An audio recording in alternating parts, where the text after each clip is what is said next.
breaking down some Freemasonic artwork, what we have here on the screen. And particularly, this is called the Freemasonic Royal Arch. Now, this is the archway that we're going to be breaking down. Now, this is what we call complex symbolism. Now, what do I mean by complex symbolism? This consists of many different symbols all together producing one piece of artwork. It's many symbols used together to portray one meaning. Now we have checkered floor, we have pillars, we have an eye, we have an archway. This is all complex symbolism. It's painting a picture, an overall symbol.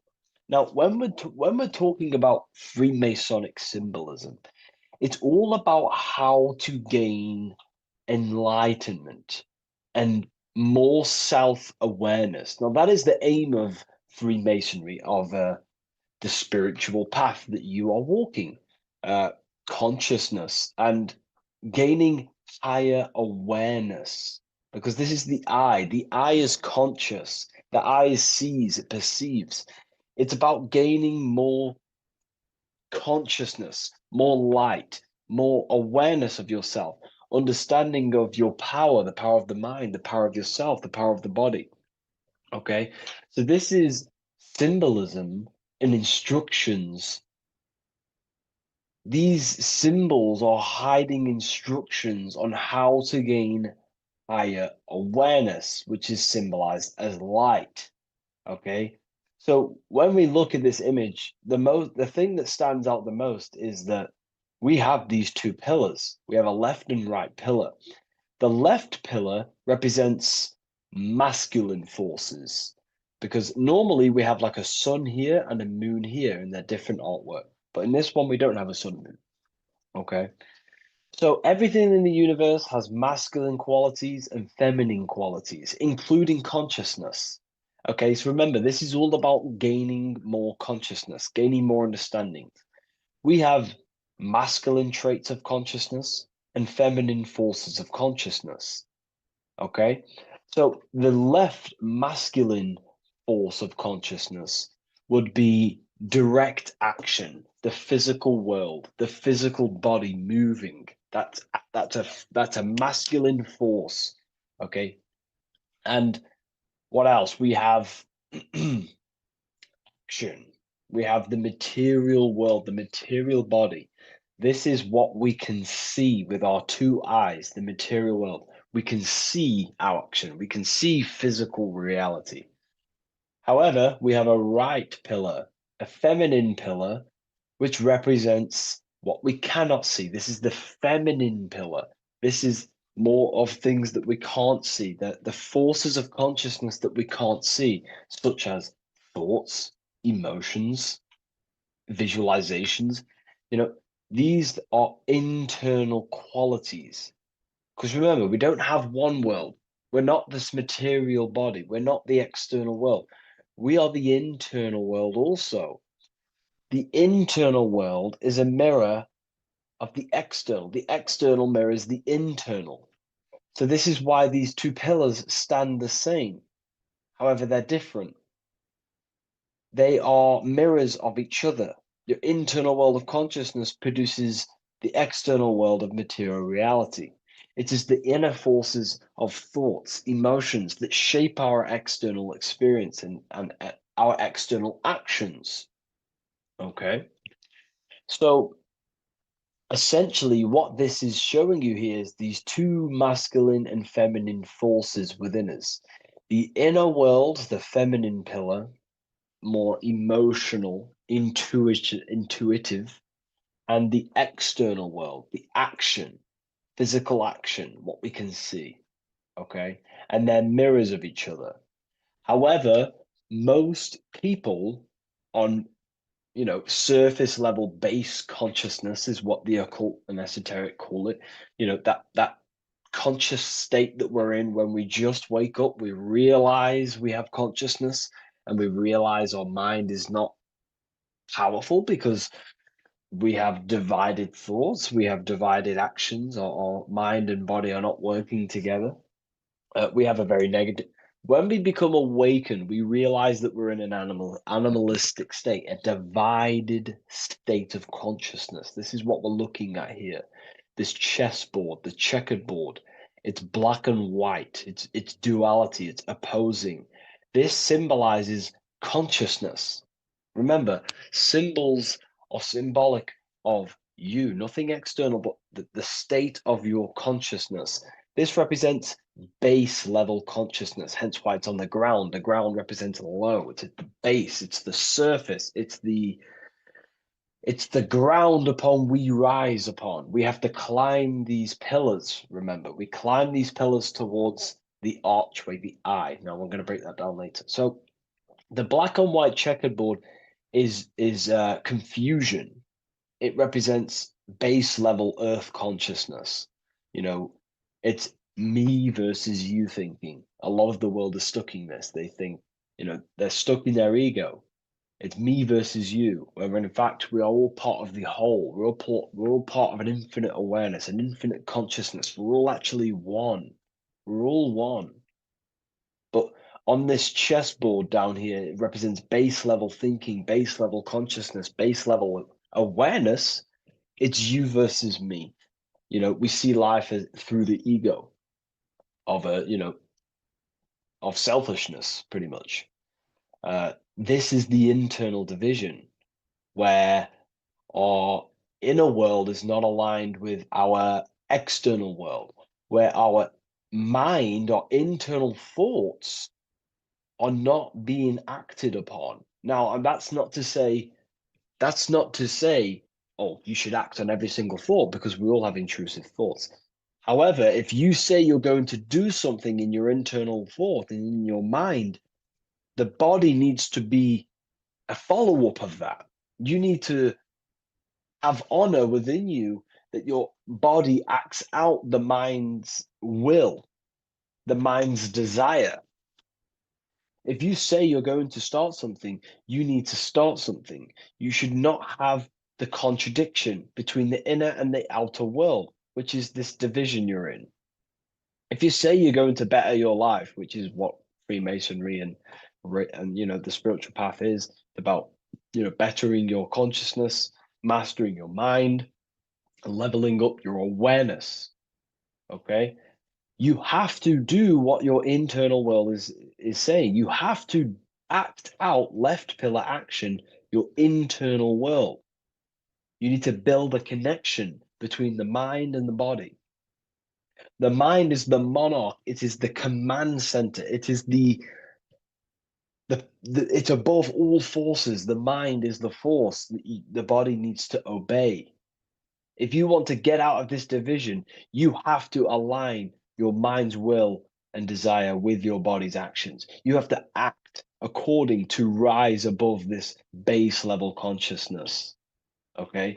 So what we're looking at here is how to achieve wholeness, singularity, unity consciousness is what they call it in the occult. Unity consciousness, where there is no external physical body and internal mental body contradiction. There is no contradiction between the feeling of doing good and the action, because we all have a feeling in our soul. Our soul communicates to us the right thing to do at all times. We all know the right thing to do at all times, and that is a feminine force of consciousness. That's the right pillar. We must act on what we know and feel is good at all times in order to climb these pillars towards unity consciousness. Okay? We must, upon the feeling of doing good. When we're in an environment, we feel inside whether we should be here or not. Whether on your phone, you know intuitively whether you should be on your phone or doing something else, studying, reading, whatever it is. Your higher mind tells you what is right and what to do at all times. You know you shouldn't be on your phone wasting time subconsciously and on an emotional, intuitive state, which is a feminine internal quality, a right pillar quality. And the body's not acting out this. It's not acting it out. The body's on TikTok. The intuition is telling you to reach the higher mind. That's the division. That's base level consciousness. Okay. And in order to climb these pillars, we have to act according to our internal intuition to build these bridges between left and right. The inner world and the outer world need to be synced, not divided down here. This is the division. That's base level consciousness. If you want to gain higher awareness, you want to gain personal power, mental power, you have to become a strong force. You have to gain a strong connection between the inner and outer, the intuition and action, the mind, the higher mind, with the physical body. Most people live in this war, and we've all been there. I was in it too. You know, we all begin here in this internal war. It's the same war between Jesus, Satan, Horus, Set, day, night, good, evil. That's the war between the mind, the body, the higher mind and the body, the intuition and the body. There needs to be bridges built between the two so that you align the left pillar with the right pillar to gain higher wisdom, higher awareness, higher powers.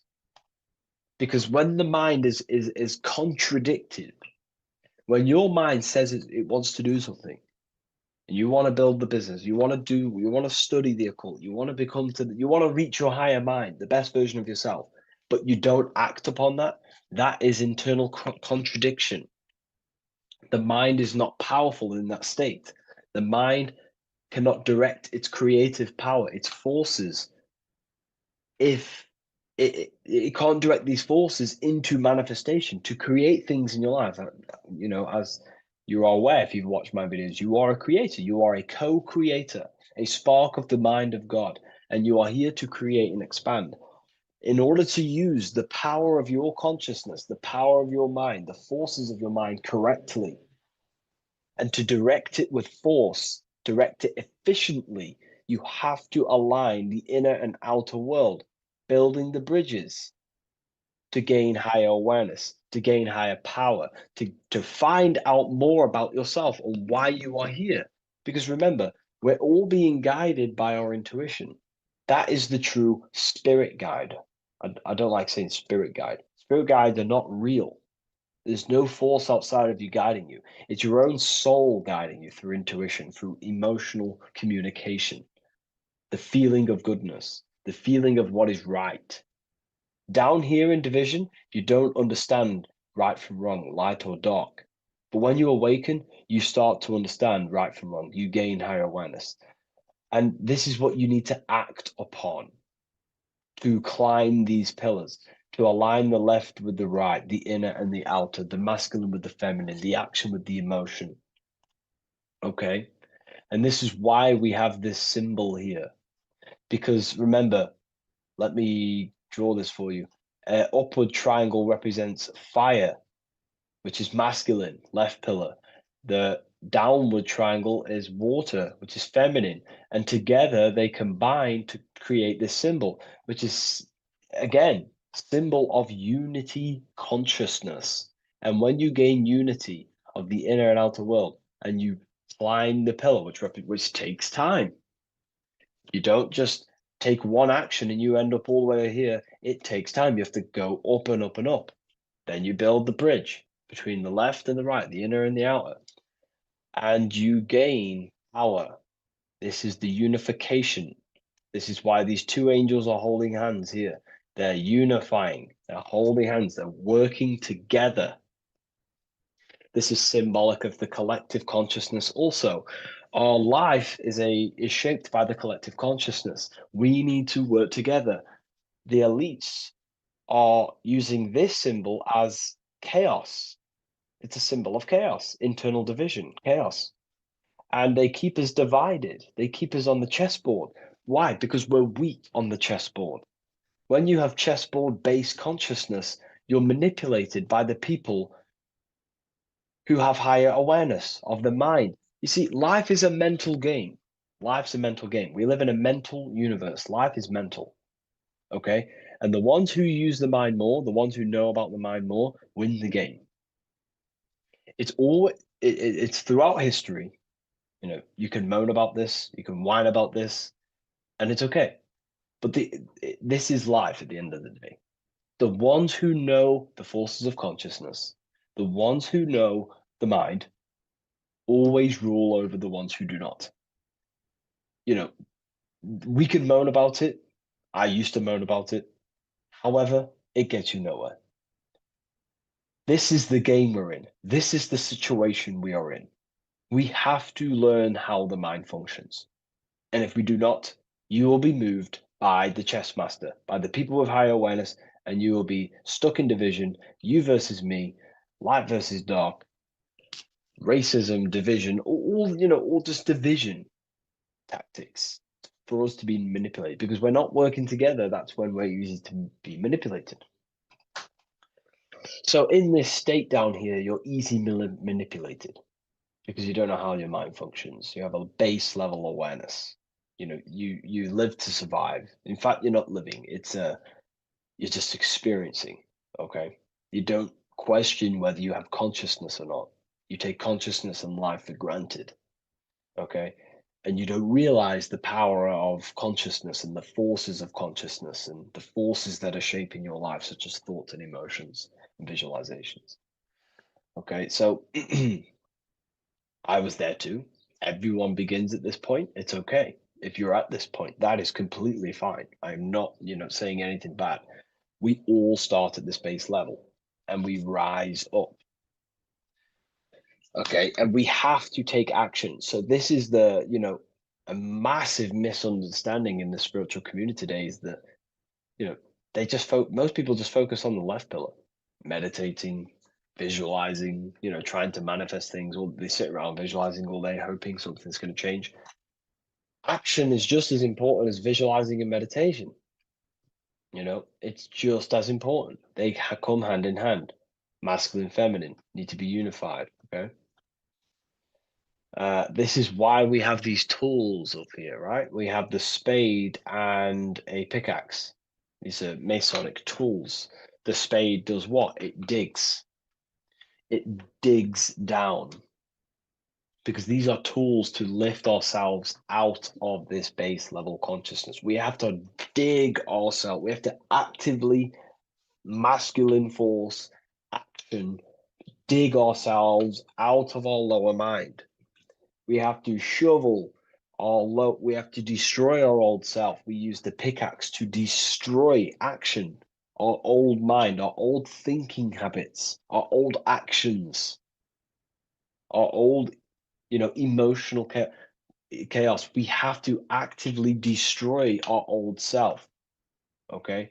And the spade represents shoveling. Why is the spade on the right side? This is the feminine pillar. This represents our subconscious mind. We have to actively seek into our subconscious mind, dig deep into ourselves, and question, why am I taking certain actions? Why am I posting on social media? Am I seeking validation? Where are these actions coming from? Am I actively seeking a relationship with someone to actually love them? Or am I actually secretly, subconsciously fulfilling a childhood trauma of not of being alone? We have to actively seek within our subconscious and question and go deep within ourselves with the spade to question, where are these lower actions, these low level actions coming from? What forces are driving our actions that are keeping us stuck in the lower mind, in the division? You have to question our subconscious. We actively have to dig within ourselves to build this bridge, this archway, which unifies our consciousness, which unifies the inner with the outer, the left with the right, the body with the mind, the emotions with the action. It's all about mastery, self-mastery, mastering the self so we gain light. Now, why do we have an eye? The eye needs light to perceive. Your physical eyes on your brain and your head needs the sun. It needs light to see so you can see into the world. But a single eye represents the mind or consciousness, awareness, right? So it represents light, and the mind needs light. Light is symbolic for information. Okay? Light is symbolic for information. The mind needs information to perceive truth. So when we say someone's intelligent, we say they're very bright. So the physical eyes need light to see, and the mind needs information to perceive. Same thing, symbolic. And when we align the left with the right, the masculine with the feminine, we gain higher light of awareness. You gain deeper understanding of your consciousness, who you are, what you are. You gain deeper awareness of the power of your consciousness, the power of the forces of consciousness. You gain more light, more power, personal power. Now, it's up to you how you use that power. Do you use that power to manipulate others because of the others that are not aware of your, forces of consciousness? Or do you use that power to create goodness in life? That's completely up to you. Okay? And how you use that power. This is why secret knowledge is hidden, because you gain a lot of power, personal power, when you can direct the forces of consciousness properly. They're very powerful. In fact, it's the most powerful force in the universe, consciousness. It is. It shapes all things. It's created all buildings, all creations. Okay, so I hope this has gained you a better understanding. Please leave a like, comment, and a subscribe to the channel, and I'll see you all in the next one.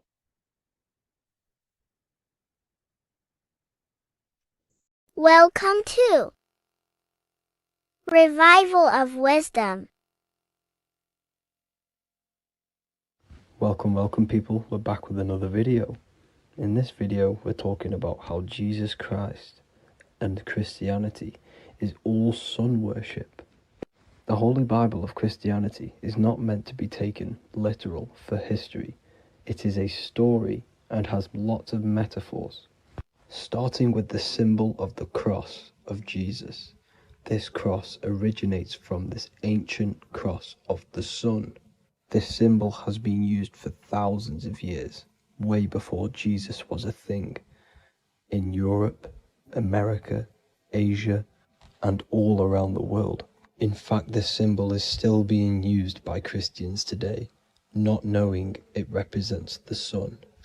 This is a 4,500-year-old artifact, a golden plate with an equal-armed cross found in England. The gold to symbolize the sun, and the equal-armed cross for the 4 equal seasons of the year. So this is why in the Bible you have Matthew, Mark, Luke, and John, symbolizing the yearly cycle of the sun and the 4 equal seasons. Also in the Bible, Jesus is referred to as the light of the world. So yes, Jesus represents the sun. He is a metaphor for the sun. Hence why in all of these pictures and images and paintings of Jesus, there's always a sun behind his head, and some even with the sun cross behind his head. Jesus also has 12 disciples, which represent the 12 zodiac signs and the 12 months of the year. This is the Last Supper by Leonardo da Vinci. As you can see, the sun, being Jesus, is in the center, because the sun is in the center of the zodiac signs. There are 4 groups which symbolize the 4 equal seasons. Each group contains 3 people symbolizing the 3 months and the 3 zodiac signs in that season. There is only one female in the painting, which is Virgin Mary, who symbolizes Virgo, the astrological sign. So yes, Jesus symbolizes the sun with his 12 zodiac signs and 4 gospels for the 4 seasons of the year. However, there is another phenomenon. The 25th of December is known as the birth of Jesus Christ, which is known as Christmas today. So Jesus symbolizing the sun and is born on December 25th. This is the day the sun moves 1 degree northward. bringing back the warmth, the growth of crops, the life and light back to the northern hemisphere. Everything is springing back to life, as we call it, spring.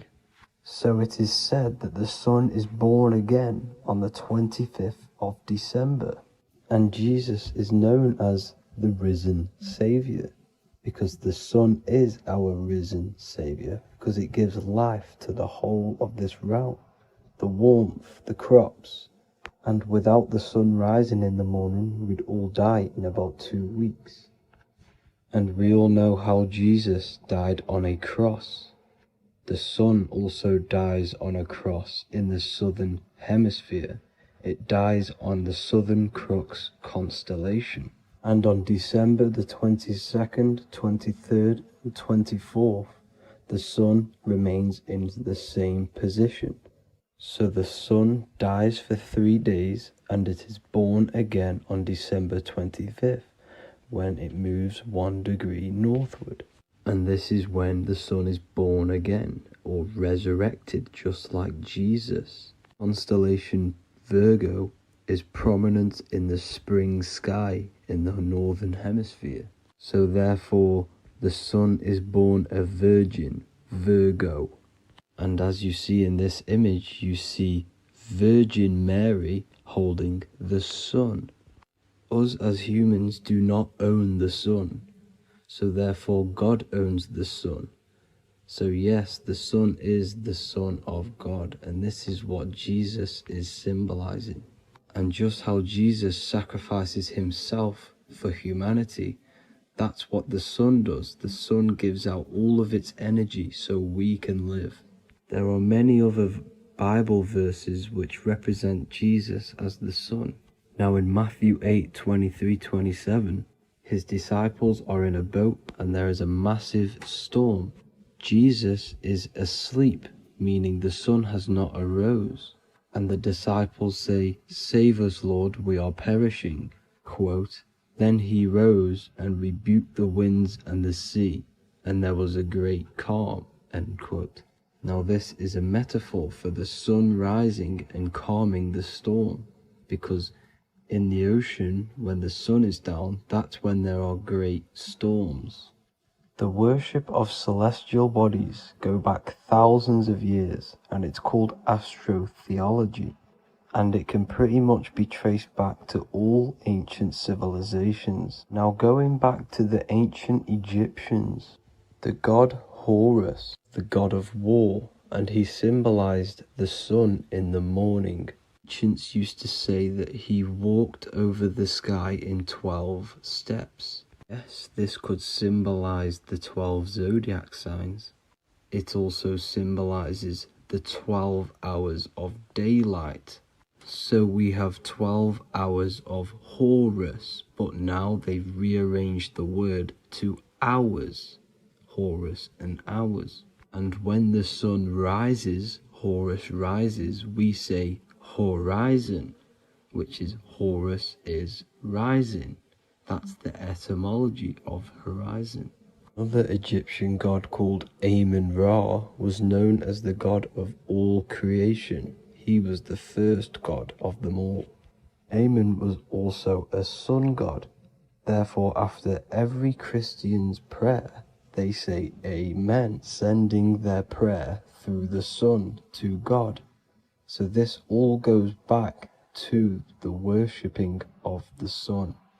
Sun worship was around way before the Romans. However, in the Roman times, their sun god was called Mithra. Mithraism was the main religion before Christianity came into play. Mithra was the son of God.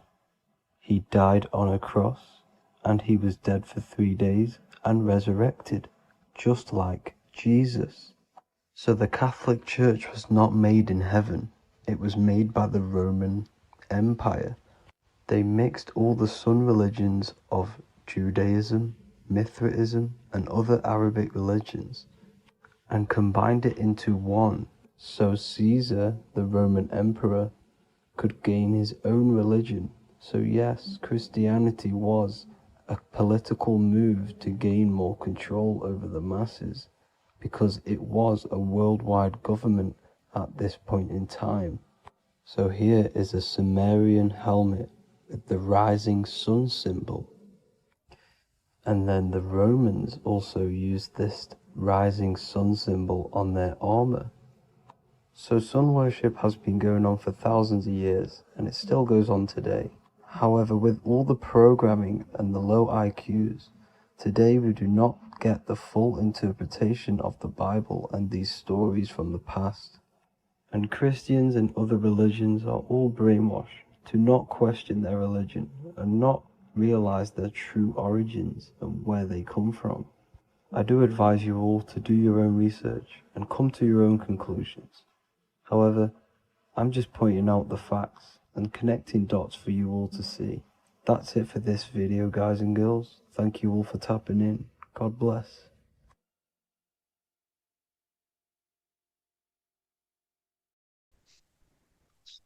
Matthew 21:1, Jesus went into the temple of God. Corinthians 3:16, do you not know that you are the temple of God? Now what is this telling you? That God is within you. Hence why in Luke 21:12 it tells you the kingdom of God is within you. And the side of your head region is called a temple for a reason. Because the brain encapsulates the mind. The brain is a physical manifestation of the mind. The heart is a physical manifestation of emotion. So we have these different layers of our consciousness. We have an intellectual, communicative aspect of our consciousness, which we would call the mind. We have an emotional aspect of our consciousness, which is the heart. And to communicate with the divine, it's all to do with the mind. Hence why the ancients always symbolize the mind being God. This is why Michelangelo always placed God inside of the brain on top of Sistine Chapel in the middle of the Vatican. He understood that God is in the brain. God is within you, not outside of you. The church tells you that God is in the sky because they are creating a externalization of the truth to create a business and a distraction so that you don't find the divinity within you, so that you don't find your power. Now you have Adam, the physical man, the physical body, the ego, the lower self, and he is resting. He's not trying to reach to God, but God is reaching because the higher consciousness within you is always trying to communicate with you. It's always trying to wake you up to your divinity. But the lower mind, the lower self, Adam, the physical self, is always in ignorance of truth, always in ignorance, and stays in a materialistic way of thinking, which is the lower animal self. And this is what we call a sleep or an NPC. This is the lower mind of man. But all you have to do is to move your finger to touch God. You have to look within yourself, within the brain, meditate, and you can find God. This is why in the Bible we see many references to the human body and anatomy to truly connect with God. Kings 6:8, the door to the middle chamber was in the right side of the house, which is the right hemisphere of the brain. The middle chamber is the pineal gland, where the seat of your consciousness is, where the seat of your higher consciousness is, the mind.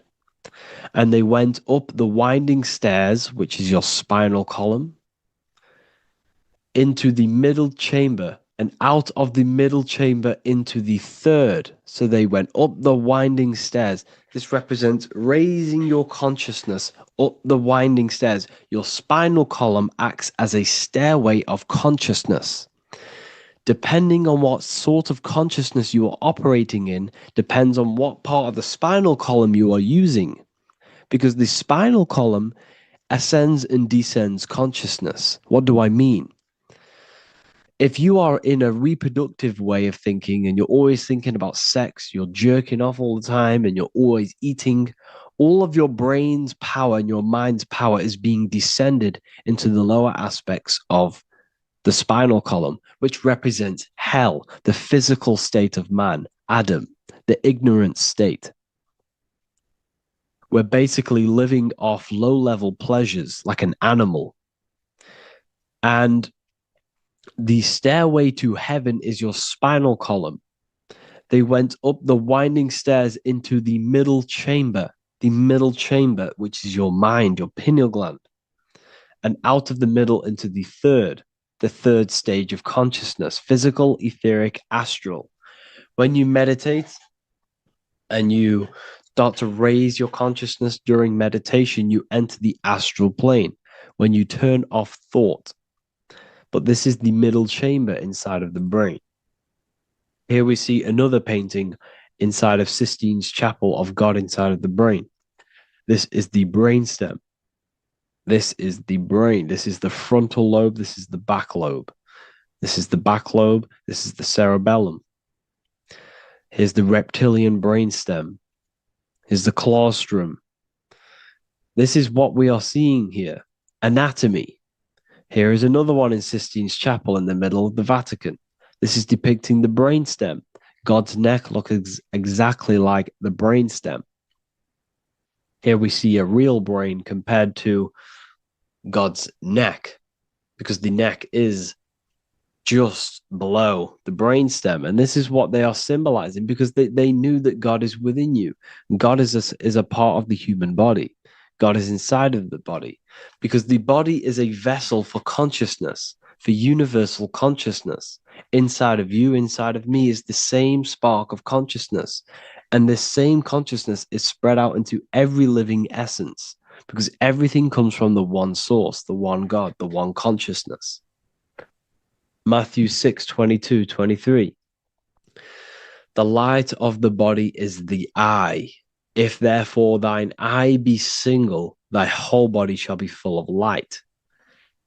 Practicing the single eye. What is this? This is meditation. This is entering within yourself. So the Bible's telling you to practice the single eye.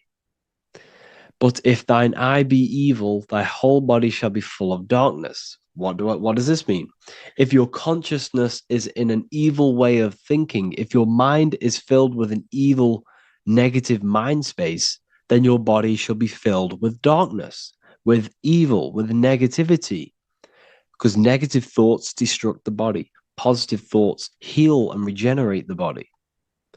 So he tells you to be, the light of the body is the eye, your consciousness, the inner eye of consciousness, the eye that lets you see. And what do I mean? You look with your two physical eyes, but you see with the inner eye. What you see is perception. You look with the two eyes, and what you see is perception. You are seeing, you are understanding, and that's what consciousness, the mind, gives you. Consciousness, or the mind, is the force that allows you to be a human being, that allows you to understand things and interact with things and make decisions. It's an infinite intelligence.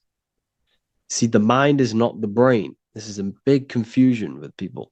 Hence why the eye on top of the pyramid is separate from the bottom half of the pyramid, because the consciousness is separate from the body, the eye, the all-seeing eye. It represents the observer, the eye that sees into this body, into this world, into this. You are the perceiver. You are the invisible spirit within the body. Theologians 4:17. After that, we are still alive, and our left will be caught up together with them in the clouds to meet the Lord in the air. You don't meet the Lord in the physical air. Okay? This symbolism of the ancient Christian artwork is showing you this is symbolic. These things never happened. There's no man in the sky. Moses didn't go on a mountain to meet with God. The air represents the mind. This is why you say you're an airhead when someone's very stupid. Earth is your body. Water is your emotions. Fire is your spirit. Air is your mind, the invisible mind. So Anton Mengs, an ancient Christian art worker, is showing you anatomy of God in the clouds. But this is anatomy of the human body, raising yourself to the mind and turning the mind inwards on itself during meditation. And that's how you meet the Lord in the air. You meet the Lord in an elevated state of consciousness. The air represents an elevated state of consciousness because the air is up. You have to raise your consciousness to meet the Lord in the air. This is why Moses went on a mountain to meet with God. The mountain represents elevation of consciousness, raising the mind up the spinal column, taking all of the mind's attention away from the reproduction and the physical aspects of self and raising it to the brain and turning off the brain and going inward into the air. It's talking about raising consciousness. It's allegorical. It's a spiritual, metaphorical text.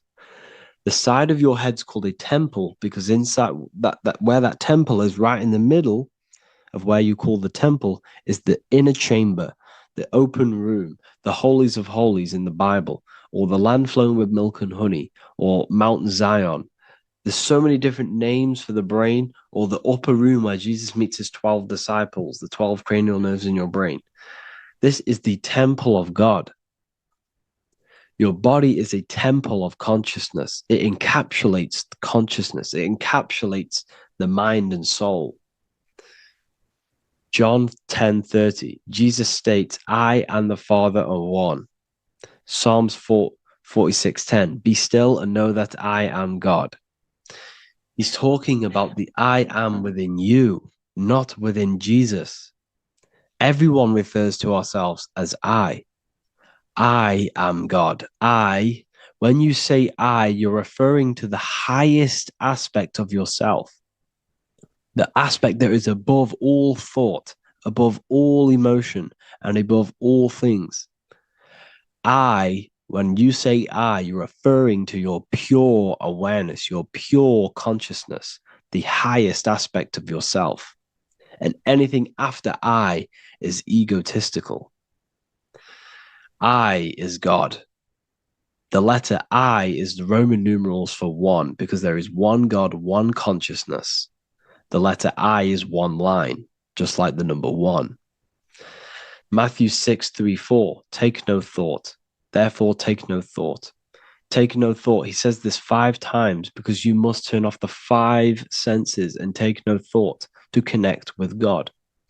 Be still. This is telling you to meditate and know that I am God. The I am within you. I and the Father are one. I and God are one. You, who you think you are, is a completely wrong. The body is matter. Your name isn't you. Your job isn't you. Your reputation, your trauma, your memories, your friends, family, worries, bills, interests, dislikes, goals, passions. Anything to do with the thinking mind is not you. Who you think you are is a part of your thinking aspect of consciousness. But once you remove thought, you are no longer your name. You are no longer your body. You're no longer your reputation. You are the I. You are pure awareness, pure consciousness. Pure consciousness. And this pure consciousness has latched on to this name, this job, the body, and your traumas. Your pure consciousness has attached itself to this character who you're playing in the physical world. And this is essentially who you think you are, but you are not. You are the I, you are the self, you are pure awareness. So, in order for you to detach from these things, you must learn how to detach from your name, your job, your reputation. And you do this through meditation by turning off the thinking mind. Turning off the thinking mind allows other aspects of your consciousness to open up. What do I mean? Your whole life you've been thinking, and all of these thoughts has attached you to this physical body. You haven't allowed your consciousness to open up. And you can only do this by taking no thought. That's why Jesus tells you, take no thought. When you turn off the thinking mind, other aspects of your consciousness starts to open up. other aspects of your being can open up. And this is how you astral project. This is how you do all these mystical things and things to do with consciousness. It's taking no thought. Imagination, emotions, thought, and memory are all to do with consciousness. These things are not physical. You can't touch thought. You can't touch emotions. You can't touch these things because they are not a physical thing. So you must turn off these things for other aspects of your consciousness to open up. Okay? So essentially, the Bible is a metaphorical, astrological, numerological, metaphysical, spiritual, encoded text that talks about human anatomy, spirituality, and the true nature of the human experience. Everything they would teach you in school is to make you think that you are this body. Everything they teach you in church is the externalization of the true teachings of Jesus. Jesus was telling you to meditate. Jesus was telling you to practice the single eye. Jesus was telling you to look within yourself and find God. He wasn't telling you to pray to him. Mark 16:19, he was taken up to heaven and sat at the right hand of God, the right hemisphere of your brain. John 21:6, cast the net onto the right-hand side of the boat and ye shall find fish. Fish is understanding. The boat is your body, your brain. Cast your awareness into the right side of your brain and you will find understanding, because the right side of your brain is all to do with the creative aspect and the intuition and the spiritual sides of your consciousness. This is why God is here. This is why Michelangelo depicted God in the right hemisphere of your brain, because this is all human anatomy. And I speak about all of this in the brand new Book of Wisdom, Volume 2, which is now available. The start of the revolution has begun. This book is truly going to change the way people see the world. It's got so many more topics than the last one. It's truly a revolution. It's written in so much detail. It's very practical. I cannot wait to share this one with you. I just want to say thank you for the opportunity for me to create this book, because without you, I couldn't have created this. And I just love sharing my work with you. And I thank every single one of you for the support, the watch, like the views and the likes, everything, especially the people who have joined the university and stuff like that. And for people who have joined the university, you do get a free Book of Wisdom paperback if you just go to the general chat and follow the description, follow what the instructions that I gave you in the chat, and you'll be able to order a free Book of Wisdom if you are inside of the university. Plus, you get all of my other books, 2 books, and over 45 occult books on occult and esoteric things. You get lectures, live calls, a community, a manifestation mastery course, and a whole library and reoccurring updates every month, every week. So yeah, I hope you all enjoyed this video. Thank you all. Please leave a comment to help the algorithm, and leave a comment on what videos I should make. And yeah, I'll get to uploading on the YouTube a lot more now. The second book is now released. I have a lot more time on my hands. No longer using my energy to create the book. I'm now going to redirect this mental energy into the YouTube. So there will be a lot more content coming. So I need some content ideas. So feel free to comment some ideas, some YouTube videos that I can create. Thank you all, people. Have an amazing day.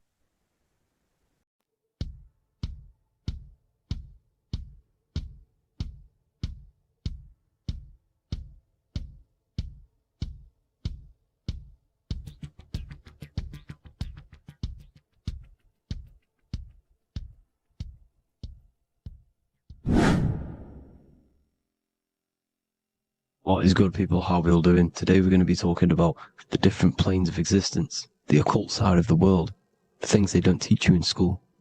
And of course, you can only find that on this channel, so welcome. So you need to understand is that your consciousness moves through these different planes of existence, these different states of consciousness, which make up all of you. Okay? They are all interlocked planes. They are all interpenetrated into each other. They are all one. They melt into the plane above and below. You see? Each plane is a product of each plane. As above, so below. Now, the higher you go, the more fluid, the more dreamy, the less dense it becomes. The lower you go, the more denser it becomes, the more solid it becomes. The lowest plane is the physical plane, which you are obviously aware of. You are inside of the physical plane now. But while you are in this inside of this physical plane, you are indeed inside of all these other bodies which you have not awakened yet. You have to awaken these different bodies. You have these bodies. Okay? It's like a ripple effect. And the center is the most dense, the most solid. This is Earth, heart, the heart of the ripple. And the lower you, the further you go out from the center, the more dreamy, the less fluid, the more fluid, the more less dense it gets until you're one with the all. You see? And this is what it's like. This is what this system is. It's like a ripple effect. Now, let's jump straight into the planes. First, you have the physical plane, made out of 4 elements. 5 elements. The ether is the mother of the elements. It's the womb of the elements. It's the 5th element. And it gives birth to the 4 other elements. 4 is stability. Tables have 4 legs, and this is why the ether gives birth to 4. Because it's the foundation of the physical world. Fire, earth, water, air. They are not pure. Each one of the elements melts into the other one. For example, earth and water both share cold. Water and air both share wet. You see, they compose of each other. They melt, they mold into each other based off the vibrational state of the ether. That's what it is. The 4 elements are the vibrational states of the ether. Okay? So you have the 4 physical elements making this, physical world. It's the lowest world. It's the world of effect. This world, whatever you see, whatever you experience, it's the effect. You can't change anything by manipulating this world. You got to manipulate the higher worlds to affect this world, you see? As above, so below. This is the lowest plane. It has 3-dimensional. It's the 3rd dimension. Space, height, and thickness. That's all it is. Front, backwards, upwards. You see, it's 3-dimensional. We cannot perceive the hidden side, which is the interior of this existence. We cannot perceive the interior from our exterior view. We are looking into this world. Okay? This is the exterior view. We can't see what's inside of that. That's the 4th dimension, which is the next one. It's the most gross and dense plane. 4 states of matter, the most slowest vibrational molecules, exist in this plane. Above this plane, you have the ether. Okay? The word ether and either are the same thing, because either connects 2 scenarios in languages. I either support Manchester United or Liverpool. Either is connecting them 2 scenarios. The ether is doing the exact same, as you can see here on the planes of existence. It connects the astral world, which is very important, to the physical world. It's connecting these 2 worlds. So it's the ether. It's the ether. The ether is pure potential. Energy flows through the ether. It is pure energy, pure potential. Okay? The physical body is an exact copy of the etheric counterpart body. So every physical object has an etheric energy double. It's like a blueprint of that object. Every single object has an energy double, and that's the etheric double. Okay? The etheric body determines the shape of our physical body through its lines of force. All through life, it rebuilds and restores the physical body. Physical problems show up first in the etheric body, because as above, so below. You manipulate the higher planes, it will manipulate this plane. And this is why sorcery works. Contact with astral plane entities. We'll get into that a bit later. So the reason why we can't see this plane, this energy world, which is all around us, which we are inside of right now as we speak, is that the molecules that compose it are further apart than those of the physical plane, making it invisible to the 2 eyes. That we can't perceive it. We can't Our eyes cannot physically suck in that sort of information, and our brain cannot decode it. This is why, you know, they brainwash us with all these programs to keep us asleep, to keep these other bodies we have asleep, so we don't find out about these other bodies, and it's to make you believe that everything's just a material. Only the material world exists. They don't want you to know is that everything that you see is a result of something you cannot see. As above, so below. There are realities within this reality. This is what I'm breaking down now, these different planes, on how this reality works. So your etheric double is your energy body. You can see here the physical, etheric, astral. Astral is your spirit. The ether is a part of the physical plane. It's like just above the physical plane, but it's still part.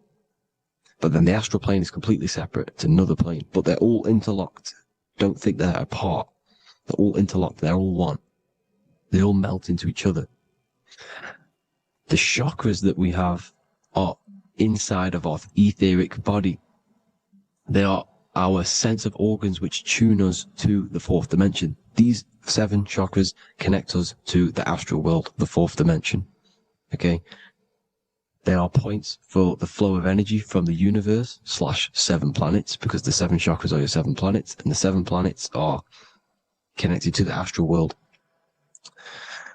They are feeding these 7 senses in our body. They connect us to the universe, to our etheric counterpart, and then to us, supplying the physical body. Because the energy comes from above. As above, so below. These 7 senses, these 7 etheric chakras, are being supplied with energy from the universe, the 7 planets, the solar system. Then it supplies the physical body. You see? So, the ether is very important. And this is, you know, that the ancients understood the science of the ether, and they could, you know, harness free electricity from it, because it's all around us. The ether is all around us. And this is what they were doing. They were harnessing free energy using the ether. The astral plane, the fourth dimension, very important plane. Very, very important. We've all been there. Every single one of you has been there. Okay? The fourth dimension is unseen of what we see. It's the interior of the exterior that we see. We see the third dimension, but we cannot see beyond what's making this third dimension. This is the fourth dimension. Okay? It's the dream world. This is where you go when you dream. Okay? This is where you go when you dream. It's the place of disembodied spirits or ghosts, entities, whatever you want to call them. When you hear ringing in your ears, that is not tinnitus. That is an entity around you. Okay? That is an entity around you. The fourth dimension is where thought forms exist. Mental images. Thought forms as in what you see in your mind when you think of an image, because the mind is the highest plane of existence. Mind is the highest plane of existence. And it manipulates all of the planes below. So it goes the mental plane, then the astral plane. So the thought is in the mind, the mental plane. That just the thought alone, no image, but then the form depiction, the thought form exists. It manifests in the astral plane as a sort of image, an entity, a living conscious being. So this is why thoughts are things. You see, thought forms exist within the fourth dimension. So when you imagine something, when you are, for example, right now, look into your hand and imagine there's an apple in your hand. If you can see that, you are seeing into this fourth dimension. You can only see into this fourth dimension using the mind's eye, not the 2 eyes, the mind's eye. When you shut off the 2 eyes into darkness, the third eye opens. The mind's eye is open. And you can see, you know, this is astral travel. You got to work on astral travel. And you will see this astral plane, this fourth dimension. And there are 3 different sections to this astral plane. Higher, middle, or lower. So yes, there is a kind of a heaven and hell. And a middle, Midgard. Heaven being the higher vibrational entities manifesting higher vibrational thought forms existing there. The lower vibrational thought forms existing in the astral plane. But these thought forms are beings. You can create these beings. They're called elementals. Okay? If you entertain specific thoughts for long enough, this will plant a seed and it will grow. If you keep, so for example, you have a bad feeling or whatever, what's a good example? Unforgiving someone, you keep that energy inside of you for long enough, it will manifest in the fourth dimension. You entertain that thought long enough, it will manifest. And it will create an etheric body, and it will be an entity which will harm you, that will feed off you, this low vibrational energy. Your mind is so powerful. It creates thought forms, and these thought forms can take consciousness, can take bodies, etheric bodies. Now, that's why it's very important that you master your mind, master your thought patterns. So you don't just have a physical body. You have a physical, mental, spiritual, and emotional body. Each one of these aspects are a body of its own. Body does not just refer to a physical substance. You have a mental body for thinking, an emotional body for your emotions, a spiritual body for your energy in your astral form, and a physical body to encapsulate all of these. Each four of these aspects are essential for the human experience and essential to balance. Now, today we're going to be syncing the four aspects of your consciousness with the four seasons and the four elements and how this ties into the Bible. So we have four physical elements. We have 5 elements in total, spirit being the most important, but spirit is pure invisible. We have 4 physical elements. We have air, fire, earth, water. Earth and water are feminine.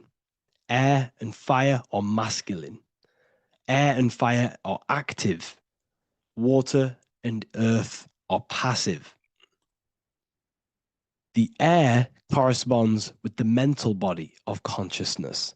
This is where your intellect, this is where your communication, this is where your thoughts, intuition all comes from. This is the mental body of consciousness that allows you to think, allows you to process, figure things out, and have intellect and gain knowledge. This is your intellectual aspect of your consciousness, located in the head region. We have a fire nature, a spiritual nature. This is our astral body. Our astral body is all to do with the subconscious realms, the higher realms of consciousness. This is the body that allows us to be free from the physical body. Our spirit is more of our energy. Water is our emotional body. This is what allows us to feel things, that allows us to gain intuitive feelings of conscience. So emotion allows us to understand what is right and what is wrong. When we feel something bad, we know that this is wrong. When we feel something good, we know that we are doing good. Emotions are a creational force that allows us to feel certain things to bring them into existence. Our emotional body is a creational force and should not be reactive, and they should be controlled. Most actions are stemmed from emotions. Actions bring thought into physical existence. Emotions are the driving power. They are what drives your actions. The thought, then the emotion, then the action. Earth is your physical body. This is your physical state that allows you to take mind and emotion into action, into fruition, into physical matter. This is what your physical body allows your consciousness, your soul, to interact with the physical world and bring things into physical existence. The physical body, the physical world, is an outcome and an effect of the thinking mind. All physical substance comes from the thinking mind. The pen, the phone you're holding, the microphone I'm speaking into, all began as a thought in the thinking mind, then it was brought into physical reality. Earth is the most dense. So it goes in this order: body, emotions, spirit, mind. The higher you go up, the more lucid and fluidic it becomes. The lower you go down, the more dense and dull it becomes. Air is the mind, fire is the spirit, water is the emotion, earth is the physical body. So this is why you are a microcosm. You have these four things within you. You contain of these four elements, which correspond to the four bodies of your consciousness, the four bodies of the soul. You are the soul. You are the spirit. So this is why in Theologians 4:17 it says, "Caught up together with them in the clouds to meet the Lord in the air." You don't meet God or the Lord in the physical air in the clouds. This is clearly a parable. A human being cannot go up to the clouds and meet a mystical man in the clouds. This is obviously a parable, a metaphor. The air is your mind. You must raise your consciousness beyond the body, beyond the emotions, beyond the spirit, and enter in the mind during meditation, turning the mind inward to connect with the Lord. The Lord is the highest aspect of your consciousness, the one that exists beyond the physical body, beyond your emotions, beyond the thought. So you meet the Lord in the air, in the mind. The mind represents the air. This is why in America there's a saying called an airhead. You're an airhead. This means that you are stupid, or you don't think, or you have nothing in your mind. You have nothing in your head. When someone's very stupid, you call them an airhead, because air represents the mind. The air is elevated. The air is invisible. The mind is totally invisible to the human eyes. It is a metaphysical substance. In fact, it's not a substance at all.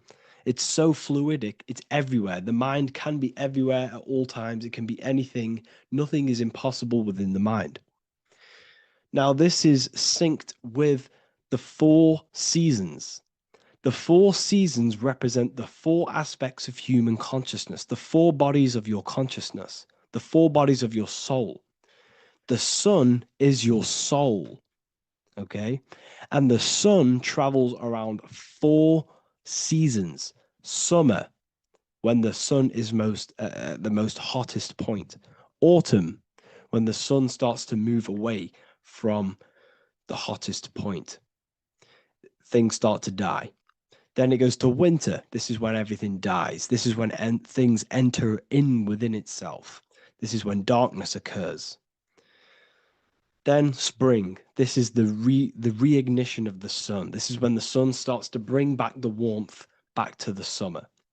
You have four seasons which correspond to the four bodies of consciousness. Fire is the spirit. This is when you are passionate. This is when you are taking action.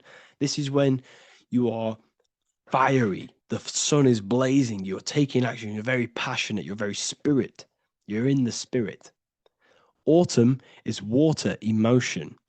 This is when you start to become very reflecting. This is when you start to feel emotional, because in autumn there's lots of water. This represents the emotional body of consciousness.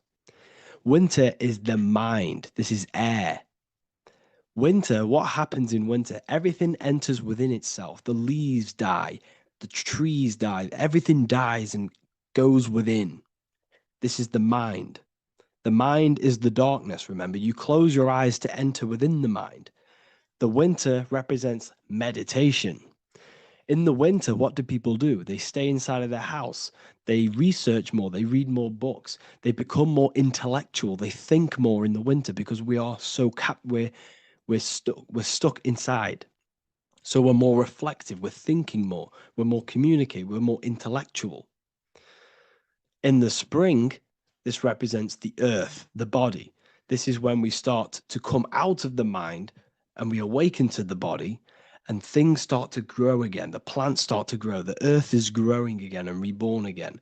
This is the body. This is when you become more active in the spring. And then the summer, back to the summer, we then take action on these thoughts and these thoughts that we gained over the winter. Essentially, this is just a massive cycle. And this is a daily cycle also. The nighttime is the winter. The morning is the spring. The midday is the summer. And the evening time is the autumn. This is a microcosm. We have 4 bodies of consciousness. You are the sun, you are the soul, and the soul has 4 bodies: summer, autumn, winter, spring.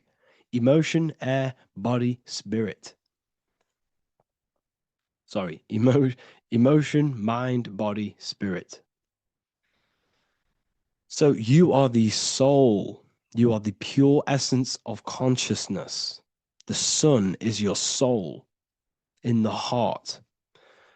And the seasons are inside of you because you are a microcosm. Okay? You are a microcosm. The word sun is son. The Latin word for sun is sol, which is soul or solo, because the sun is solo. It's on its own. You are the soul, and the soul has the 4 different bodies of consciousness. So before we move on any further, if I've blown your mind, please, if you can, leave a like, a comment, a share, and a subscribe. Let me know what videos you want me to make in the future. Please drop a like. It definitely will help me.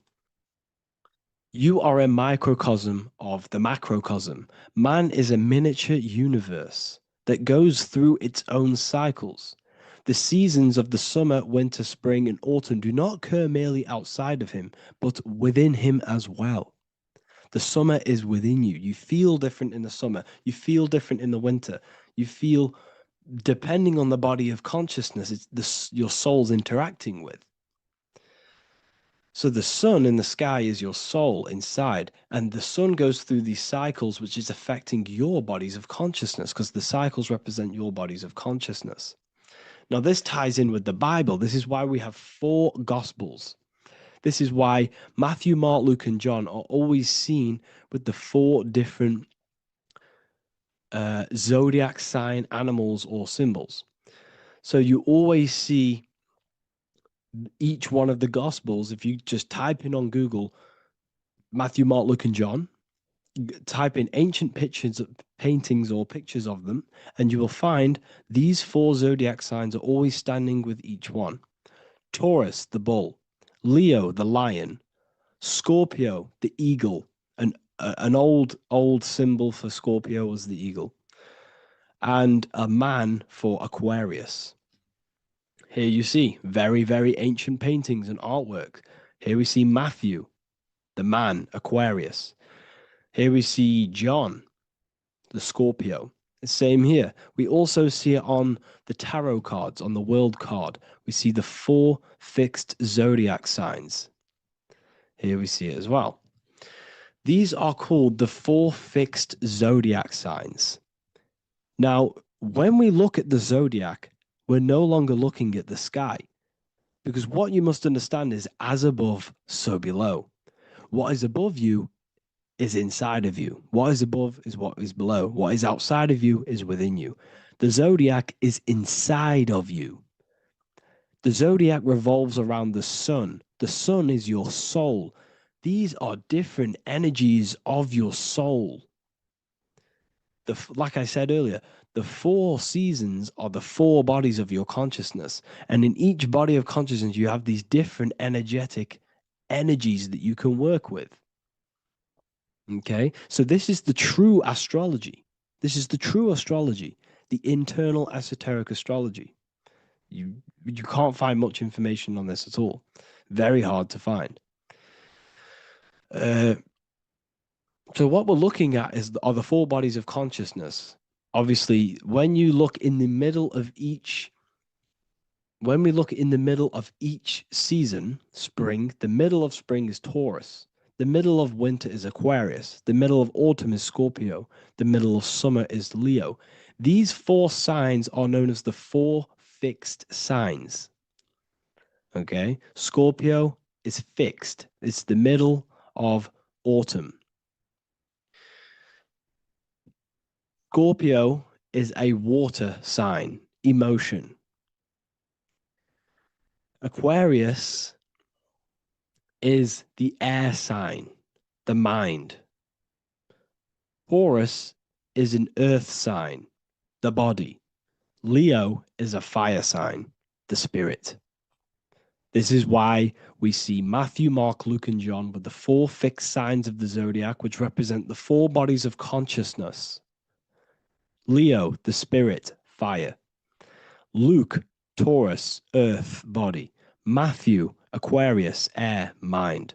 John, Scorpio, water, emotion. Each gospel is depicting Jesus and showing Jesus in each gospel. Each one of these gospels is showing and depicting Jesus according to the different body of consciousness. In John, this is when Jesus starts to turn water into wine. Water is emotion, wine is transmuted emotion. This is when he does miracles with his emotions, water into wine. Aquarius, which is Matthew, air, the mind. Inside of the Gospel of Matthew, this depicts Jesus as an intellectual person, a person who's communicating and using his mind, his mental body a lot inside of the Gospel of Matthew. Go and read it, and you will see this. Luke, Taurus, earth, the body. Luke shows and depicts Jesus according to the body of consciousness, the physical body. He shows Jesus as a human, being a human being, helping people physically and helping people's physical needs, like giving away food and doing all sorts of good things for other people. Leo, Mark, inside of the Gospel of Mark, this shows Jesus as a spiritual teacher, a passionate person who is taking action. Each gospel is showing Jesus according to the different body of consciousness. And Jesus represents you, the Son. That's why it's called the Son of God, the light of the world. Jesus represents your soul, and your soul has these 4 gospels, the 4 bodies of consciousness, the 4 fixed signs, the 4 elements and the 4 seasons. These things all correspond to your consciousness. So this is Leonardo da Vinci showing you the exact same thing. Jesus is the I am, the Son, the soul, in the middle, on his own. Luke, spring, earth, body. There are 3 people in each group. There are 4 groups, and there are 3 people in each group. 1, 2, 3. 1, 2, 3, 1, 2, 3, 1, 2, 3. Fall, winter, summer, spring. These are according to the 4 bodies of consciousness. Here we see Aries, which rules the head region. He's on the head of the table. Gemini, he's holding up the 2 hands because Gemini rules the 2 hands, the 2 arms. Gemini is the 2 twins, which is the 2 arms and 2 hands, and the 2 lungs. Here we see the beginning of summer, which is Cancer. You see the big knife here. Cancer, him here, this gray-haired guy, holding a knife for the crab. Cancer, they pinch. You have a knife, symbolizing the crab. Leo, the middle of summer, showing dominance. The sun is very dominant. He's got his elbow on the table, showing dominance. Virgo has no Adam's apple.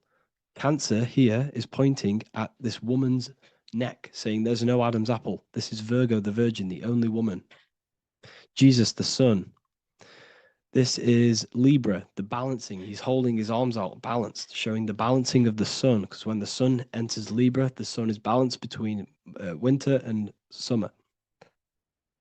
So it's balanced. This is all astrology, but this is internal. Okay. This is Ezekiel's vision.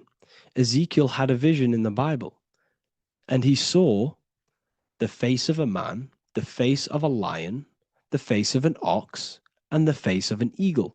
The eagle, Scorpio, the ox is Taurus, the lion is Leo, and the man is Aquarius. He saw the throne of God, and he saw the different bodies of consciousness. This is all symbolic for the different bodies of your soul. So when we look at the zodiac, we are actually looking at a map and the energies of our soul, and the energies of our bodies, and the energies of our consciousness. This is what we are looking at.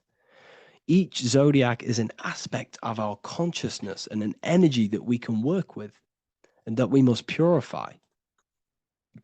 Balance and purification is essential. Imagine playing a brand new video game. Let's say a brand new video game came out, and you had to play it. What happens when you play that game? You don't know the controls. You cause chaos in that game. You can't really run properly. You can't do anything properly. You're getting destroyed by other people who are playing that game. It's the same with your physical body. When you are born, you must learn how to play the game. You must learn how to balance the mind, learn how to balance the spirit, the emotions, and the physical body. We must balance and purify each body of our consciousness, which we must look after our physical body with our physical health by eating physical, electrical food like fruits and veg. We must look after our minds by being conscious of what enters our eyes, enters our ears, enters everything. Whatever enters our five senses is affecting our mind, our mental health, our environment, mental.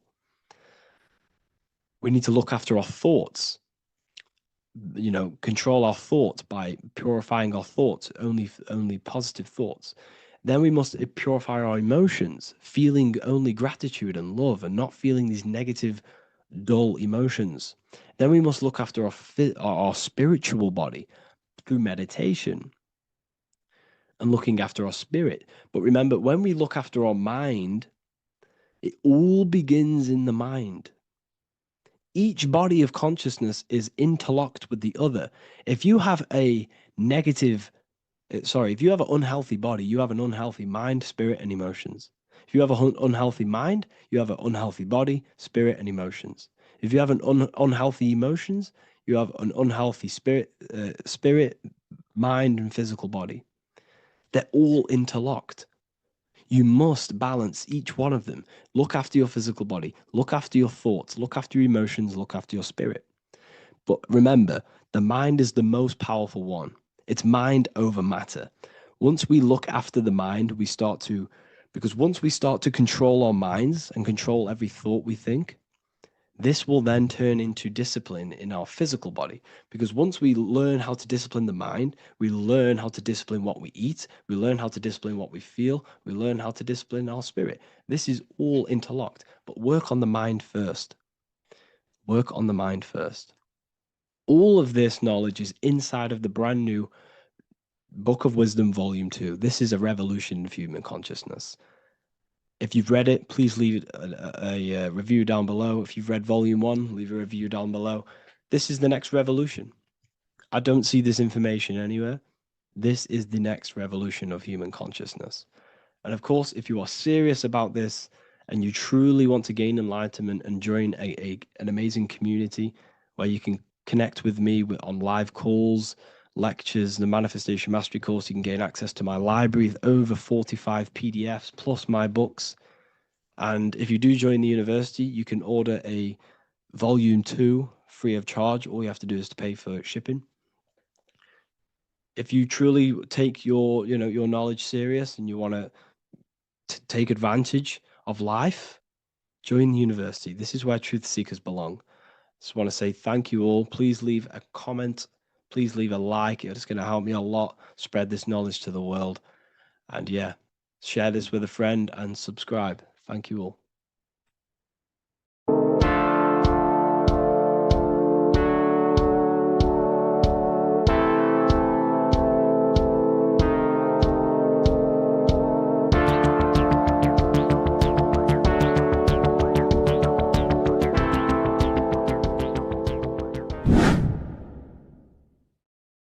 What's good, people? We're back with another video.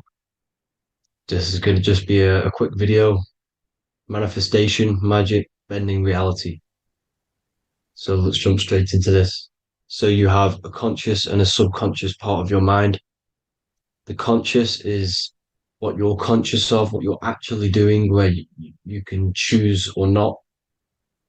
However, the subconscious is the part of your brain which is automatic. So all of the systems in your body, like the digestive system, your heartbeat, these are automatically being ran. And you do not have to tell these systems to do anything. You do not have to consciously tell your heart to beat. It's automatically doing it. And this is what the subconscious mind is controlling. It's like the dark aspect of your brain or your mind. it is the way bigger aspect of your mind. Okay, it controls all the systems in your body. Okay, and this is where all of your programs are. So when you're in it from your childhood, what you've learned in school, all of these things are being kept in your subconscious, maybe traumas and stuff like that. So the subconscious is the female aspect, and the conscious is the male aspect, because the male is all about action and doing, and the female is more about creation, creativity, intuition. So you have a right and a left hemisphere of your brain, and these are obviously male and female. The right side of your brain is your female. It's to do with creativity, imagination, intuition, insight. Okay. And this is one of the most important sides of the brain. This side of the brain is the most attacked by the elites, whatever you want to call them. This side is one of the most important, because obviously your intuition is a massive part of reality. And if you don't have intuition, then you lose track of the things around you. You can't consciously feel if things are wrong or right. They don't want you to have intuition or creativity or imagination. They want you in the left side of your brain, which is just reasoning, logic, and basic things. So they just want you to tell you what you want, tell you what to learn, and then that's it. They don't want you thinking for yourself, which is the right side of the brain. So whatever the conscious side of your mind impresses the subconscious side of your mind. So if you do affirmations, for example, if you consciously do affirmations every day, you're reprogramming your subconscious mind. You're impressing a vibration and a word into your subconscious mind, and therefore it will reprogram it. So the male and female aspect are symbolized by the Star of David as well. The male being the upside triangle, the female being the downside, connected all in one, because we both have male and female energy. So every thoughts are electric, which is the male aspect. Emotions are magnetic, which is the female. Each thought creates a wave of vibration in all directions. So think of it like a water drop in a pool, but it going out in every single direction. It's not just flat. And these thoughts have a certain frequency, has a certain vibration. That vibration has a certain frequency. And this affects your aura. Every thought, every emotion directly impacts your aura and the strength of your aura. So if you're angry all the time, your aura in the astral plane will look red. However, if you're happy, it'll be more like blue and green. So it's very important. Your electromagnetic field is created out of your emotions and thoughts, and that affects reality, because you're 60% water, and frequency and vibration create certain patterns and has a certain effect on water. We'll get into that after this slide. So each thought that people are thinking around you, you are actually subconsciously picking up these thoughts, because it's emitting this vibration in all directions. So this is why you can pick up thoughts of other people on the odd occasion. However, when you're more in tune with your intuition, your right side of your brain, you can start to pick up on vibrations, thoughts, and other people's auras. You can pick up on the energy once your third eye is open, and you know whether you should be in that environment or not. This is what we call an atmosphere. When we go into a room and you can feel the tension, if someone's been arguing, for example, this is the atmosphere, this is the vibrations, these are people's auras emitting these certain frequencies and vibrations. Okay, so our aura is contained of multiple layers. Obviously, we have the physical body. This is the electromagnetic layer. However, you have the different planes of existence: the spirit, mental, astral, etheric, and then physical. The physical is the lowest plane of existence. And the physical plane is a product of all of the planes above. So the mental impresses on the astral impresses into the etheric, and then the etheric creates the physical object. So the mind is the root cause of reality. The mind is the cause of everything. Your consciousness is pure cause. There's no effect. Everything you see in this reality is the effect. Everything that you experience is the effect, because the root cause was the mind. The decisions you made you experience that certain experience. And that decision was created on the mental plane. And this is just pure thoughts. And thoughts are things. If it exists in your mind, it is a thing. It's a certain frequency. So if you have a certain level of thoughts, if you're thinking positive, for example, you're going to have a strong aura, you're going to have a higher vibration. And that attracts like. Like attracts like when it comes to thoughts and vibrations and electromagnetism. So if you're thinking positive all the time, speaking positive, doing positive, you're then creating a higher vibration, and that's going to attract people on that similar frequency to you. Everything is electromagnetism, frequency, and vibration. Everything.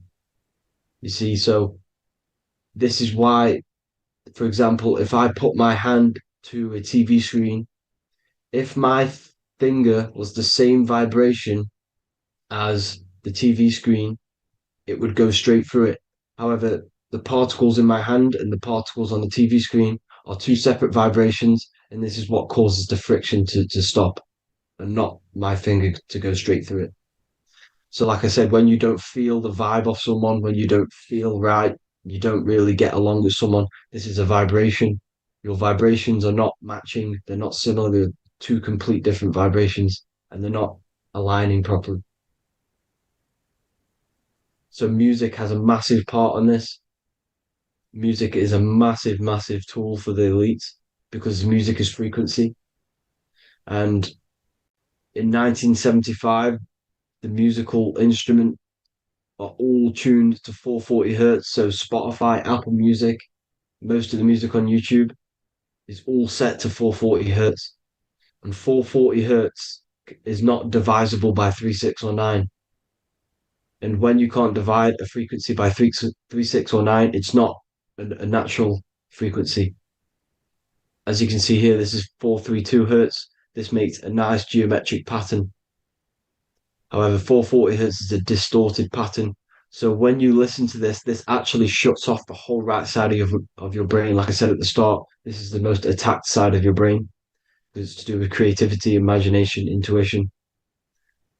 When you listen to 440 hertz, it shuts off the whole right side of your brain. And obviously shutting off all of these forms of your brain. Music is very, very powerful tool for the elites because it's the only thing which can enter your soul or your ears without consent, your body without consent. Everything else has to be through consent. You choose whether to eat something, you choose whether to drink something, but frequency, you're going to hear it no matter what. This is why it's so powerful. And music influences the body in many different ways.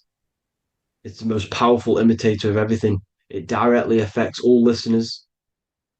It directly affects intentions, gestures, movements, and actions. It stimulates your mind, and certain songs, certain catchy songs, can reprogram your subconscious mind, invoking certain emotions. This is why when you listen to slow beat songs, it makes you feel more sad.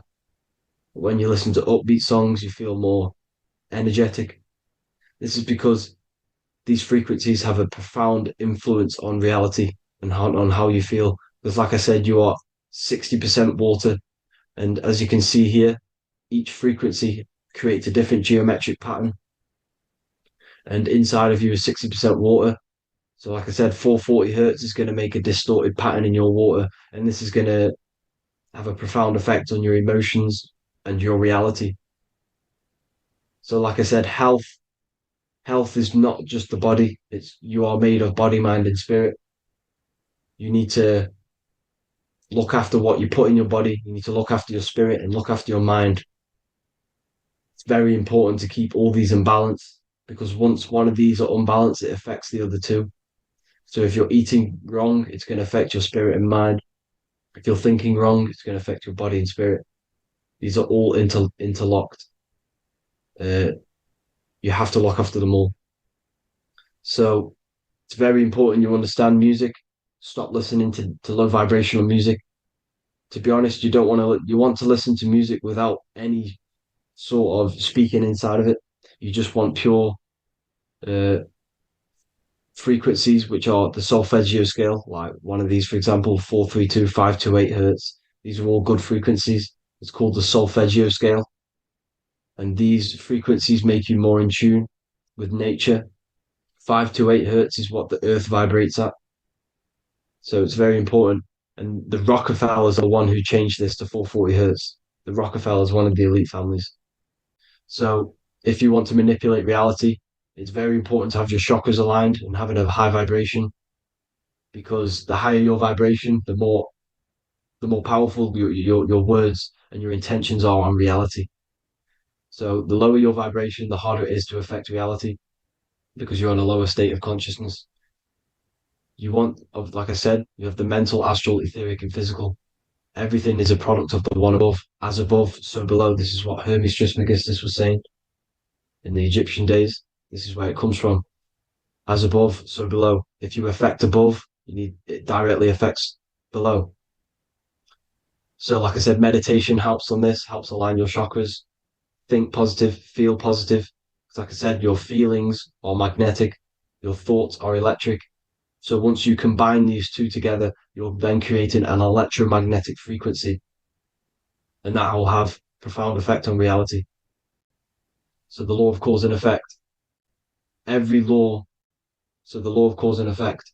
Every effect has the root cause. Like I said, your mind is the root cause of everything.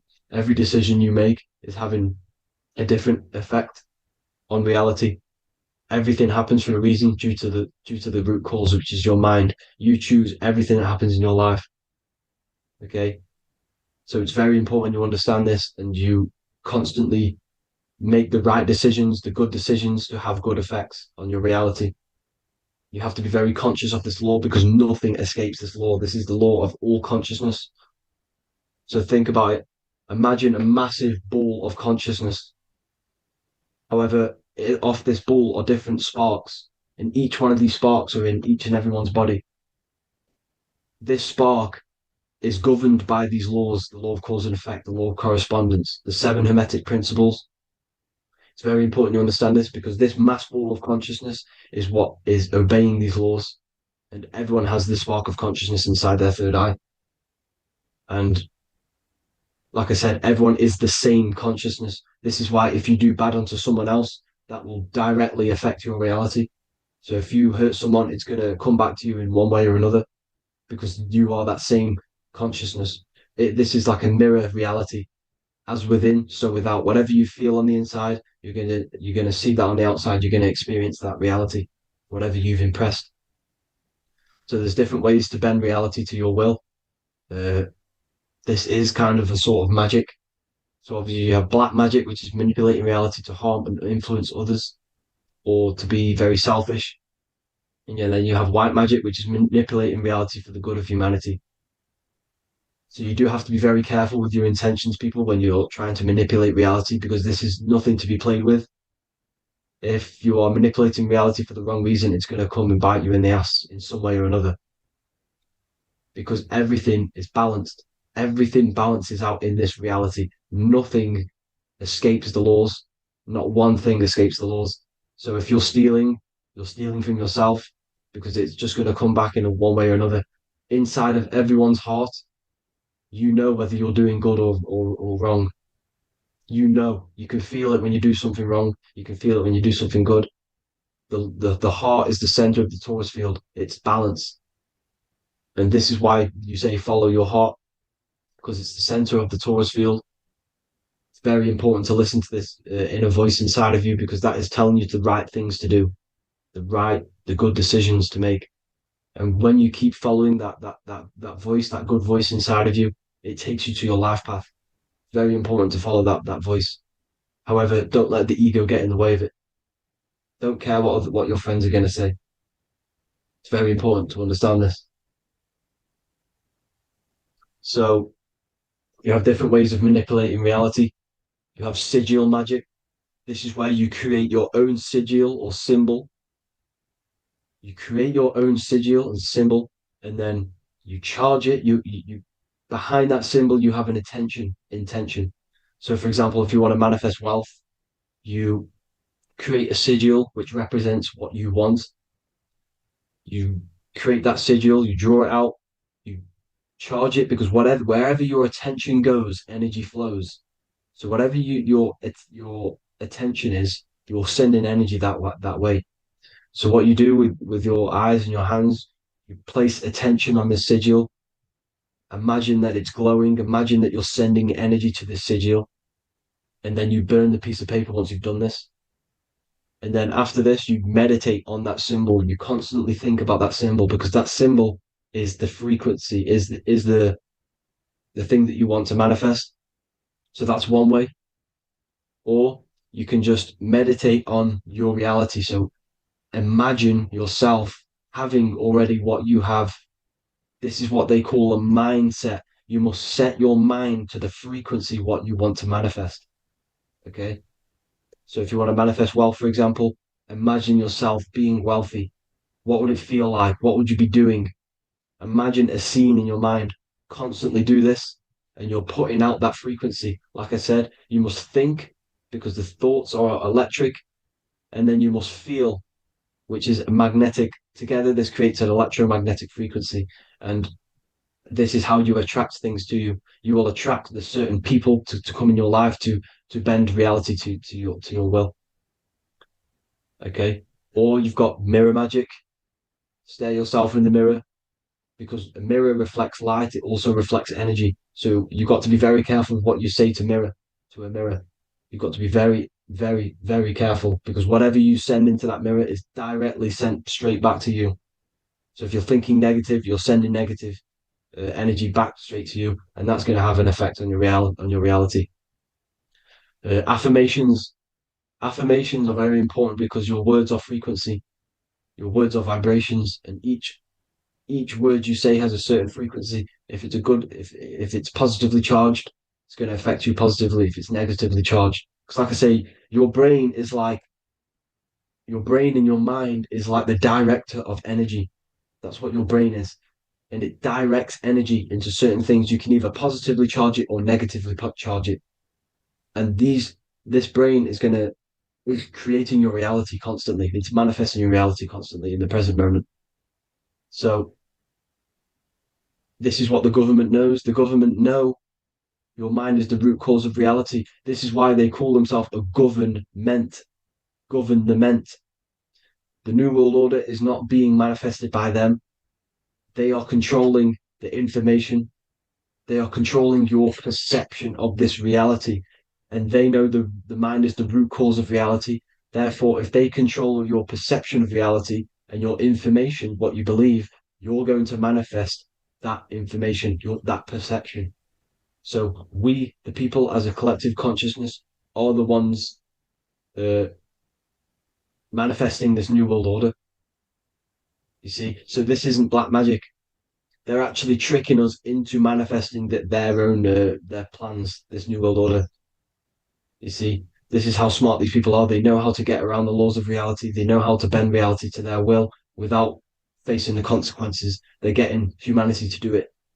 You see, there is a collective consciousness. As like I said, we all have that same spark of consciousness, right? So as a collective consciousness, we are on a very low vibration at the moment.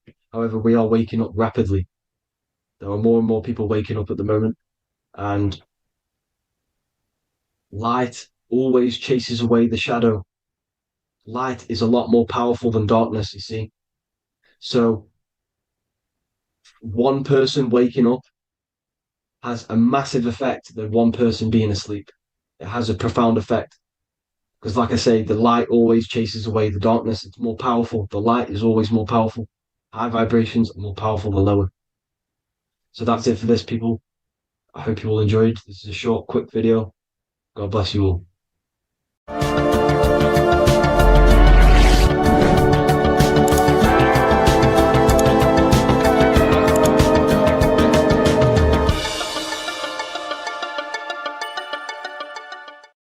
In this video, we're going to be talking about the evolution of consciousness.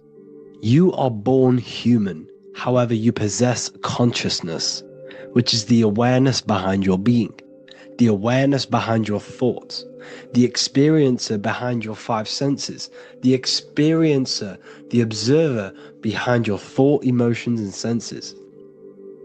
You are an eye, an invisible consciousness looking through a lens, which is your body. Your body produces this physical world that you experience. Your brain produces this world. Your brain and body is a technological computer. However, you are an infinite, ever-expanding consciousness behind this physical body. And there is an evolution of consciousness, a cosmic journey of expansion. And this is why we see so much pyramid symbolism in the occult and esoteric world, and especially within Freemasonry. Because the pyramid represents climbing, an evolution, a raising state of consciousness, a journey. Steps symbolize a journey upwards. This is the raising and the evolution of consciousness, our inner world. The transmutation of our inner selves, of our souls and consciousness and our minds. So when we see this pyramid, we're seeing a evolution, a way up to source consciousness. And the eye in the pyramid represents your source consciousness. It represents illumination. It represents divine guidance through this evolution of consciousness. This is why we see the ladder. Consciousness is ever expanding on an infinite journey of evolution. Each individual is a part of this cosmic process, contributing towards the ongoing expansion of both mind and awareness. As we evolve, we collectively explore deeper levels of existence, expanding the boundaries of thought and consciousness. The mind has the ability to expand infinitely into new realms of thought, into new dimensions of mind. The mind cannot be filled up. It is not a physical substance. The body can be filled up because it is a physical thing, but you cannot fill the mind. Therefore, the mind is constantly expanding, ever expanding into new fields of thought. So what we see in Freemasonry, the ladder, is again a journey, an elevation of consciousness. When we are born with an infant consciousness, and as we gain older, we gain an adult consciousness. Our inner world, our inner mind, and our emotional intellect changes and evolves.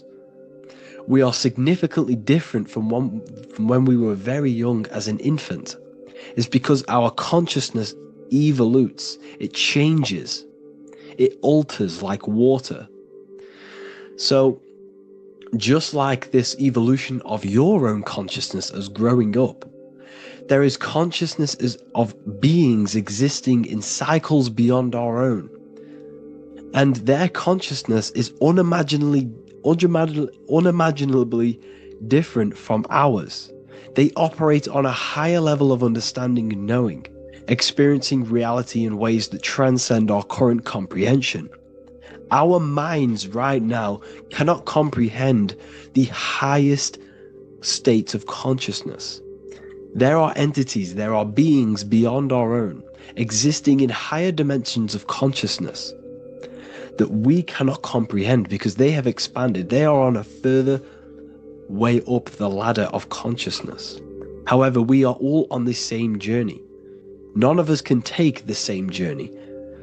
There is one ultimate goal, reaching source consciousness. However, this is always ever expanding. However, we are all on a different journey. There is one truth, one source, one goal. However, there are billions in different ways of reaching it, and we are all on these different paths to source consciousness, to this ladder, this evolution of universal evolution. Okay? Their awareness is attuned to new dimensions of existence, reflecting a more advanced stage in the cosmic journey of consciousness evolution. So when you take DMT, you are shot into these higher realms of consciousness where you meet these beings who look similar to these images. They are not speaking to you physically. They don't speak to you three-dimensionally through vibration and words. They speak to you mentally. If you have done DMT, then you know this.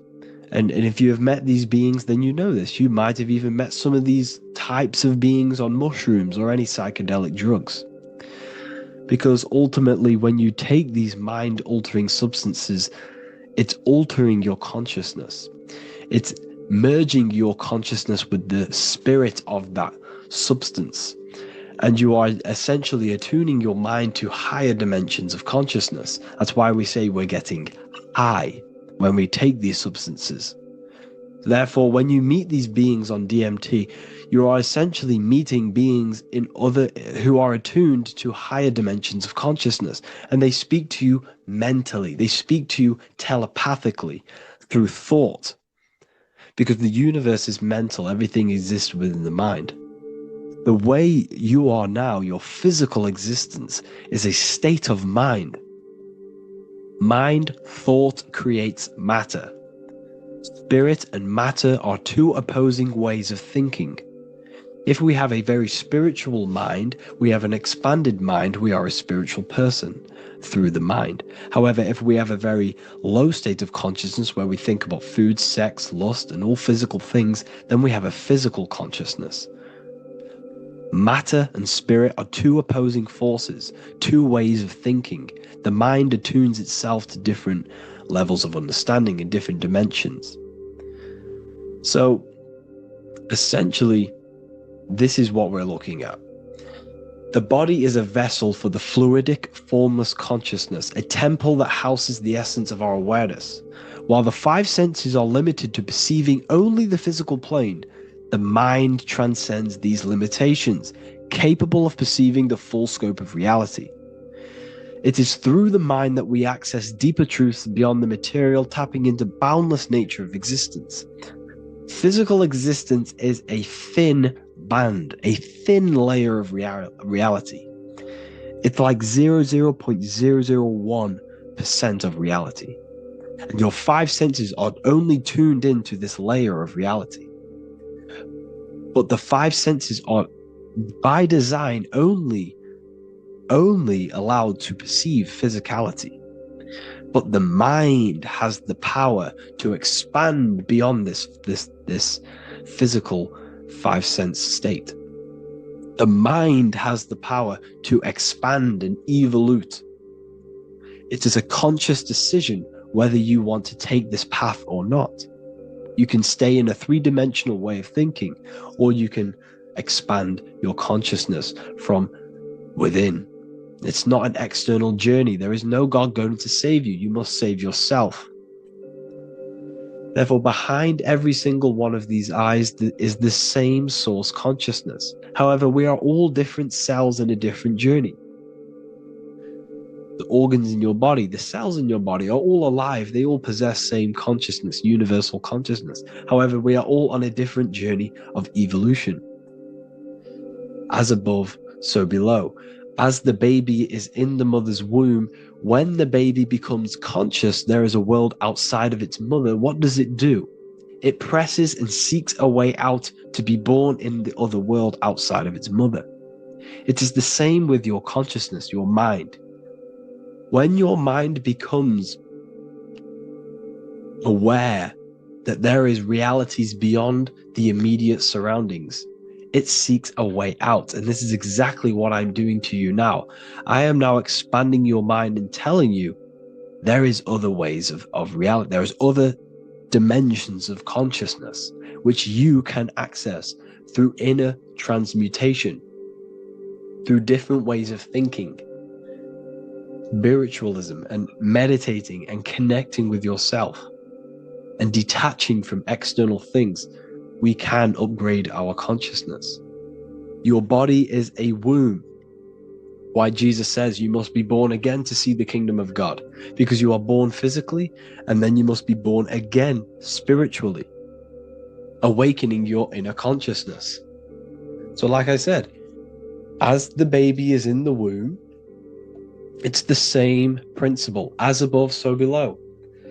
You were a baby. You were in your mother's womb, and you figured out there is a world outside of your mother. So you seek to weigh out your mother to be born in another world. It's the same now.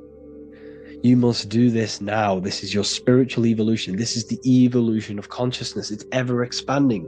When you die, this is a transition. You must learn to not fear death. This is another part of your spiritual journey. You must master death.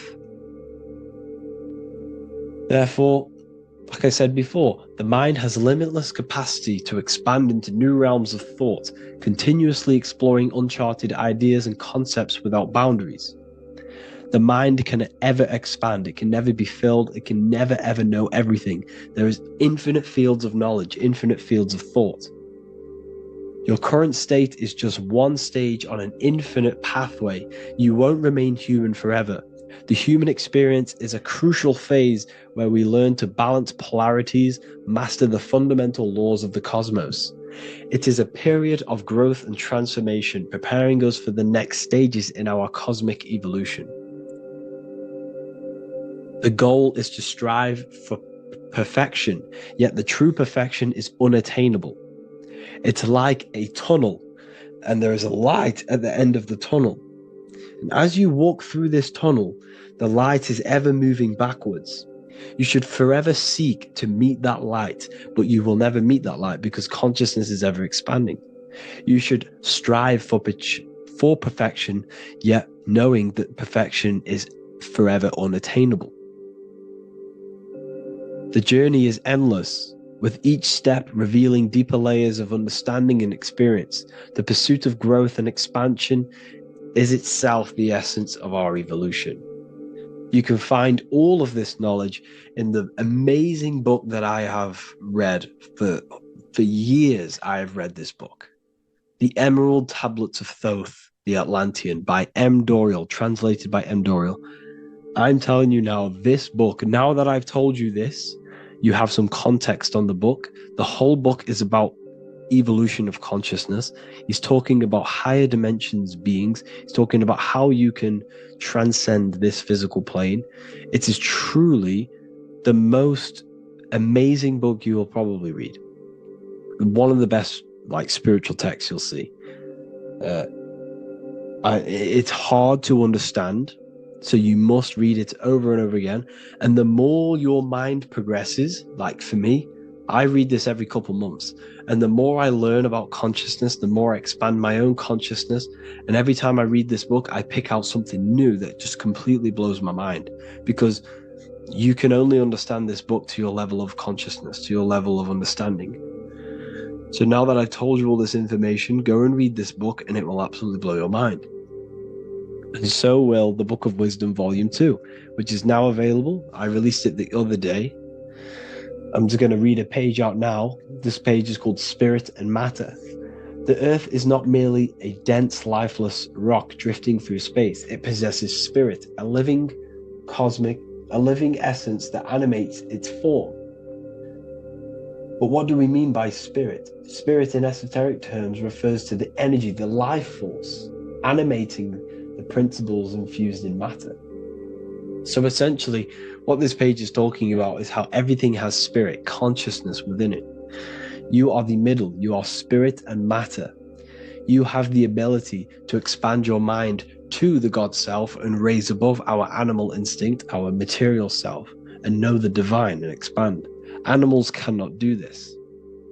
Animals are not self-aware. Humans possess self-awareness. We can observe our consciousness. We can say, why do I exist? We can look in the mirror and know that we need growth. And this is what Anunnaki means. Anu means above. Anu was the supreme god of the sky, which is a metaphor. He represents spirit above, heaven. Anu came down to earth and married Ki, the goddess of the earth, which represents matter. It's a myth, it's an allegory. Anu married Ki and gave birth to the Anunnaki. Spirit came down and infused with matter and gave birth to the human, which is you. You are spirit infused in matter, Anu and Ki, Anunnaki. You are the Anunnaki. And this is just one of the teachings in my book. I honestly, this book is absolutely amazing. If you truly, truly want to expand your consciousness, give this book a read. And obviously, if you're inside the university, I give you this book for free, a paperback version. If you join the university, follow the steps inside of the general chat, you'll be able to download this book. Or, sorry, not download it, order a paperback for free. All you have to do is pay for the shipping. You'll also gain amazing knowledge inside of my library, where your mind will just be overblown with the amount of esoteric books. There's over 45 rare occult books, plus you get a PDF of the Volume 1 and Human Health Guide. You get reoccurring updates where I expand on symbolism, occultism, where you will just feel absolutely amazing once you understand esotericism in yourself. You'll also learn how to create the dream reality that you want with the Manifestation Mastery course, where I teach you how your consciousness creates reality. You'll have a real lectures where I post lectures on symbolism, occultism, esotericism. There's a conscious community and live calls and Q&A where you can ask me questions and I'll answer your questions. I just want to say thank you to everyone who has joined the university. Thank you for even liking and watching this video. Any support I just appreciate every single one of you. Please, if you can, leave a comment and a like on this video and let me know any videos you want me to make in the future. And I will start uploading a lot more to the YouTube. So yeah, thank you all for tuning in today. Have an amazing day. You are not breathing correctly. 98% of people only use a third of their lungs capacity, which is shallow breathing, which ages you, lowers your brain capacity, and also lowers your state of consciousness. So it's essential that you breathe consciously on a day-to-day basis, because this is what truly elevates your consciousness.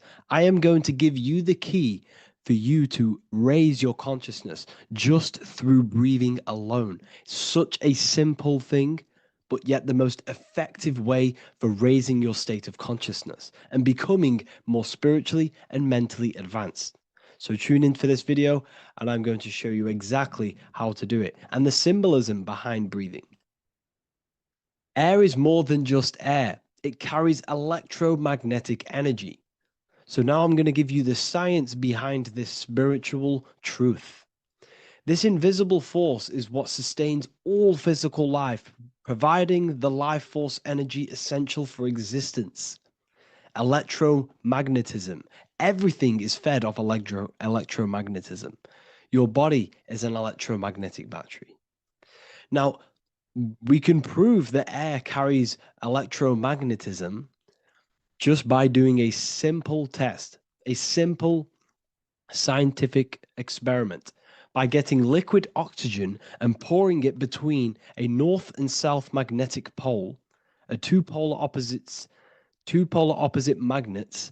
We see that the liquid does not fall straight through it. It is sucked. It is magnetically attracted to these two opposing forces, opposing magnets. This is proof that air, liquid oxygen carries electromagnetism. When you are breathing electromagnetism, the essential life force behind all living beings. This is known as energy or prana, chi, ether, or spirit. This is all the same thing. Air is not just empty space. It is energy. It is prana. It is life force. It is spirit. It is ether, chi, prana. You are an electromagnetic being. Your consciousness is in direct correlation with your electromagnetic aura or biofield around your body. Your state of consciousness is mirrored within this field around your body. Now, your breath, when you breathe in, you're breathing electromagnetism or life force. Breath is the vital link between the physical and the spiritual, bridging the body with the soul. Through breath, we connect with both tangible world and deeper, the unseen realms of energy and consciousness. Breathing deeply and properly elevates our consciousness, enhancing the brain's functions, heightening the sensitivity of our five senses. It also brings a profound calmness to the mind, creating a state of clarity and inner peace. Like I said earlier, breathing properly is the fastest way to elevate your consciousness. It is the fastest way because breathing, when you stop breathing, what happens? You lose physical consciousness. Your body will shut down if you do not breathe in this vital electromagnetic energy in the oxygen. If your body does not get this for 5 minutes or however you can last without breathing, this makes you lose physical consciousness. Your body will not survive without this essential life force energy. Therefore, air is one of the most overlooked things. This is why we see the symbolism of Buddha having a big belly. Why does he have a big belly? Because it's symbolizing breath work, proper spiritual breath work, the certain teachings of breath work, of when you breathe in through the nose, you have to breathe in through the nose. You don't want to breathe in through the mouth because the nose acts as a filter which catches dust particles and filters out the air before it enters the lungs. The mouth does not do that. The nose is for breathing inward. We breathe in through the nose, and when we breathe in, we breathe into our belly, not our lungs. When we breathe into our belly and our belly expands outwards, we are then moving this energy down from the nose down the spinal column.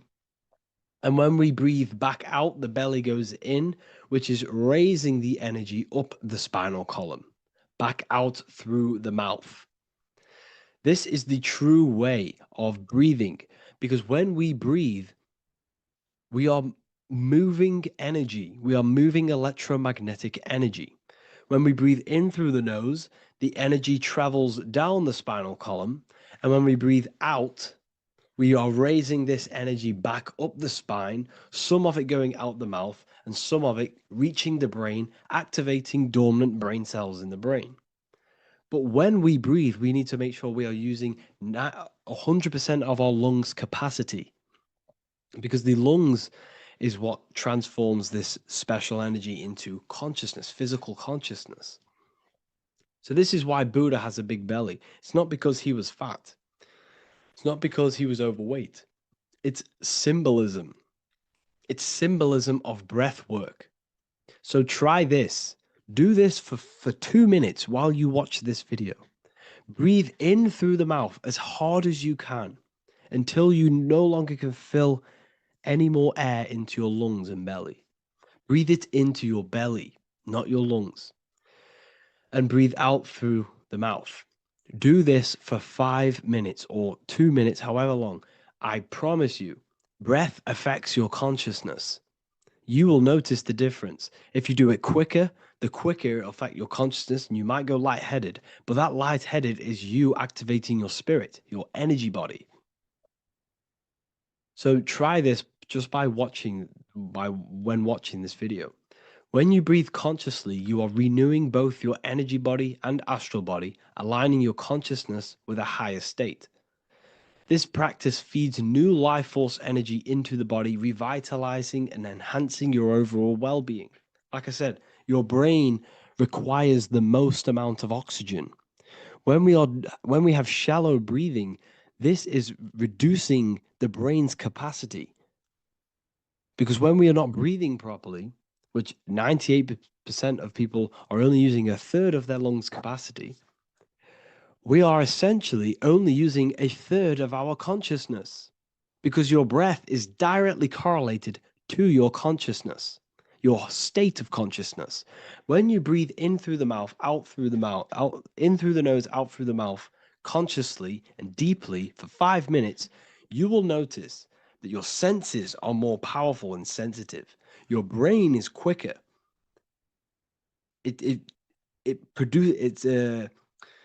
What's the word? It processes information quicker. You become quicker. You become a superhuman, and you feel more spiritual because it activates your spirit, your astral and energy body.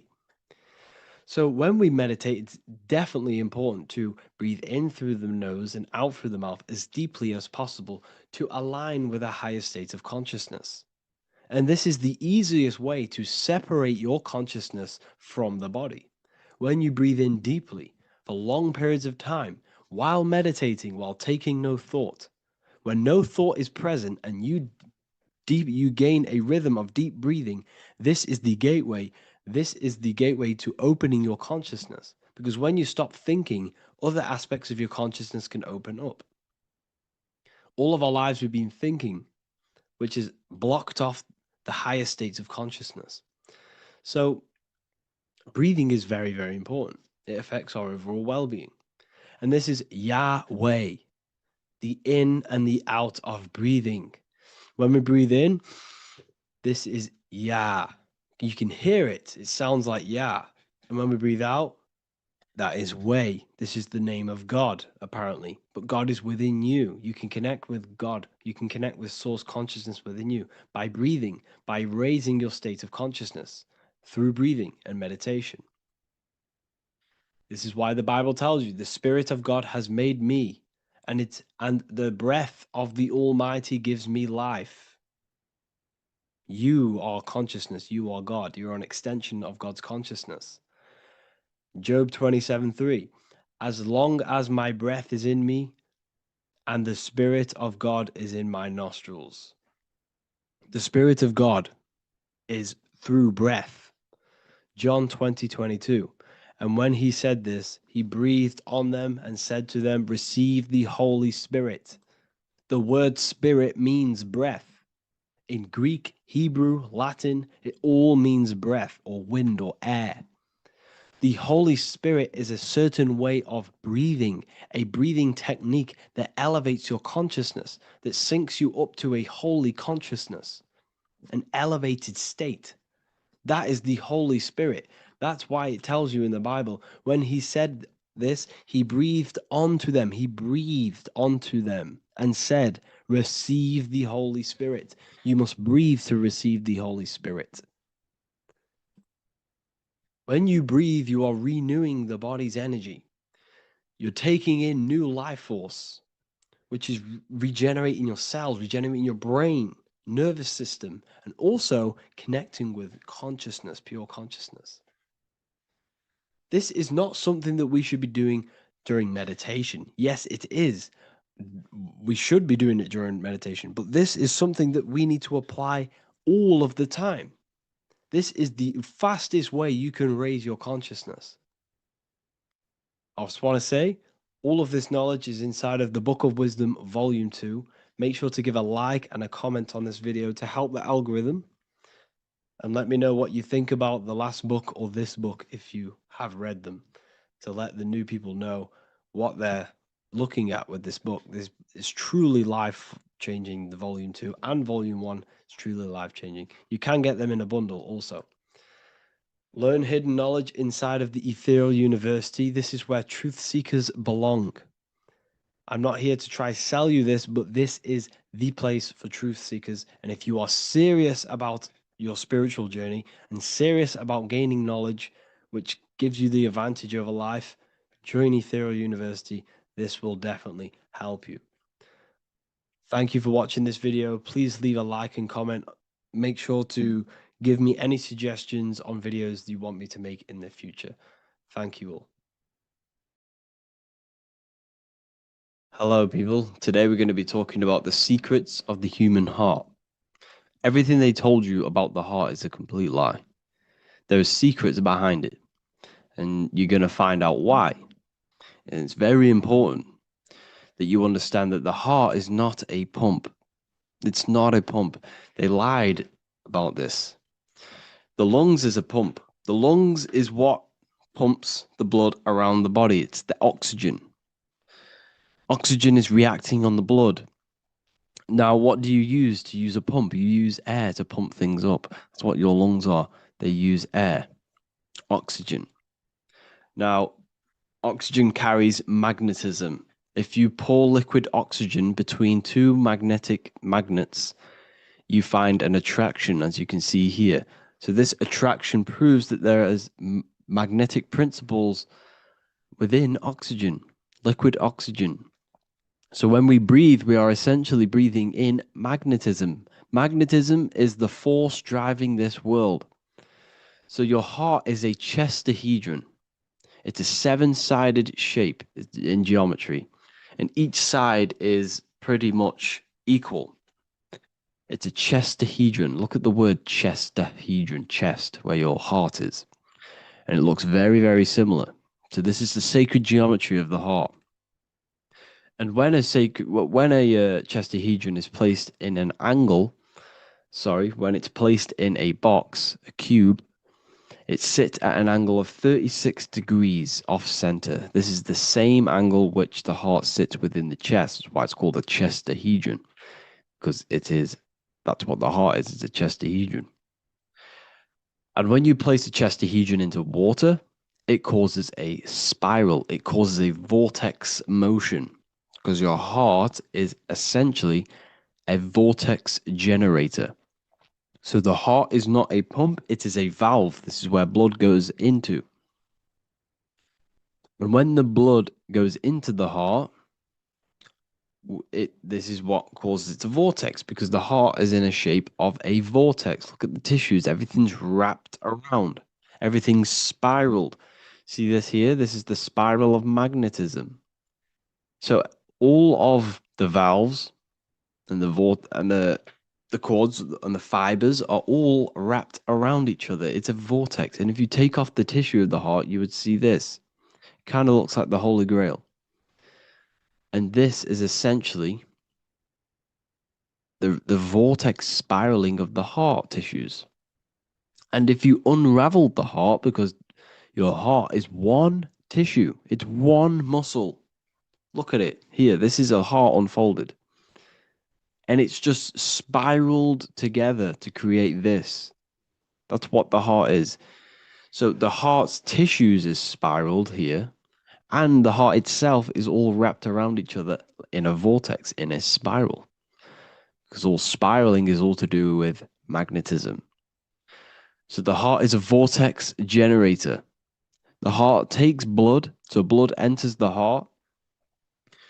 The heart charges this blood. It reacts with the heart. The blood is turned into the heart moves through the blood moves through a vortex motion within the heart and then goes back out of the heart. So there is something going on inside of the heart which is very, very crucial that we might be missing. So the heart is spiraling blood, and there's a reason why it's doing this.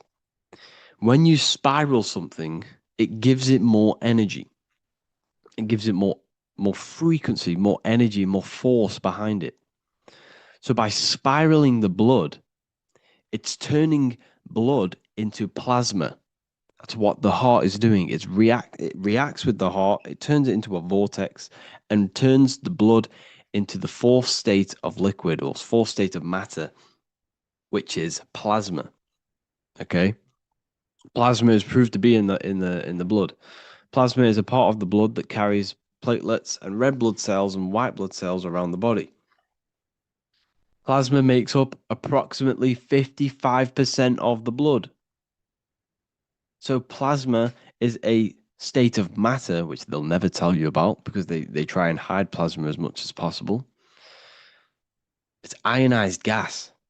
And that's what's going on in the heart. The heart is a vortex energy generator for the blood. And the body is being fed by plasma. Plasma energy, the fourth state of matter. And if you go and read the Emerald tablets will tell you this exact same thing. Emerald tablets of Thoth. They're supposedly thousands of years old, or it was supposedly written by Doriel, who was an occultist. Apparently, he translated them. Either way, he was an occultist. So it's either written by an occultist or it's actually 100,000 years old. In the physical are these channels, the blood which moves through the vortical motion, reacting on the heart to continue its beating. So what is that telling you? The blood moves in vortical motion. It's a vortex. reacting on the heart. What's it reacting with? There's something in the heart that turns blood into plasma. It reacts with the blood, reacts with the heart. Then it says magnetism, which moves through the nerves paths, carrier of energy to all the cells and tissues. So your body's being fed by magnetism, people. They'll never ever teach you this in school. That your whole body is running off magnetism and plasma. You're literally you are an energy being. When you understand this, you are made of energy. You're running off spiritual etheric energy that you cannot see. They just teach you in school that you're running off blood and oxygen. It's way deeper than this. We're being run by magnetism. Magnetism is the driving force of all creation. Magnetism, which moves through the nerve paths and carrier of energies to the cells and tissues. Akasa, which flows through the channels, subtle yet physical, completing the channels. Personally, I think Akasa is plasma. Okay, plasma is Akasa.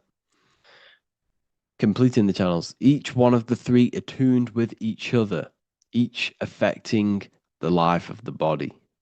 So all of these three things, okay, the heart, magnetism, and Akasa they're all working together to create the body, to create the life. Form they the skeletal framework through which the subtle ether flows. So it's telling you ether is real. Ether is the substance that connects the physical and the astral. It's your etheric body is where your chakras are. So your chakras are your etheric energy body. And these energies, these 7 energies, is what gives life to the physical form. They feed energy into the physical form. So the ether, subtle yet physical, is charging the body through the skeletal framework. So it's telling you this, and even the word heart has ether within it if you just rearranged A and the E. Put the H on the beginning of, put the H on the end of heart and you get earth. Because what the heart is actually doing, it's taking the energy of the electromagnetic field around us, which is everywhere, that everything is filled with magnetism and electromagnetism. The Earth is a giant electromagnetic torus field, and all of this energy from the center is feeding directly into your heart. Because the center of this Earth is the heart of the Earth. The center of you is your heart. And the center of the aurora borealis, whatever you want to call it, this energy that's emitted from the center of this Earth is feeding directly into you, and your heart is transmuting this energy from the Earth to react with your blood, and your blood is then feeding your physical body through plasma. That's what's going on. You yourself and your heart is directly connected to the Earth. That's why your heart rearranged is Earth. You're directly connected to the cosmos. Everything they do to poison you and give you all this stuff is to keep you disconnected from the universe. You yourself are the universe. Your body is directly in correlation electromagnetically with the Earth. So the heart is the balance. That's how you connect with things, through the heart. Okay. You see Jesus with the Sacred Heart, always pointing at the heart. Matthew 6:21, for where your treasure is, there your heart will be also. What's that telling you? What's your treasure, your goal, what you're doing in life? There your heart will be also, because your heart is a guide through this lifetime. Your heart has an intelligence. Every single organ in your body has consciousness, and you think with it. You can think with these different organs. You can think with the brain, you can think with the heart, you can think with, the reproductive area. That's why, everyone always says you're thinking with your penis. For if you're a man, you know about this. People say that. That's just a saying. But It's true. You think with these body parts, people, and your heart is a guide. It knows everything that's right. It knows the things that you need to do. So that's why your heart is called a chest, because your treasure chest is in the chest. Sorry, your treasure is in the chest. And what's the treasure? Your heart. All of the wisdom, all of the understanding, all of the guidance is inside of that heart.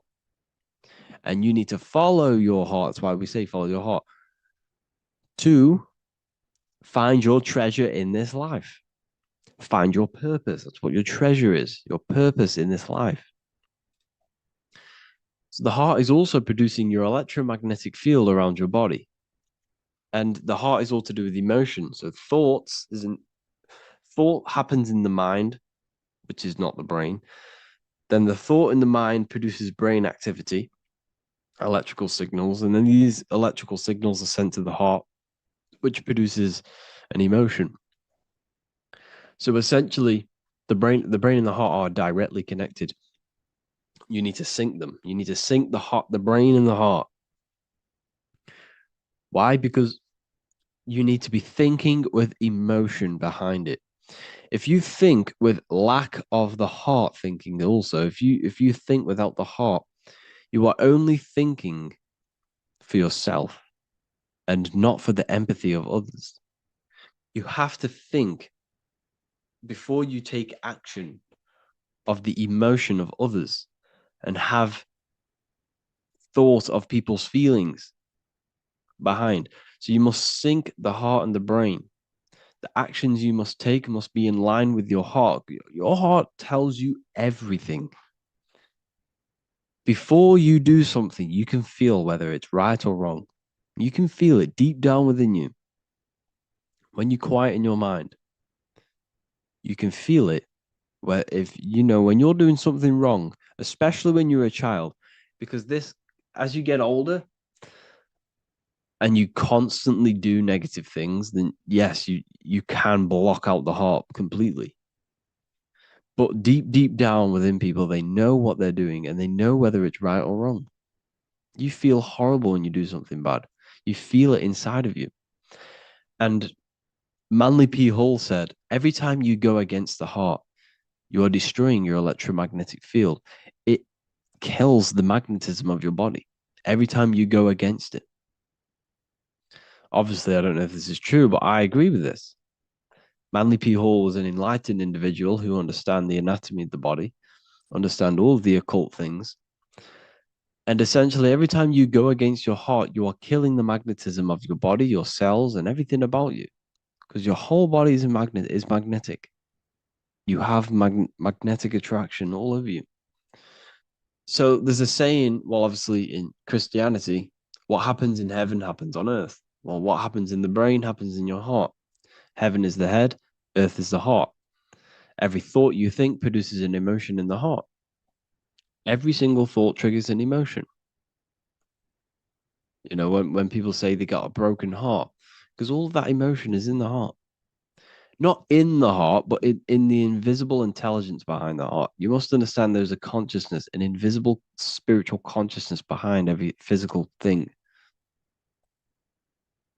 So your brain is dual, your heart is single. Your brain consists of two hemispheres. So when it comes to decision making in the brain, there can be confusion between the left and right hemispheres. This is why when people are confused. But the heart is a singular organ. And if you go onto Google and type in brain cells found in the heart, there are 40,000 neuron cells in the heart, the exact same cells which are found in the brain, in the cranial brain. This means that your heart is essentially a brain for your emotions. That's what it is. And your emotions tell you what is right and what is wrong. So every thought you think produces an emotion, and whether that emotion is good or bad will tell you whether something is right or wrong. So the heart is the guidance through this life, and your higher self resides in the heart. You have to follow the heart. You have to do what the heart tells you all the time. So I hope you enjoyed this video, people. Please feel free to contact me if you have any video ideas or anything like this. And welcome to the university. I look forward to connecting with you all. Hello and welcome to another video and another lecture from Ethereal University. Today we're going to be breaking down in detail the Freemasonic 33rd degree symbol. Now, of course, this is a complex symbol, and it's composed of many symbols put together to create a greater meaning. So, as you should know from my previous videos, a bit of context behind Freemasonry, what it particularly is, and I will give you a brief overview before we go into this. It's definitely important to know what Freemasonry is before we break down this symbol, okay? Because without the knowledge of Masonry and what it is, it's difficult to understand what the symbol truly means. So Freemasonry is all about building. The word Mason means to build. And we're either building with light or we're building with darkness. So that we have good Freemasonry, we have good Masons, people who want to spread the truth, people who want to help people awaken their mind and liberate them and bring them up to higher consciousness. Or we have Masons who want to divide, keep the knowledge to themselves, create walls, build walls in people's minds, construct illusions in people's minds for their own personal gain. Okay, so we're either building with light or you're building with darkness. You're either building with light or bricks, spirit or matter. God and the devil, same thing.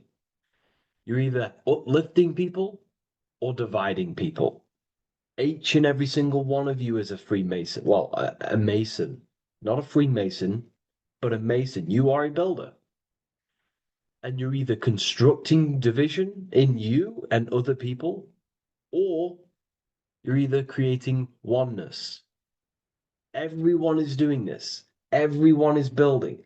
Everyone is contributing towards the world and building our reality. So Masonry is a craft, and that craft is to craft a better mind and heart, a higher consciousness, a higher understanding of the self, building a higher perception of yourself, getting to know who you actually are, why you are here. Every action, behind every single action, behind every single cause is choice. You chose to be here. Whether you know why you are here or whether you do not know. You chose to be here in this time, in this period of life on the earth, on this physical dimension. The mind of yours chose to be here in this body at this specific time. You are playing a role, you are building in this world at this specific time. So Masonry is all about getting to know the self, to know what you actually are through gnosis. Gnosis is direct knowledge obtained and extracted from direct experience. Knowledge extracted from direct experience. Knowingness. You know you have hands. You don't believe you have hands. You know you have hands. That's what knowing thyself truly means. To go within the self. To dwell in meditation for long periods of time. Not even meditation. To dwell, closing your eyes and thinking internally. Not thinking externally about anything outside you, but thinking and questioning internally, and you shall find answers. Seek and you shall find. If your heart is truly set on knowing, on getting to know true knowledge and knowing yourself, then you will find it. Okay, so because that's what the heart is. The heart is where we find our treasure. That's why it's inside of our chest. Our chest holds the treasure. What is your treasure? Your treasure is your physical manifestation. And whatever you act, whatever your heart cares about, your body follows. Your body takes action towards what you care about in life. This is why we say follow your heart, because your body follows the heart, what you care about. If you do not care about something, you do not take actions towards it. Whatever your heart loves and has that love energy for, the body follows. If you truly want to become enlightened and truly want to reach higher consciousness, then you will. You truly care for that, then you will find it. You have to go within. Okay, so this is what Masonry is about. It's about going within and finding out your true nature and constructing a higher consciousness by dissolving walls and blockages inside your mind and heart, purifying the self. Because you can care about sick and twisted things. Okay? We can see that in society. People like killing people. It's psychotic, but I know. So we can be corrupted. Okay, so going into this symbol, what does this symbol mean? What is it trying to portray? Okay? Before we go into this symbol, particularly, we're looking at the Scottish Rite Freemasonry. So we have the first degree all the way up to the third degree is Blue Lodge Masonry. Then from the fourth degree of Freemasonry to the 32nd degree is what we call Red Lodge Freemasonry, the Red Lodge degrees. So again, that is that symbolism of that red and blue, the left and right, masculine, feminine, water, fire. It's that symbolism again of the two polar opposites of reality, of masculine and feminine qualities, solar and lunar. The left and right hemispheres of the brain, the inner and out world, inner and outer world, the brain and the heart. These are all polarities, okay? Spirit and matter. We have to unify these. But we're looking at the 33rd degree. This is the end of the Scottish Rite of Freemasonry, and it's considered the illuminated degrees. Illuminated. This is when one gets to know the true self, the true knowledge, when one has gone within, mastered the self, got rid of mental blockages, blockages in the heart, purified the self, and they know who they are. They have higher consciousness. And in this breakdown today, I'm going to show you how they have higher consciousness through this symbolism. Okay, so I was going to say something, but I totally forgot what it was.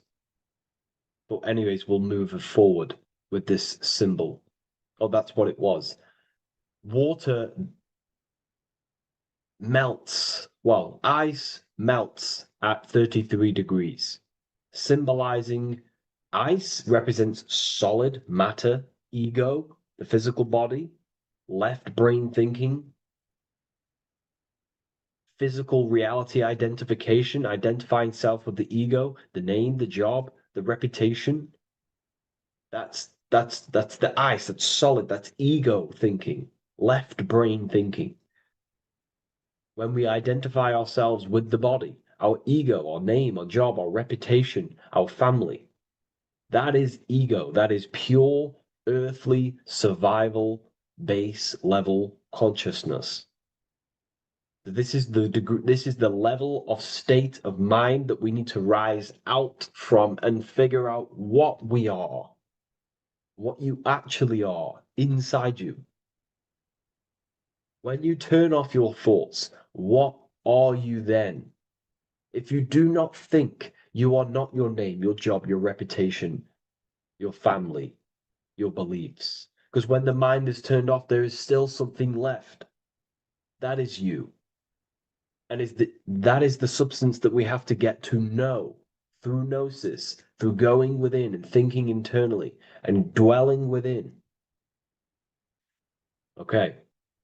So Freemasonry is all about learning about the psyche, the true nature of consciousness, how it functions, the mechanics of consciousness, how we can integrate universal law with consciousness. We're going to be going into that.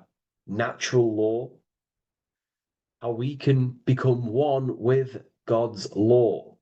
We can become one with the universe and integrate universal consciousness into yourself. Okay, so the first thing I'm going to say about this symbol, straight away, the first thing you probably notice about the symbol is the eagle. The eagle is a bird. Okay, what do birds do? They are high in the air. They are above the earth, which represents rising, rising consciousness, rising the mind out of the lower mind, earth-based survival, impulsive, reactive, egotistical mind. And we're pulling us out, we're rising from that. The earth represents that lower base survival consciousness, ego-driven thoughts. And we're rising up. The bird is free. It's free from the earth. Okay?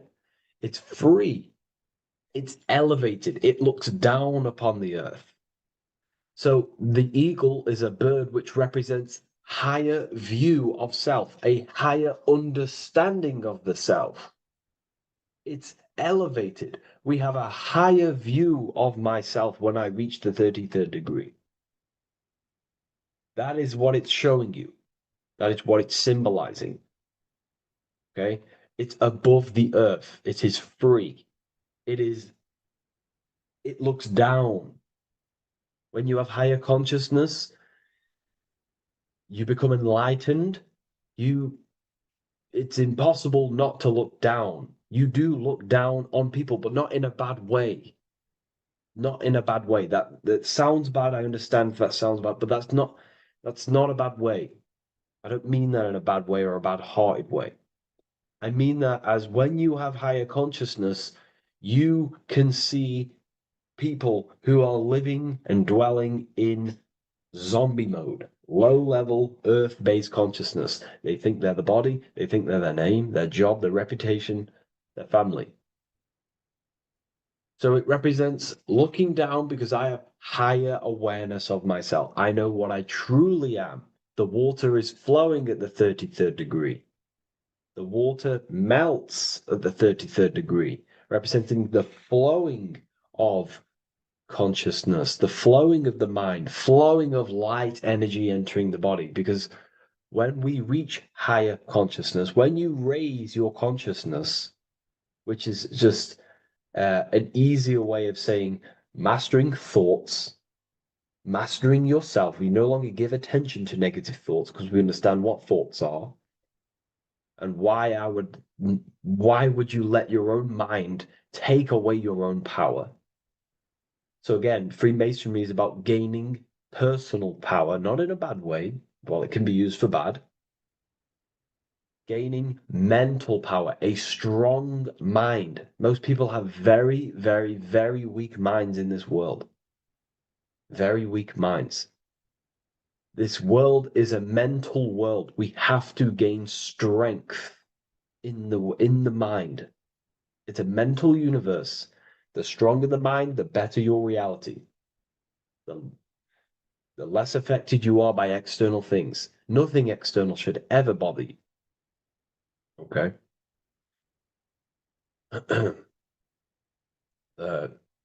So it's about gaining mental strength, mental clarity. So again, the bird is elevated, it looks down, it has a higher awareness, it sees things from above, it sees the world for what it truly is. That's the eagle. Okay? It's the higher view. This is the illuminated degrees. So we're looking at now the sword.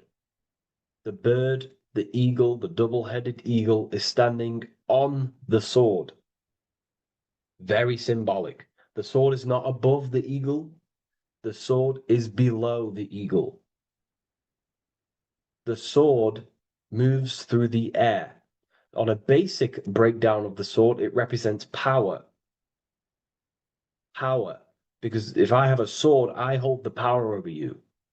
That's what it symbolizes. In war, you have a weapon bigger than someone else and more destructive than someone else, you hold the power. So it's a power symbol. To go even deeper on this, on its true meaning, the sword, I've already broke this down plenty of times. It moves through the air. It cuts the air. It's the mind. Air represents the mind. Water is emotion. Fire is the spirit. Earth is the body. So we're looking at the mind, the power of the mind. And the eagle is standing on top of this, representing, I am conquering my own mind.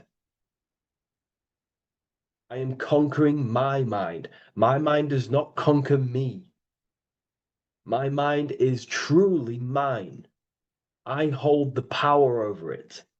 I stand on top of my mind. The mind does not rule me. Thoughts do not enter my mind that take away my power. I think it, I feel it, I act towards it. It's unity. My mind is the monarch. It is the command center. It is mine. I'm above the mind. That's what it's showing here. I hold full control over this mind. I hold the power. Okay?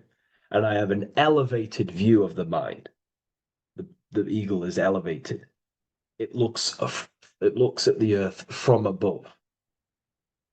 It's the higher perception of the mind. The mind has a higher view of the self. It is conscious. Most people are not conscious. Okay? Most people walk around, they act unknowingly, they don't even know they exist. They don't realize they have consciousness. They think they grew from a monkey. They're born on a spinning ball in the middle of space, and they think they're the body. That is the level of earth-based consciousness. And it's saying, I hold the power. I hold my mind to what I want to direct the mind's forces to. I create with my mind. I carve reality. I shape my reality with my mind and thoughts and my intellect, my communication. Okay? That is what we're looking at here with the sword. It's on top, meaning I control it. When you stand on top of something, you are the top. You are on top of it. You hold the power. You rule over it. When you are the boss of your business, you rule the business. That's what we're looking at here. The sword needs sharpening. It always needs sharpening. You can't use a sword forever. You need to sharpen it. The mind will not stay powerful and strong and aligned with what you actually want unless you continuously refine the sword. The mind needs to be refined or reminded. If you stop doing affirmations, the mind will fall back to old ways of thinking. If you constantly meditate, you constantly implant the messages into your subconscious mind, you constantly visualize, you are keeping the mind sharpened with what you want in life, what you are trying to create.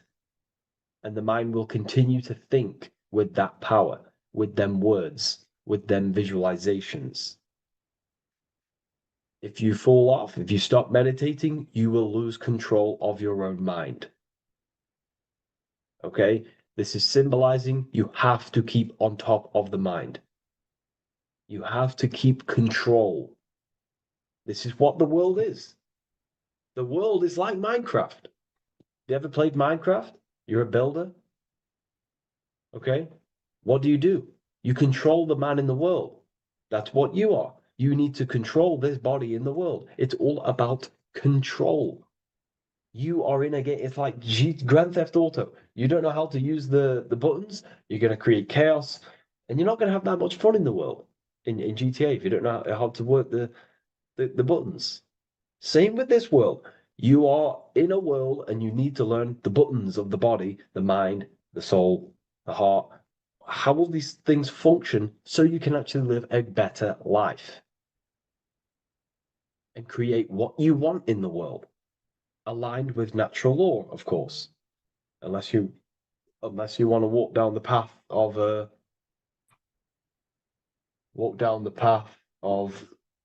Satanism.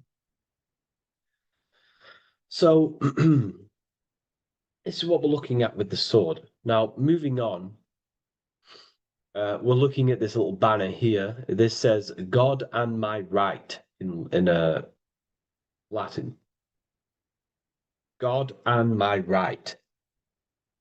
What is your right? Natural law is your right. What is natural law? You already know the natural laws. We all intuitively know the natural law. What is natural law? Do good. We all subconsciously, on a soul level, we know to do good. We know to do right. It is wrong to hurt people. It is wrong to control people. What is your natural law? What are the forces that you hold power over, that you have full control over? You have full control over what you think, what you feel, what you act. Thought, emotion, action. If you start to try and control things outside of them three forces, that is now you breaking natural law. If I try to control and manipulate someone else, that is now breaking natural law. I'm going against my inner law. My soul tells me what is right and wrong through emotion. So it's about aligning the self, my actions, my thoughts with my emotion, my intuition, my natural law. These are your rights. Your rights is to think, feel, and act with the law, with good, with God, with love, with care for one another. Am I building with light to bring good things to the collective? You see, most people are stuck in their left brain, and the left brain only sees me, ego-driven thinking. That's why they trap us in our left brain. They train us to be left brain. They tell us to write with our right hand to strengthen the left brain. They call it writing. Everything in this matrix is to activate your your left brain. Why? They need you in ego consciousness so you can be controlled and manipulated. So you do not recognize patterns. That's the right brain. The right brain recognizes patterns, symbolism, metaphors. They don't want you reading between the lines. They want you logical. They want you divided, because the right brain sees the whole. The right brain sees the woods. The left brain sees the trees. And that tree is your ego. And the woods is the collective consciousness. They want you only thinking about you, because that way you are divided from the collective consciousness. And we're all one consciousness family. We're all God. We're all God experiencing himself. And we are all building this world. So it's about aligning the self with my right, with God, with natural law. It's what Freemasonry is about. True Freemasonry, light Freemasonry, not dark Masonry or evil Freemasonry, whatever you want to call it. The crown, royalty. Royalty wear crowns. And what do the royalty have? Again, this is another power symbol. They hold control. Yes, royalty hold control. And that's why this crown is at the top of the image, not at the bottom of the image.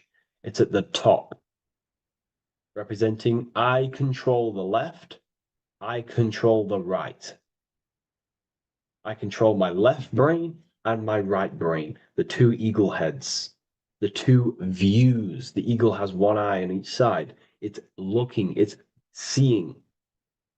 And that's symbolic of the left and right brain. We see, not physically see, but I mean perceive. We perceive reality with the left brain and we perceive reality with the right brain. And it's about unifying these two brains so we can see and perceive reality from a true lens. Because if we see reality only from the left brain, and a left brain dominated brain, we see everything as divided. But if we see everything from a right brain perspective, we see everything as whole. When everything is in the middle, you need to see reality from the middle. Yes, I have my own personal consciousness, and yes, there is a collective consciousness. So I need to balance between that. I need to see reality between the line, between the left and right brain, and align this worldview, and align my thoughts, align my actions with this. Because if you're left-brained dominated, you're only going to take action on ego. You're only going to take action on me. You're only going to think about me, me, me. But if you're right hemisphere brained, you're only going to take action for the collective, which is, yes, that's good, but you also need to think about yourself. Why did you come here? Your life has a meaning as well. It's not just about the collective, it's about you as well. But we need to balance this.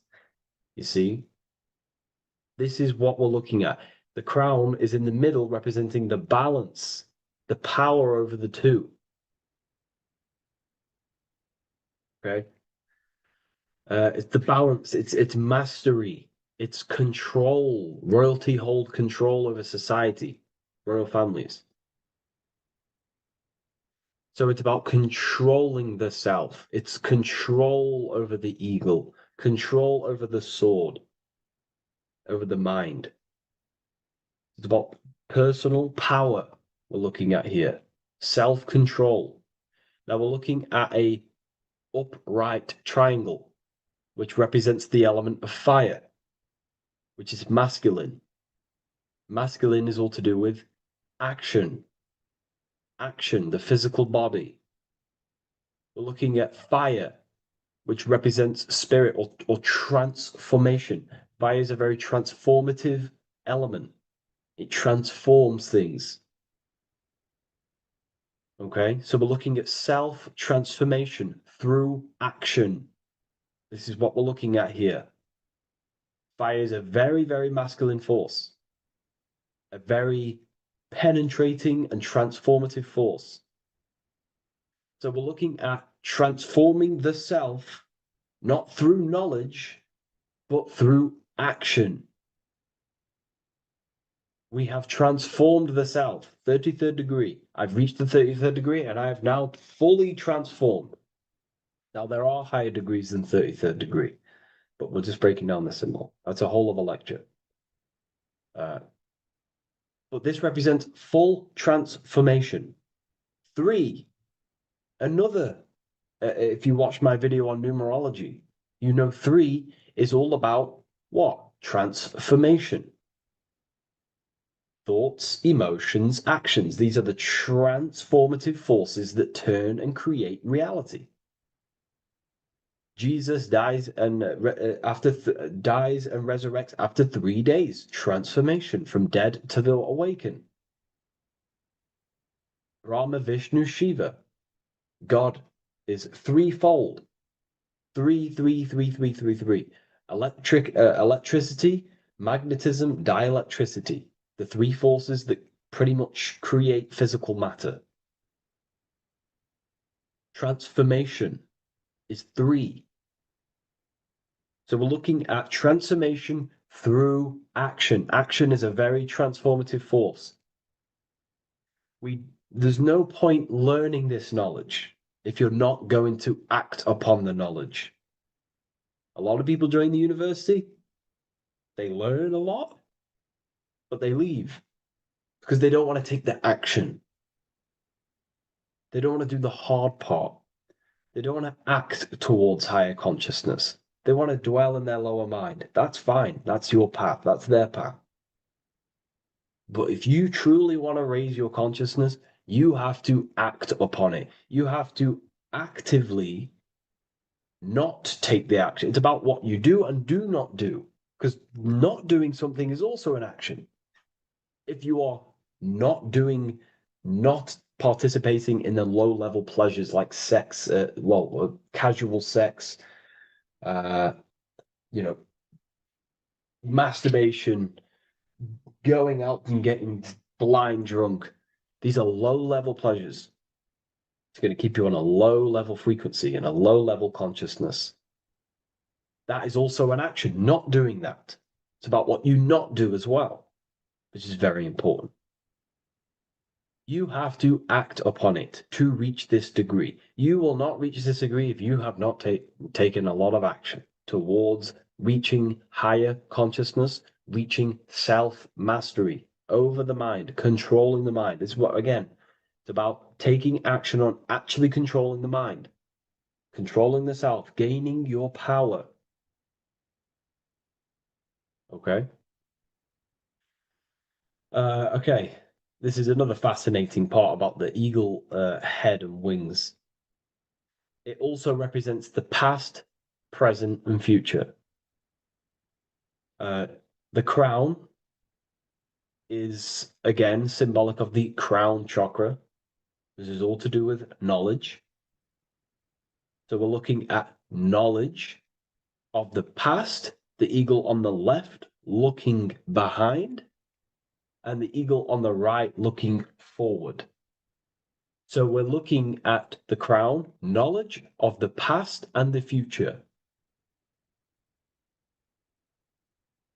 Looking at your past is very powerful.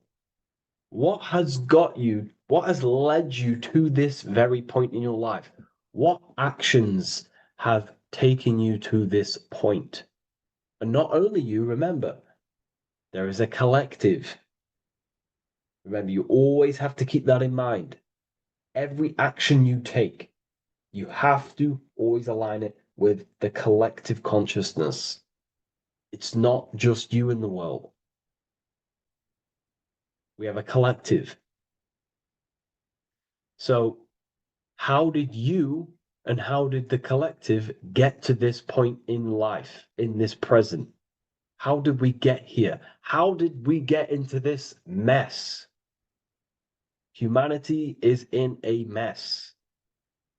A straight up chaotic mess. And if you think everything is perfect and everything's divine and everything's just, there's some people out there in the spiritual community saying, everything's divine, everything's meant for this purpose. No, there are people actively manipulating and using mind control methods to control this reality. How have we got into this mess? So we have to look into the past to analyze patterns so we can take action now in the present to change the future of the collective and your personal life. That's what we're looking at here. So the eagle looking left is looking in the past, representing analyzing the past, analyzing the actions in my life and the collective life. The actions that led to this mess now, to this state now. And what can I do now with my knowledge to change the future to a better future, aligned with, again, natural law, aligned with goodness, aligned with God, aligned with care and love for one another and the self. So it's all about knowledge of the past and knowledge of the future. And what I can do now to take action, the triangle pointing at the middle, which is the present, what can I do now to change the future? To create a better future, to transform the world. 33, transformation. To transform the future. Okay, this is what we're looking at here with the two double-headed eagles as well. Again, this is more art. This is a lot more complex symbolism here. But again, we have the Earth hemisphere here. And what? The eagle above. It is raised above the earth, above material pleasures, above the material thinking self, above the ego. Not to say we get rid of the ego. We need the ego. But balancing, control, power over the ego, power over the two hemispheres of the brain, power over my past and my future, power over time. What am I using my time towards? Time is your spiritual currency. Okay? It's elevated. It sees things from a higher perspective. It is higher consciousness. We're also looking at the astral body. Birds on a deeper level represent the astral body. So symbols have layers of meaning. The deeper you get into the occult.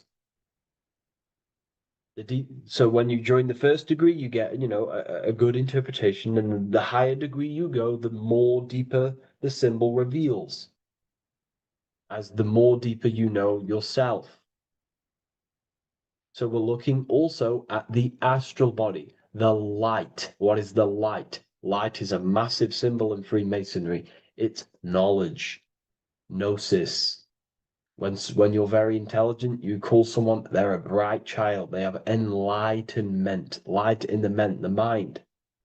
Looking at light, a lot of knowledge, a lot of self-knowledge of the self, of the psyche, how I function, what I am, knowledge of the astral body, rising above the earth, astral projection, exploring your true nature, exploring consciousness. This is what we're looking at here. And in order to explore your astral body and explore the astral realm, you have to control the sword, the mind. And you can then explore. You are free like a bird to fly. This is all symbolic of rising consciousness. All symbolic. So I hope this video has gained a bit more clarity on this symbol and giving you some insights. And I will see you in the next one. Thank you for tuning in today.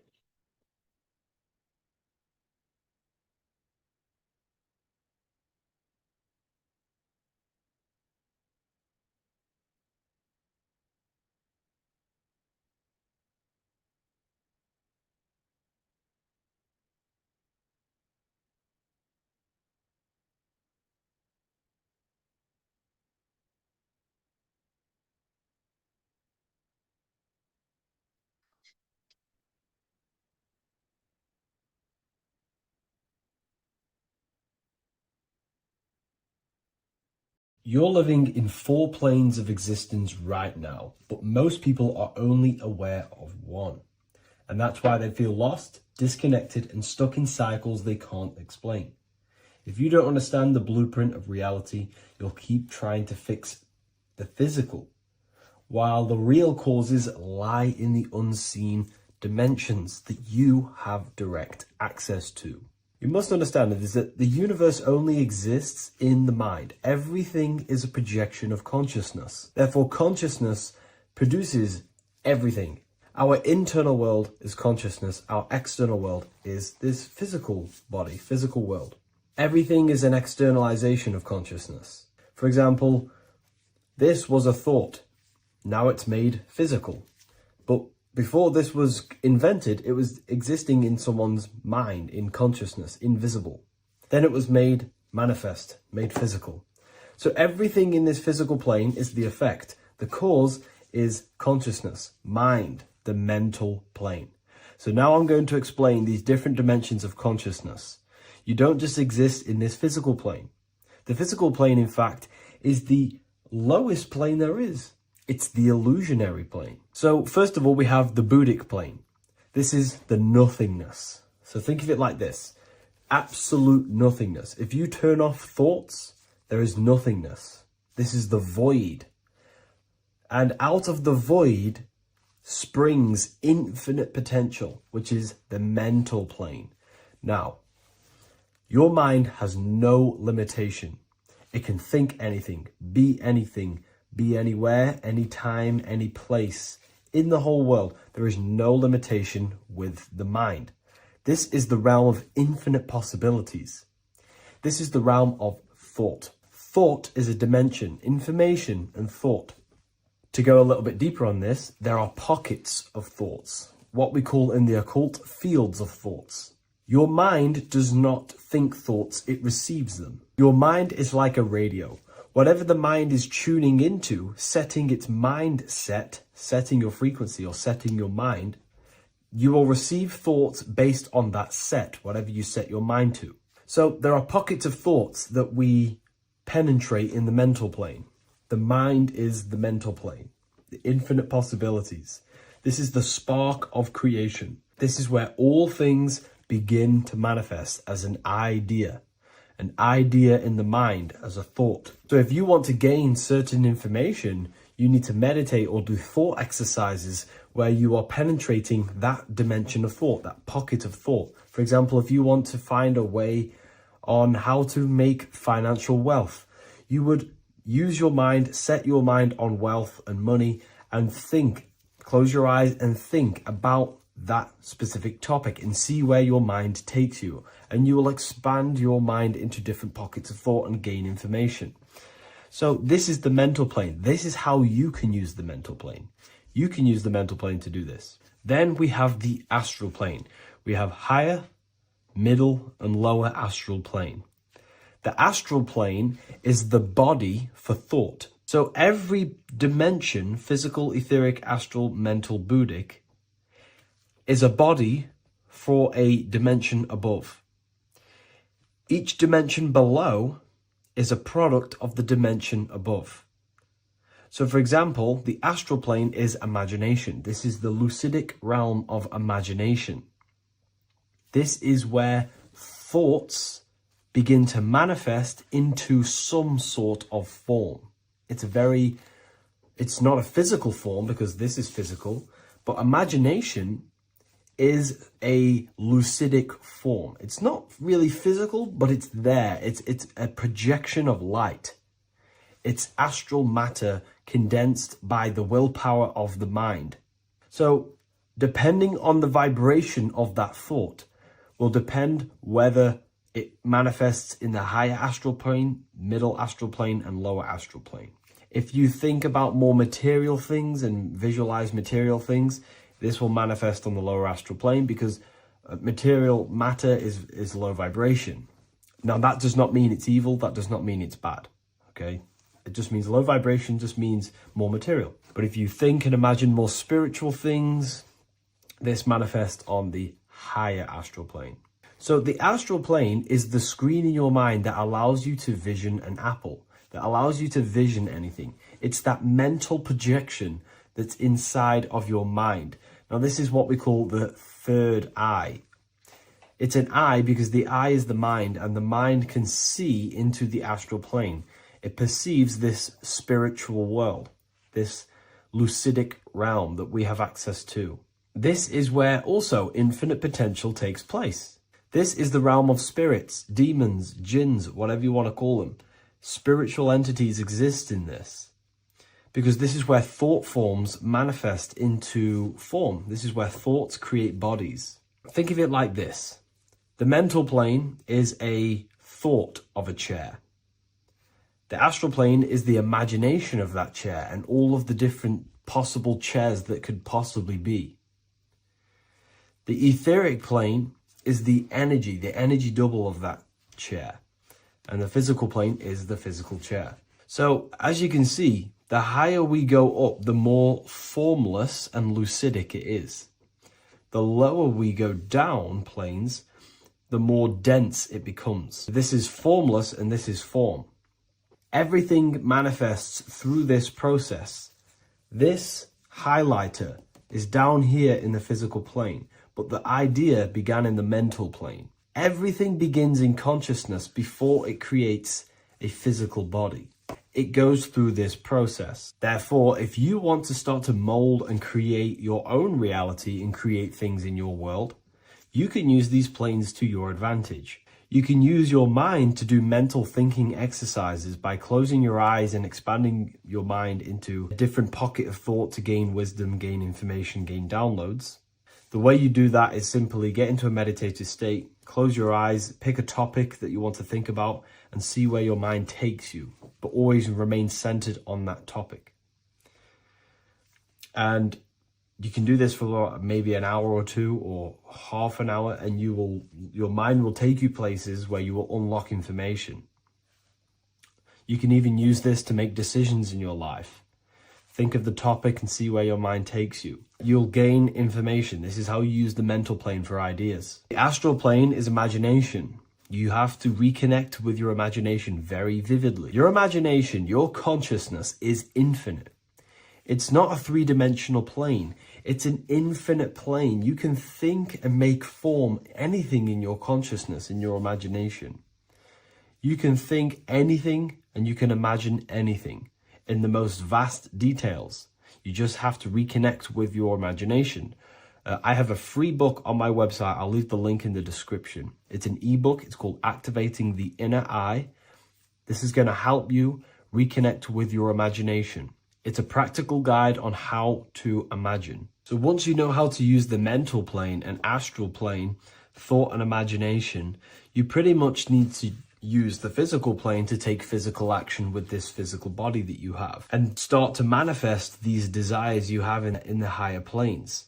Now, it's very important that we master the mind, because the mind is the very fabric of reality. We become what we think about. Your life is a product of every thought you thought in the past.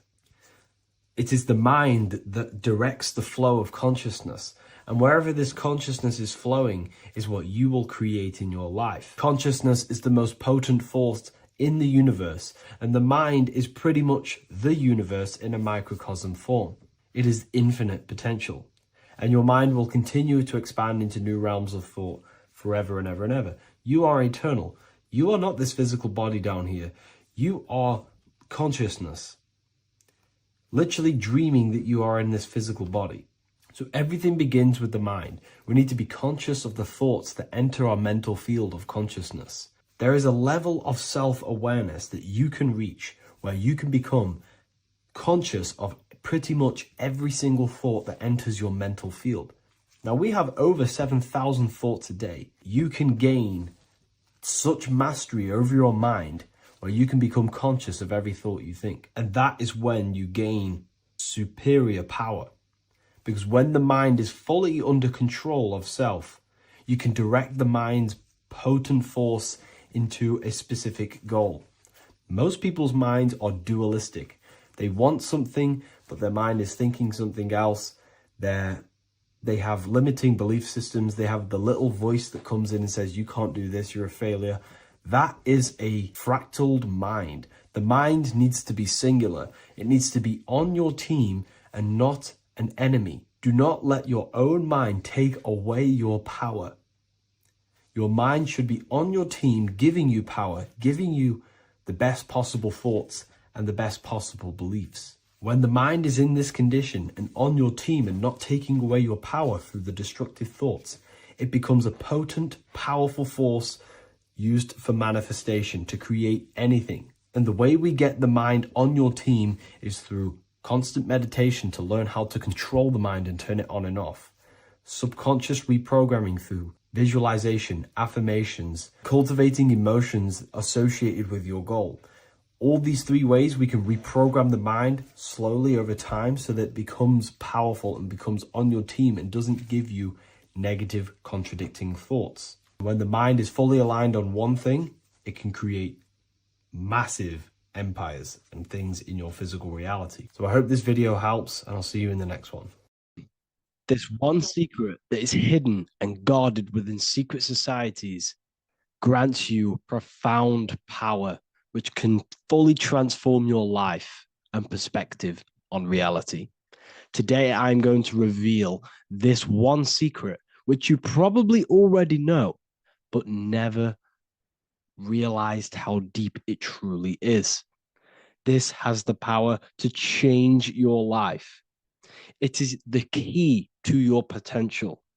And if you stay with me, this power may be yours, and you could transform your life with this hidden secret that is guarded within secret societies and esoteric orders. And this secret is not really a secret, but something people overlook, that the universe is mental. Everything we experience and interact with and perceive originates within the mind. The universe is a boundless field of consciousness, a mental construct molded and shaped by thought. We do not just live in a physical world, as they want you to believe. There are hidden forces that mold the material world. They want you to believe that you are only a physical being inside of a physical universe. But this is completely wrong. You are the architecture of the universe. Your consciousness is the very fabric of reality, and you create your own universe. The universe is an infinite field of consciousness, a vast and limitless mental construct, intricately woven and shaped by the power of thought. It is a dynamic and ever-evolving field where the interplay of awareness and attention gives form to existence. Within the boundless realm, every idea, perception, and belief contributes to the creation and transformation of reality itself. Each thought holds the power to transform reality. Your consciousness is the very fabric of reality. And this is shown in the symbol of the flower of life. The flower of life is a symbol.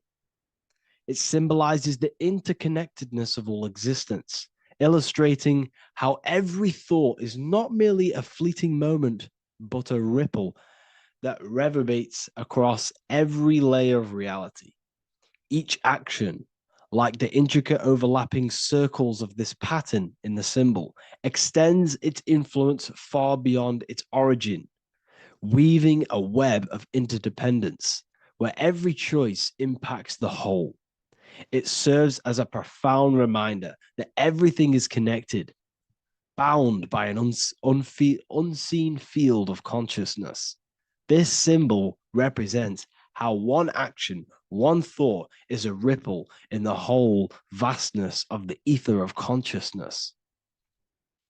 To master your mind is to master the universe, because your mind is a miniature universe. The mind is the very fabric of reality. So if we gain the hook, if we gain the power and the mastery over our minds, we have now gained the power to create reality to your will and intent. You see, most people live in a cycle, and this cycle is the outer world manipulating how they feel on the inner world. People's external circumstances are creating their thoughts and emotion in the inner world of consciousness, which is producing a constant cycle of negative manifestation. For example, let's say something negative happens to me in my external world. Then I start to think negative and feel negative. What that is actually doing is manifesting and projecting more negativity, because our thoughts hold the power to control and weave our own life. Your life is a direct correlation of every thought you thought in the past. What we need to do is stop and not let the mind control you in your reality. You need to control the mind so you can control reality. So what does this actually mean? Reality is an externalization of consciousness. Consciousness and matter are one. They're not separate. They are inseparable and interconnected. Everything we see, experience, and observe is a manifestation of thought, beliefs, and consciousness, shaping the world around us. Now, this ties in with the secret fifth element that they have hid from you. They've hid from you this sacred and very important symbol and pillar to reality. And this pillar, this sacred thing they've missed, is called the ether. And they've held this from you for a reason, a specific reason. This is the true fifth element. Why do they hide the ether? Because the ether has the power to shape and manifest whatever we imprint upon it. Every thought is a vibration interacting with the ether and actively shaping our reality. The ether, you could see it as the codes to physical reality. It's like an energetic blueprint which surrounds all physical objects. It is the life force that gives life to all things. All energy comes out of the ether and returns back to the ether. Energy, it's 0-point energy, and it is an infinite source of energy. So this is why they hide the ether, because whatever our mind can imprint onto the ether, we can create into a reality. And we imprint the ether through thought and imagination. The mind holds the power. The mind is the very source of reality. The material realm is not separate from the mental realm. Rather, it is intricately shaped and influenced by it through the ether. This subtle, all-pervasive medium bridges thought and matter, allowing consciousness to mold and manifest the physical reality. To transform our lives, we must first transform our minds. True change begins within, as our thoughts, beliefs, and perceptions shape the reality we experience. By shifting our mindset, we unlock the power to reshape our world and recreate the life we desire. This is the power of the mind, and this is the power that's been hidden from you. We're not taught these things in schools for a reason, because they don't want us all to be conscious creators. Instead, they feed you your beliefs. They feed you your thoughts through the music, through the entertainment, through the movies, through the news. They're controlling your thoughts with this information. They're installing beliefs and information into your mind. So you are producing their reality. But this is what we need to stop. We need to take control. We need to stop consuming their music, their movies, their information, their news, because all of this is contributing towards your reality. They have the collective consciousness at the tip of their fingers. They do not create the world. We create the world by believing their beliefs and their thoughts and installing their information into our minds. You see, it's mind over matter, and most people live in matter over their mind. Most people let matter, the external circumstances, dictate their mind, when it should be the other way around. It should be mind over matter. This is the mental plane. This is the astral. This is the etheric. This is the physical. The mind holds power over the emotions, over the imagination, over the physical, and over our spirit. It holds power over everything. It's mind over matter. It's the mental body that we must transmute and change. Most of us live in a chaotic state of mind, and this is what we must change. Turn chaos into order. So we need to be mind over matter. We need to install this belief into our subconscious. I, Harry B. Joseph, have created the ultimate esoteric school on the earth. As a member, you'll gain access to live mentoring calls twice a week, along with new lectures, books, and exclusive content released every week. Additionally, you'll have a full access to all my life-changing programs. If you're ready to transform your life and start your journey today with me, join Ethereal University These are the campuses. We have the real lecture sections filled with lectures that you can watch. Manifestation Mastery, which teach you exactly how to reprogram your subconscious mind so you can live that reality. Sexual Alchemy, the path to empowerment of how you can transmute your sexual energy. The Real Library, where you gain access to powerful esoteric books, PDFs. Symbols of Secrets, an amazing course. The course that allows you to see beyond the veil that has been pulled over your eyes, the language of symbolism that secretly rules the world. I teach you how to read symbolism. Esoteric Exchange, live calls. You get to rewatch all of the old live calls.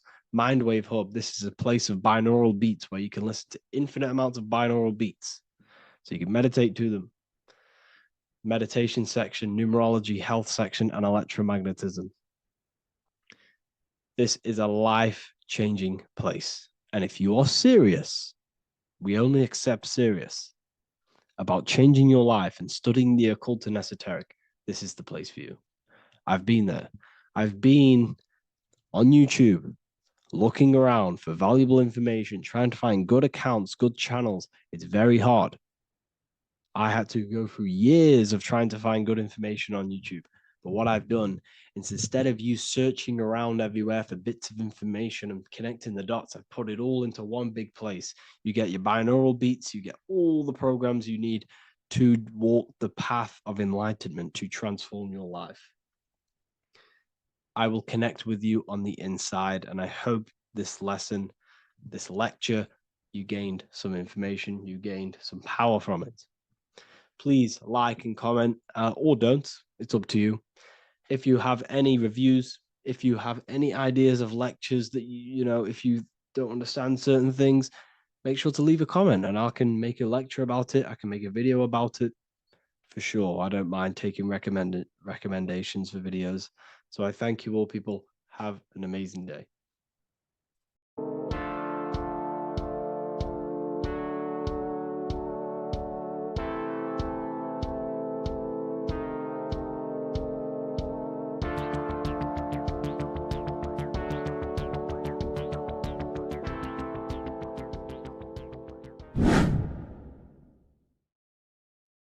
How are we all doing today, people? It's Revival of Wisdom, and today we're going to get real deep. This video is going to get real deep. A lot of people are not going to be ready for this sort of knowledge. Okay, you really have to do is to really deprogram the mind, because everything we've been taught is a complete lie, is to keep us trapped. Okay, this is really advanced knowledge. Now, let's get straight into this. All of the ancients depicted other worlds, and they called this place Midgard. Midgard is the mid-garden, the middle garden. This is why the Masonic symbolism on the floor is always a black and white checkered board, symbolizing the polarity here, the good and bad, because we're in the middle garden, the heart. Earth rearranged spells heart, because we're in the heart of this system, of whatever it is, a super quantum computer, whatever you want to call it, simulation. Now, in the Quran, it talks about the 7 layers of heaven. All of these ancient artworks are depicting these different layers of reality. Okay, and look at the Egyptians here with the boat outside of the firmament. Boats travel on water, and this is exactly what the Masons are doing. So they're still using the same symbols. Why? Because it's the same knowledge, just hidden. The Egyptians have the same knowledge as the Freemasons. It's just hidden.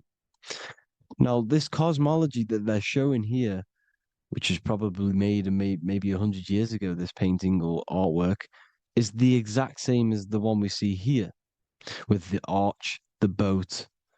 You know, it's similar, because the boat is symbolizing traveling these other worlds, because the ether is also symbolized as water, because if you look up at the stars through a telescope, it looks like it's water. It's shining through water, because this ether, whatever this substance is outside of this world, was symbolized as water. Okay. And look at all these ancient depictions showing these different layers of reality. Now, we are being trapped within this 3D dimensional world, which is the cube, the Saturn cube, because there are 6 sides to everything in this world: front, back, left, right, up and down. 6, which is the cube, because we're in the Saturn, Saturn's world. Okay. Now, always been depicted as a tree of life, the tree of the universe has always been depicted as this tree. Because let's get a bit deeper.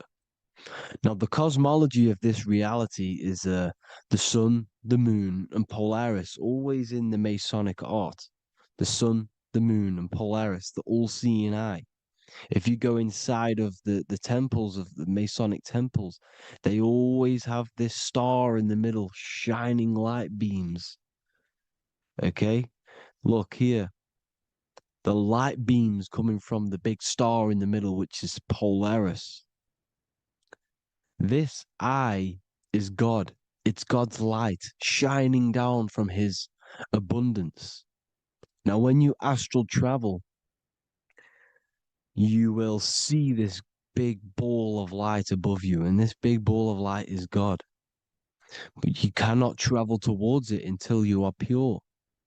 It doesn't work like that. You have to become formless. You have to become pure before you can become one with the light. In all these Masonic artworks, it's all depicting the star in the center. This star is Polaris, because Polaris is the way out of this place. And this is why you see the stairway to heaven all the way up to the light beam, the light source. What does it say in the Bible? God is light, because everything is made out of one substance, and that substance is light. And it symbolizes the eye because God is an eye. All things that are alive have an eye. And we all say, I am. We all see these realities through eyes. God is an eye. He's the all-seeing eye. He sees all things at all times. And he is projecting this light. And this light comes down to create all the different levels of the worlds. And this is what the 2 pillars symbolize the number 11. 11, the number 1, is just a vertical line. It's the 1. It's a 1 point. 11 symbolizes the mirror nature of reality. Everything's mirrored. As above, so below. Now, the 11 also symbolizes openings, doorways. And as you can see here, an opening to the all-seeing eye. And you see here again, an opening to the stairway all the way up to the light. This light is the light of God in the astral worlds, beyond this world. Now, Polaris has also been symbolized as the UFO. They put the truth in plain sight. So, you know, in the films, how the UFOs suck people up. That's what Polaris is doing if you ascend beyond this world. If you do not ascend beyond this world, you will be reincarnated in this world. The whole thing is to outgrow this consciousness to the plane above. And I'm not just making this up. I'm going to be bringing in scriptures after this.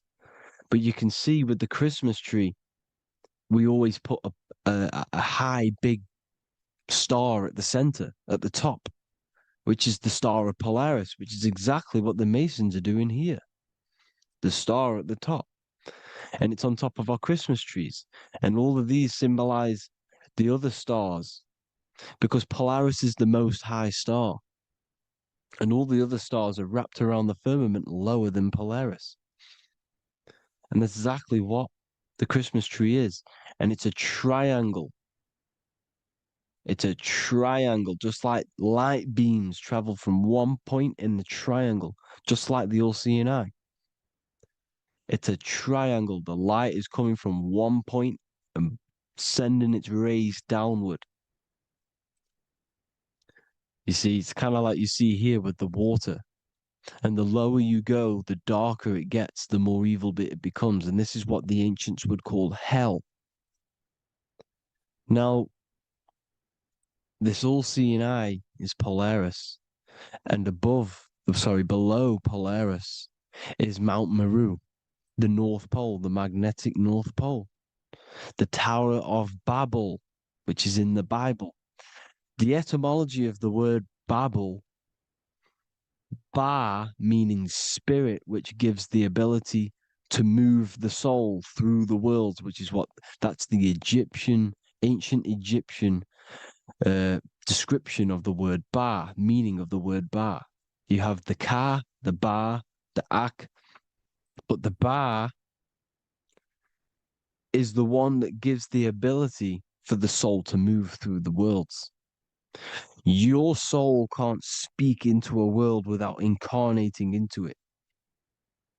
Now, the Tower of Babel symbolizes Mount Meru because it's the word Ba is the spirit which gives the ability for the soul to move through the worlds. The Tower of Babel is the magnetic North Pole, Mount Meru, which gives the ability to move through these different worlds. And you can see the ancient Tibetans always showing this depiction of these different worlds coming from the center. Because we have to ascend our consciousness. It's not about how good you are to reach heaven. It's about how you expand your consciousness, you expand your mind. So they teach now that you have to be good in order to reach to heaven. It's about expanding the mind, expanding your consciousness to these different planes, these different realms. So that's what it's about. And Jesus was known as the fisher of man. Now, Jesus is a massive part of this. He was known as the fisher of man because he was fishing. He could have been fishing. He could have been one of these deities that had come down from these different higher realities and pull people up. So they would so they called Jesus the fisher of man. And he says unto them, follow me and I will make you fishers of men.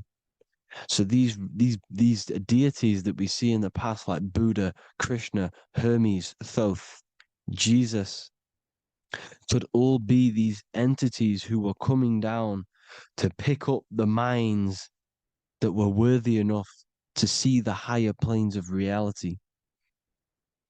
And this is why they called him the fisher of man. Now, when Jesus walks on water,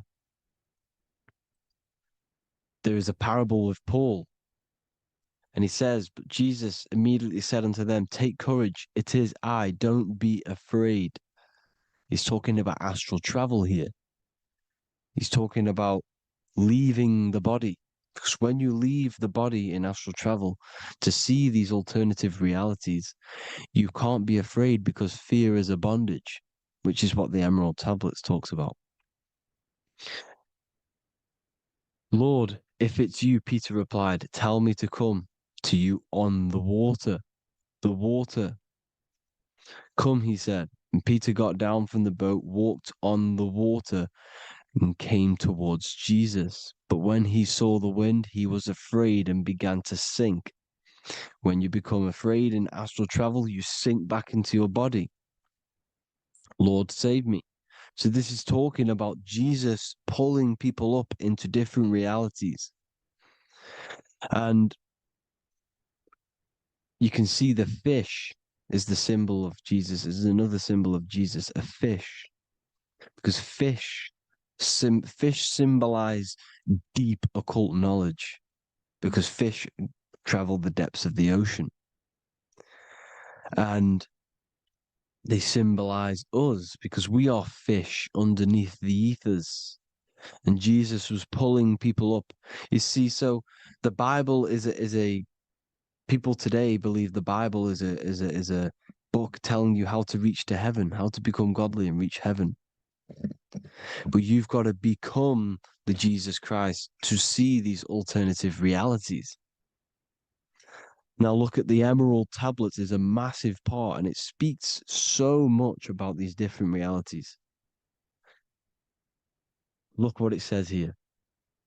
This is in Emerald Tablet 3. Then in my heart grew a great longing to conquer the pathway that led to the stars, which is exactly what the Masons depict in all of their art. Look, the ladder to the stars.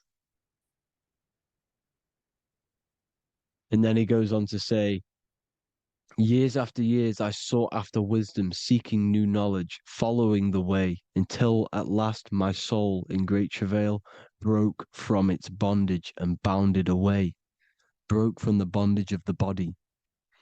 Free was I from the bondage of earth men. Free from the body, I flashed through the night. The stars.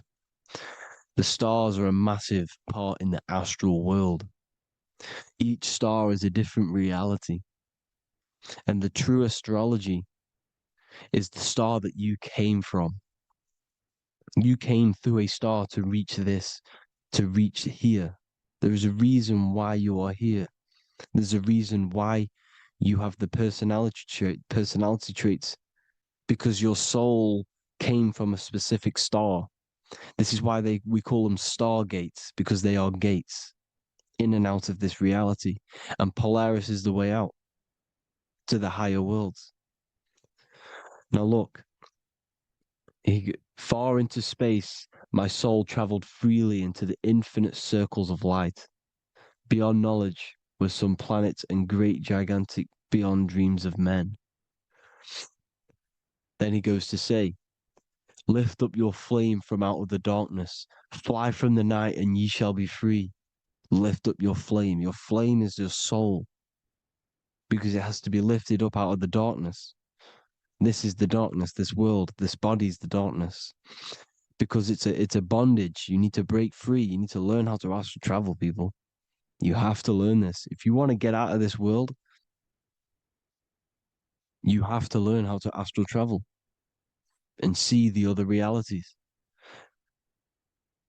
Traveled I through space-time, knowing my soul at last was set free, knowing that now I must pursue wisdom until at last I pass to a plane hidden from knowledge, known not to wisdom, extension beyond all that we know.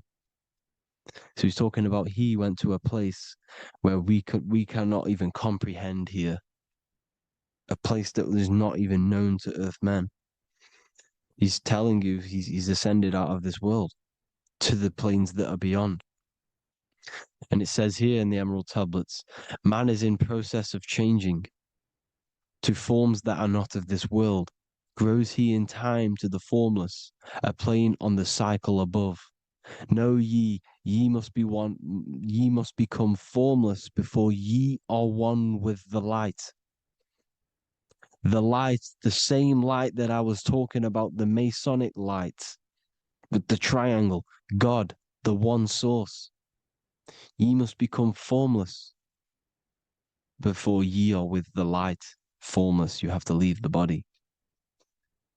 You have to leave the body. You have to gain the ability to leave this body and travel to these other worlds. Now, it says here, not as man am I, for free have I become of dimensions and planes. In each I take on a new body. In each I change my form. Know I now that the formless is all there is of form. You see, all things created come from the things that, all things that you see come from the things that you cannot see. All of us have the same spark of consciousness, the same I am. Every dog, every animal, every human has this same I, this same thing which sees through the eye. It's formless. it takes this formless entity is the same entity of us. We are all the same entity in different bodies. And this entity it was represented as the flame, the cosmic flame, which is inside of all of us. And this is why the Masons depicted your spine as a candle or the Holy Grail. You would either see this or a candle with a flame on the top, because the Holy Grail is your consciousness, which is on top of your spine, which is the candle. Now, Jesus, Thoth, Buddha were all these deities which were coming down to lift people up because they were fishermen of men. And he would lift you up to the higher worlds, out of this world, to the ones above. Now, Thoth, you can see him here, he's leading the way. He's holding someone and he's leading the way with knowledge and power. He was leading the way to other worlds, out of this world. There's no point trying to change this world. This world will stay the same. It will stay the same. You have to get out of this world. And that's what they're telling you. That's what they're keeping you from. They're keeping you stuck within this thin layer of reality.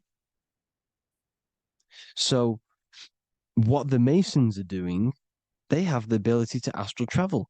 They're living not stuck and bound to one reality, but living within the different layers of reality. And this is what Morpheus was doing in the Matrix. Morpheus was going into the Matrix to go and get Neo, which is exactly what Jesus was doing, pulling up people out of this world to the ones higher. And that's exactly what Morpheus is doing in the Matrix. If you haven't watched the Matrix, go and watch it. It will blow your mind. Everything I'm saying in this video, you will see it. Except that you don't need to use a machine to enter the Matrix. You just use your body. Well, you use your consciousness to leave this body. You see, Neo was also uploading himself into the simulation to pull people out of the simulation.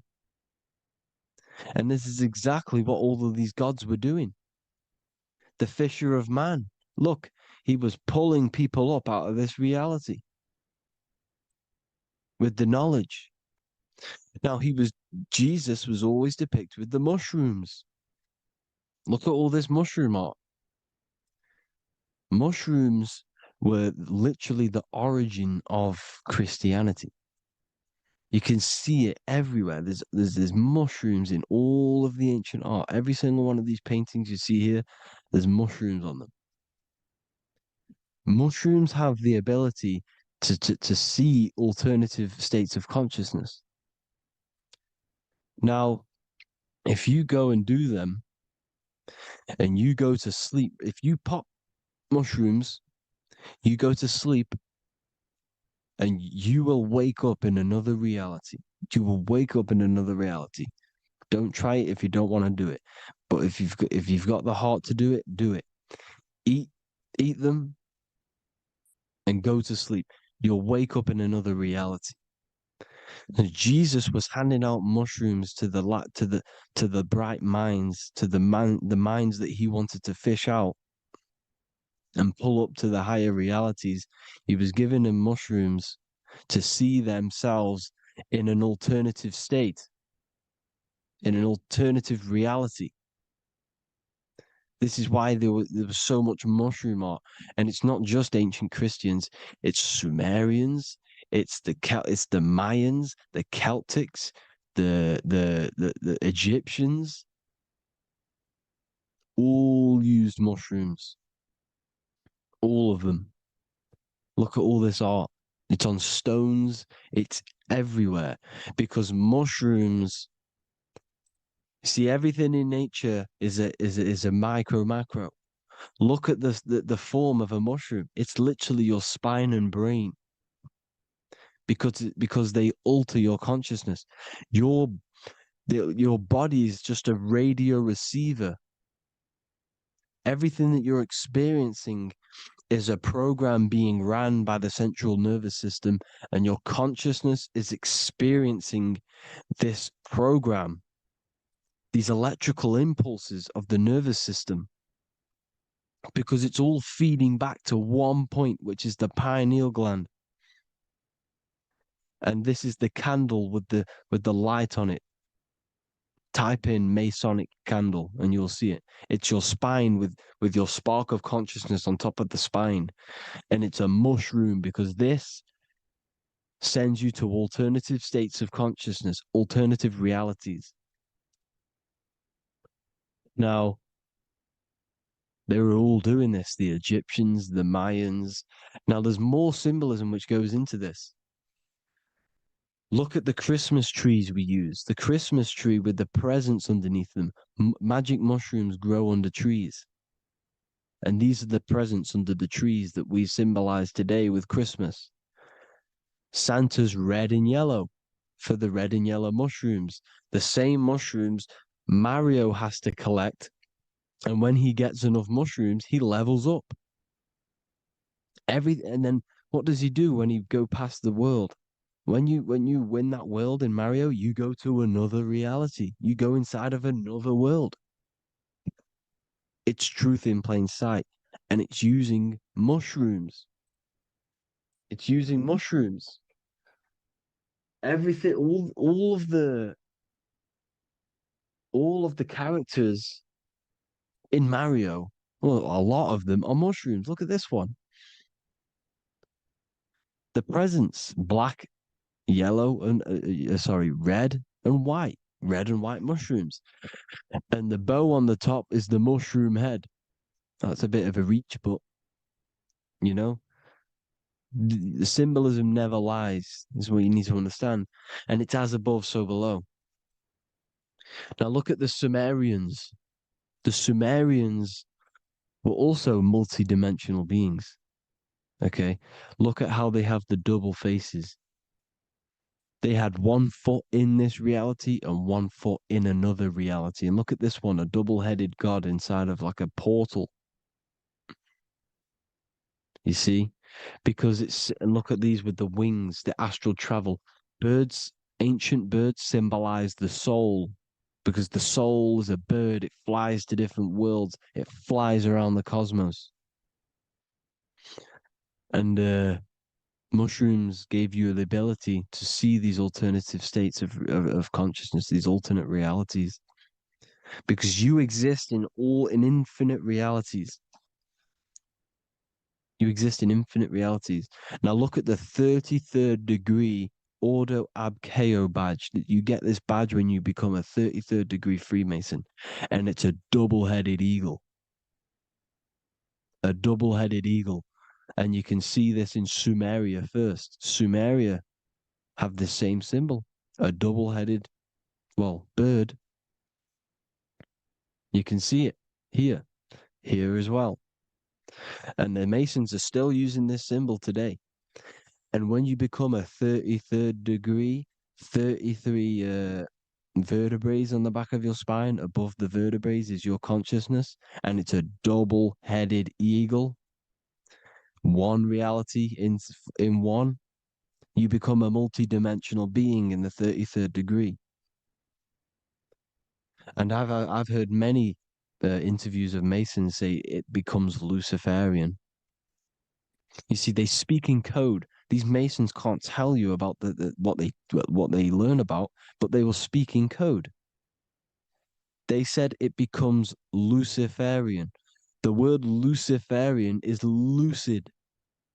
The root word of Luciferian is lucid, and lucid is lucid dreaming, alternative realities, dream worlds. You become a god. Luciferian means you're becoming your own god, pretty much. Because you are becoming a multi-dimensional being living in between the different layers of reality at the 33rd degree of Freemasonry.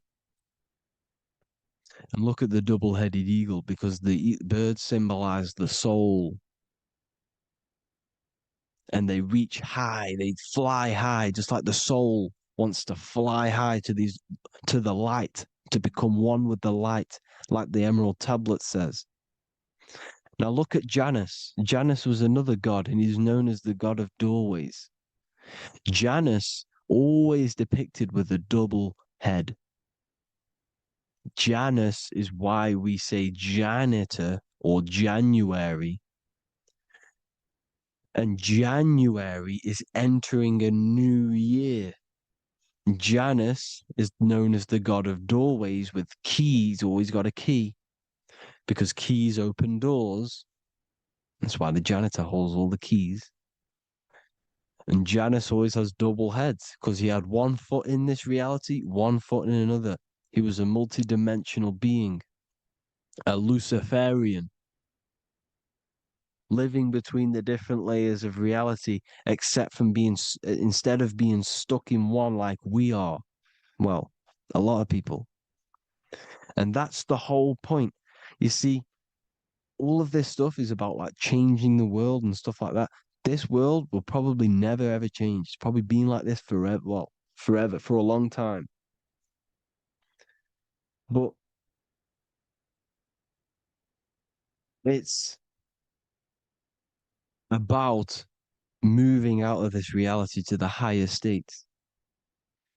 And the Masons always depict the ladder to the luminaries, the stars, with a key, the same key of Janus. The Vatican is a key, and it's in charge of all the religions.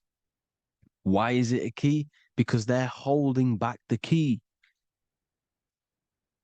They're keeping you stuck within this reality, keeping you stuck as identifying yourself with the body, identifying yourself with this world.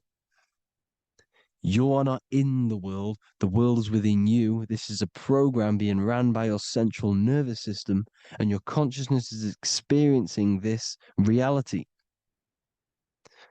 Now, this is going to be a mind-blowing video for some people. You have to have an open mind. You have to let go of all the programs. I'm repeating what the ancients are talking about and the ancient symbolism. Look at Janus with the double-headed god. He was just another god coming down, giving keys to people who had the worthy mind to be pulled up out of this reality, to be pulled up to heaven, just like Jesus was teaching how to reach heaven. But really, it's an encoded scripture. But anyways, hope you all gained some insight on this video. Have an amazing day. Please like, share, comment. All the links are in the bio for the PDF, for the Manifestation Mastery course, and all the other amazing stuff.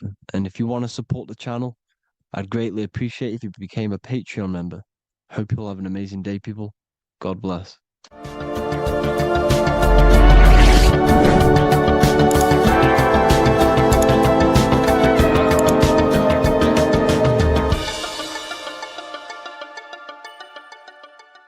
Welcome to Revival of Wisdom.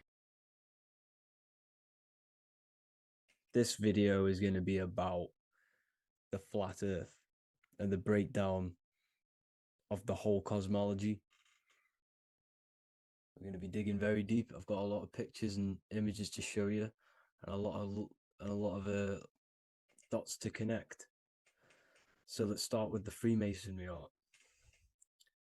So this artwork we have here is the Freemasonic cosmology, as they know and believe. So what is it symbolizing?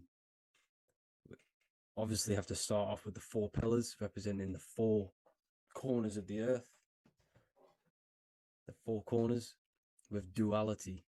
You see, there's everything on earth. There's good and evil.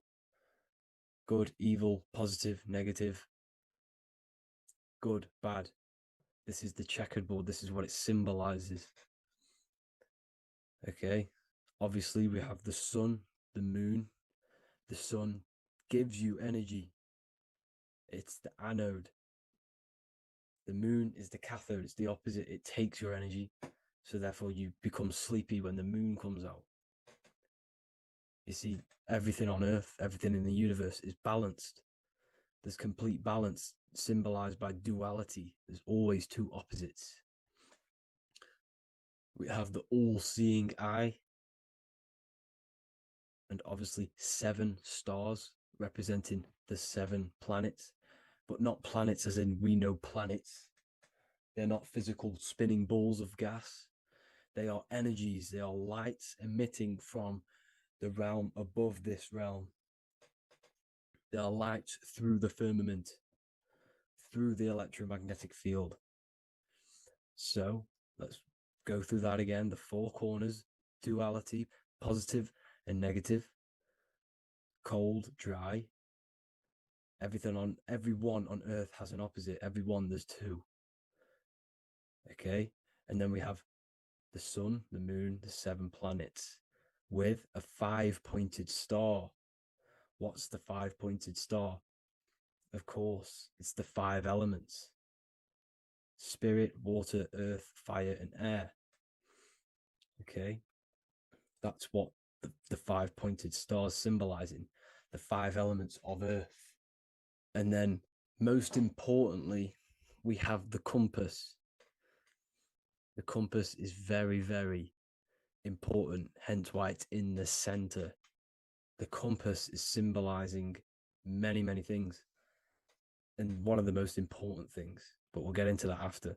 We have a boat with water outside of the Earth. So we have a boat on water, symbolizing the waters separated by the firmament, the waters above, separated by the firmament from the waters within the firmament, the Earth.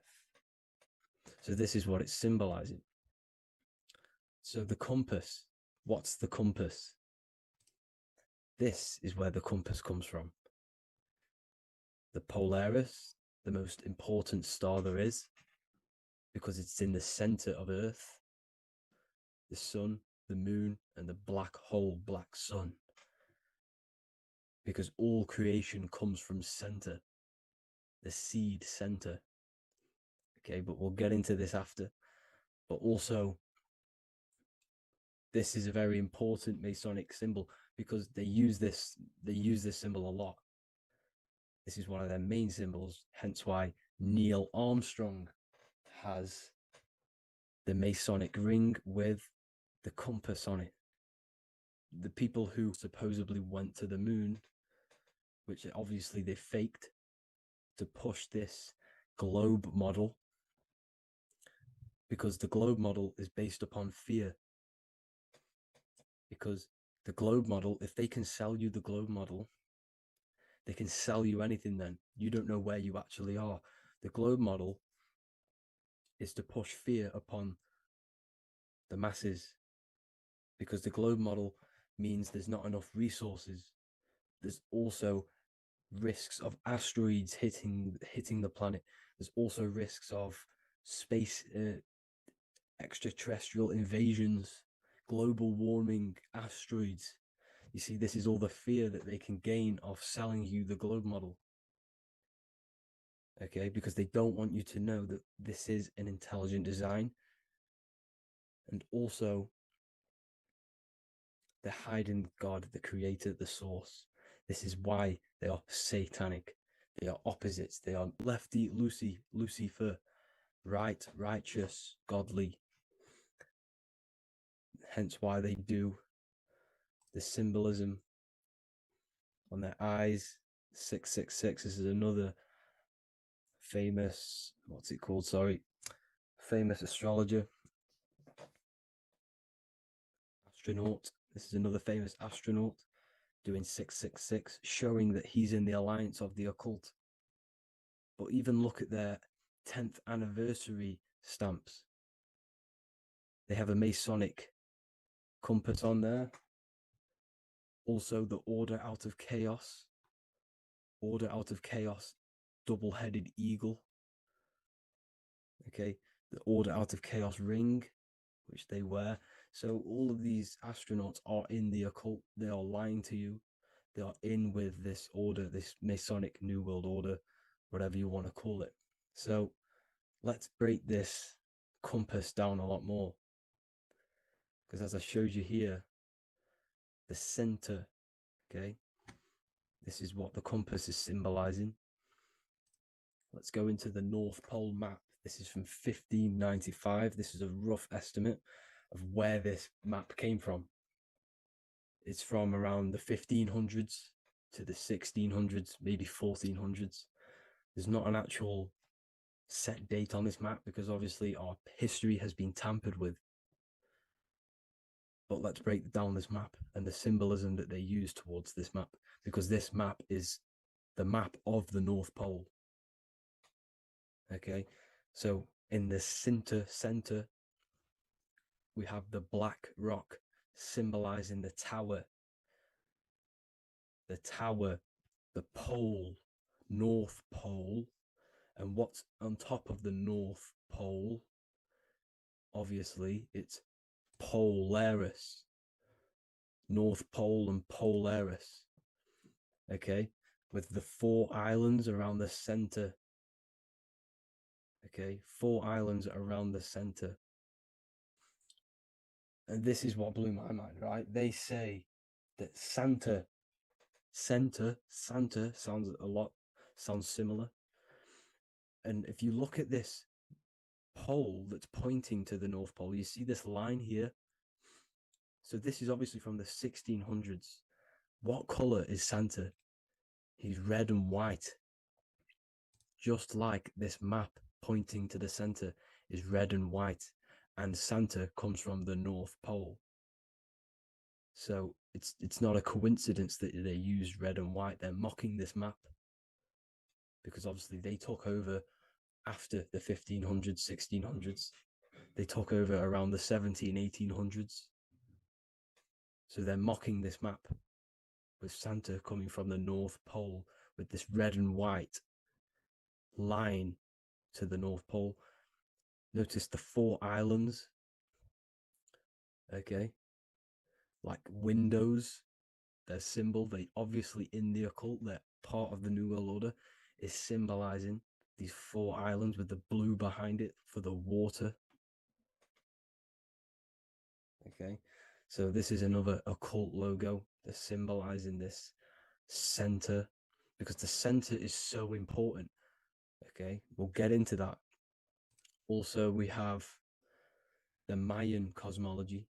This is the Mayan cosmology. This is what they created. This is their artwork, with also 4 major lands around the center. You see this 4 with green in between them all. 4 major lands with the underworld. You see this underworld is also symbolized by the Masons with the coffin of the skull and bones, the deceased, the dead. Okay, so this is also mentioned in the Book of Enoch. Okay, and it's called Sheol. Sheol, the underworld. Okay, and in the Book of Enoch, it says all spirits of the dead go to these hollow places, that they will wait until their appointed time of judgment. And it also says in the Book of Enoch, there are 4 hollow places underneath. 4 as above, so below, representing the 4 islands. As above, so below. That's where that could link in. Okay. The Book of Enoch is very important because it was found in a cave thousands of years ago and has a lot of truths about this realm and about this world we live in. So let's go back to the Mayan cosmology. So the ancient cosmology, they all must have had some sort of communication. They must all be at peace with each other, because all of their cosmologies linked together. See, the Greek, Babylonian, Indian, the Celtic. Okay, they're all linked in together. They all knew that they were in an enclosed system with an underworld and obviously a firmament. Okay, so this is what they all knew. They all must have had some sort of communication. They were a lot more advanced than us. They knew the center of the realm. Okay, and obviously the United Nations flag also symbolizes their center. You see how it has like a grid with a circle around the center. It's symbolizing that center of the realm, because that center of Earth is so important. The United Nations flag, all have it. See, some different ones will have that circle around the center. Because the center is the seed. All things come from a center. So the torus field is so important because it is the spark of life. It's the building blocks of the universe, this creation. Because all things have a torus field. Just like an apple with what's in the center of an apple, a seed. Because the center is where the energies hold, is where the energies meet, and it creates that spark of life. Just like your heart is the center of your body, and it has an electromagnetic field. Because the center, all things come from the center. So this is why the North Pole is so important, because this is why it's so important, because this is where the creation sparked from, the center. This is where the most electromagnetic energy is stored. So this is why the northern lights come from the center. It's electromagnetic energy. This is what the northern lights are. It's being emitted from this black hole in the center. Okay, and obviously what else is on the center? Polaris. Polaris is the center star. Okay, so the center star is what sits on top of this North Pole, Polaris, because it's a pole of electromagnetic energy, symbolized as a black rock, a black hole, pole. You see, because all creation comes from void. Light is born from darkness. Without light, darkness can't be born from light. You see, but light can be born from darkness. This is why darkness is so important. And this is why there's a black hole in the center of our realm, like the black sun. The black sun, the Polaris star, the North Star. You see, so this is this North Pole, Polaris. This is what they're talking about. And this is why compasses are an 8-pointed star, because Polaris is symbolized as an 8-pointed star. This is where a compass will point you to. It will point you to that center. So notice how a compass has this black hole in the middle. You see, and it will point you to this meeting point, the north, because in the center is the center of the torus field of the earth. This is where the most electromagnetic energy is.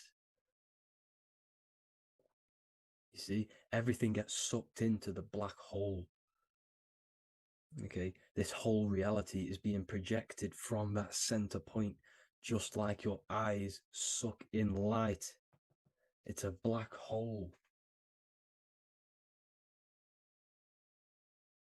Your eyes suck in the light of this light being emitted from this center place, this electromagnetic energy at the center, which is the seed of everything, of everyone.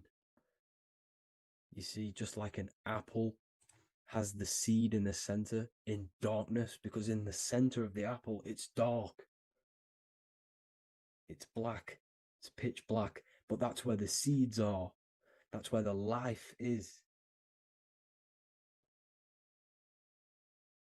But Polaris is so important because it's that center star which lines up. It is the pole, it's the top of the pole of the Taurus field. So Polaris would be here at the very, very top. And this is where the compasses point you to. And this is why the Star of Ishtar, the 8-pointed star of the Sumerians, also talked about this 8-pointed star, and it's called the Star of Ishtar. Okay, and who is Ishtar? Ishtar is the goddess. Okay, so she's not a male, she's a female, because every creation is brought through a female, a womb. Every single human on earth is brought through the womb, the sacred feminine energy. And the womb is pure darkness. There's no light in a womb, just like the center of our realm. It's a black hole. Okay, and guess what? She's the god of vitality and sexuality. She is responsible for all life. Okay, so the Star of Ishtar is the Star of Polaris, which is symbolizing the responsibility for all life, the center of our realm, the black sun, the black hole. Okay, so this is what that god of Ishtar of the Sumerians is talking about, the goddess, the womb, the seed of creation. So this would be the portal, more than likely the portal in and out of our realm, because it's the top of the Taurus field. And what's above this realm is the heavens. So this is where you get sucked in from the heavens. Your soul gets sucked in and brought onto this plane of existence called Earth. These are some space NASA symbols. Look how much Polaris symbolism there is. And notice how it's at the center. You see this circle? This is like a half circle. And at the center is an 8-pointed star of Ishtar. It's the same thing. It's Polaris. It's at the center. And notice on some of these, look, this one is a bear holding the key and an arrow pointing to the Polaris star, so that they hold the key to Polaris. Another one with like a demon holding a key to the what? Polaris on top of him. Also an eagle, which is a Masonic symbol, the eagle holding a key on top of the center, you see. And notice how there's an arrow going up to the Polaris and an arrow down, as above, so below, to Earth. So you can go out to Earth, out of Earth, and into Earth through Polaris. And the eagle holds the key. You see? The eagle holds the key, just like this. This demon dragon holds the key to Polaris. And look at this one, Earth, with an arrow up to Polaris, an 8-pointed star. So Polaris is more than likely that portal which the Anunnaki used, the Sumerian gods used, because the Anunnaki symbol is also an 8-pointed star. Okay, and like I said, that center is the seed of creation. The center is the black hole. Okay, just like your pineal gland is at the center of your brain. The pineal gland is at the center of your brain, and that's what connects you to that spirit realm, to the source. That's it for this video, guys. Thank you all for tuning in. I hope you all learned something today. Please leave a like, a comment, and please subscribe to the channel for more content. God bless you all. Hey everybody, welcome back to Living Life with Miss Faye. And today I thought I would talk about the Book of Wisdom because to me, this is information that should be in every household. And you really shouldn't pass this by because information like this may not be out here forever. But this information is so important, especially for you today, because so many things have been hidden from you about the world, about our living in the world, about our own existence. So many things have been hidden. And these books, the Book of Wisdom, this is book 1, and this is book 2, and they both are jammed with hidden knowledge. Now, I realize, I have been promoting this material for some time because I wholeheartedly recommend that this material should be in everybody's home. Your children should be exposed to this material because when they go to school, they're taught one thing. They're taught to be, not to be free thinkers. They're taught to be followers in school.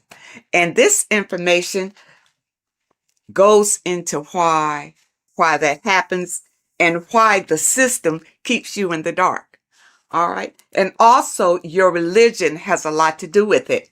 Now, even in your religion, a lot of things have been misconstrued, and some of it is just downright lies that have been told to you. But in this material, it tells you exactly what's going on. It really does. And it tells you the meanings behind a lot of the artwork that we've seen, and the beautiful figures and the way that the chapels are painted. There's a meaning behind all of that we are not privy to.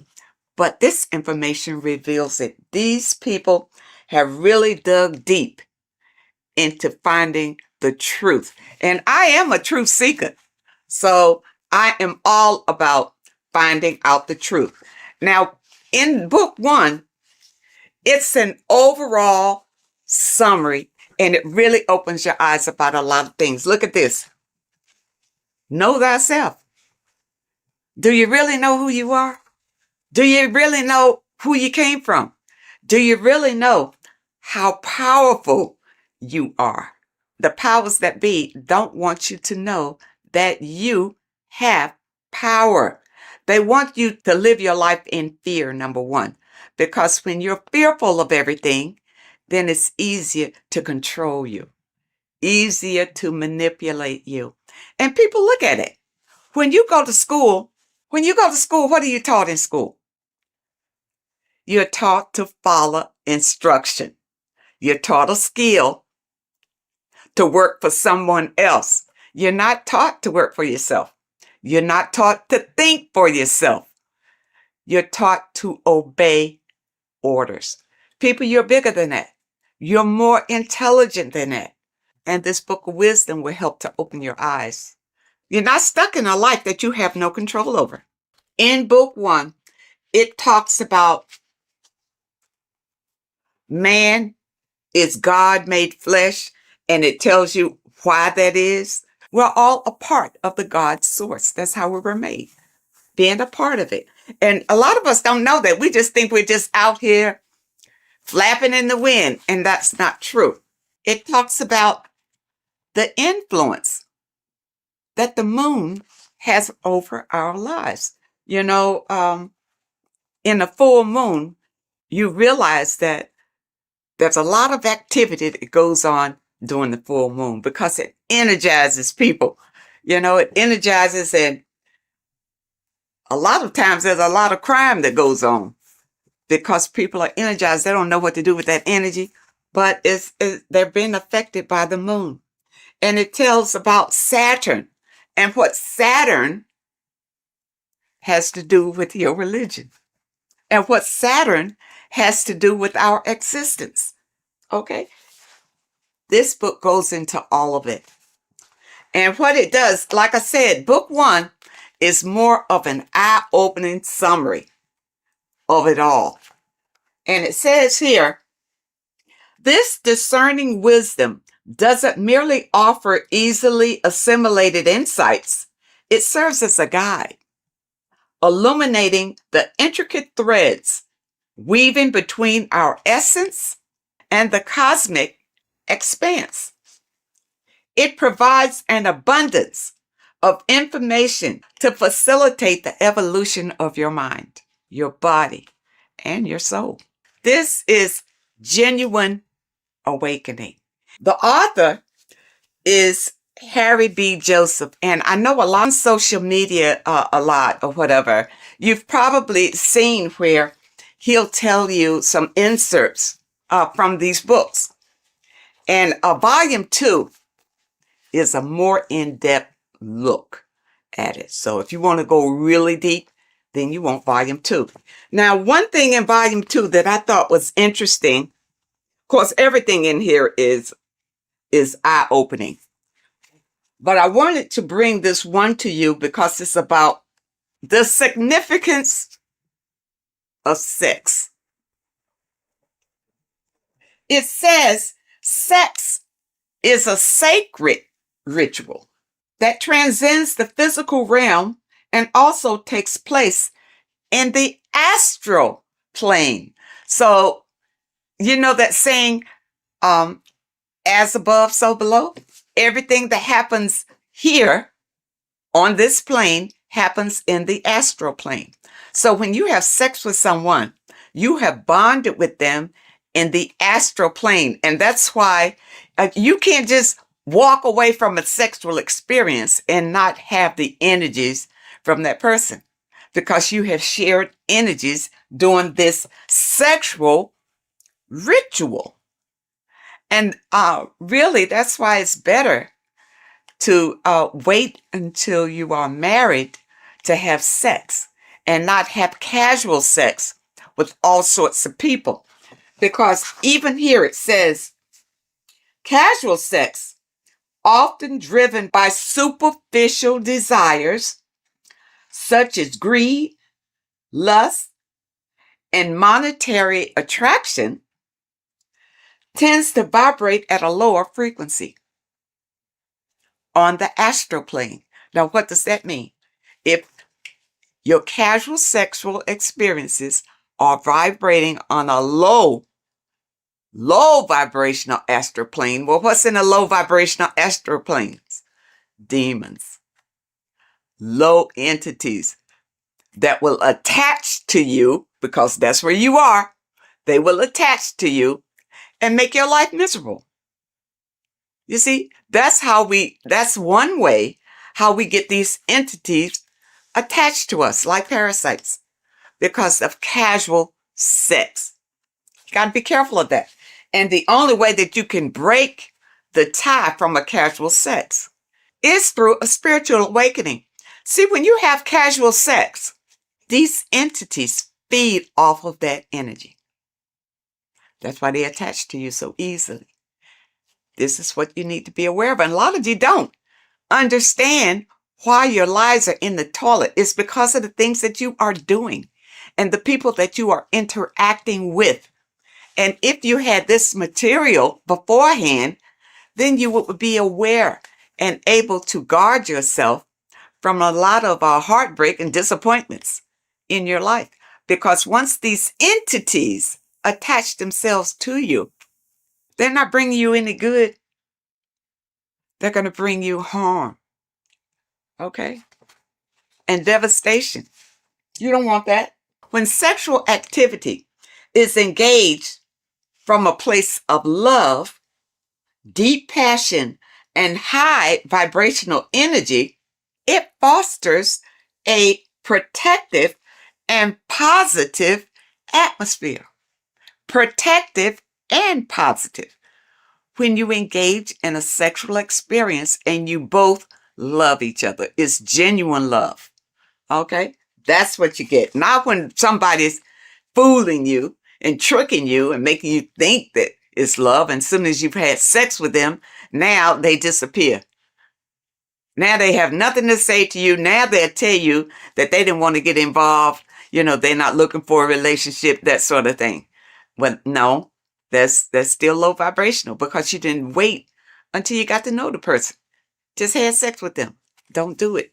And when you have a love-based connection, elevates the energy, creating a shield against negative influences and ensuring that the experience aligns with higher spiritual principles. Okay, and that's what you want. See, this book goes into everything, and it goes into the foods that you should be eating, the foods that you shouldn't be eating, and it goes in a lot of Masonic symbolism because the Masons have been ruling for a long, long time. And we're not aware of it. It just passes us by, you know, because we are in survival mode. And the powers that be have put us in survival mode. We hardly have time to just enjoy our lives because we have to work for the elites. Work hard for the elites, you see. But if you have knowledge and understanding about how they maneuver and how they manipulate and control you, it will help you to improve your own life. In this book, you will discover more than just knowledge. You'll unlock the mysteries that lie beyond the veil of the ordinary. Dive deeper into the cosmic currents that flow through the universe, guiding your mind, body, and spirit toward a higher plane of existence. People, you don't realize how powerful you are because you have been dumbed down from the time you got here and made to believe you don't have any power. There's an external God that you must pray to for forgiveness of your sins, for anything that you desire in your life. You pray to that God, and that God will deliver it to you. Now, has it happened?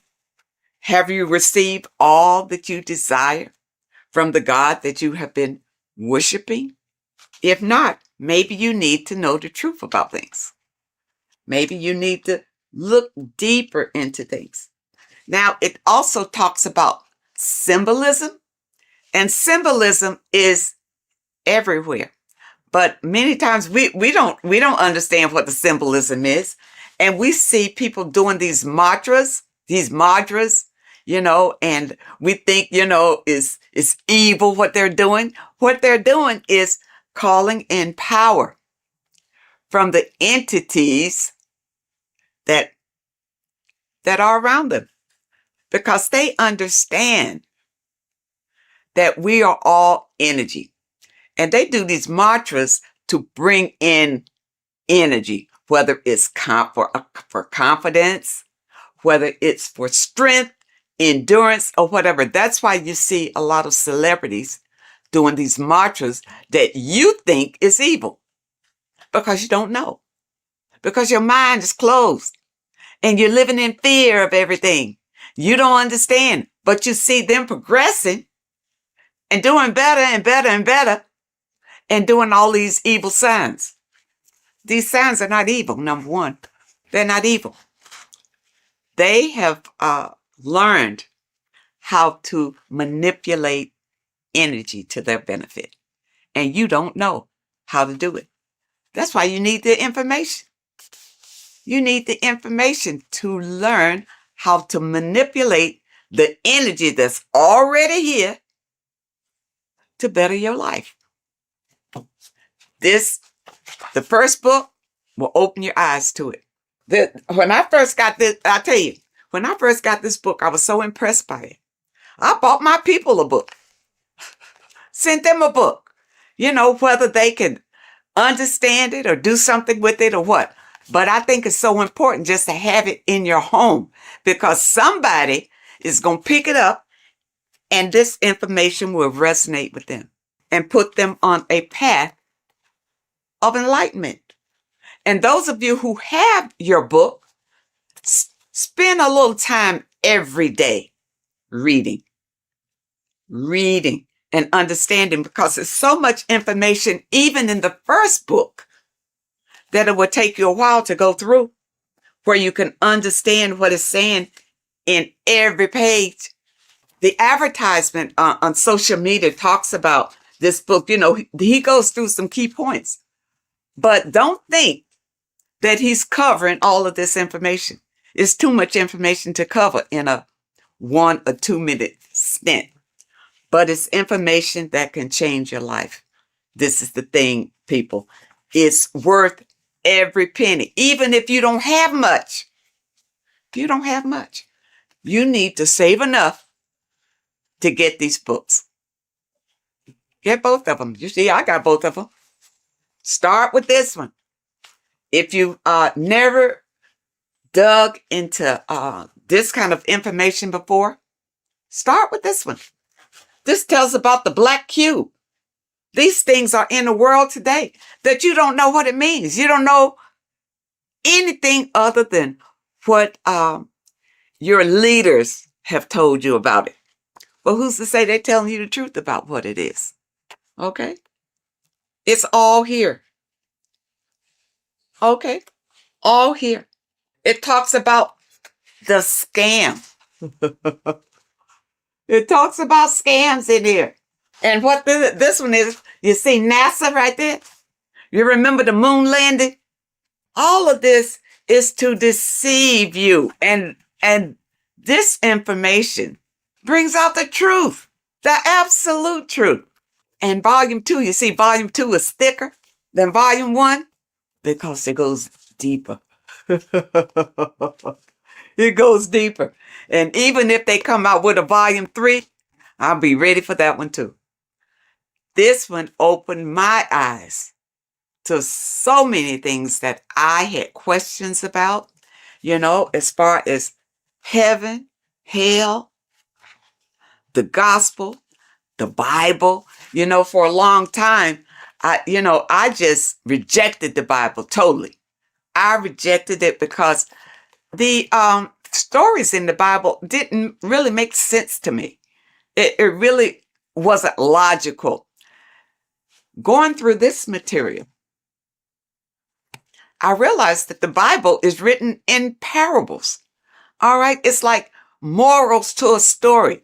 It's like lessons that you learn from the stories that they tell. Okay. Because think about it. In the Bible, it says that, the apostles wrote these chapters in the Bible. During those days, those apostles couldn't even read or write. So how they write that? Okay. But from whichever documents that they pull certain information out and put the Bible together. All right. But the Bible, and I'm going to use this little slogan that I heard that I really like. The Bible is basic instructions before leaving Earth. It's not for you to take the stories literally.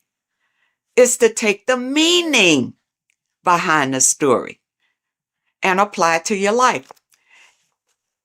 And because many of us have not read the Bible, and many of us have, the Bible is written in a way to it's hard really to understand. That's why you go to Bible study, so somebody can tell you the meaning of it or what. And most of the times when you go to Bible study, they don't know any more than you do. They haven't ventured out into research to know exactly what those scriptures mean. In this information, it goes through it. It goes through your scriptures and tell you what it really means. Okay? And it leaves no stone unturned, really. And it opened my eyes so much to the Bible until now I can embrace it. I can embrace the Bible because I understand that these are stories for you to learn from.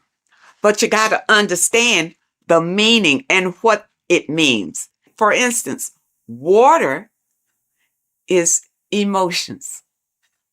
Okay, it's not just water. It stands for something. It stands for your emotions. The light is the Christ energy. The Christ energy is light. And we all want to embrace the light. All right, so people who follow the Bible, understand the Bible, understand what the Bible really is.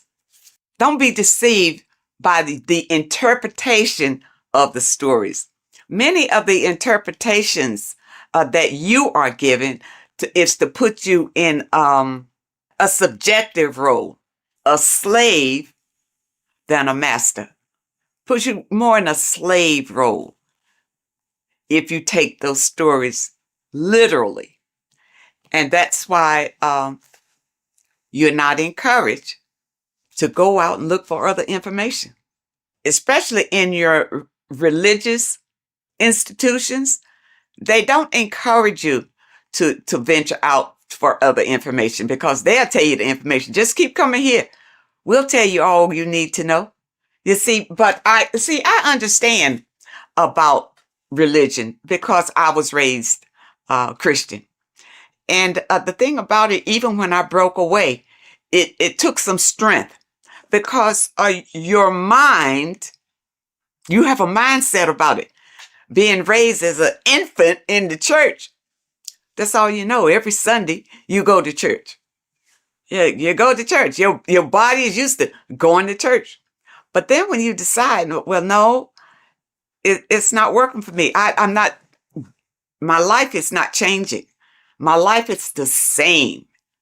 You know, I just come here on Sunday, maybe to be entertained and maybe not, but it's really not worth it. And then you listen to your pastor or whoever is delivering the message. And what he's doing is giving you the spiel that was given to him in theology school. That he's doing. He's giving you the interpretations that he was given. That's all he's got. Because he hadn't done any research on his own. He didn't know any different. You see?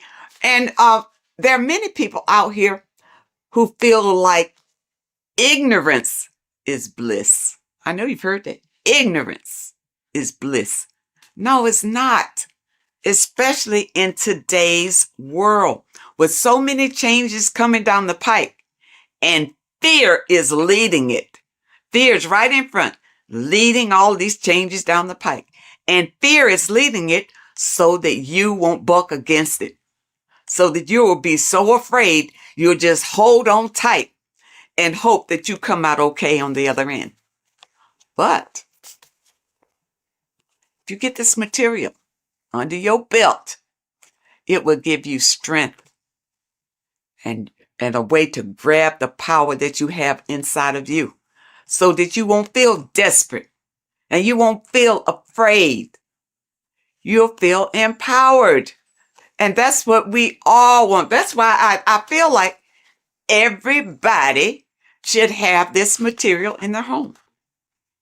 Everybody. And your kids should grow up reading this before they go to school and their little minds be manipulated to believe whatever the system wants them to believe. Because really, they're just grooming them to be little worker bees, to be worker bees. You see? People, you have the right. You have the right to be the master of your own reality. But if you don't know the information, you don't know where your power comes from and how to use the power that you have, doesn't mean anything. All you got to do is open yourself up to new information. That's all it takes. And your life could change drastically by just the information that is revealed in these pages. And I tell you, it's funny because years ago, I guess I was, I was in the Christian faith when I ran across information from one of the folks who contributed to this material. And when I heard him talking about it, it resonated. Something he said resonated in me, and I never forgot it. And then when I found this material again and I saw his name, I think his name was Santos Benucci or something. I don't want to destroy anybody's name, but I know he is referenced in some of this material. This is it. When he talked years and years ago about it, and now here it is in printed form. People, do not let this pass you by. This is your life right here. You think your Bible is? The Bible is great, but it's in parables. You can't understand it the way it should be understood. Okay? But with this being your companion, it will open your eyes like they've never been opened before. And I know a number of you out there have purchased the book. Leave us a comment and tell us how you feel about it. But take your time. These are not fast reads. Either one. And the thing about it is, I keep going back to them. It's not the kind of material you read one time, put it aside and forget about it. You put this on the coffee table and read a little bit all the time because it reinforces your soul and helps you to manifest the life that you desire. Okay, people? I hope that you understand, and I hope that it helps. And of course, I will leave a link in the description where you click on the link and you can get either one. You can get book, this volume 1, or you can get volume 2. And the volume 2 is in hardback. You know, when I first got it, it was in the soft cover, but I love hardback. So I have this in the hardback too, because the hardback I absolutely love. And because the books that I purchase, I want to pass them on to my people when I'm gone. They mean something. Stop wasting your money on stupid magazines and crap that doesn't mean anything. You buy a book, buy one that's going to change your life. Oh, and also, when you click the website, you'll notice that there are courses on there that you can sign up for for those of you who want to go really deep.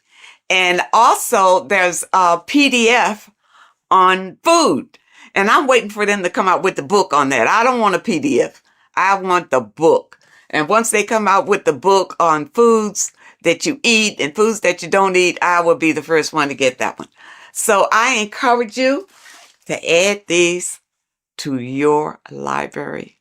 This is the best material that I have found to date that opens your eyes to what life is really all about, and also opens your eyes to who you are and the power that you have to create your own reality. I thank you so much for joining me today, and I really hope to see you next time. There's an ancient symbol hidden in plain sight, one that holds the key to transformation, power, and unlocking your true potential. It's been used for centuries by mystics, rulers, and even modern science, but almost no one understands its true meaning. Once you do, it will change the way you see yourself and the world forever. Stay with me, because this could be the key to your own awakening.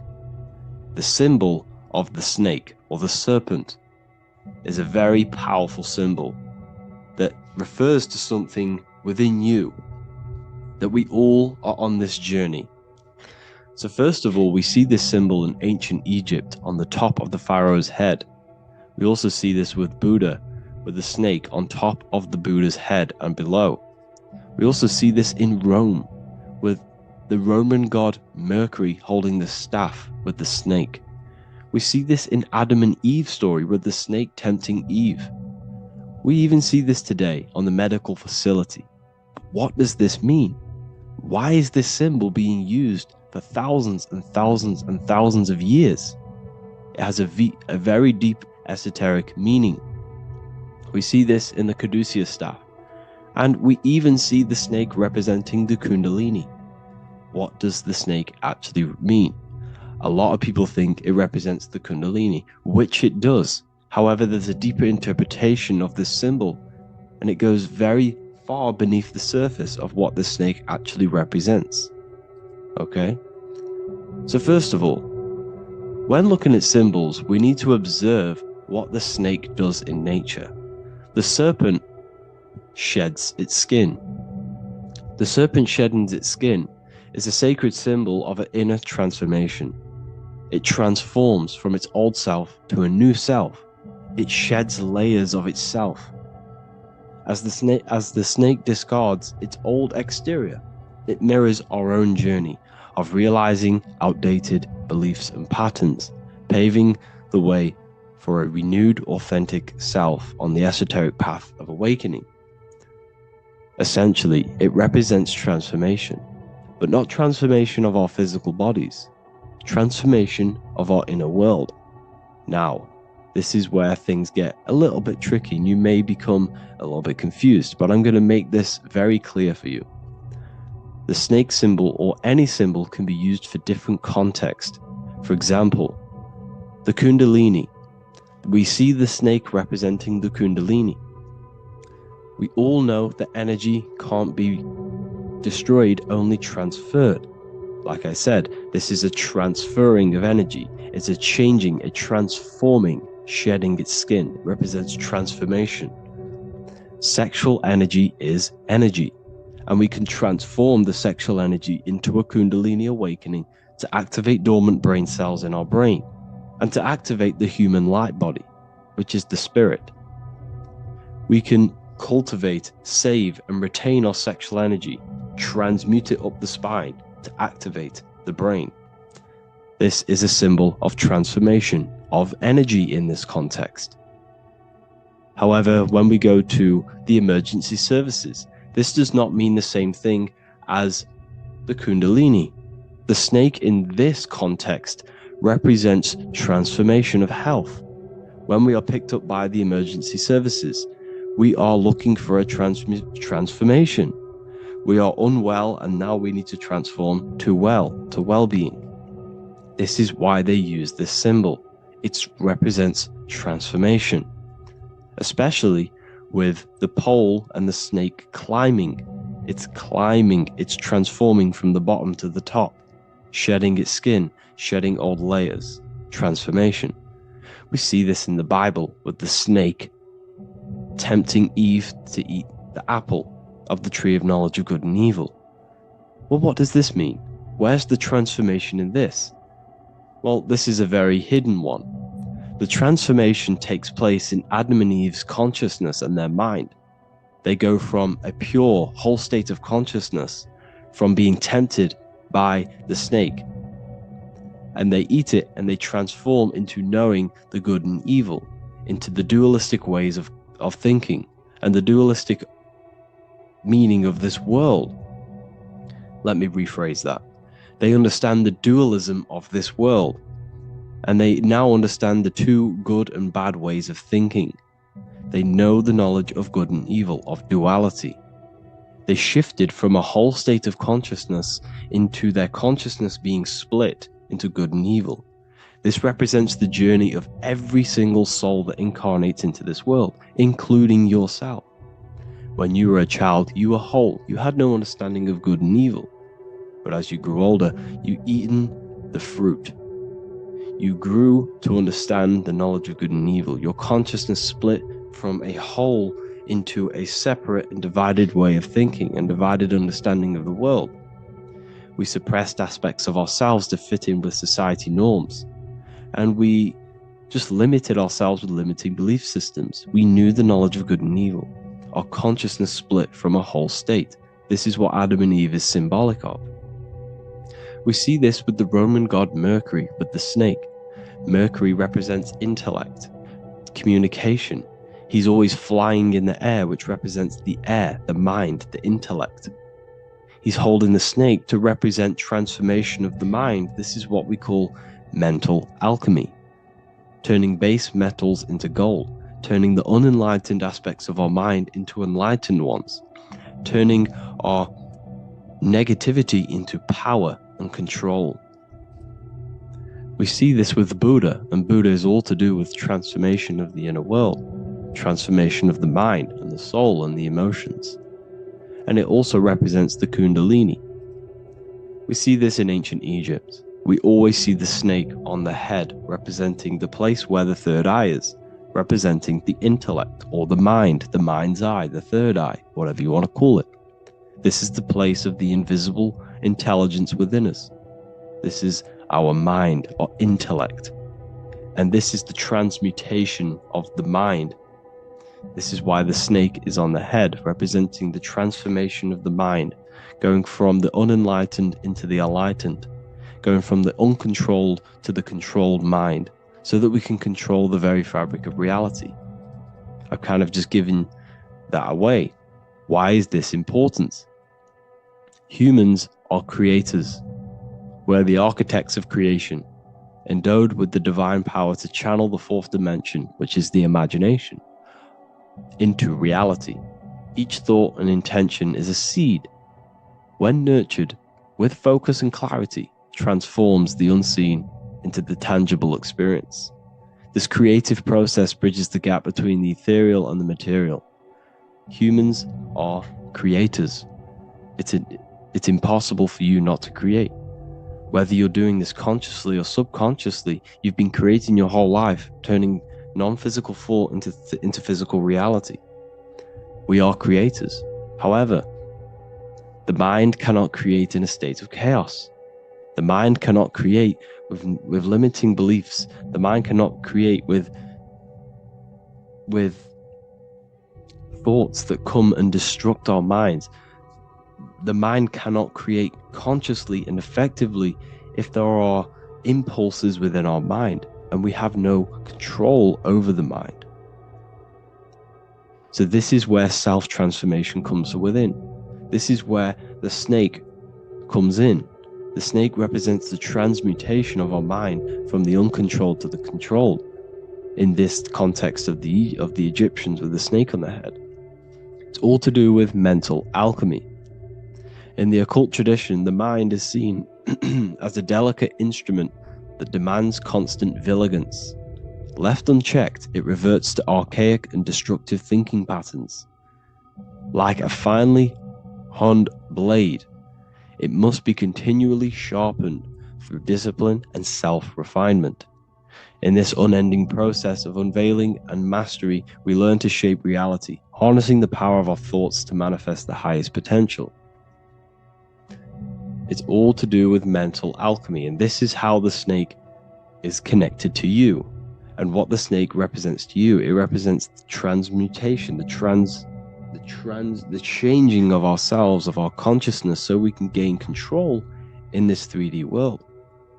If we lack control, then we'll constantly be manifesting chaos.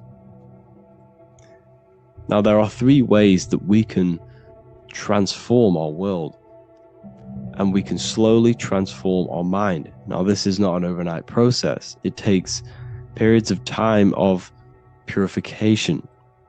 And number 1 is affirmation. Let's say we have this dirty cup of water and we have a tap of water. And in this tap, it's pouring in more water, clear water. Over time, if I keep pouring clear water into this cup, it's going to slowly purify this cup. And then in the end, it will look like the cup on the right. It's the same with your mind. The cup represents the limiting beliefs, the negative thoughts, the negative mind, the uncontrolled mind. But if we keep repeating affirmations over and over and over again, such as I am disciplined, I am powerful, I am limitless, over time this can purify our subconscious and we can gain control over the mind, and we will become conscious of the thoughts that we are giving attention to. The second way is meditation. Meditation allows one to develop an off switch for the mind, providing a sense of control over it. Over time, we gain the ability to filter our thoughts and become more conscious of the ones we choose to engage with. Meditation, over a period of time, will give you this button that allows you to filter out negative thoughts. If you have a negative thought in your mind, you'll be able to become conscious of this and redirect your mind's attention. This is all about self-control, because remember, we become what we think about.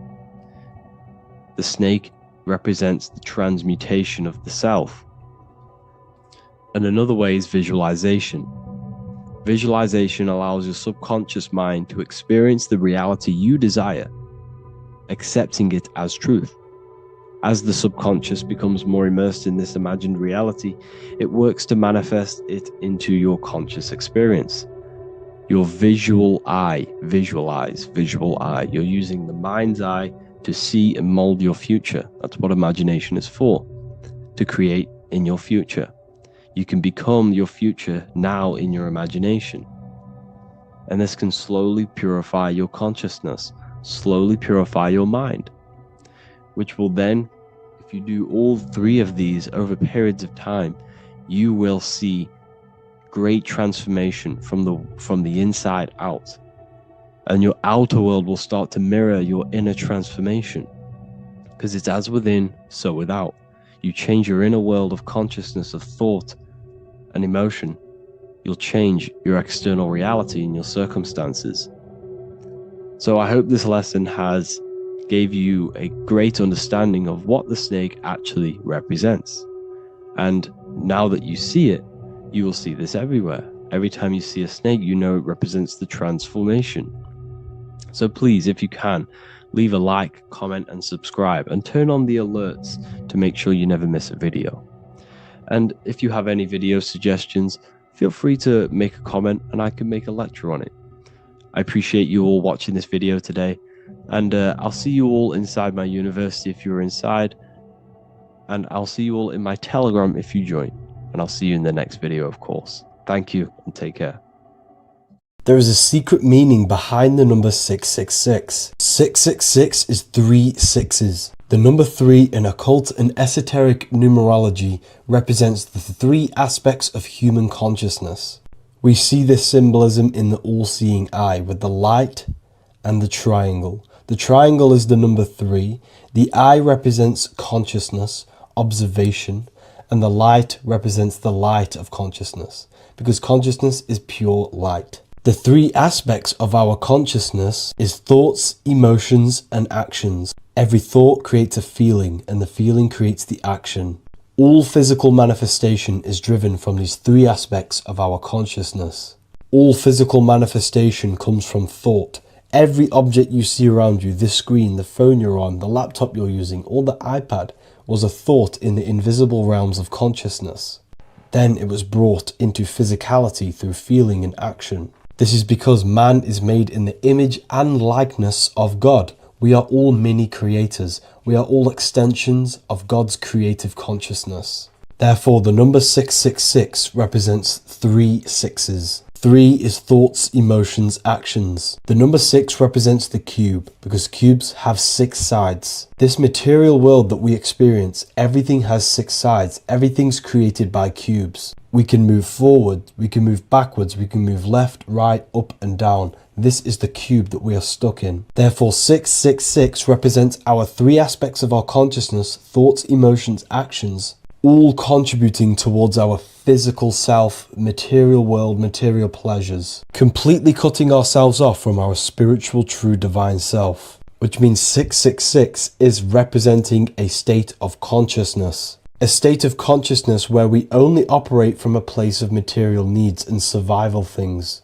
As humans, we possess a physical material body in the physical material external world, but we also possess an invisible inner world, which is what we call spirit. When we disconnect ourselves from our inner worlds, we become lost in this materialistic way of thinking and acting, which can lead to no life purpose, a feeling of emptiness and voidness in our hearts. Humans possess the ability to transcend our animal instinctual natures and turn to the divine mind, to the spiritual inner world.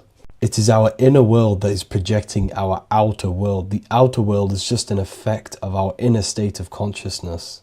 It's important as we go through this human life to not lose ourselves and look for our validations outside of ourselves. The external world is simply just a mirror, mirroring with mathematical precision what happens inside our consciousness.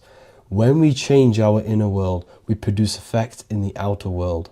To get back on track about this number, this represents when we are lost in our material self and we are completely cut off from our true divine self. The devil is always having goat horns, which represents a ground animal. This is the lower animal self of man. He's always red. The frequency of red is the lowest vibrational color, and it also represents the root chakra. This is all to do with survival mode and our physical needs and physical self. Red represents chaotic and intense emotions like hatred and anger. This is why the devil is always red, because it represents anger and an uncontrolled state of emotion and consciousness. You see, we've been taught in the church and all through religion indoctrinations that the devil is an external deity which influences humans. And in fact, this is nothing but a metaphorical story. The devil is a character which represents an aspect of the human mind, the lower aspect of the human mind, a facet of our own consciousness and psyche. The voice that we have in our head that tells us to do these negative things is not an external deity pushing us to do something bad. This is an aspect of our own mind. Jesus and Satan are just two characters which represent the two voices that we have in our own consciousness. In fact, the word devil was never present in the early Gospels. Instead, what was mentioned was a spirit of evil. A term spirit of evil was not meant to denote a specific deity or being, but rather any force of negativity, whether it manifests as a destructive thought, emotion, or action. The spirit of evil represents the darker sides of our mind, the part that leads us astray and brings forth negativity in our lives. The reason why they want you to believe in a devil is because they don't want you taking responsibility for your creations. They don't want you to realize that the external world is truly a mirror of your inner state of consciousness. Instead, when something bad happens in your life, you blame it on some external devil or Satan who tempted you. Everything is your creation in your life. When you realize this, you take full control and you begin to reshape your external world by changing your inner state of consciousness. This isn't just spiritual fluff. Your words are vibrational commands that teach your subconscious what to believe and what to create in your reality. Now, I'm not going to sit here and tell you how words are these vibrational things that create reality. In fact, they are. However, the power of words does not hold in the vibration of the word. Yes, it has a little effect on plants. Yes, every word is a vibration that speaks to every cell in your body. However, this is not the main power of words. The main power of words is restructuring your consciousness and invoking energy inside of your own consciousness. I'm going to go over these two in detail for you. Your life is an externalization of your consciousness. Your belief system, your internal world, are building blocks to create your external world. What you believe in is how you see reality. It is the filter that you see to see reality. If you want to change reality, you have to change your consciousness first. There's no point trying to create a change, a manipulation in the external world, because it won't last very long. You have to restructure your inner temple, your inside world of thought and emotion. For example, your external reality is an externalization of every thought you thought in the past. Your life circumstances are just a result of every thought you thought in the past. You become what you think about. So if we can control what we think about, we will control who we become. Words are a powerful way to restructure your subconscious mind, which will then restructure what you think about. For example, if I said the word chicken all day long, I'm going to be thinking about chicken all day long. The words we repeat enter our subconscious mind, and our subconscious mind molds our conscious mind of what we are consciously giving attention to and thinking about. And that becomes our emotion. Our emotion becomes the energy, the charge behind our action. And all of this creates who you are and your reality. If you want to create a change in your external world, you need to repeat the end result as in an affirmation. I am abundant. I am disciplined. For example, if you're trying to stop a certain addiction, don't say, I am going to stop smoking. Say, I am disciplined. By saying discipline, the subconscious mind accepts the word discipline and not the word smoking. If you repeat smoking, I am not smoking, your subconscious mind will just pick up smoking and then do more smoking. So if you are trying to create discipline in your life and trying to stop something, say, I am disciplined. The reason for this is powerful because you're conditioning your consciousness. You're conditioning your subconscious mind and filling it with the word discipline. And I'm not going to say do this a certain amount of times a day or do this in the mornings. I want you to do this as much as possible. I did this as much as possible. Whenever I had free time, whenever I had a free minute, I would say these words either physically or mentally, just to condition your consciousness. Words are the most powerful way to restructure your belief system and restructure your inner world, which will then mirror in your outer world. Words are also a powerful way to invoke energy. This is why when you see these magic occult rituals, you see people chanting and doing these things. It's because if you slowly chant a word, you can actually invoke the emotion. There are three aspects of creation: thought, emotion, action. Emotion is energy in motion. By repeating a word over and over again, you can actually begin to invoke that energy, that emotion inside your heart. And you can start to feel the reality as if you are already living it. And this is just another powerful way to condition your consciousness to become a certain thing before you have it. This is what magic is. Magic is all to do with reprogramming the subconscious mind, aligning the subconscious with a certain belief or reality, which will then produce an effect in our thoughts, our emotions, and our actions, which will then create that reality. So if you want to create something in your life, literally just repeat, I am something. I am is referring to your consciousness. I am is the highest aspect of you. It is the true self. Whatever you condition your consciousness will be mirrored in your external reality. I am abundant will condition your consciousness to feel and believe you are abundant, which will then seep into your thinking. And then you will start to act more on this because you are thinking about it, which will then change your external reality. Words are vibration, and vibration is powerful. However, if you truly want to change your reality, you have to change your inner world of consciousness. And words are the best way to invoke feelings to become the reality you want. And words are the best way to condition your consciousness to a certain belief or a thought. And by doing this, you're actually creating a root cause. The cause is your consciousness, your mind, and you have to restructure the mind to create that reality. Words are a great way to restructure your consciousness and create reality. If you are struggling with the internal chaos, if you are struggling with emotional chaos, if you are struggling mastering your mind, or if you are isolated from your high intelligence, because intelligent people are not welcomed in our population today. I have created an amazing space, Ethereal University. Check it out. I'll leave all the links below. And I'll see you inside, where you can learn everything you could possibly imagine about occultism, esotericism. I'll see you inside.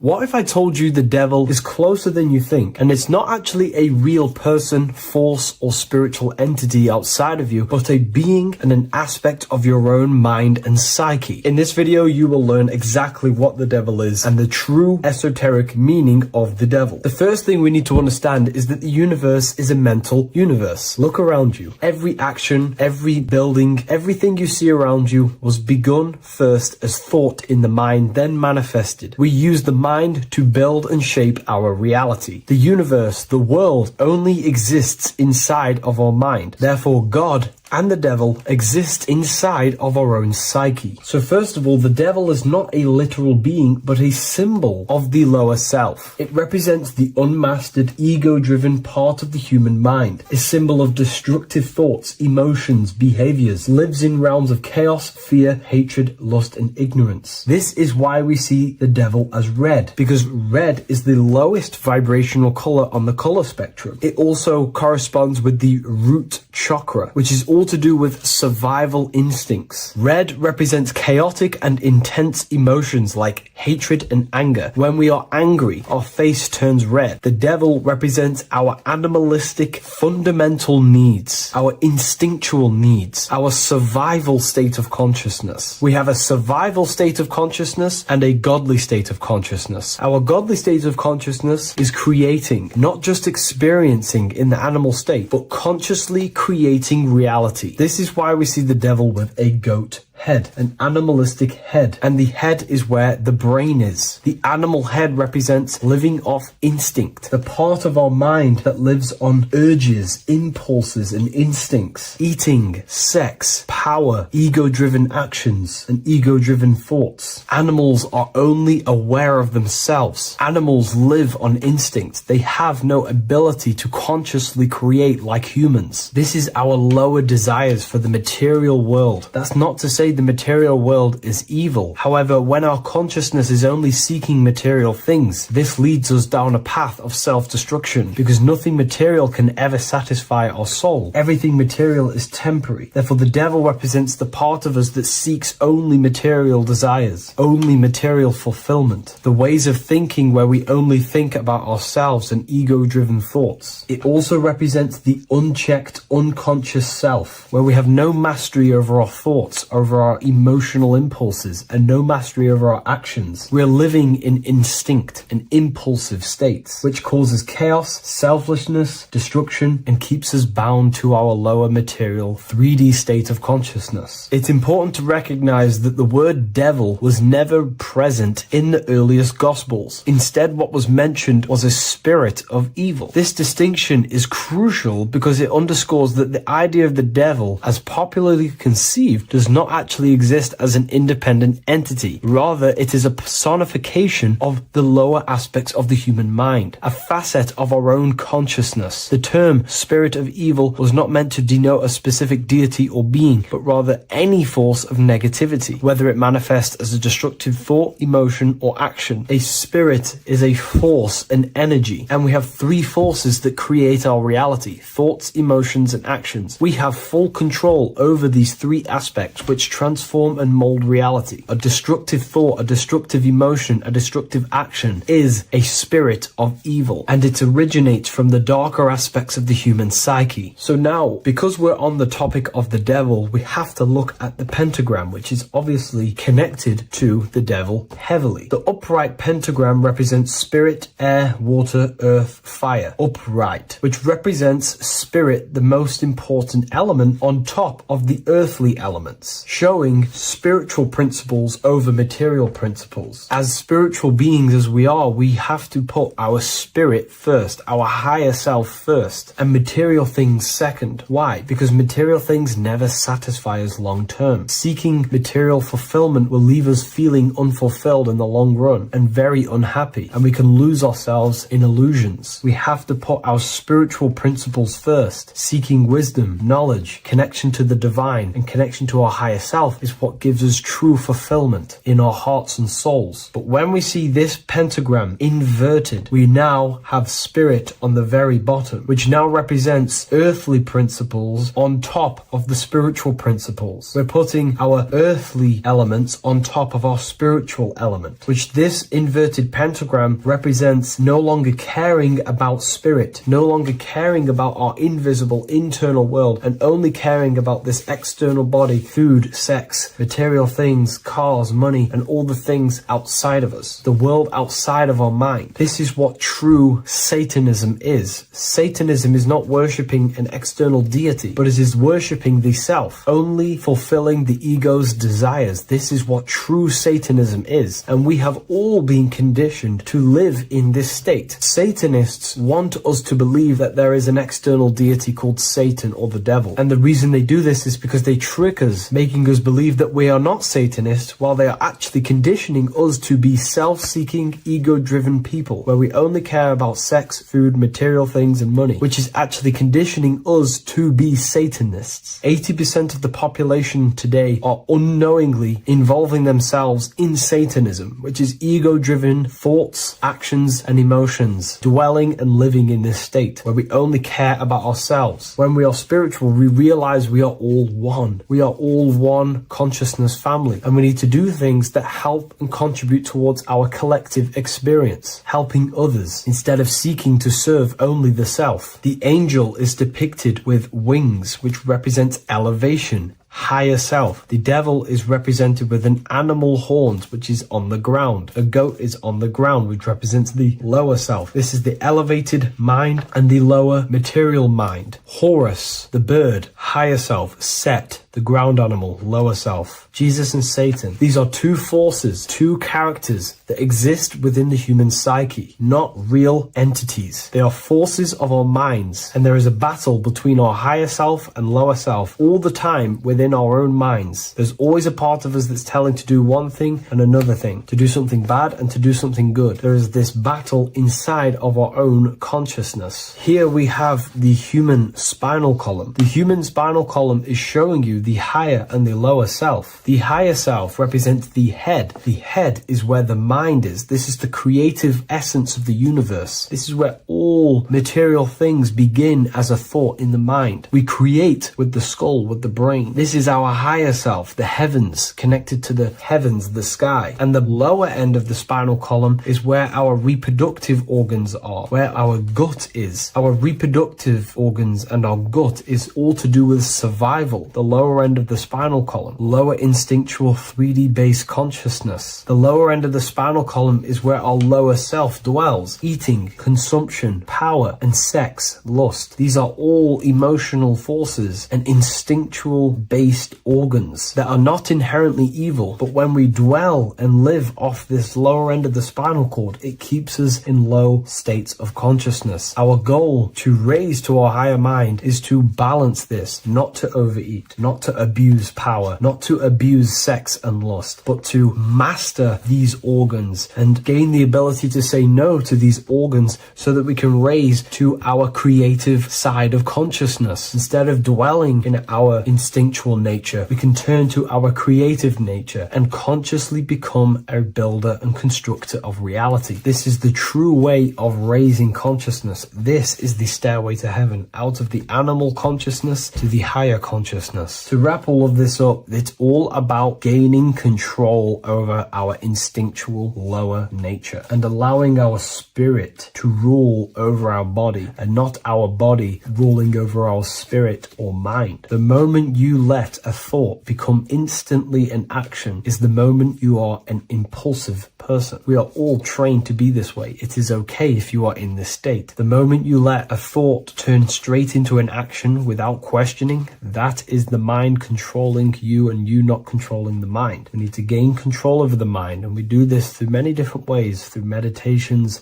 affirmations, and discipline, we slowly gain control over our minds. And once we gain control over our minds, we gain control over our thoughts, and we gain control over the attention that we give certain thoughts. We can then start to uplift our mind, our thoughts, out of our instinctual state to the higher mind. If you wish to learn more about consciousness, I'll leave a link in the description for the Book of Wisdom, Volume 2. So this is known as the bag of the gods. This symbolism is widely known, but no one knows what it truly symbolizes. We see this in ancient Sumerian artwork. We see this in the Mayans' artwork. We always see this bag with the gods. What does this actually represent? Okay, so the bag itself represents carrying. Carrying what? It represents information. It represents knowledge. Your mind is the carrier of the information. So this is why in his left hand, he carries the bag. And the right hand has the pine cone. This represents carrying of information. Why is it a bag? A bag can be passed on to someone else. The information can be taught to someone else. This is the information of activation of the pineal gland or higher consciousness of humans.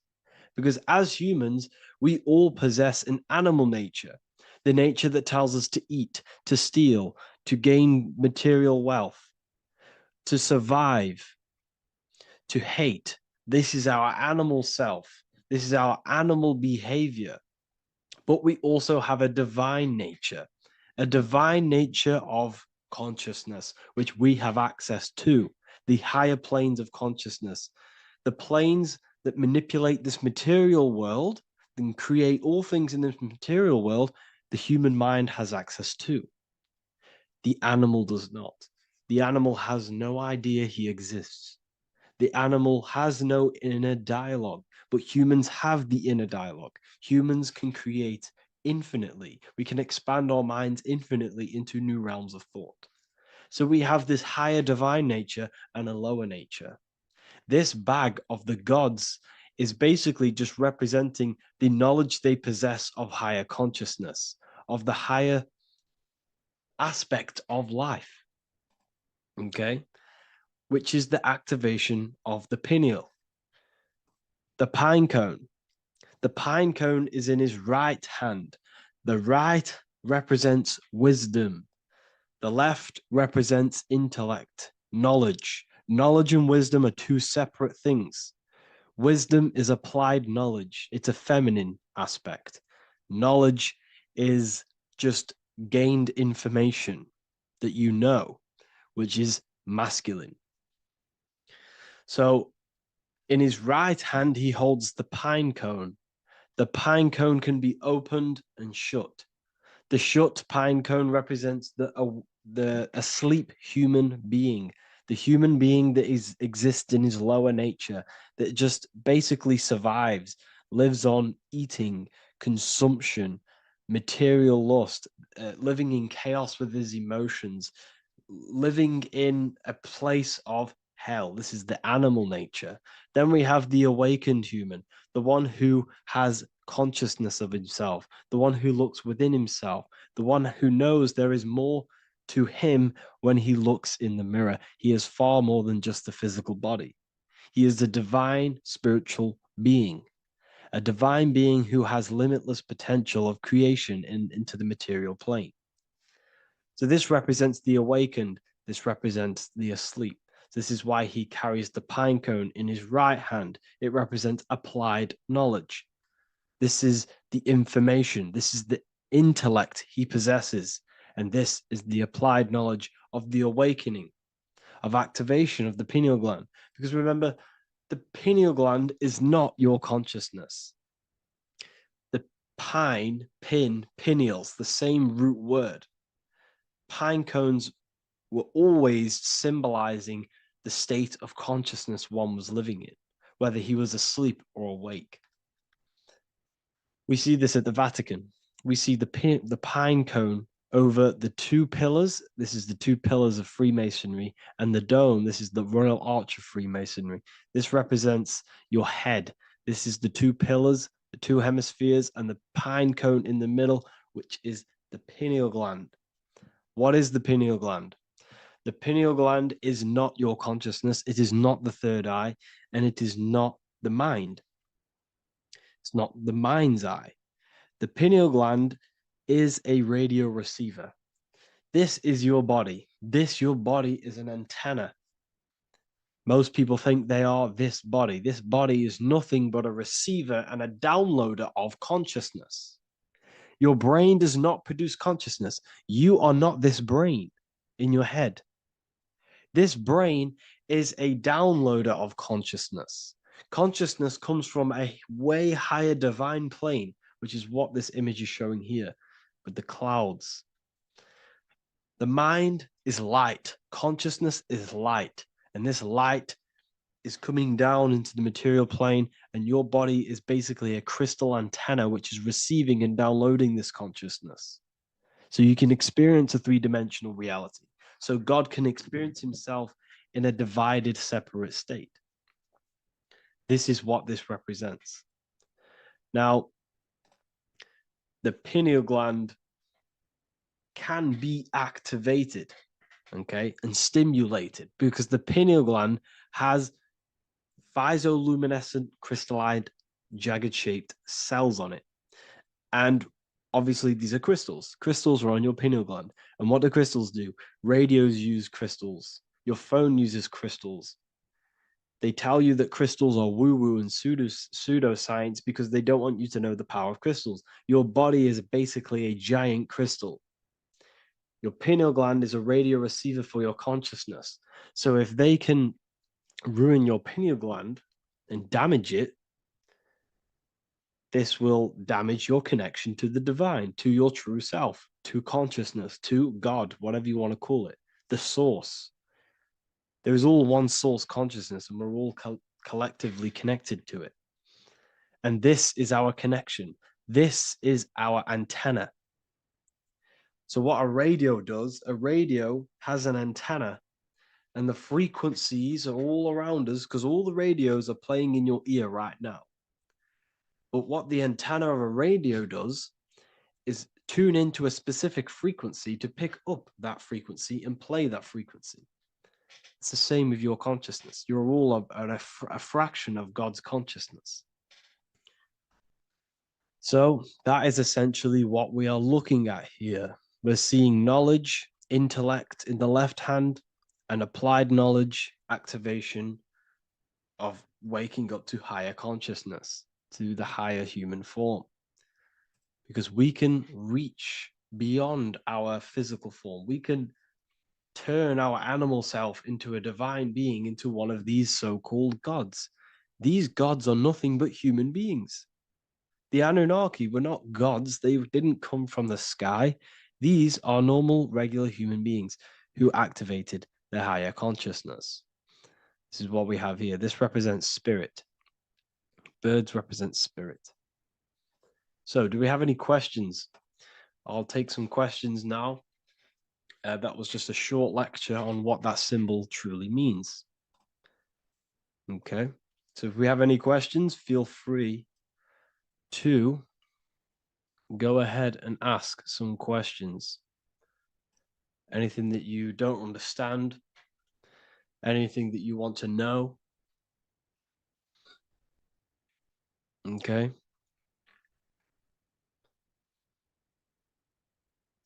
So base reality would be where source resides. Yes, the base reality is your consciousness. Are these lectures available in the university? There's a whole section, basically inside the university, there's a whole section with like over 30 long form lectures like this.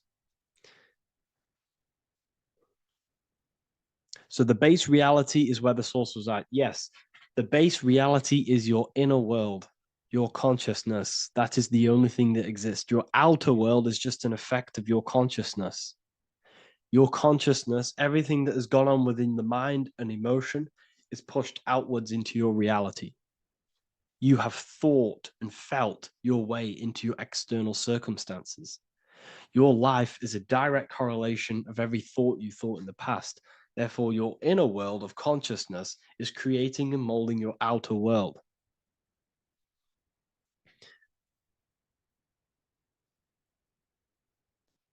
The best way to keep connection consistent, the best way to keep your connection to the divine or the higher planes of consciousness is through meditation and through imagination.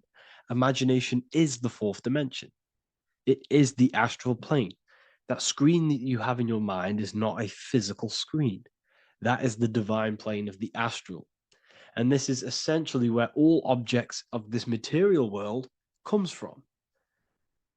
The phone that you are holding, the laptop you're watching this on, whatever you're doing, every single object you see in your room that you are in right now began inside of the plane of imagination. This is not a physical plane. This is a metaphysical plane that you have access to.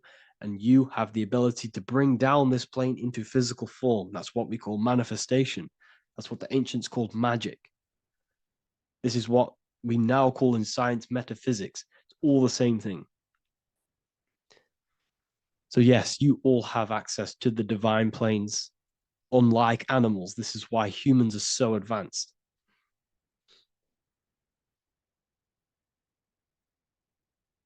Okay. Is the pineal able to constantly activated, or is it just a temporary experience? I don't fully understand that question, unfortunately. Maybe you could word it in a different way. The real meditations on the university legit, y'all, yes.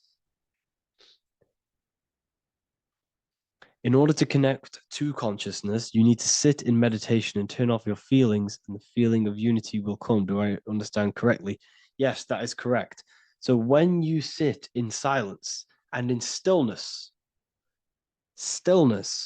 I highlight the word stillness because stillness, when you are still, no information from your nervous system is being decoded by the brain. So when your body is still and does not move, your nervous system starts to relax and comes to a balanced state. Your brain starts to relax, it comes to a balanced state. The left and the right brain stop working. The nervous system stops working. Then, once the body, the material body is shut down, you then have access to consciousness. You can't access consciousness if the body's in such a busy state. If electricity is being fired every 2 seconds, your whole body's electrical. When you move your foot, that's electricity being fired from the brain to the foot instantly through the nervous system. The brain, your whole body is a technological machine. So you must shut down the technological machine to access the divine that exists beyond the technological machine. Do you understand that? Did we create ourselves from the higher plane? When you say yes, you created yourself, you manifested yourself in this material form for a reason in this specific time and place. Wisdom books, are these available inside the university? Yes, they are. So anyone who joins the university, they all gain 50% off the store. So you can get anything off, anything you want inside the store for 50% off. Plus you get the Book of Wisdom Volume 1 PDF for free. You get the Human Health Guide. Plus you get all of the library books. There's a load of different books on occultism, symbolism, esotericism. Do you need to place your attention somewhere specific during meditation? You can do. Okay, you can do. So if you struggle, when you first start to meditate and you struggle to turn off the thoughts, think of the back of the brain, the back of your head. Don't think of it, place your attention on it. Okay, so when you place your attention on the back of the brain, this now shuts off thought because the back of the brain doesn't have any activation to do with thought. The front brain does, the neocortex. That's all to do with activation of thinking. So place your attention on either the back of the brain or your breath. What's more important, creating yourself or finding yourself?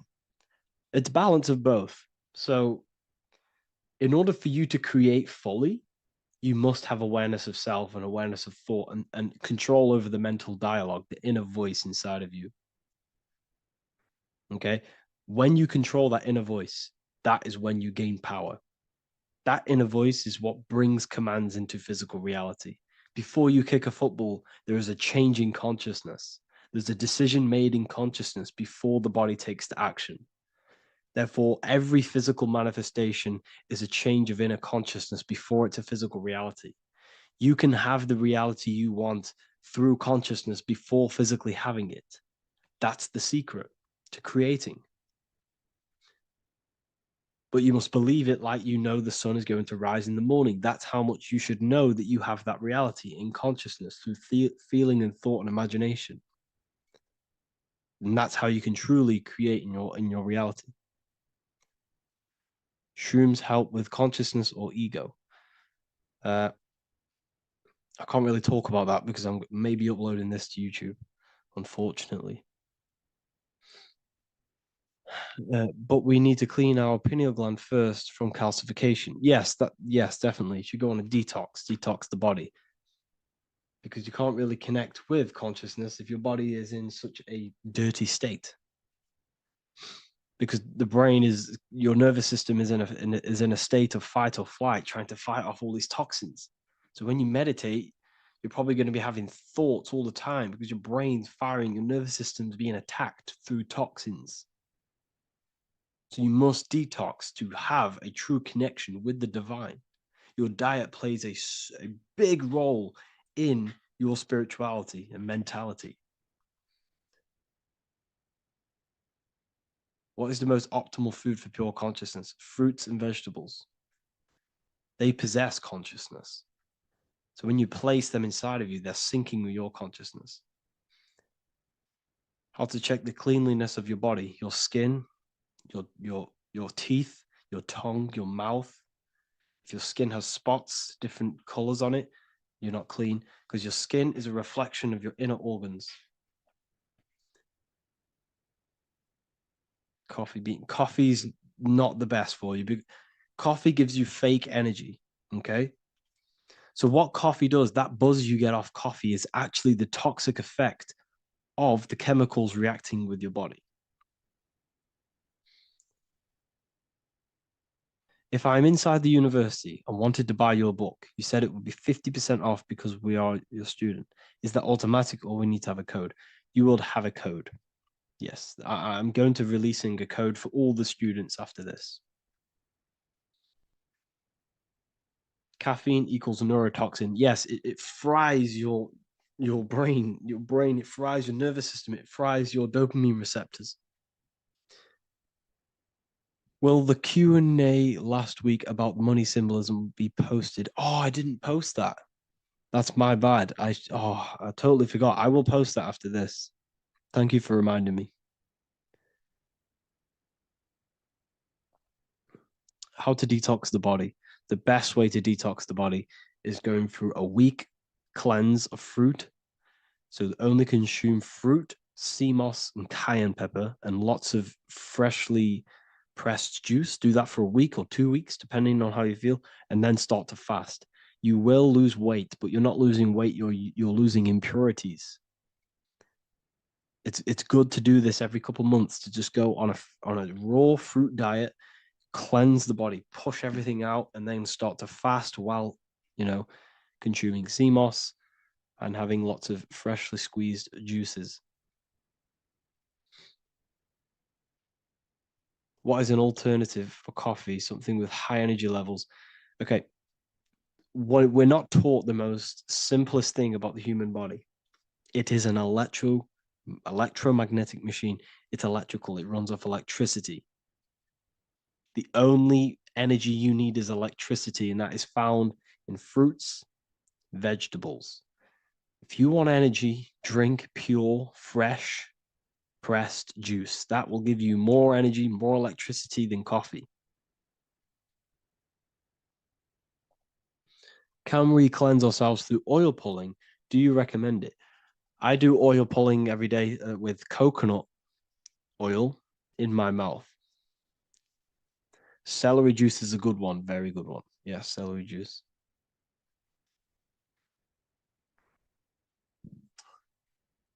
Any more questions? What kind of music do you listen to when lifting? For me, rap, hip hop push me work harder, but I know it's terrible for my subconscious. Yes, very. At least you're aware of it. You know, you should be definitely try and stay away from the hip hop music. Try and stay away from anything that's talking about anything negative because it's all programming your subconscious. And your belief system is your reality, people. Your belief system is your reality. Okay. So look after your subconscious. That's what's controlling your actions. 90% of your actions on a daily basis are controlled through your subconscious beliefs. Okay. I listen to a lot of Pastel Ghost. I listen to a lot of let me get my playlist up. It's all like background music for TikTok. Do you know what I mean? Like Pastel Ghost. That's mainly what I listen to. That sort of music. I don't know what it's kind of called. I don't know what that genre is called. Does anyone know what that genre is actually called? Because there's not much words in it. The reason I listen to it is because there's not much words in it. And, you know, it helps the subconscious. And I just love that music.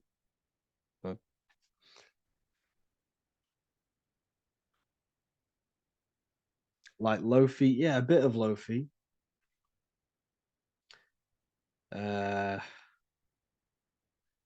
Most people won't even know this type of music.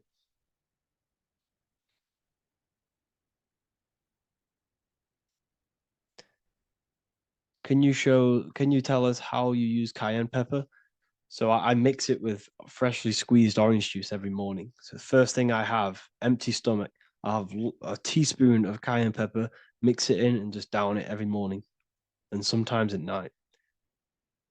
The feeling you get in your stomach after putting cayenne pepper on an empty stomach is absolutely amazing. It tingles in your stomach. It kills parasites. It kills all horrible organisms.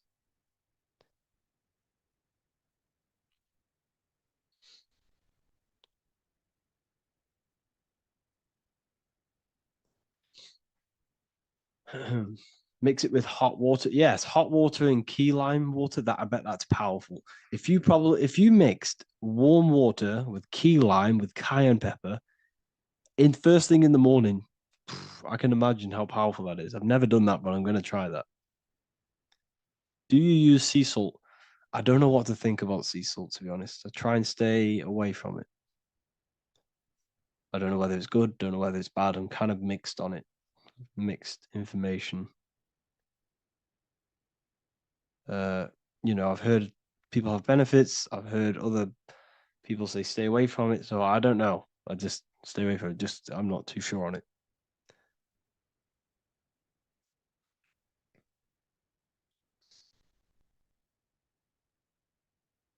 I drink fresh pressed celery juice every morning. Yeah, definitely. Is there any chance we could like move to like esoteric occult questions? The only reason I say that is because I might be posting this to YouTube, so it's like I don't want them thinking I'm giving health advice because I'm not. This is what I do. I'm not giving anyone medical advice. This is what I would do to myself. Because I can probably get in trouble for that. So the subconscious is the all-knowing. It is the all-seeing eye. The subconscious knows everything. Your conscious mind does not. Your subconscious knows every single cell in your body. Your subconscious is making your heart beat. It's talking to your heart. It's talking to every organ, every cell in your body is being connected and spoken to by your subconscious mind. It is the all-knowing. The subconscious has access to the astral plane, imagination, the fourth dimension. It has access to the mental plane, thoughts. It has access to the ethereal plane, energy. and has access to your physical body. It's the door, it's the portal. The subconscious is the portal to the divine. You must go through the subconscious in order to access the divine. Any coupon codes for book 2? Yes, inside the university, there will be a 50% off coupon code.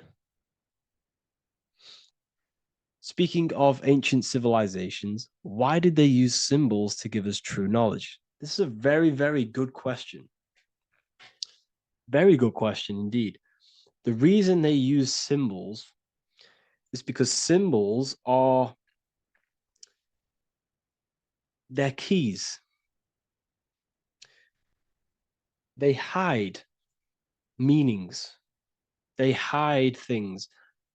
For example, if it was written down, if all of this sacred knowledge that I'm speaking now was written down, it can be easily taken. It can be easily misused. Someone can take it, read it, and steal it and misuse it and abuse the world and create horrible things. The reason they use symbols is because they're hidden. They hide the teachings.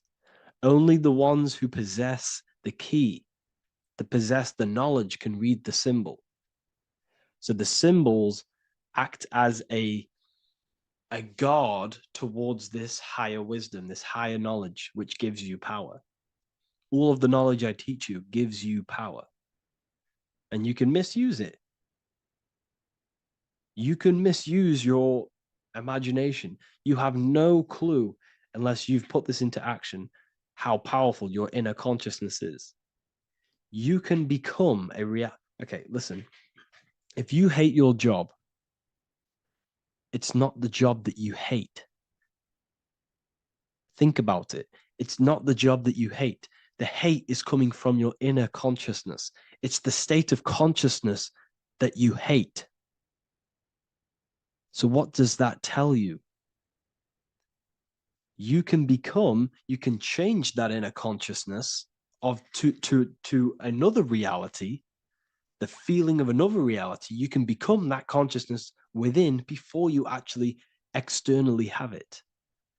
And by becoming and knowing that reality, that's what produces effect on shaping your outer world. When you really, truly know that reality inside of you, of being free, of being wealthy, of having abundance, your outer world has no other choice but to rearrange itself to your new inner state of consciousness. That's what magic is. It's manipulating your inner state of consciousness. It's convincing yourself that you already have it, not believing it, knowing it. Okay? Knowing is different than believing. Believing is a lie. You should know thyself. Okay? So we can say that human overpopulation is intentional. There is no human overpopulation. We're all cramped in these cities.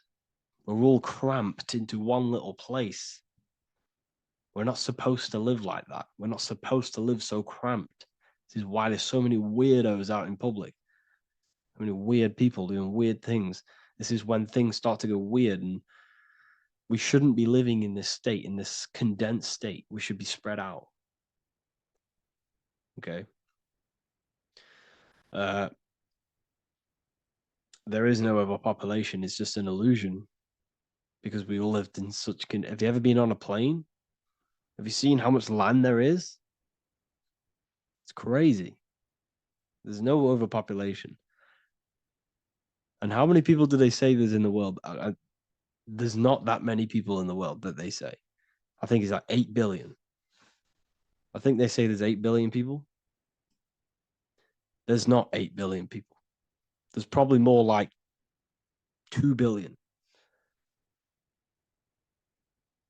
And the reason I say that is because I have a friend who only has like 300K followers. That's a lot of followers, okay? And he gets recognized everywhere he goes. And he's into all this stuff. And he says, listen, the population is definitely not 8 billion or whatever they say. I think it's like a couple billion. It's probably more like 1 billion. How to properly manifest intentions. Thought, emotion, and imagination are the key. You must know that you have that reality. Don't believe it. Become that reality within your consciousness. All day long, as much as possible. Feel it. Imagine it. Say it. And have zero doubt. How to have zero doubt. You can't, well, okay, so the doubt, that little voice that will seep into your mind saying, you can't do that. You can't do this. That's your old voice of your subconscious program. Listen, the reason why most people fail in life is because they have trained their subconscious that they will fail. They have told and believed that they will fail. The reason I will succeed for the rest of my life is because I have trained my subconscious to say, I will win, I will succeed, I will solve any problem. That's my belief system. And if my belief system is that, then my external reality, my conscious mind will seek a way to fulfill that belief. It will seek to control and create that belief in my external world. It will seek to solve any problem. I've trained my subconscious mind to know that I already have the reality, to know that I'm abundant, to know that I have everything that I already need. Therefore, if any problem comes, I can sort it straight away. But most people have a different belief. It's not your fault. We've been kind of manipulated and told this, that they will fail, that they can't do anything, that it's too hard. And that basically casts a spell on the conscious mind, where your conscious mind is just like, no, I can't do that, because of this subconscious belief that you hold. So you must reprogram your subconscious that you can do it, that you will solve any problem, and that you are abundant. That's the reason why successful people succeed. It's because they have a complete different mind state, a complete different belief system in their subconscious.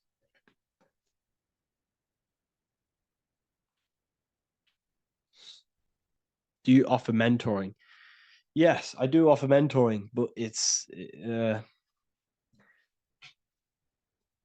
mainly for people who want to grow their online presence, and for the amount of value and transformation that I can place into your life, and the time that, well, the price of my time, it will be a higher price tag, but your life will completely change if you join my mentoring, because I will transmute your life. I will transmute your mind, and I will transmute your whole reality, because I could tell you exactly what you need to do. How to have super genius power pulling information from the source. Okay, so you can do this. I talked about this in Book of Wisdom, Volume 2, if you've read it. This is a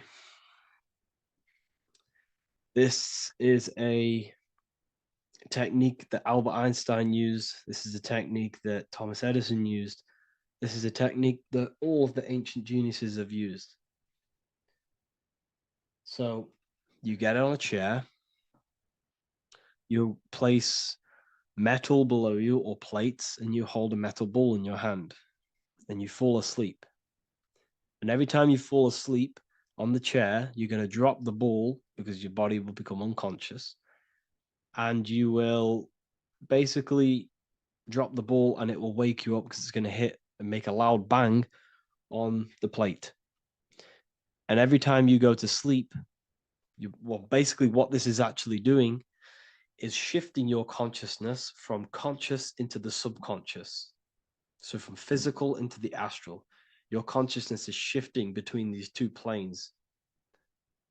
And as you do this, you can bring down great ideas from these higher planes. So when you fall asleep, have an intention. And when you fall asleep, you'll drop the ball. And when you wake back up, you'll have an idea, and you just got to write it down.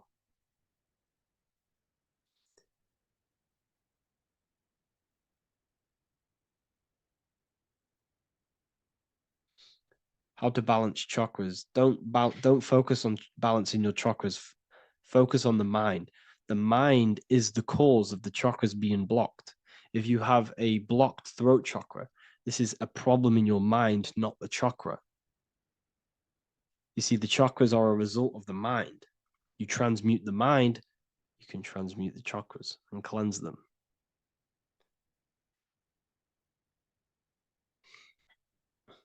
So was Jesus a real man that walked? Okay, so I'm going to tell you something. Like, some of the things that I say in my reels, they are to catch attention. So if I say the first thing on the reel, Jesus never existed, straight away, you see that, it's going to trigger you. It's going to trigger Christians. It's going to trigger people. So yes, I do say things to catch attention. The reason I do that is because I have to in order to catch attention. Maybe there was a Jesus who walked. So in the past, I have said Jesus never existed. Yes, this is to catch attention, to boost the reels, views, and comments and stuff like that. Maybe there was a man who was called Jesus and walked the earth. But listen, he was not the Son of God. You are all the Son of God. Jesus represents an archetype. He represents morals. He represents a way of living that you should embody in your life, not to worship. We shouldn't be worshiping this man. We should be embodying his qualities into our lives so we can become Christ consciousness, so we can live in harmony with our mind, emotions, body, and spirit. Okay? He was not the Son of God. You are all the Son of God. We are all God experiencing himself in a three-dimensional divided form. God is oneness, and he created a divided world so he can experience himself.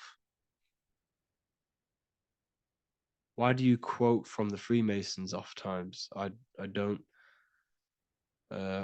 recall me looking at Freemason quotes and quote them. I just simply, when I post a quote, I literally just, whatever comes to my head, I just whack it into Telegram or Twitter. Are dreams tied to your subconscious, and how do you understand them? Okay. Dreams and astral projection are two different things. Astral projection is your soul leaving this plane into the collective consciousness, into the collective mind, the collective astral plane. But dreams are basically the astral plane, but it's your personal astral plane in your personal subconscious. So when you dream, you're entering your own consciousness, you're entering your own subconscious.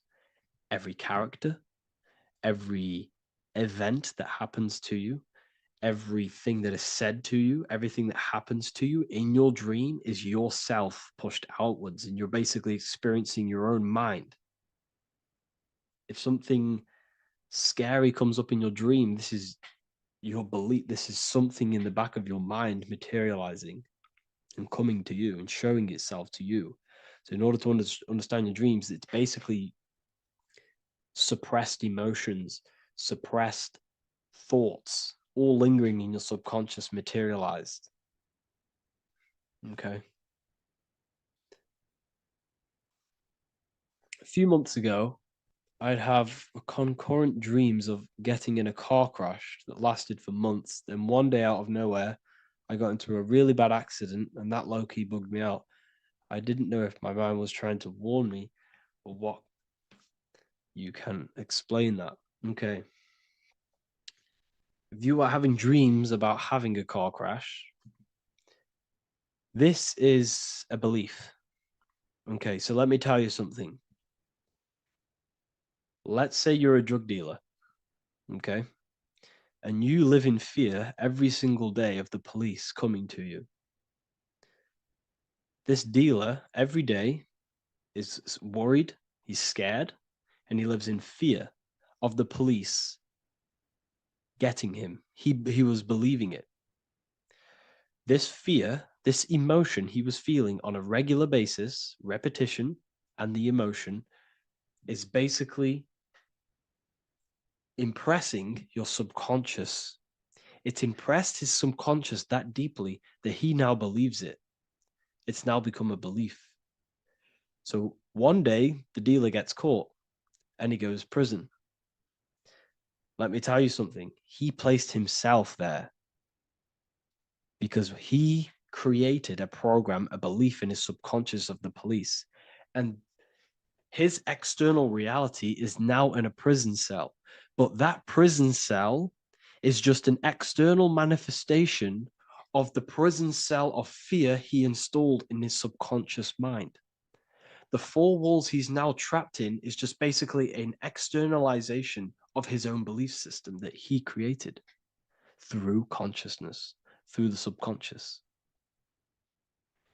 If you embedded your belief that you will be in a car crash, you will be in a car crash.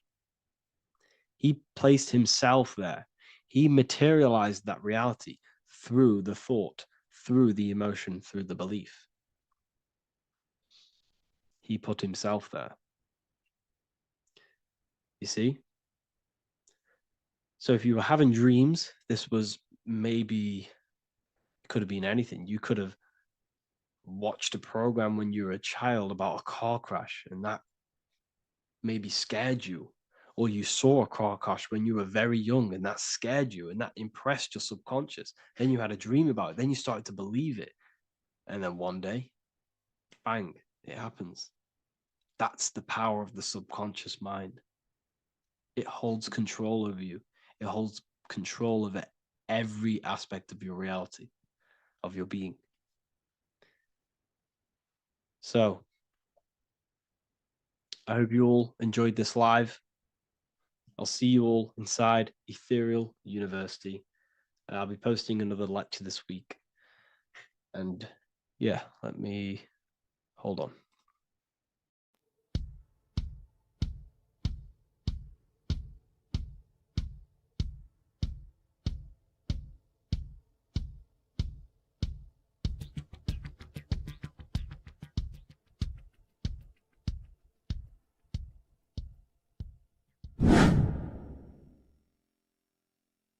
What is good, people? How are we all doing? Today we're going to be talking about the different planes of existence, the occult side of the world, the things they don't teach you in school.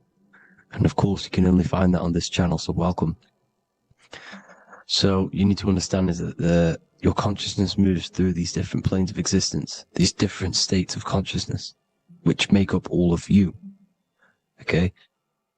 They are all interlocked planes. They are all interpenetrated into each other. They are all one. They melt into the plane above and below.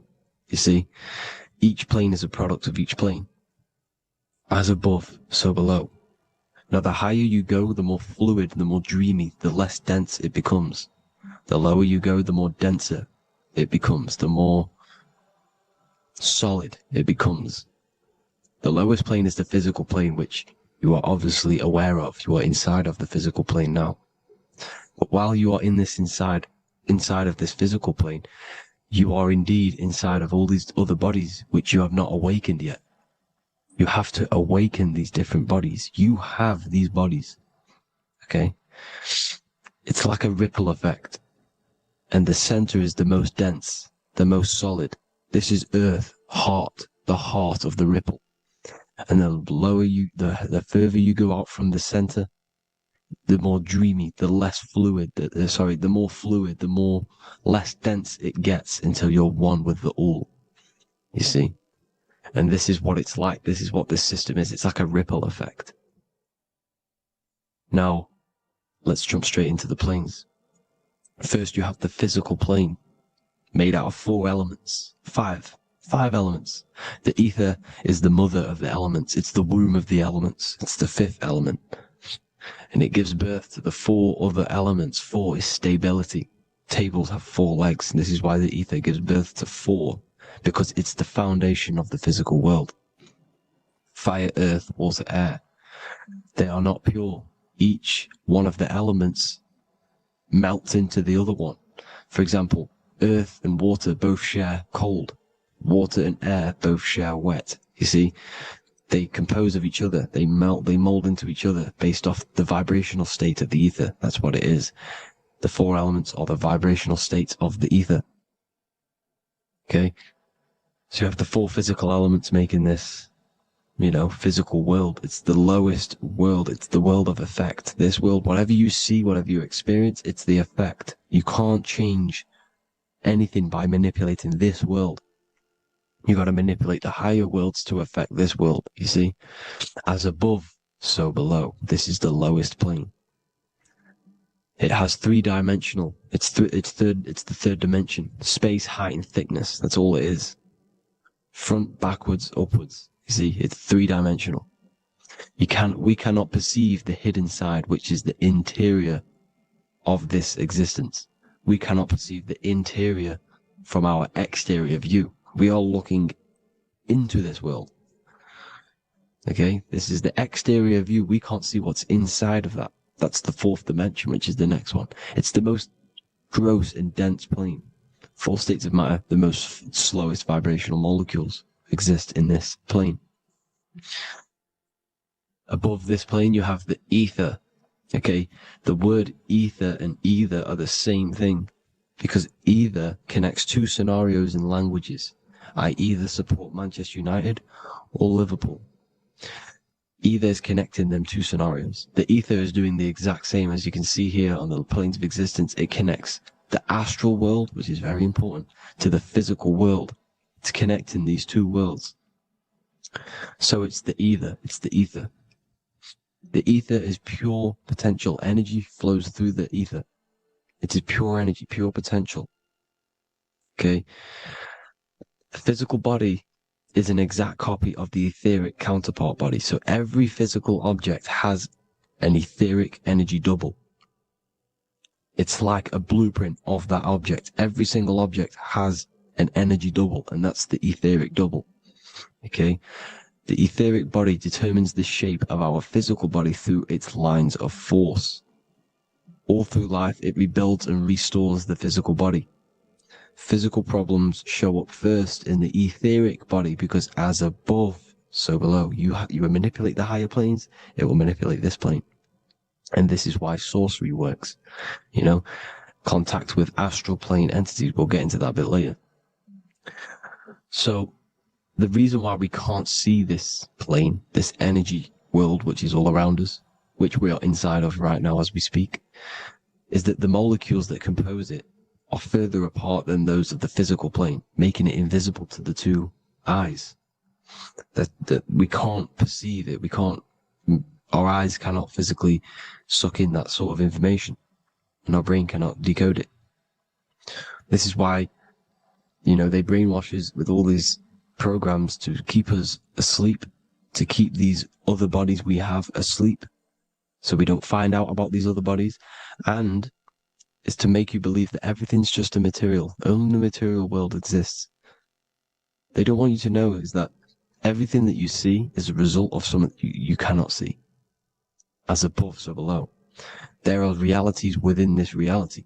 This is what I'm breaking down now, these different planes, on how this reality works. So your etheric double is your energy body. You can see here the physical, etheric, astral. Astral is your spirit. The ether is a part of the physical plane. It's like just above the physical plane, but it's still part. But then the astral plane is completely separate. It's another plane, but they're all interlocked. Don't think they're apart. They're all interlocked. They're all one. They all melt into each other. The chakras that we have are inside of our etheric body. They are our sense of organs which tune us to the 4th dimension. These 7 chakras connect us to the astral world, the 4th dimension. Okay? They are points for the flow of energy from the universe / 7 planets, because the 7 chakras are your 7 planets, and the 7 planets are connected to the astral world. They are feeding these 7 senses in our body. They connect us to the universe, to our etheric counterpart, and then to us, supplying the physical body. Because the energy comes from above. As above, so below. These 7 senses, these 7 etheric chakras, are being supplied with energy from the universe, the 7 planets, the solar system. Then it supplies the physical body. You see? So, the ether is very important. And this is, that the ancients understood the science of the ether, and they could harness free electricity from it, because it's all around us. The ether's all around us. And this is what they were doing. They were harnessing free energy using the ether. The astral plane, the fourth dimension, very important plane. Very, very important. We've all been there. Every single one of you has been there. Okay? The fourth dimension is unseen of what we see. It's the interior of the exterior that we see. We see the third dimension, but we cannot see beyond what's making this third dimension. This is the fourth dimension. Okay? It's the dream world. This is where you go when you dream. Okay? This is where you go when you dream. It's the place of disembodied spirits or ghosts, entities, whatever you want to call them. When you hear ringing in your ears, that is not tinnitus. That is an entity around you. Okay?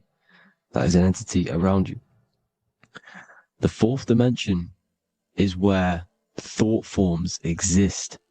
Mental images. Thought forms as in what you see in your mind when you think of an image, because the mind is the highest plane of existence.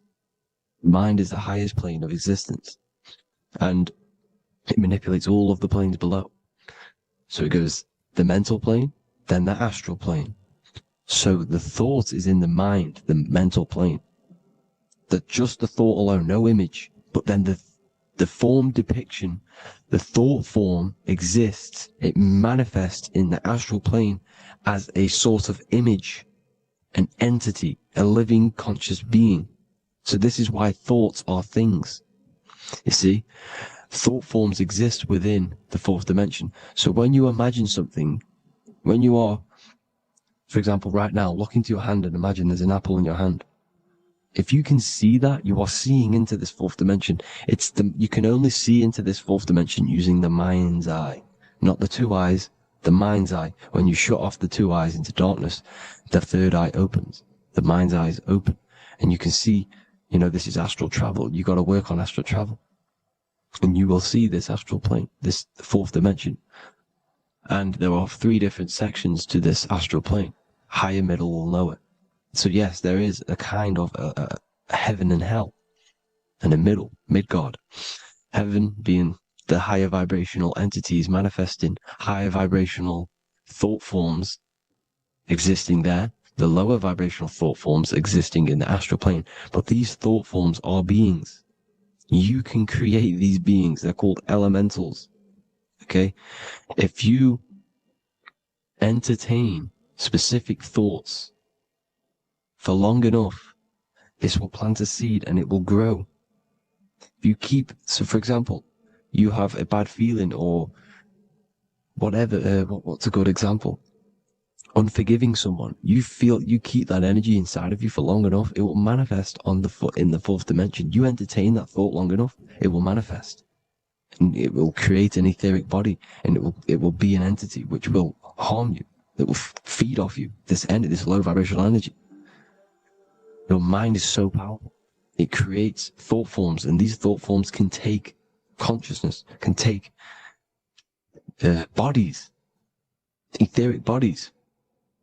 Now, that's why it's very important that you master your mind, master your thought patterns. So this fourth dimension is the astral world. So when you have a nightmare, this is the lower astral plane. You're in the lower astral plane. Whilst this physical body rests at night, your consciousness, you awaken this other body, your consciousness goes inside of this other body, whilst the physical body lays asleep. You see? So it's all inside of you. This is what you need to understand. You just haven't awakened these bodies yet. You can awaken them. You just got to awaken them. Okay? The next is the mental plane. This is the mind, the source, pure cause, pure motion. The most less dense, the most fluid. No form. There's no form to the mind. Astral plane is the first plane where a form takes existence, pretty much. The mental world has no form. It's pure mind, pure intelligence. Thoughts alone exist here without any images or manifestation. The most fluid, the most dreamy, the most causal plane. All of the rest take the effects of this plane. That's why it's mind over matter. Your thoughts they create vibrations. Each vibration is vibrating on a specific frequency, which creates mental images, creates effects down here on this physical plane. This is why it's so important to master your mind. Master what you think. Master your mind. It's the hardest thing to master. You could conquer the world, but it's probably harder to conquer your own mind than to conquer the whole world. I can promise you that, because the mind can play tricks on you. You got to listen to that inner guide within you that will constantly manifest the good things. So anyways, people, hope you learned a lot from this. Please work on trying to activate these other bodies. I will maybe do another video on trying to activate these bodies if you wish. Please comment down below if you would like to see that. And have an amazing day. Please like, subscribe, comment down below any video ideas you want me to do, any information you want me to spit. Thank you all. Have an amazing day.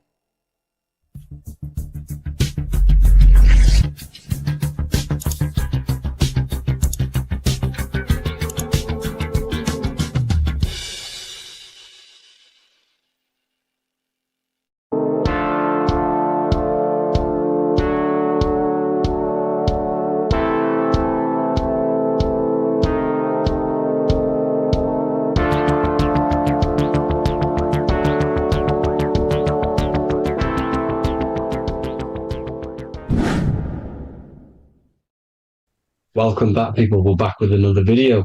Let's jump straight into this. Make sure to tune in till the end, because this has got so much information in this video. So sit back and enjoy. So everything's torus fields. The Earth's a torus field. Everything's torus, which is electromagnetic field, electric and magnetic. The center of the torus field is where the two opposing forces meet in the center. And this is what creates the plane of inertia, the dielectric plane of inertia. Okay? You got red shift, blue shift, positive, negative, south and north pole, right? This is what the ancients were showing with the tree of life.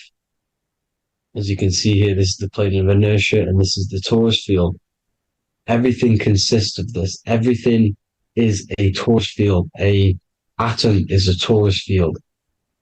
Okay, now the inertia is the 0 point. So this plane is a 0 point. It's the balance between two poles. Okay, now this creates matter, because matter is two opposing forces in motion equalized. So these two forces coming together is what creates matter on this physical plane. And this is why we can't see the electromagnetic field, because it consists of one of the elements, which is either electric or magnetic. But when they combine together, it's what creates this physical plane, which is physical matter, which is light in motion. Now, everything is one. Don't get confused by duality. Duality is two opposing forces, but them two opposing forces are created by the same substance. It's two aspects of the same substance. So, for example, water and ice are the same thing, you know what I'm trying to say, but it's two aspects of the same substance, because all is one. The whole universe is one. All goes back to the one, which is God, the creator, or magnetism, whatever you want to call it, because magnetism pulsates. Electricity has two poles, red shift, blue shift. Okay, so red shift, blue shift is electricity, and electricity vibrates, and all vibration always comes back to a standstill point. But magnetism is what pulsates. This is why your heart pulses. You breathe, which is a pulse. This is the breath of the universe, magnetism. Now, this is why the earth is green, okay? Earth can be spelt heart. If you just move the H to the beginning, it spells heart, okay? Because the heart is the center of the torus field, which is the heart chakra for us humans. Okay? We consist of the same field, as you already know. Heart being the center, which is green, which is the center of the 7 colors. The center of the 7 colors. This is the most powerful chakra in your body. People think it's the crown chakra, but it's the heart chakra because it's the center of the torus field. You must align them all and combine them all into one, which is the heart chakra. Now, Earth is green. Nature's green. Okay, this is because we live on heart chakra, the plane of inertia. It's the center of the torus field. Okay, and this is what the Egyptians called Isis, which is nature. Nature is balanced, and nature is female, Mother Nature, because it looks after us with the fruit it grows with abundance and the water. It's a female energy, Mother Nature, and this is the symbolism of an equal, balanced arms. This is the scales, it's balanced. Mother Nature is balanced. This is why the sky is blue, because what comes after the heart chakra? Blue. Sky is blue. We live in Midgard. This is what the ancients called Midgard. You don't have to take this tree literally. It's a metaphor. We live in Midgard, where both positive and negative duality here. Now, Mount Meru. Mount Meru was known as the center of the earth, okay, or known as Hyperborea. And this is the North Pole, the electromagnetic North Pole. But when I say Mount Meru, it's not an actual mountain. They weren't saying there was a real mountain in the center of the earth, a magnetic rock. No. The plane of inertia, okay, there's something called a hyperboloid. That's what it's called, a hyperboloid. And this is the center of the torus field. And this hyperboloid is what is in the shape of a mountain, you see? So if I go to this next one, they say Hyperborea on this map. Why do they call it Hyperborea? Because this is the hyperboloid in the center of the torus field. And this is the electromagnetic mountain, a metaphor. Mountain, what they're metaphorically saying, this is the electromagnetic mountain at the center, the double vortex, the center of the torus field, which is the North Pole. Pole of electromagnetic energy. So this is why they call it Hyperborea. It comes from the word hyperboloid. And the center of the earth is so sacred. And they symbolize this with, obviously, the North Star, which is Polaris. And this is where the swastika comes from, because it's the 4 seasons moving around the North Star. This is the Big Dipper constellation moving around the North Star, which is Polaris. There's that pole again. Pole. Magnetic pole of the torus field. And this is where the green, emerald green, aurora borealis comes from. It comes from this center hyperboloid at the center of the earth, where the most electromagnetic energy is stored. The center of the plane of inertia. The center of the plane of inertia. This is the all-seeing eye as well. As you can see, they got the sun, the moon. This is the Masonic cosmos, the sun, the moon, and the all-seeing eye, because the eye is Polaris, the eye of the stars. It's all a big eye. Now, the eye means a lot more as well. It's not just that. There's different ways you can interpret symbols. Now, this is the emerald tablets. Deep in Earth's heart lies the flower, the source of the spirit that binds all in its form. Okay? The flower of life is thine own place of thine spirit, and stream through the earth as thine flows through thy form, giving off life to the earth and its children, renewing the spirit from form unto form. This is the North Pole. That is what he's talking about. He's talking about the aurora borealis. Aurora borealis. It's the Earth's aura. Emerald green. Heart chakra. Plane of inertia. Green. Earth. Heart. You see? All related. Now, there's many symbolism of this. So much symbolism of the ancients. The 7 layers of heaven. 7 layers of heaven, which are the 7 planets. Okay? These planets are the solar system. It's the solar system because we are the soul. We are the sun, the soul. And we're inside of a solar system, which is the 7 planets. That's why there's 7 layers of heaven. Okay? The rings of Saturn, the rings of the planets are moving around us. Okay? So this is what the ancients were depicting in their cosmology. Now this is the Hebrew cosmology of the earth. This is the Mayan cosmology of the earth. You see, it's all an enclosed system. We live inside of a giant torus field. All is atum. That's what the ancients said, ancient Egyptians said. All is atum. Atoms are torus fields. Don't be tricked by the modern science today with the current model of an atom. It's completely wrong.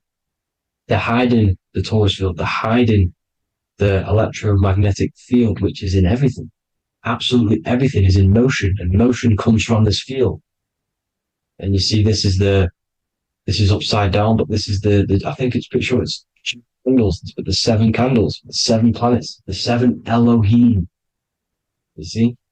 It all goes back to the stars and the heavens. Now, this is how the earth really works, with the stars on the outside of the cosmic egg, and then the torus field spinning around the sun and the moon, the positive and the negative charge. The sun gives you energy, the moon takes your energy. The moon controls monthly cycles. Moon is mon. This is etymology. Mon, month, money, demon, monster. Stir is star, moon star. We are all stars. Youngster, minister, superstar, Hollywood star. We're all stars. We come from the stars, which is heaven. Our soul comes from the stars. You see? We are the universe, the image of man made in the universe. We are a microcosm of the universe. The universe is a macro. We are micro. We consist of everything. The body, mind, and spirit. The sun, the soul. Moon, the mind. Earth, the body. Body, mind, and spirit. We have 12 systems in the body, which are governed by the 12 Zodiac signs. Starting at the Aries, which is the ram, the ram of God, all the way down to Pisces. And Capricorn, kneecap. It all goes back to the stars. We are the stars. We are the universe. Everything is inside of us. Everything. Like I say, the Temple of Solomon, the Temple of the soul, and man. The soul, the temple is the body. The soul is the soul, and the man is the mind. The temple of the soul and the mind. Body, mind, and spirit. We consist of the 5 elements. Air, spirit, water, earth, and fire.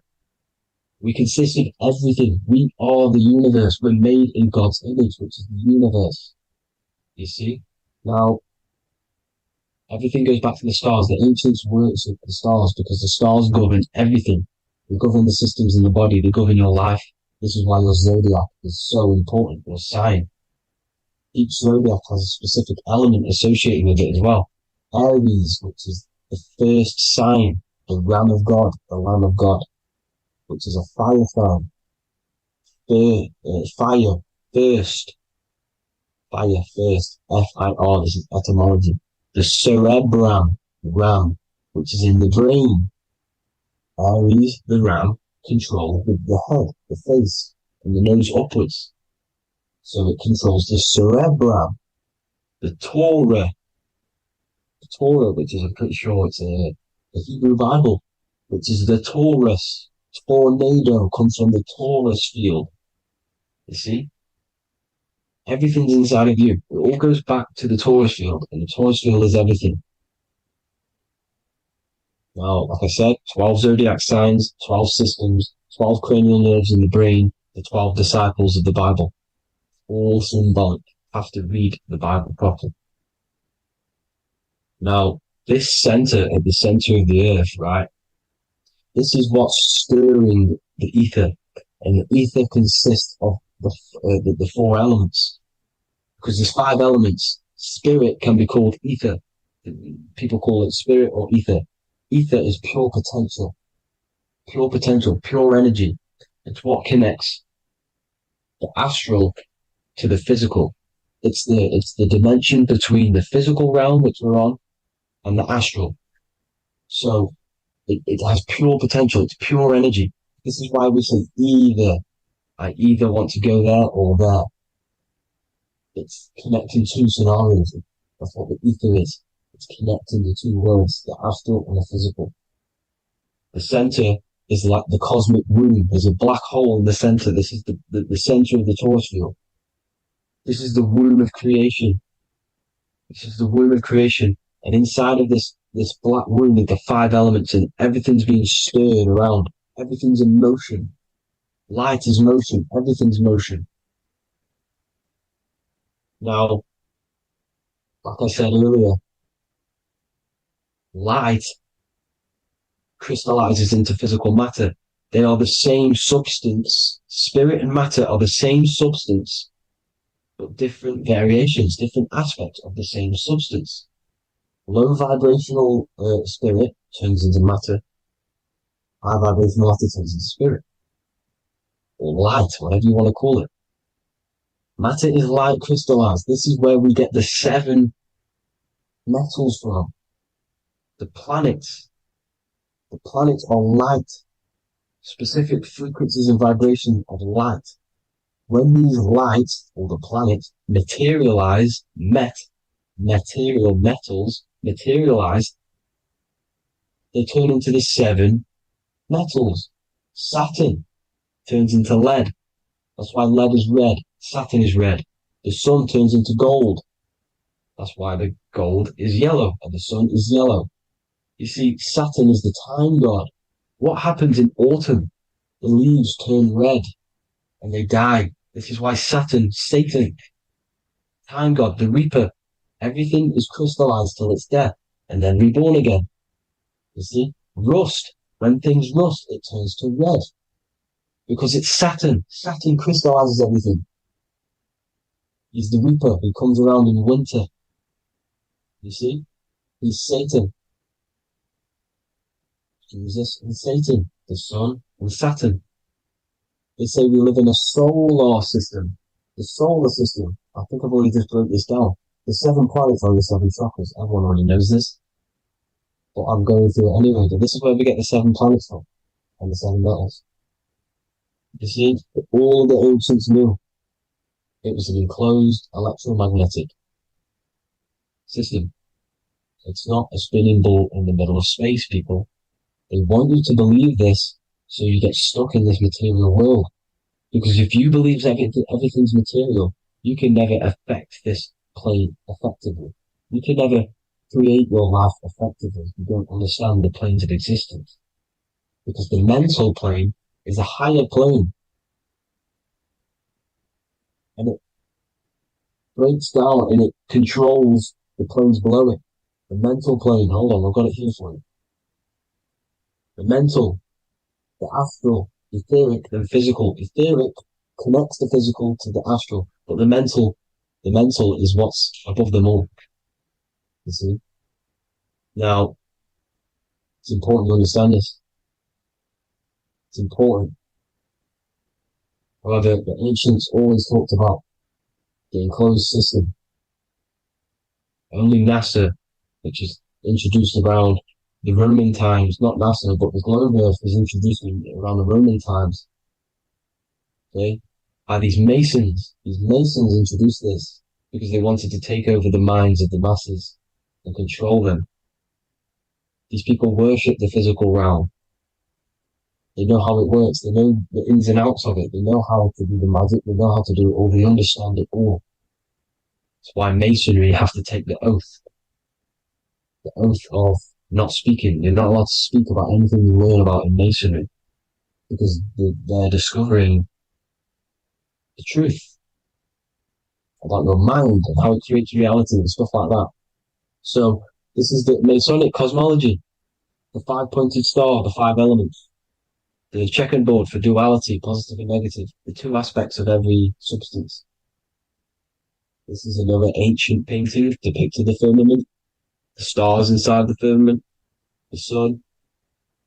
You see, the ancients worshipped the sun because it's so important for sustaining our life. It's the only reason we're alive is because of the sun. But then people think it gives you cancer today. They brainwash you to think the sun gives you cancer when it's the number one source of all life. They want you to believe it's a big, spinning, dangerous ball in space. It's not. It's here to give us life. It's God's son. That's why Jesus is known as God's son. It is the son of God. God created that to sustain us. You see? So it's important you understand the true cosmology of where you are, because if you don't know where you are depleted of all of your morals. You're depleted. You're demoralized. You're lost. You don't know where you are. You don't know where you exist. Okay? Once you accept the globe model, the heliocentric model, you will subconsciously think that you come from nothing. This is why they implemented the evolution theory just after the globe model was introduced by Charles Darwin. Charles Darwin came in after the globe model. He's a Mason. He was another Freemason, and implemented evolution where we came from monkeys, because they want you thinking less of yourself so they can manipulate your mind. You see? They want to manipulate your mind, and they have done since you got here. Since you came through that portal, you were manipulated from that day to believe this, believe that. The true cosmology, the truth will set you free. You will understand things better. You will feel better in yourself when you know the sun is here for you. You'll feel better in yourself that you know that you didn't come from a monkey. You were created as a human, a manifester, a creator. You're so intelligent. Your mind is amazing. You can manipulate matter, mind over matter. See? Thank you all people for tuning in. Tap in with yourself. Love yourself. Find the truth. Spread the truth. Nothing dies. Nothing in this creation dies. Everything's energy. Everything's light. Light can never die. You're a light being. That's why it says Hugh. Hugh man. Hugh is light in Hebrew or Latin. You're one of the two. You are light. You're a light being. You never die. Ever, ever, ever die. Ever. Stop thinking you're going to die. This body will die because it contains electricity. And electricity always goes back to a standstill point because of vibration. Electricity vibrates. You are pure light. You will never ever die. Thank you all people. God bless. Make sure to like, subscribe and share.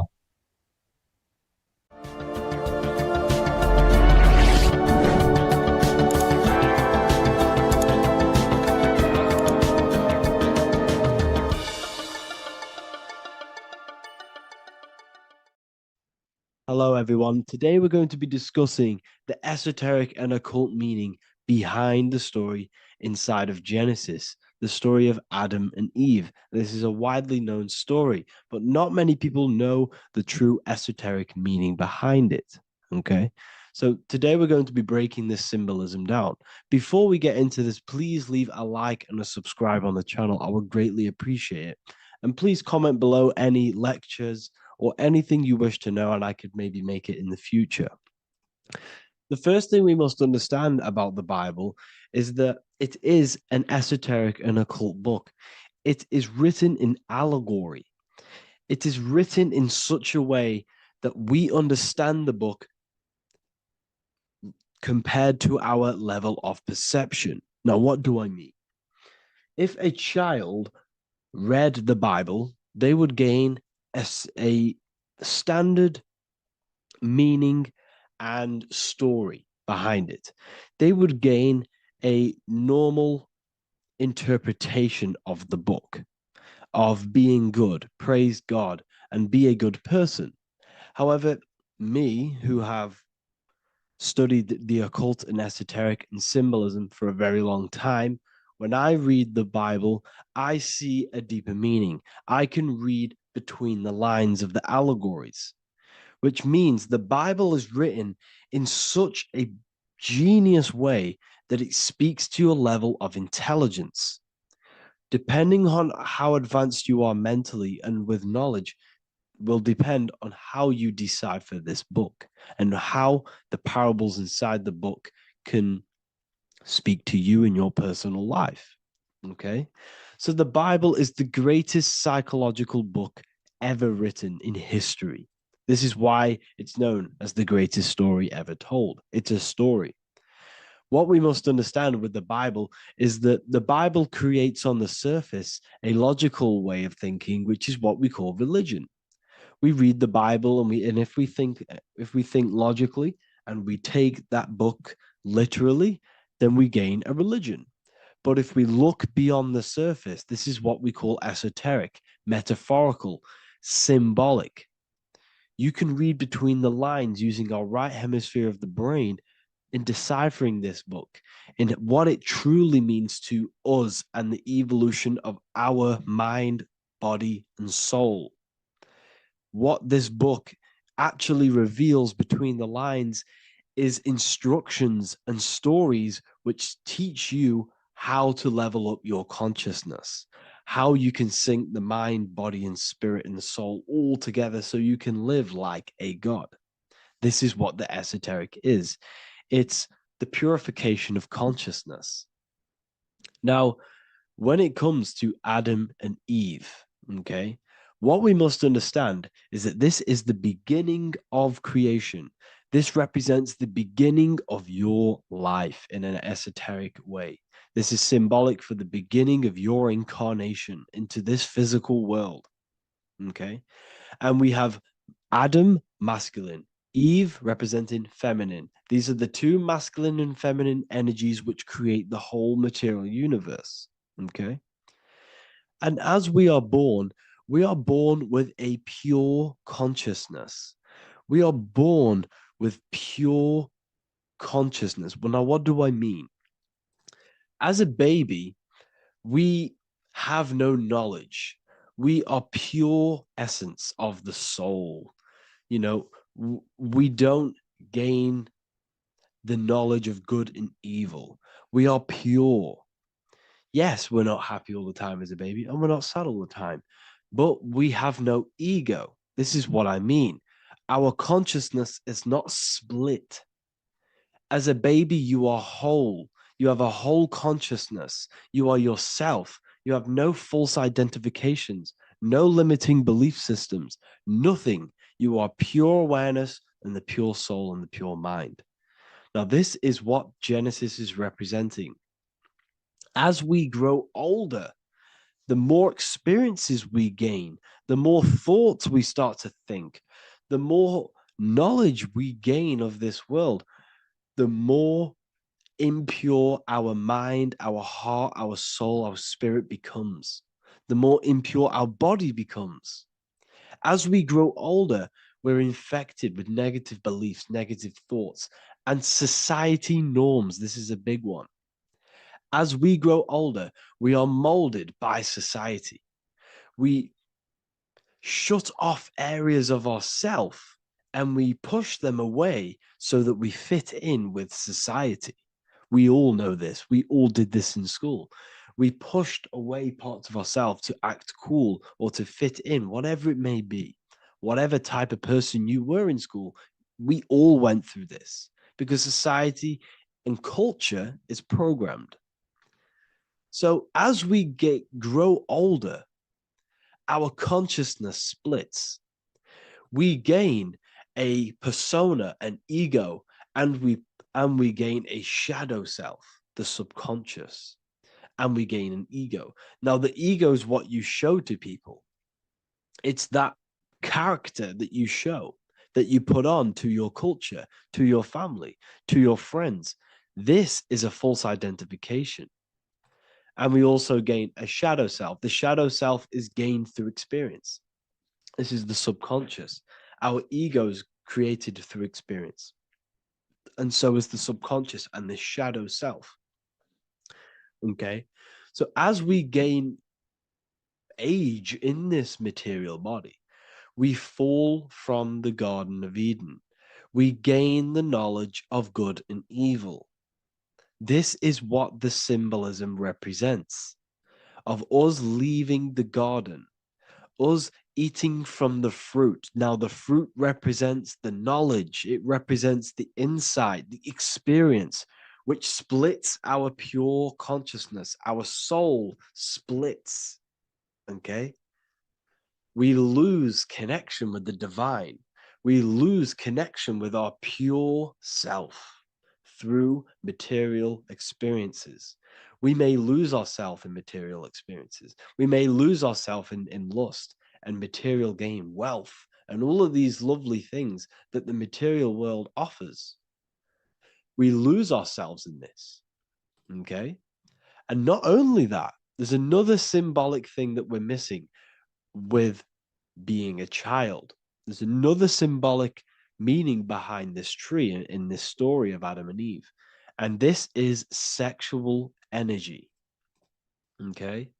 As we are a baby, we have no ability to create another human life. We have no sexual urges. We have no desire for the material things as a baby. Nothing. As we grow older, our sexual energy cultivates around the age of, it's like 10, maybe earlier for some people or later for some people. This is what we call puberty, when our sexual energy activates.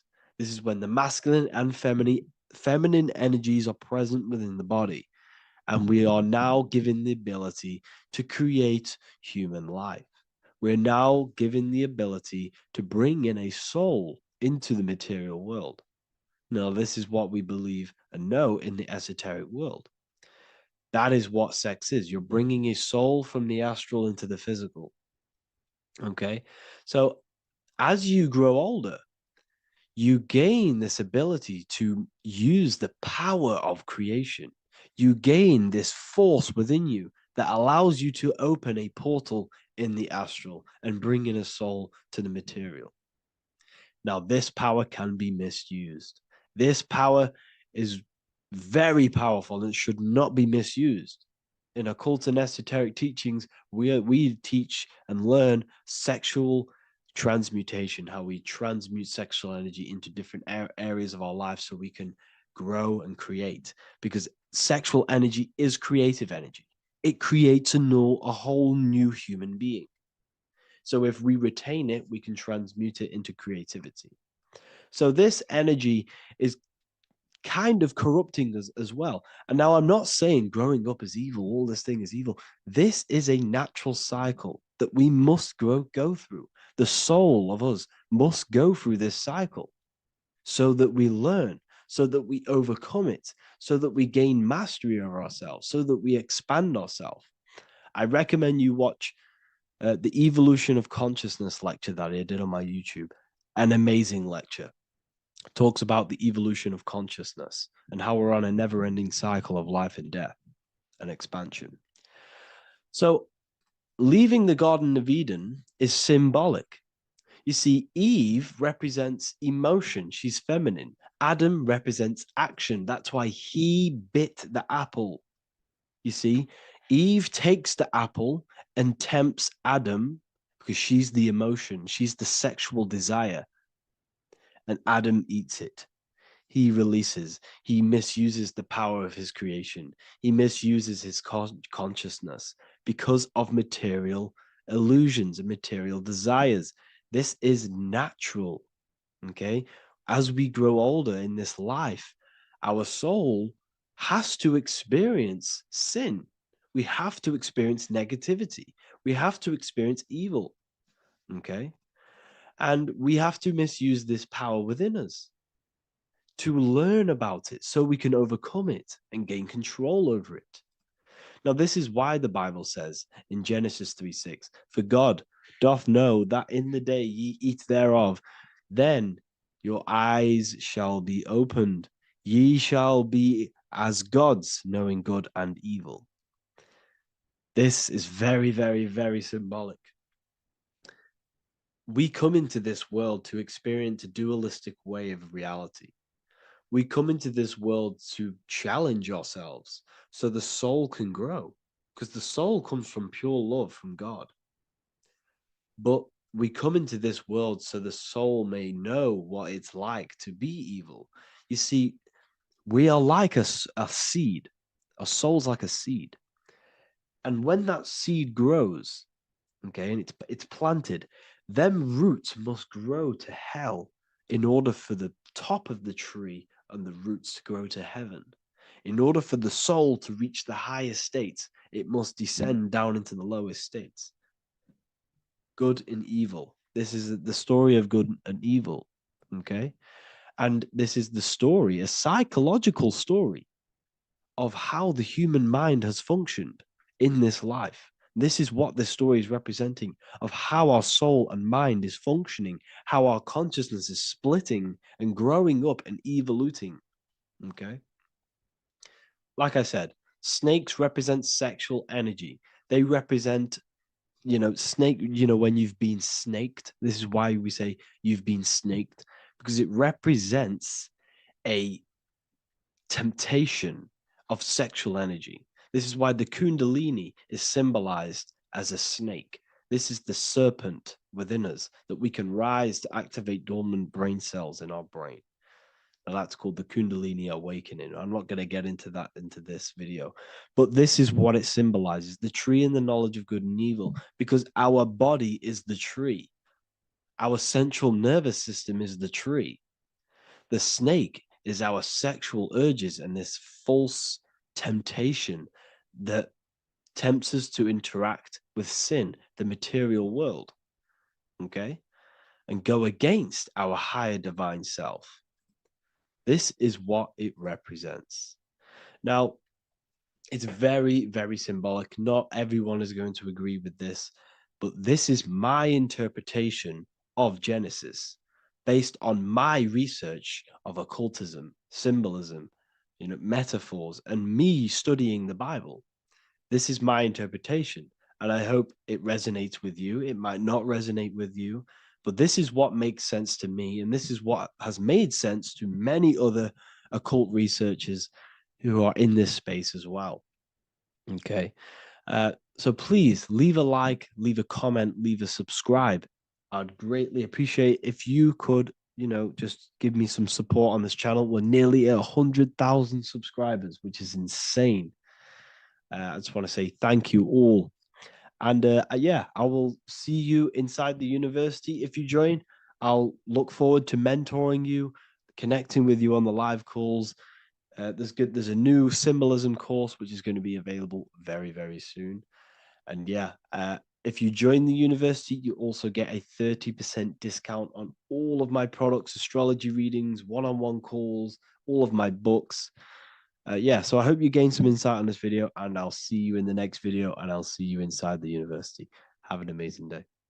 What if dreams aren't random at all, but messages from a deeper part of yourself, trying to show you things? In this video, you're going to learn exactly what dreams are from an esoteric view, how to control dreams, and how to dream more frequently. Dreams are not nonsense. They are expressions of the subconscious mind. In the daytime, we're using our conscious mind, what we are aware of. This represents the daytime, the sun, the external world. We're operating in the external, outside the body in the day. But when we go to sleep, we return inward. Everything does this breath. We breathe in through the nose and out through the nose. Everything does this in and out process in the universe. We live, we die every single day. We wake up, we express things in the external. Then at nighttime, we return back to darkness, back to the internal. This is the breath of the universe. We have summer, we have winter. This is the breath of the sun and the seasons with the earth. You have an internal world and an external world. External is physical, the internal is spiritual. Like I said, when we go to sleep, we are returning back to the internal world of your own consciousness and subconscious mind. Your subconscious mind holds everything about you,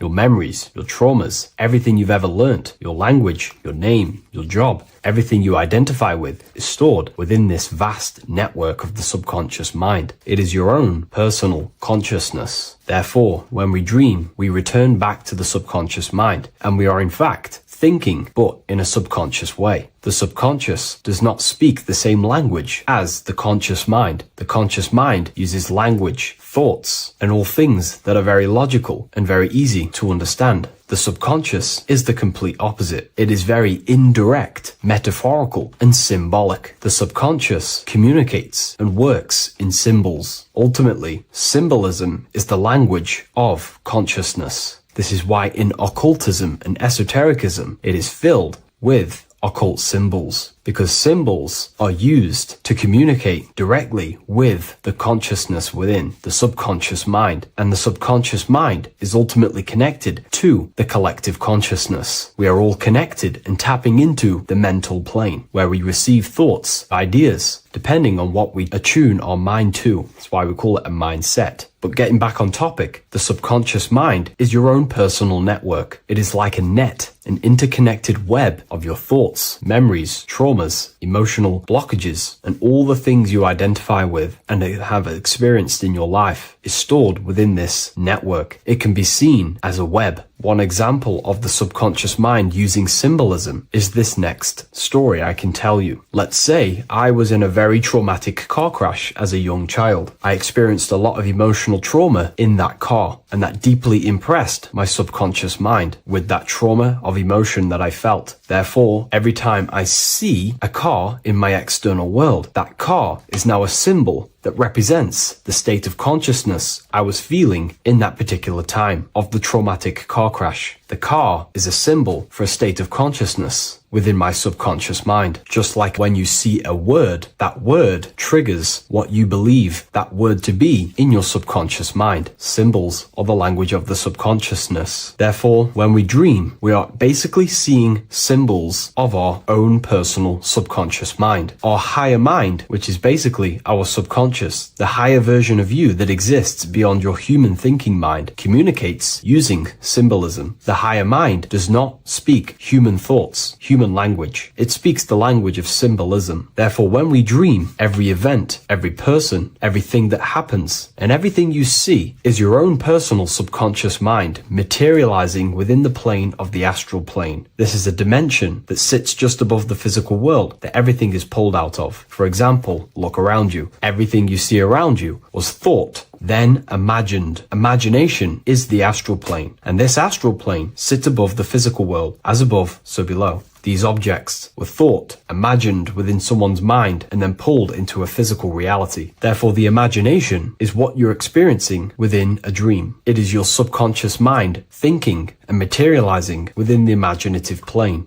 For example, let's say you are a Christian, you believe in Jesus your whole life, you have lots of emotion towards Jesus. This deeply impresses your subconscious mind. You believe in him so much, you go to sleep, you have a dream that you meet Jesus. You did not meet directly with Jesus. You met with your own belief. It was your own belief materializing within the imaginative plane and revealing itself to you. Dreams are materializations of your memories, your subconscious beliefs, traumas, and anything that could be inside the subconscious mind. It is your subconsciousness revealing itself to you in a material form. Let's say you have a nightmare. There is a big dark figure chasing you and you are running away in fear, away from this dark figure chasing you. That dark figure is not an external entity. It is not a spirit or a jinn or a demon. It is in fact an aspect of your own mind. It is a symbol that represents maybe a fear, a trauma, or something you are running away from internally, inside your subconscious mind. Something that you are not addressing, but something that is fearful, something that can be controlling you on a subconscious level. Let's say you have a fear to address something in your personal life. You want to address someone who is getting on your nerves at work. You continuously put this off and you fear doing that situation. Over a long period of time, this can slowly control you subconsciously. You start to avoid the person, avoid any contact. It is subconsciously controlling you. This is not the best example, but you can see what I mean. Hidden fears and traumas in the subconscious mind can subconsciously control your actions and ultimately lead you to low states of consciousness, keep you from reaching your higher potential, and ultimately create blockages within your own consciousness. That figure in the dream is a materialization of something that you are fearing and running away from and not addressing. This is why people always have dreams of traumas that they have experienced as a child or when they were younger, or maybe from a year ago or two. It's because that emotion is deeply impressed in the subconscious, and the subconscious is always trying to reveal things to you, communicate to you that you need to change, purify, and maybe heal within your own consciousness. This is how the higher self communicates to you, through the language of symbolism. Once you understand this, dreams can become a very powerful tool, not just entertainment at night time. Your consciousness never rests. Your consciousness is eternal. It is the very spark of the divine. Your body needs rest. Your consciousness is not physical. It does not need rest. So this is a way you can identify what your dreams are trying to show you, is by writing them down. A dream journal. Every single dream that you have a book placed near your bed. Every time you wake up, first thing you should do is pick up the book and write every single detail that you can remember about the dream. The people that you met are all symbols or aspects of yourself. Maybe it is a friend you saw in your dream. That friend represents a state of consciousness that is within you and is trying to reveal something to you. It's about making the subconscious into the conscious, to become conscious of the unknown. Write down every detail, everything you saw, every event that played out, even the details of the clothes that they were wearing. Everything is symbolic within dreams. Write everything down and then analyze the dream. Don't analyze it from a logical mind. Analyze it with the right hemisphere of the brain, which allows you to see metaphors, read between the line. Try and gain the message that it's trying to show you. What does this overall mean to you? And what could this reveal about aspects of yourself that you need to heal or maybe take action in your life and world? Because your higher self is always guiding you towards awakening and fulfilling your mission in the manifested physical world. Dreams speak in symbols, not logic. Ask about your dreams. What is this trying to tell me? Don't take things literally. Look for an emotional tone and symbolic resonance. With practice, you'll begin to understand the personal language of your subconscious mind. Now that you understand that, again, please leave a like or a comment on this video. This is now a technique for lucid dreaming and dreaming more often. This is not going to happen overnight. This is not an easy method. It simply takes practice and dedication. Every morning, choose 3 time slots. For me, I choose 4:30, 5 a.m. and 6 a.m. 3 alarms that are going to go off at these 3 times, half an hour apart from each other. Each time you wake up, stay awake for 5 to 10 minutes. Turn off the alarm. Try and keep your conscious mind awake, but drift back into sleep. There's no other better way for me to explain that. It's very difficult, but try and keep the mind awake, but the body falling back asleep. More than likely, you will drift off back to sleep. Then the next alarm will go off half an hour after. This will wake you up again, guaranteed. You will probably drift back to sleep by repeating this process. After the 3 alarms go off, each one of them times, you're either going to have a dream or a lucid dream, but definitely you will have a dream. And if it doesn't work one time, keep trying it. I've been using this method for a very long time, and I can tell you 70-80% of the time it triggers a dream, and a very vivid dream. And it's ideal for lucid dreaming because keeping the conscious mind awake while letting the body fall asleep, you can become conscious within these subconscious realms of your mind. But when you are conscious inside the dream world, you can do what you want, but you also want to let the dream naturally unfold. If you try and take too much control, then you will wake back up. If you feel any fear in your dream, you will wake back up into the material world. Another tip to dream more often is to meditate before bed. Simply close your eyes and think about nothing for 5 to 30 minutes. Detach from everything outside you, your name, your job, work, thoughts. Mentally detach from the world and the physical pleasures and become pure awareness before you try and go to sleep. This will help you become conscious while being within the self. If you wish to learn more about consciousness, yourself, the Book of Wisdom Volume 2 can definitely help you. I'll leave a link in the description. Thank you for watching this video, and I'll see you in the next one.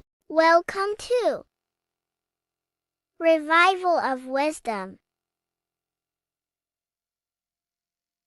Today we're going to be breaking down Saturn worship and how the occult are linked in with Saturn.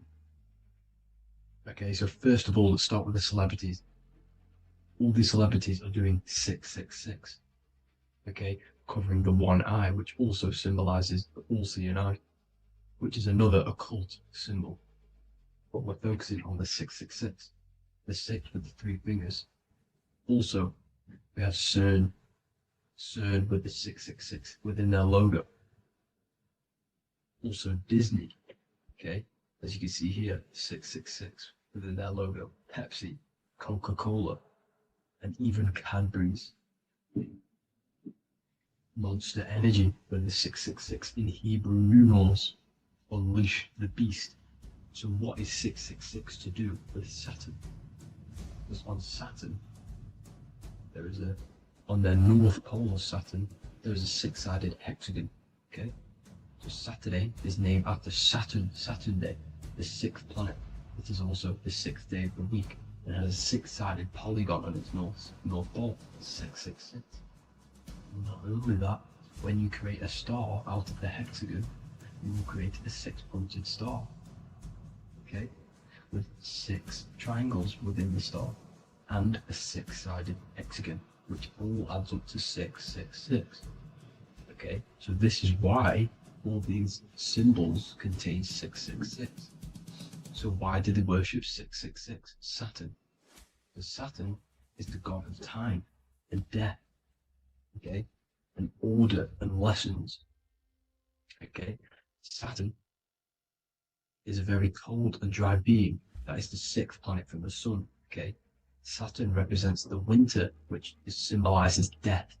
Okay, because all nature dies within winter because the sun's not there. So it represents darkness and death. It rules the zodiac sign of Capricorn. Okay, so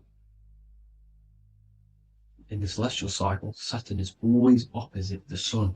So it's the opposite of the sun. So they're worshipping this energy which is death-like. Okay, this god which is death and does not bring life. Okay, also is the god of time. Okay, also in the Roman and in Greek it's called Chronos. Okay, which is just a translation for time. It's also known as the Father Time, aka the Grim Reaper. Okay, the Grim Reaper. Keep that in mind. We'll come back to this. Here are some more logos with Saturn. Okay, NAG, Internet, Wi-Fi. Okay, all these occult logos all worship Saturn. They are a satanic occult. They worship this death god, this evil god. Okay, this is where the cube now comes in. Okay, because what color is associated with Saturn? It's black, because it's the absence of light. It's opposite the sun. So black is the color associated with Saturn. Each planet has its own color associated with it. Okay, so when you make the cube, okay, as you can see here, the cube out of the polygon, it creates what? A black cube. Okay, and the Kabbalah, okay, Kabbalah means cube, Allah means the god, the cube god.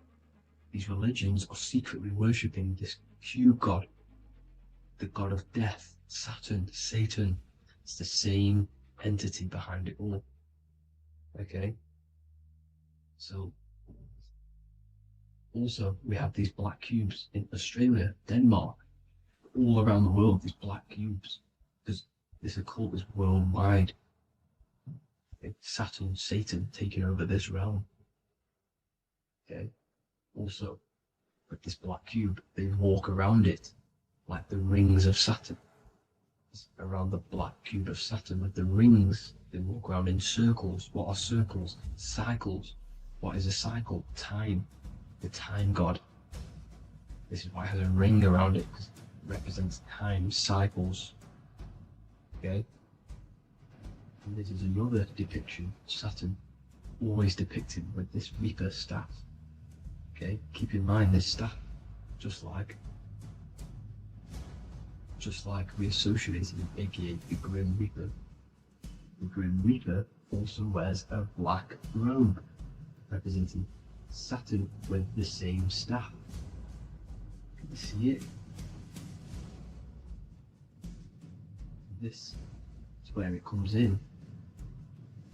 Okay, it's the same thing. Look, the same staff with the black robe. Black representing Saturn, the god of death. Okay, the Grim Reaper, Satan. Okay, Also, when you graduate from university, what do? You wear a cube on your head, a black cube with a black robe.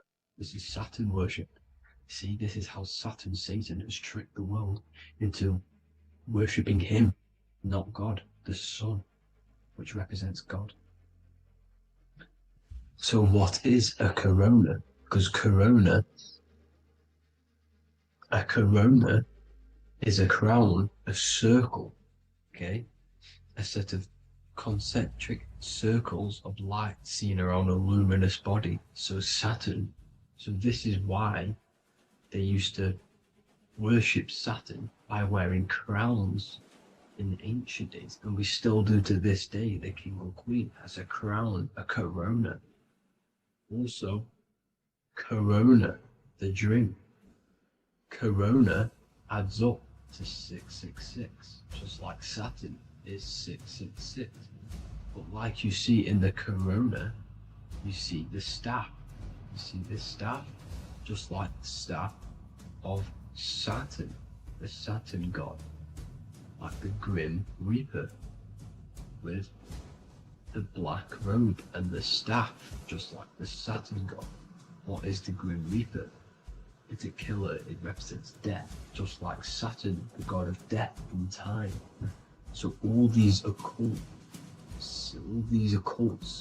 and secret societies all worship the 666 god, which is Saturn, Satan. All of our energy is being put into Saturn, okay? And Saturn, Satan, is harnessing all of this energy. So gradually, this is what the mark of the beast is. Like it says in the Bible, the mark of the beast, or the name of the beast. Here is wisdom. Let him know that you have to understand and count the number of the beast, for it is 6. It is the number 6 of a man, and is 600, 3 score is 6, 666. So this is what the mark of the beast is. They are going to eventually put green chips, just like Neuralink, which is what Elon Musk is pushing. Okay, so this chip is the mark of the beast, and it's going to be implanted to our hands or brains. Okay, and they will manipulate our consciousness, and it will manipulate our DNA, and it will directly connect us to AI, and AI is linked in with Saturn, Satan, as the demons and the people who rule this world are in love with AI. They want to connect humans to AI, and this will control our consciousness completely and give all of our energy back to Saturn, Satan, this deity that they all worship. Just like when you get married, you wear a wedding ring, the rings of Saturn, over the finger, which represents the sun. So you're basically seeing Saturn over the sun. The sun is the son of God. It represents the sun, represents God. So you are putting Saturn over the sun. So thank you guys all for tuning in. I'm going to leave you guys here. Please leave a like, comment some topics that you want me to talk about. And please subscribe for more amazing content. God bless.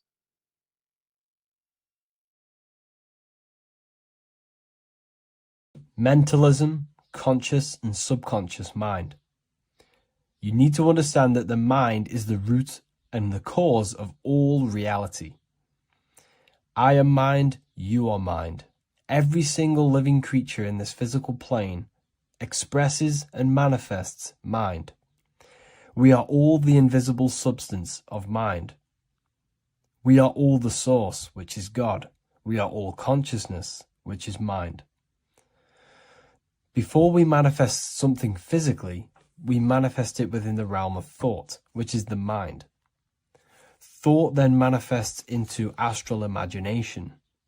This then gives energy within the etheric plane. Then we manifest it physically within the material effect world. Everything begins in the mind, and this is why the government are called government.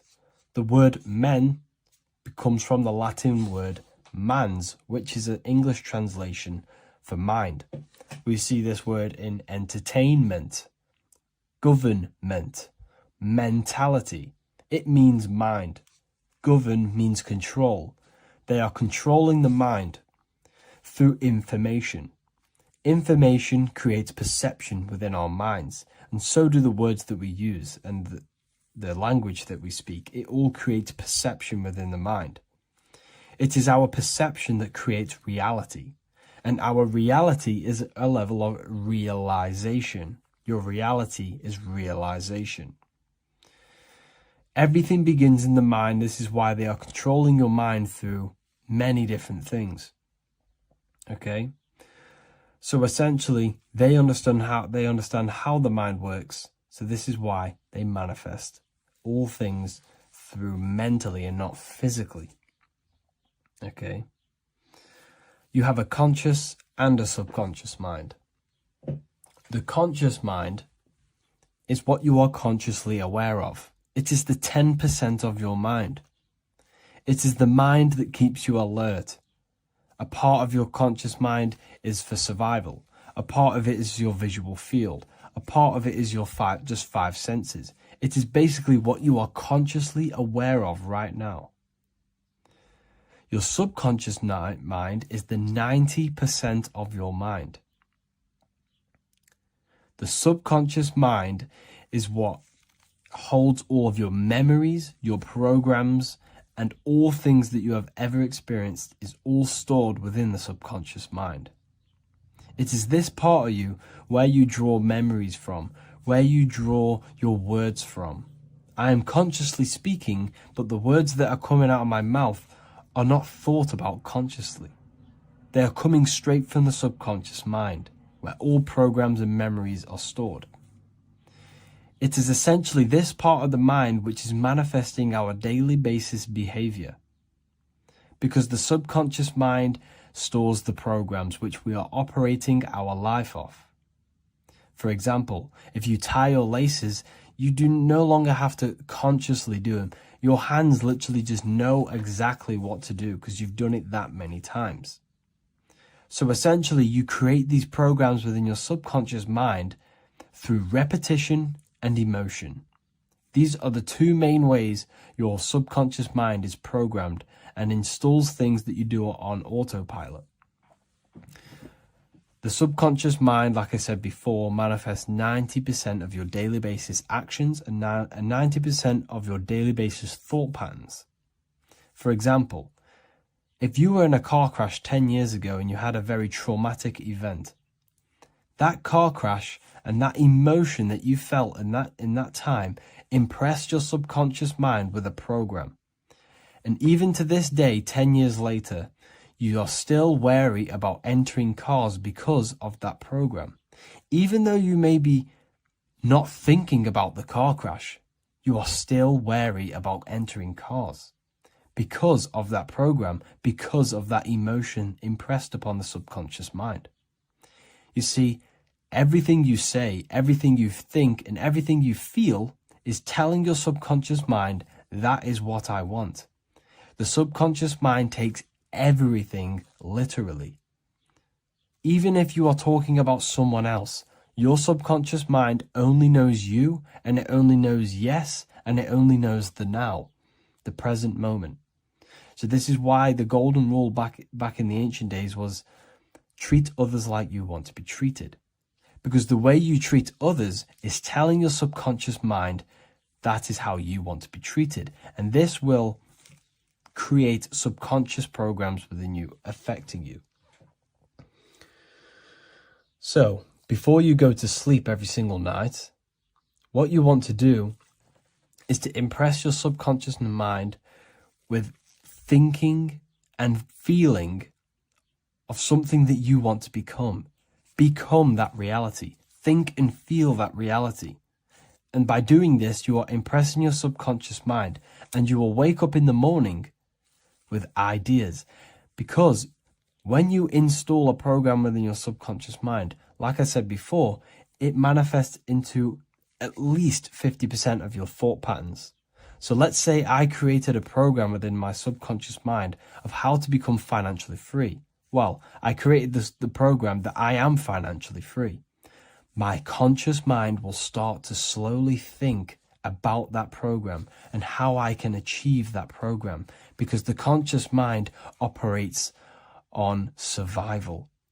So if you create a subconscious program of I am financially free, your survival conscious mind will start to operate and think and act on this program subconsciously. You won't even know that you are doing it, but you are. And this is the power of the subconscious mind. You have to reprogram it properly. You have to be careful of the things you think, say, and feel, because all of this is contributing towards molding your subconscious mind, which essentially molds your reality. It draws things to you.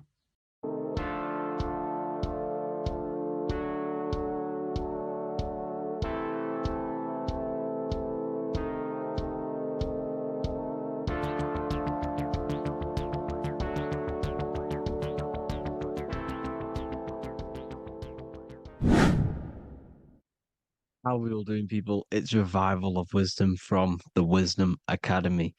Today, we're going to be breaking down God, consciousness, and the higher and the lower self, and how to overcome the lower self. Now, the first thing you need to understand is that you are the invisible intelligence within the brain, within the body. This invisible intelligence is known as the mind. But you are not the mind. You are the observer of the mind, which is the soul, the invisible entity. The mind is your intellect, your intelligence.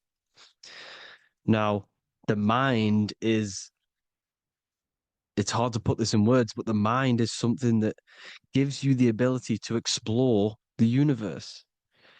And this inner self is the I am.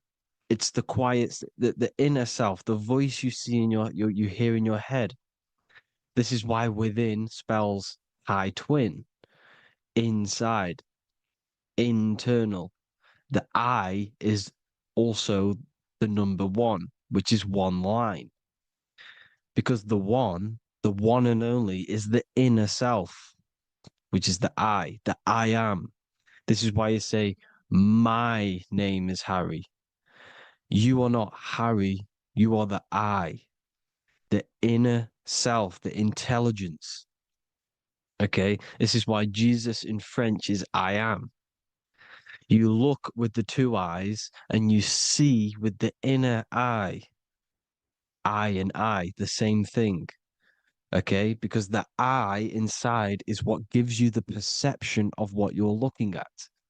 So when someone's trying to explain something and then you catch on saying, I see now, it's because you're seeing with your inner eye, the one that gives you perception, gives you intelligence, gives you the ability to understand things. This is the internal eye, the invisible self, which the physical body is nowhere near as complicated as this inner self. Is in infinite potential, infinite potential. God, God, generator, operator, destroyer, soul, mind, and body. Brahma, Vishnu, Shiva, the Father, the Holy Spirit, and the Son. They're all, the reason why you see God is always a triad is because it represents yourself. Your invisible intelligence is God. Me and you are the same invisible intelligence.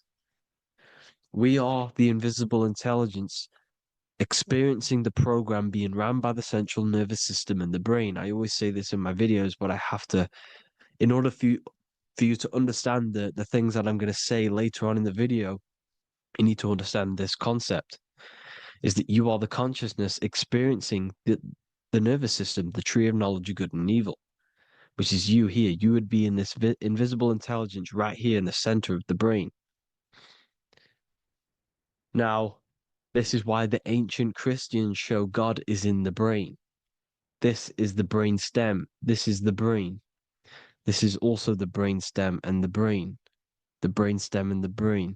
It's all depictions of the brain because the brain's the computer, the electromagnetic computer, which decodes the demands created by the invisible intelligence, the I, the inner self, you, your true self.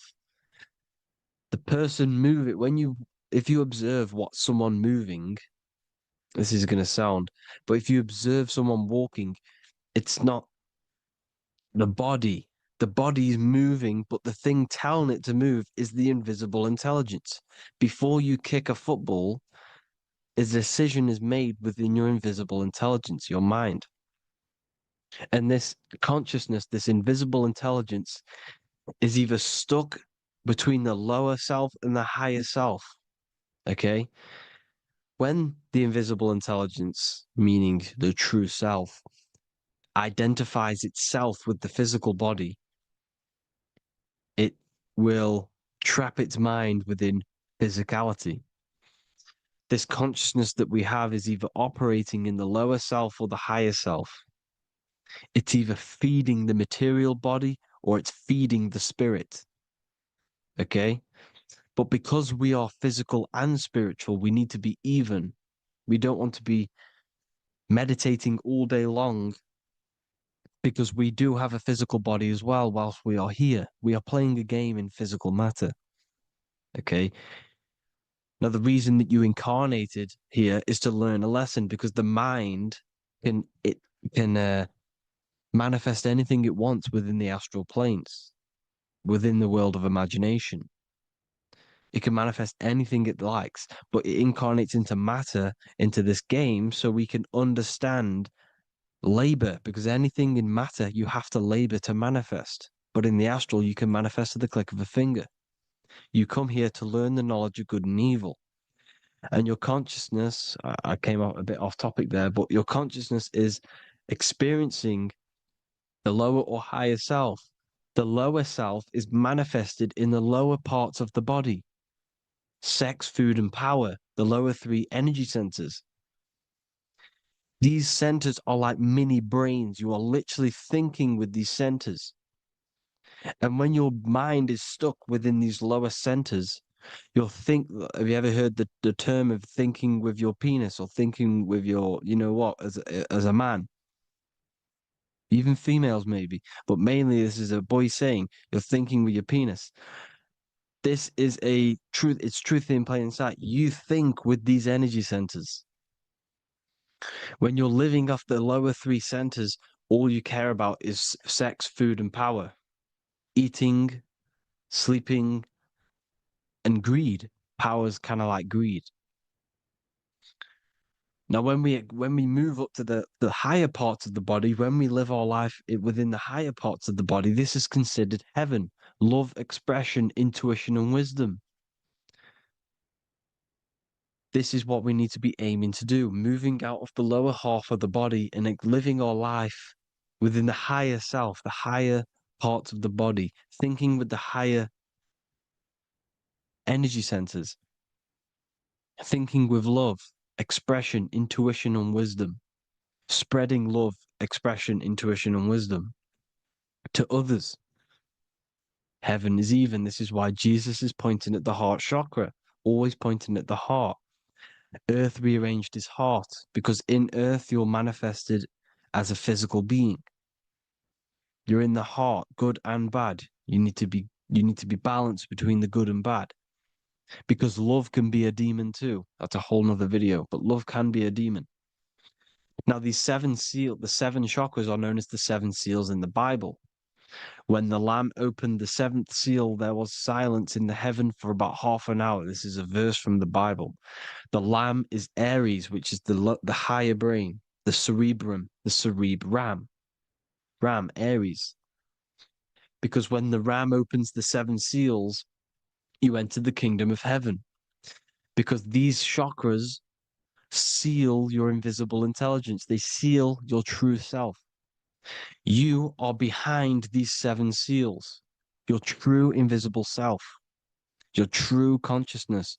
Because behind these seven seals, you do not think about anything materialistic. Your intelligence is not material. It's not physical. It's not from the physical world. It does not desire the physical world. The body is the beast. The body's the animal, the lower self, which can corrupt our intelligence. It can corrupt the intelligence. Okay? Now, we need to balance these chakras so that we gain a deeper connection between this intelligence and the brain. Because when there's a strong connection between the brain and the intelligence, your body and the intelligence, you have a strong connection. Therefore, you can manifest what the intelligence is saying at all times. Meaning, when, for example, your higher self, this is intelligence, the higher intelligence is always speaking to you. It's always guiding you. It's always telling you the right thing to do.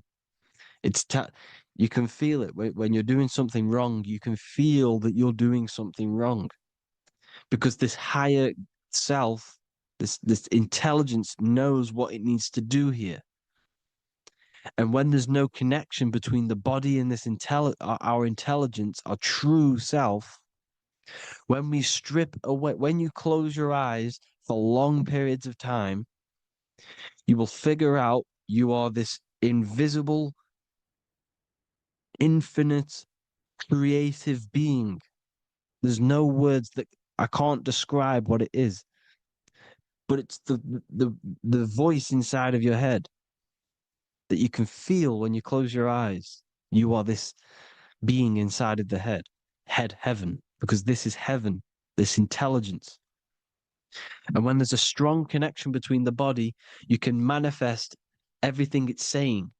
When everything is balanced, when you're no longer thinking with the lower centers, when they're all balanced, you're not thinking in particular with every center, you balance them all, you can manifest everything it says.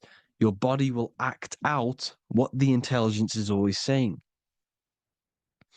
This is God in the brain, the intelligence, trying to touch Adam, representing the lower self. This is why they're not touching.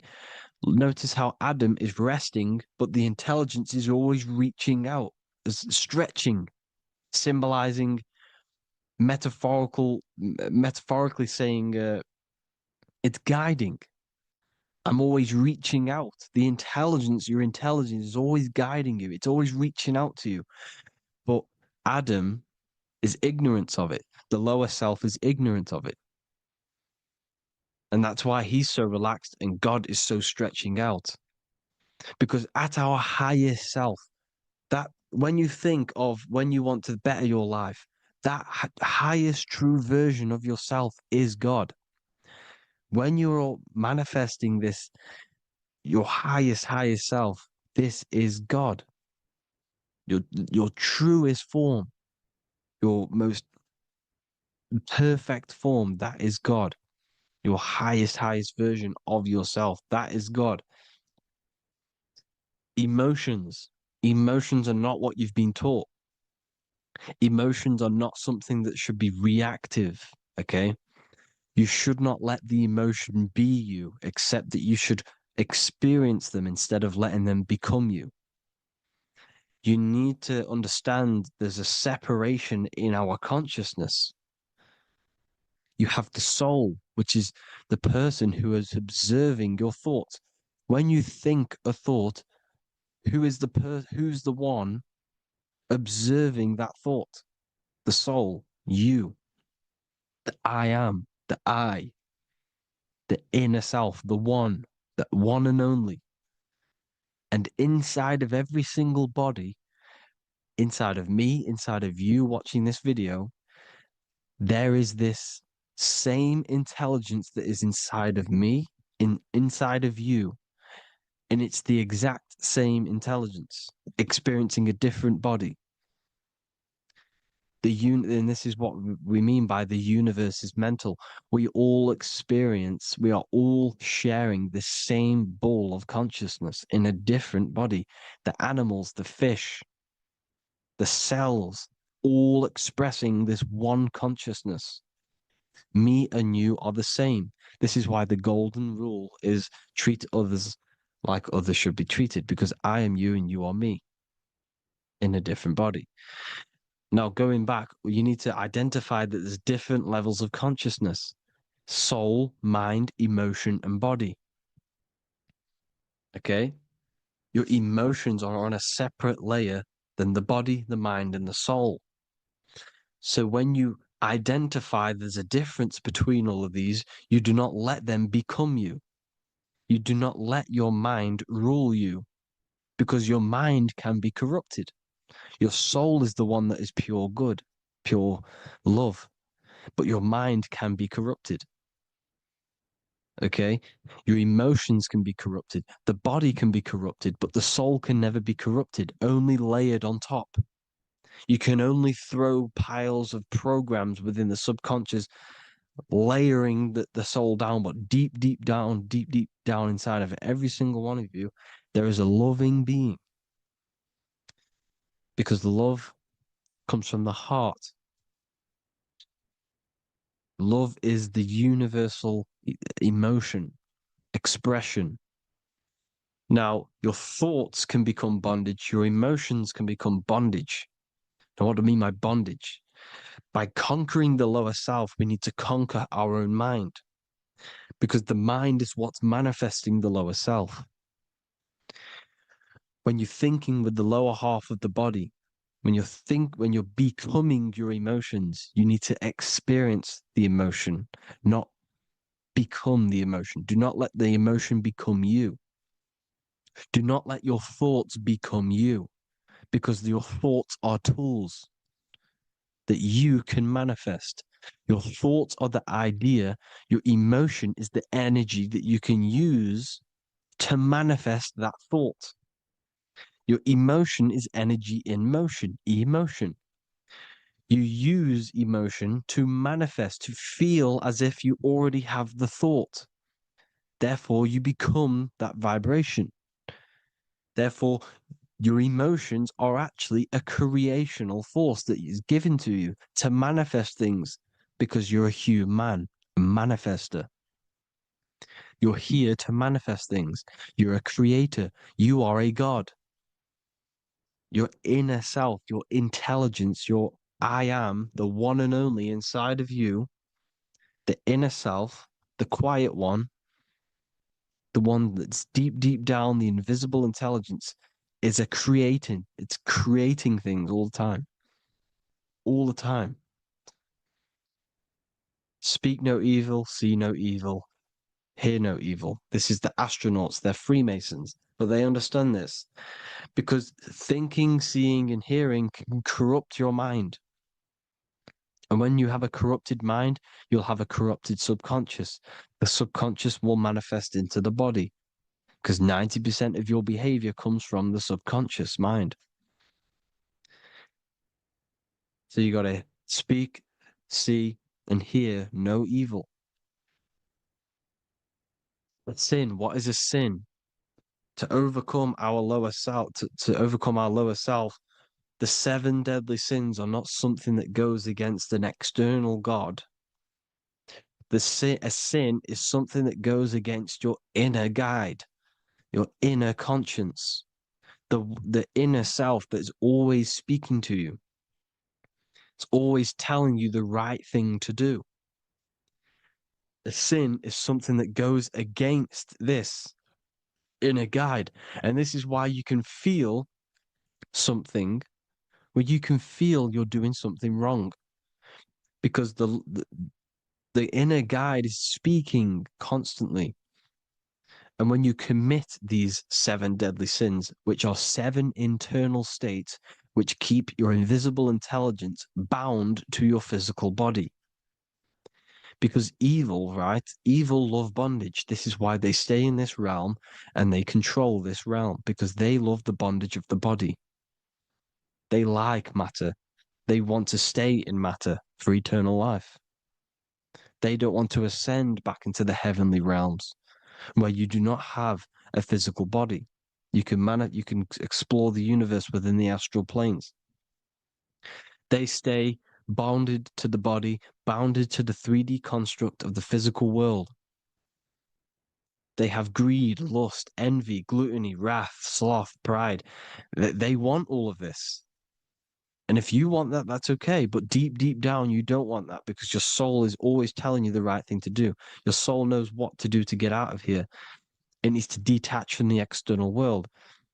Detach from all of these 7 internal states which bound you to your lower self, your lower centers. That's what a sin is. You have a left and right brain. The left brain is always analytic. The right brain is metaphorical. So the right brain is producing a holistic view of reality. Now, what do I mean? And not view, perception.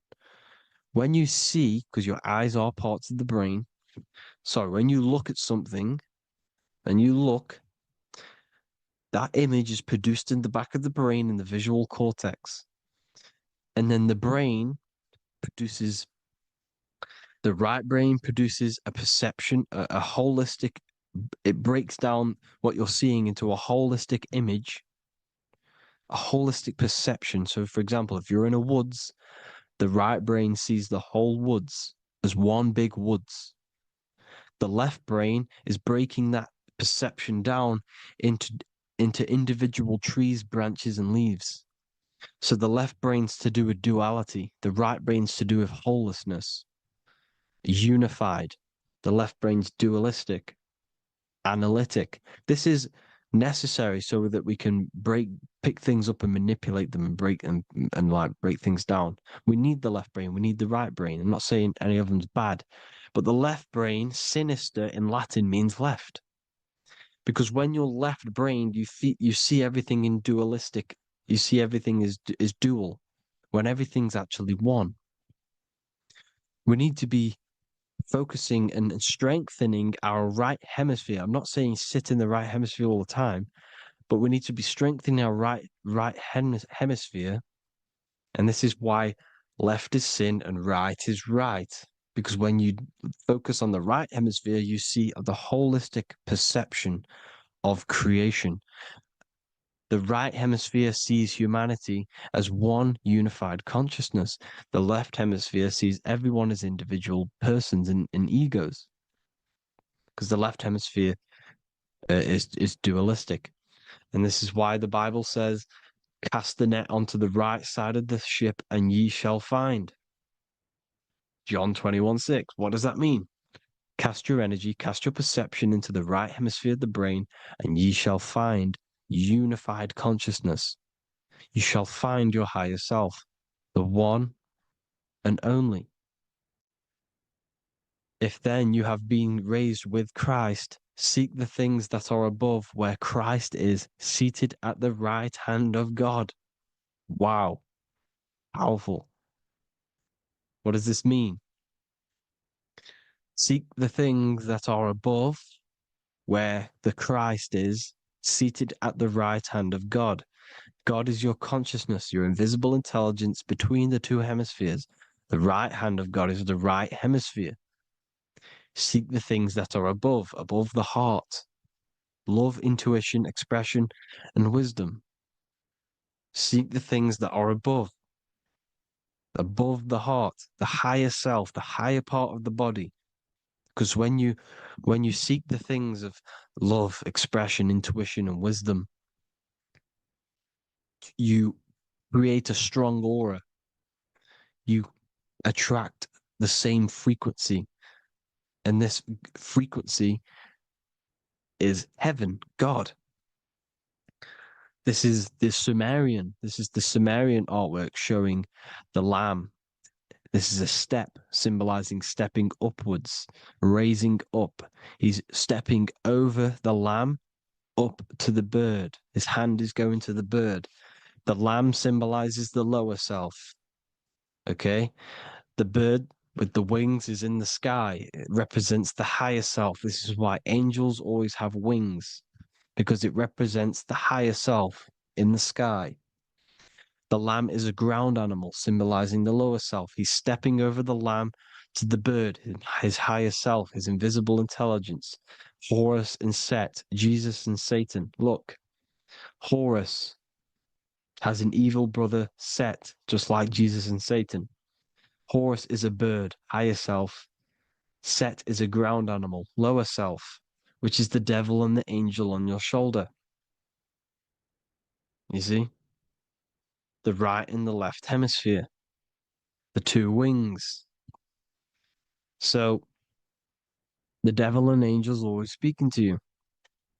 The higher and the lower self. It's the battle between the higher and the lower self, between the invisible intelligence and the physical body, because the body's the one that wants the sugar, it wants the pleasure, it wants the sex, it wants the porn, it wants all of the materialistic things, it wants the 7 deadly things. Okay, it wants this. There's a battle between the higher and the lower self, your intelligence and the body. This is why you need to become balanced, so that there's a deep connection between the body and the invisible intelligence, the I am. You need to master your mind with discipline, and you gain a connection between the brain, the body and the intelligence. Resurrection, transmuting sexual energy. Okay, this is important. Res is Resh, which is Hebrew. The early Hebrew Resh symbol is the head. This is the head. Resh, erection. Erection is a sexual stimulation. Resurrection is rise erection. You got to raise your sexual energy up the base from the spine to the head. This is the Christ, the Christos. Because there's a psychophysical germ, psychophysical oil produced in the brain every month. Go and watch my other video on raising the chrism. Okay? And every month there's this fluid produced in the brain, which takes 2 trips, because one's produced by the pituitary, one's produced by the pineal, magnetic female, magnetic and electric charge. And it takes 2 trips down the spine to the solar plexus, the bread of life in the Bible, or Bethlehem in the Bible, because the River Jordan's your spine. Goes down to Bethlehem. It gets born in Bethlehem, just like Jesus. Because when this oil travels to the solar plexus, it creates the seed, the seed of life, and it feeds the body, all the central nervous system, all the cells. It regulates the blood, does all sorts of good things for the body, this oil. Now, when you save your sexual energy and you raise your resurrection, you awake the Christ, you raise it from the solar plexus or the sacrum bone up to the brain, you activate 100% of the brain, and this is the true resurrection of Christ. Instead of wasting the energy and giving away your sexual fluids, because behind the fluids is the energy. So when you release that fluid, the energy is out there. You've released the energy. Your sexual energy is the most potent emotional force a human could possibly feel. Same with any animal or anything. The sexual urge, the sexual emotion is the most powerful, potent emotion that you can feel. It takes over the whole body. When you feel sexually aroused, it takes over everything because it's so potent. And when you fight the serpent, when you fight the sexual energy, which is shown here in the Egyptians, the cat cutting off the head of the serpent, or Hercules fighting the serpent, or in the Greek mythology fighting the 7-headed dragon, the 7 chakras. The serpent is your sexual energy because it symbolizes your kundalini. When you fight it and you transmute this energy, instead of releasing it, instead of acting sexually on it, you can transmute the energy, transfer it from the solar plexus up to the brain. You can do this with other tasks. Instead of releasing it, instead of raising it from the solar plexus to the brain, you can use it for other things. So, for example, you want to think critically. You can use it for critical thinking. You can use it for going to do exercise. You can transmute sexual energy into anything. But you can do this. You can raise the sexual energy, and you can use this energy to push the cerebrospinal fluid from the solar plexus up through the spine, up the 33 vertebrae to the brain, and it'll activate 100% of the brain. And this is the resurrection of Christ. Jesus was never dead. Jesus was never rose from the dead. It symbolizes the Christ, Jesus Christ. Christ is Christos, which means oil in Greek. The resurrection of the Christ, the Christos, the oil. When it activates 100% of the brain when it's raised, and it can regulate all the systems, it can regulate all the blood, it can regenerate the body. And this is the true Antichrist. They don't want us doing this process. The Antichrist is not against Jesus, it's against the fluid in our body that makes us live hundreds and hundreds of years and makes us live as gods. This is the true resurrection. And when you fight the serpent, you fight your sexual urges, your sexual emotion, the most strong emotion that you could ever feel. You can do this process. And this is the true secret of transmuting sexual energy. Because when you transmute the sexual energy, you can become a god. And this is why Hercules is fighting the serpent. Notice how the serpent is low. He's reaching down to it. It represents the lower self. Because the lower self wants the lust. It desires sex. The body desires sex. There's a fight between the higher and the lower self. But when there's balance, there's even. Heaven is even. When there's evenness between these, this is the kingdom of heaven. This is when heaven is on earth. So at our highest levels of ourselves, the highest level of our intelligence, this is God. God is something that we manifest.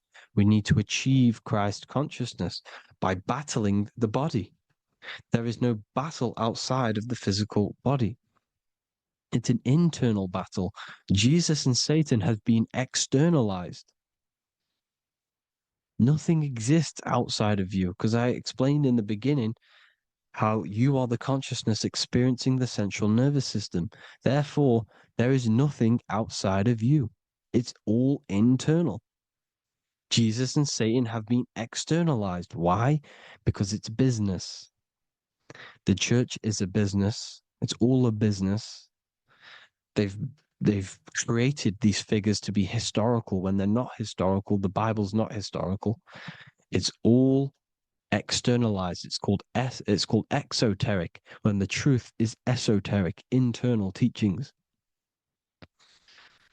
So anyways, people, balance the chakras, balance the two hemispheres of the brain, balance the conscious and the subconscious. Balance is perfect, the yin and yang. You are spiritual and physical. You live in day and night. You need to be balanced. Oneness. Seek oneness. And this is the true kingdom of heaven. And when we all realize that we are all the same intelligence, the same consciousness expressed in different bodies, when we all realize this, we all realize we're all one. Doesn't matter what race you are.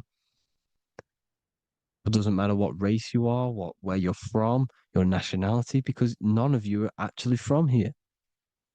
None of you are from the physical world. You're manipulating the physical world through the physical body. You are the I am. We all have a soul. Every single one of you has a soul. We all have souls. The reason why they say some people don't have souls is because they're trying to suppress your mind. They don't want you to know that you have a mind. That sounds crazy, I know. But a lot of people haven't realized that they have an infinite intelligence called a mind. And behind that mind, if you can observe your thoughts, the person who is observing the thoughts, you have a soul. Everyone has a soul. Don't listen to all these people saying some people don't have a soul, some people do. We all have a soul. Every single one of us. So anyway, you need to break the lower nature of yourself. At our highest levels, we are gods. Our intelligence, our universal intelligence, the I am, the intelligence that's inside of the brain, is God. Our minds are being corrupted within believing that you are the body, and by the result of this is a society like today, because everyone thinks they're the body, and everyone's living in the lower nature of self, where everyone only cares about themselves. But when we realize we're all one big consciousness ball, we're all the same consciousness expressed in different bodies, there will be peace. So thank you all, people. If you do want to learn more, if you do want to read my book, it's called The Book of Wisdom. I'll put it in the description. It's an amazing book, people. It's going to give you the best understanding possible about creation, yourself, and the world. It's amazing. The Bible, everything. I have just launched a new cymatic library. A friend of mine has just added this to the website. He creates beats, and he creates the purest beats. So they are actually the frequency that it tells you. Most of the stuff on YouTube and Spotify and Apple Music it says it's a certain frequency, but we know these major platforms are all playing with the frequencies of the app. So if you want a real binaural beats, solfeggio scale frequencies to meditate on or listen to throughout the day, join the Occult Library. You can get a 2-day free trial. I'll put the link in the description. Thank you all, people. Hope you all enjoyed this video. God bless you all.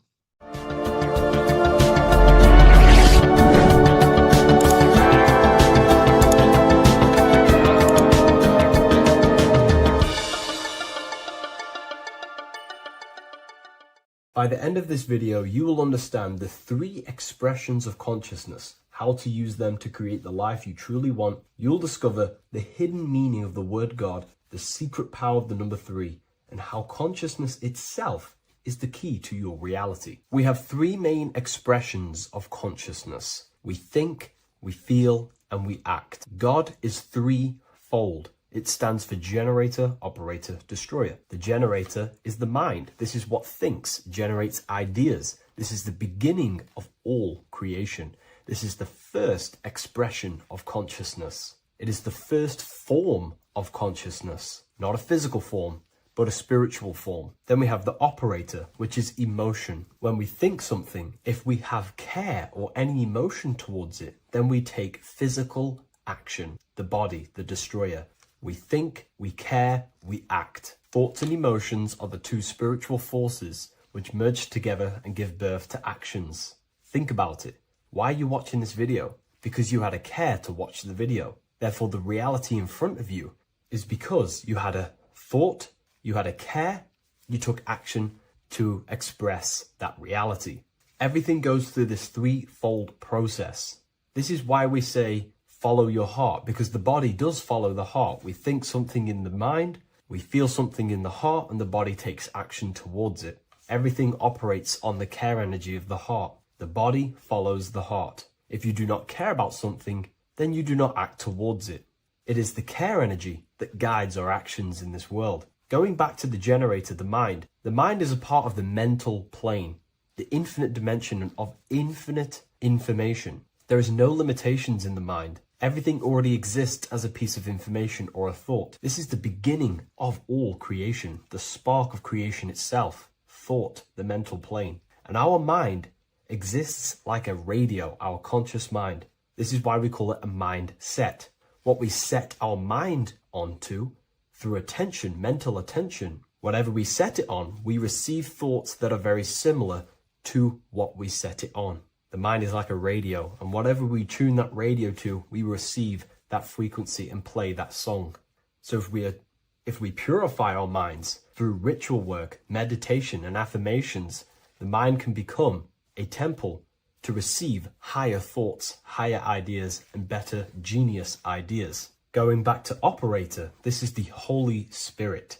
This is what we care about, our emotion. This is the feminine side of consciousness. Thoughts is masculine, the Father. Emotion is the Holy Spirit, which is feminine. And these two create a child, which is Jesus, the Son, which is actions. When thoughts and emotions merge together, you have a physical action, which is a masculine force, which is why it's a son. The Holy Spirit represents a purified heart, love consciousness, holding love in the heart. And when we purify our minds, we have an effect and purify our hearts. And the reason why I say that is because whatever we think in the mind directly corresponds to what we feel in the heart. As above, so below. Thoughts create emotions. If we think something and our heart tells us that is bad, we have a feeling that that is wrong, then we should not take physical action towards it.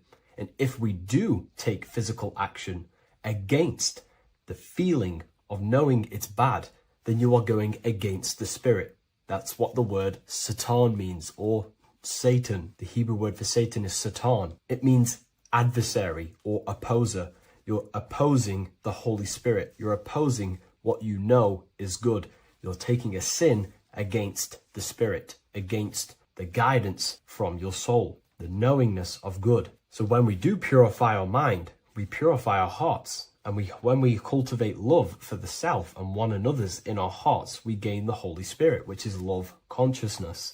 And when we think in our mind with the love of the heart and we merge our thoughts with love, it gives birth to perfect actions. This is what the true Christ consciousness is.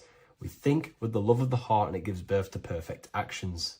And if everyone did this in the world, we would live heaven on earth. Everyone would be balanced within themselves and the world as a whole would be balanced. So we need to gain full mastery over these three aspects of our consciousness, over our what we give mental attention to, gaining love for ourselves and the collective in our hearts, and gaining a strong disciplined willpower for our physical actions. And if you can gain full control over these three-step process, you can gain full control over your reality. The number 3 represents this 3 aspects of creation or transformation. This is a transformative process from going invisible to the visible. This is also why Jesus dies in a cave for 3 days. It's all about transforming the self.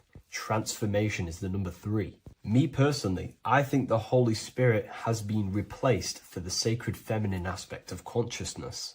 They do not want us connecting to our feminine side of consciousness, because then we will cultivate love in our hearts for the self and one another.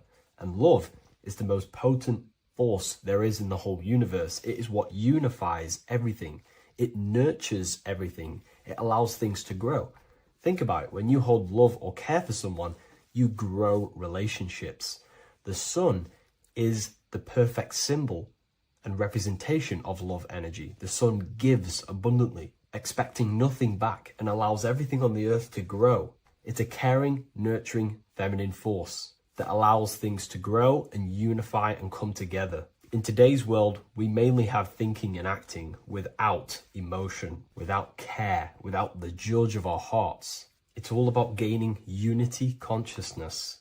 We think, we care, true care for one another and the self, and we act. And if you align these 3 forces towards something, your business, whatever you're trying to create, you will fully create that reality, because these are the 3 forces that you can use to generate a reality. You can do ritual work to create care in your heart about something, and then you will take more action towards it.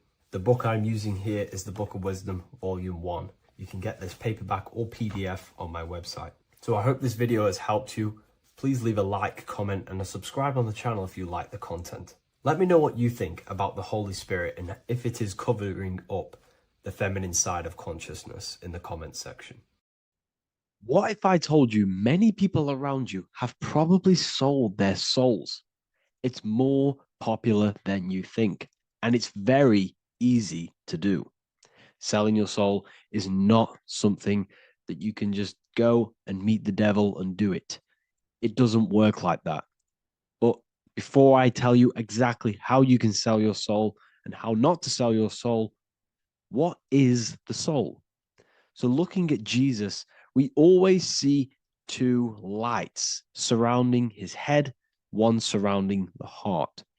And as of course, if you've been watching my channel, you know Jesus represents you. He represents the divine essence of the universe made in human form. Each one of us possess a fractal of God's infinite consciousness. We are all God.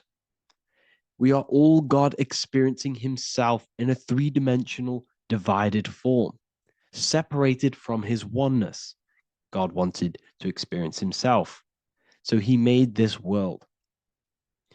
So each one of us possess a soul, and the soul is the spark of God's infinite loving consciousness, filled with God's loving moral law. So the reason why Jesus is always have a light above his head and a light on his heart is because this represents the brain and the heart. The brain is not the mind. The heart is not the soul. The brain is the physical manifestation of the mind. It is the physical mechanical computer for the spiritual mind. The heart is the physical manifestation of the soul. The heart is a brain. In fact, it contains 40,000 specialized cells, which are the exact same cells found in your cranial brain. Yes, your heart is an emotional brain. Your cranial brain is a thought brain. It's a computer. Okay? Everything that exists physically exists non-physically. This is what the ancients called spirit, just means invisible force. The mind, the thoughts are not made of atoms. You can't touch, you can't find tangible thoughts, imaginations. These things exist spiritually in metaphysical counterspace. It's the same with your emotions. The emotions are spiritual. They are not physical. You can't touch them. So thoughts are the language of the mind. Emotions are the language of the soul. Sometimes we can become eluded by thought and we can become eluded by emotion. If we are led purely by emotion, we can create illusions in our perception. The same if we rely only on thought. We must balance these two. Okay? So the mind is the creator. The soul is the operator. Every thought we think is being judged by our soul. The soul is the judge. The soul tells you what is right, what is wrong. And even the Freemasons depict this spirit and matter in their black and white checkered boards. White is spirit, black is matter. Matter is dead, spirit is life. This is what this represents. Physical reality is not just physical. For every physical object, for every physical manifestation, there is a spiritual force bringing it into existence. Consciousness brings everything into existence. Before you kick a football, there's a change in your inner consciousness before you take that action of kicking the football. Everything exists in spirit before matter. You existed in spirit before you were physical. We also see this in alchemical Freemasonic artwork. This represents the clouds. This is the mind. This is the heavens. And then coming down into the heart, which represents the earth. The light entering the mind into the heart, because every thought we think is being judged by the heart. The heart speaks to you through emotion. The soul speaks to you through emotion. Every thought you think, your heart is telling you that is right, or it's telling you that is wrong. Why? Why is this? Emotions can guide us, okay? Emotions are the language of our soul. Our soul guides us to our soul purpose. Each one of us contains a purpose in this physical life. There is a reason you are alive. There is a reason why you came from spirit into a material reality. Your jealousy reveals where you need to be in life. If you are jealous of someone, this is your soul saying you need to be there. That's where you need to be. Your fear reveals your greatest growth in order for you to reach your life's purpose. If you fear something, this is your soul telling you you need to overcome this in order to reach your life purpose. This is the next obstacle. The soul, your life purpose is not found in your passion. It's found on the other side of your greatest fear. The soul's always seeking, it's always seeking truth. It's always seeking to expand, to learn. The soul must go through pain in order to overcome, in order to grow. That's why we are here, to grow and expand and create. We also see this in alchemical artwork. Again, the mind in the clouds, the heart and the soul. They must work in unity. Each one of us contains the spark of the divine, which is the soul. Okay? Which is the soul. This is the operator. God, generator, operator, destroyer. The generator is the mind. The operator is the soul. The destroyer is the body. Everything will generate, everything will operate, and everything will die. That's the Trinity, the Father, the Son, the Holy Spirit. There's always a Trinity, Brahma, Vishnu, Shiva. Okay, so each one of us contains God's law, and it's encoded within our consciousness, within our soul, within our heart. That is what's judging everything you do. Every time you hurt someone, you can feel it. If you've ever punched someone, you can feel it. You know it's wrong. If you've ever stole something from someone, it doesn't matter what you've learned in the past. If you steal something, you know deep down within your soul it's wrong. This is because each one of us are encoded with God's law of love and integrity. I don't care how tough you think you are and how hard you think you are and what you've done in your life. I don't care. You know what is right, what is wrong, because you are encoded with love. Does not matter how far your mind can take you away, how corrupt your mind can become. There is always a spark of love and empathy in your heart, in your soul. You know this when a child. When you're a child, you're not racist. You don't want to hurt anyone. You don't want to steal. As a child, you're pure love, you're pure awareness, you're pure. You would never think about being racist. It's the corruption of the mind that leads us to corruption. Our soul always wants to do good. So the soul is encoded with God's law. And when we go against this law, this destroys our body. Yes, because your body is electromagnetic, and that's being casted from your heart. So every time you go against the heart's guidance in moral law, we weaken our electromagnetic field, which weakens our body. If you've ever looked at someone who's very negative, you can see them. You can see that they are aging quicker. You look at Scrooge, for example. If you ever watched Scrooge, look at how corrupt he looks. That's his heart. You can see the people's hearts on their face. People who do negative things and have negative thoughts, negative emotions, you can see it in their eyes and their face. It's because it corrupts you. It corrupts the body. It ages the body. Goodness is life. Okay? So can you sell your soul? You cannot sell your soul physically. But what you can sell is your conscience. What you can go against is that moral law. And you can exchange physical material things such as money, fame, cars, houses, business, in order for you can exchange that to go against your inner dialogue. For example, these rappers, celebrities, what are they doing? They're not selling their soul. You can't sell your soul to some entity on the astral plane. But what you can do, you can take money to say, I'm going to go against my heart. I'm going to go against my inner moral law. I'm going to take that money and I'm going to do something wrong. It's basically going against your soul. It's selling your soul, selling your soul's guidance of moral law. That's what selling your soul is. And that's what these rappers are doing. That's why they're so sad. You know, this is why all these rappers are on drugs, doing all sorts of things to escape, to short-term escape what they've done. They're going against their inner guidance for money. And yes, short-term pleasure may be happy for now, but in the long run, it will leave you feeling voidless because nothing material can ever satisfy your soul. Nothing.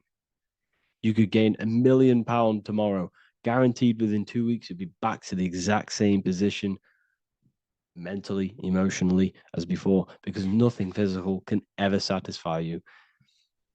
Guaranteed, if you received $1 million in, yes, if you received $1 million now, in a week's time, you'd be hunting for the next million because it does not satisfy you.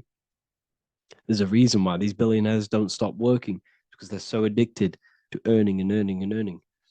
It doesn't satisfy you.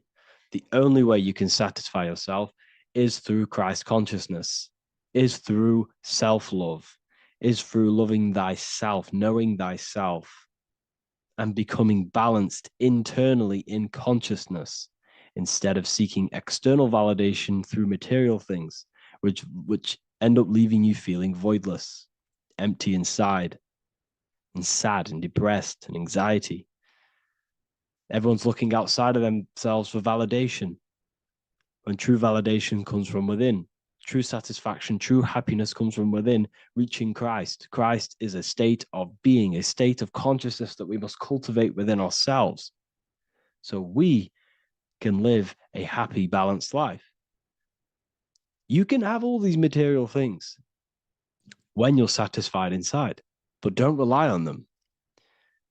Me, I enjoy material things, but I don't desire them. I don't chase them. I don't rely on them for happiness, for validation. You can have big cars. You could have your favorite watches. You could have Lamborghinis. Yes, it's fun, but don't let it give you your happiness. As long as you're happy on the inside, it's okay to have these things. You should seek balance with your inner world and outer world. Okay, so this is what they are doing. Rappers, celebrities, actors, Hollywood. This is what they've done. They've exchanged their inner integrity, their inner law, their inner moral compass for exchange for material wealth, fame, money, and cars. That's what they've done. And power. It corrupts you. They slowly corrupt you.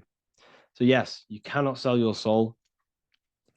And if you wish to learn more, I'll see you inside Ethereal University with my community, where we are learning every day to master ourselves, to expand our consciousness. If you want to lucid dream, astral project, master yourself, create the desired reality you want, learn about human consciousness and your full potential, then Ethereal University is for you, and I'll see you inside. The link will be in the description. Thank you for watching.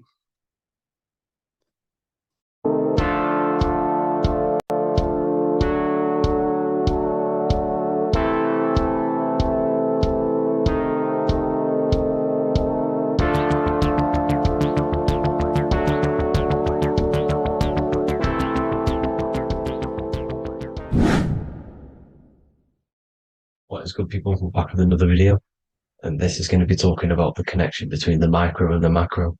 You know, you are the universe, everything is inside of you.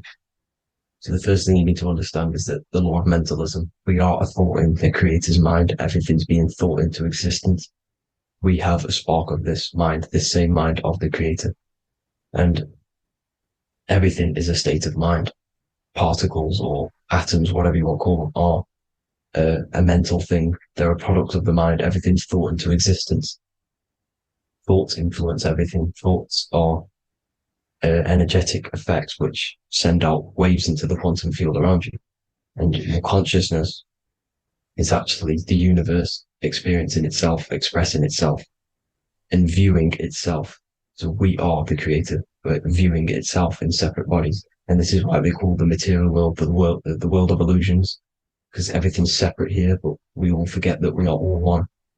We've all been brainwashed to think we're all separate, but we're all one. We're all the same mind, the same consciousness, everything. So everything's created out of toroidal fields. God created the toroidal field. That's the only thing that exists because atoms are toroidal fields. And it's the basis behind all creation. As you can see it in the owl's eyes. It creates the infinity symbol. And this was the apple. That apple is a toroidal field. And the toroidal field is made out of dielectricity, which is ether. Ether is black light, and this is counter space. This is another realm. This is what creates God to be omnipresent, to be everywhere at one place at all times. He is everywhere because ether is everywhere. Ether is infinite potential. It connects everything together, and that's what energy moves through. It moves through the ether, and that's black light. Everything is light, as it says in John 4:2. God is light. Everything's a vibrational state of light. So the torus field is made out of dielectricity, ether, black light, magnetism, which is white light, which is the center of the toroidal field. And magnetism radiates, it has no vibration. And then when white light splits, it turns into electricity, which is physical material, and that has a vibration.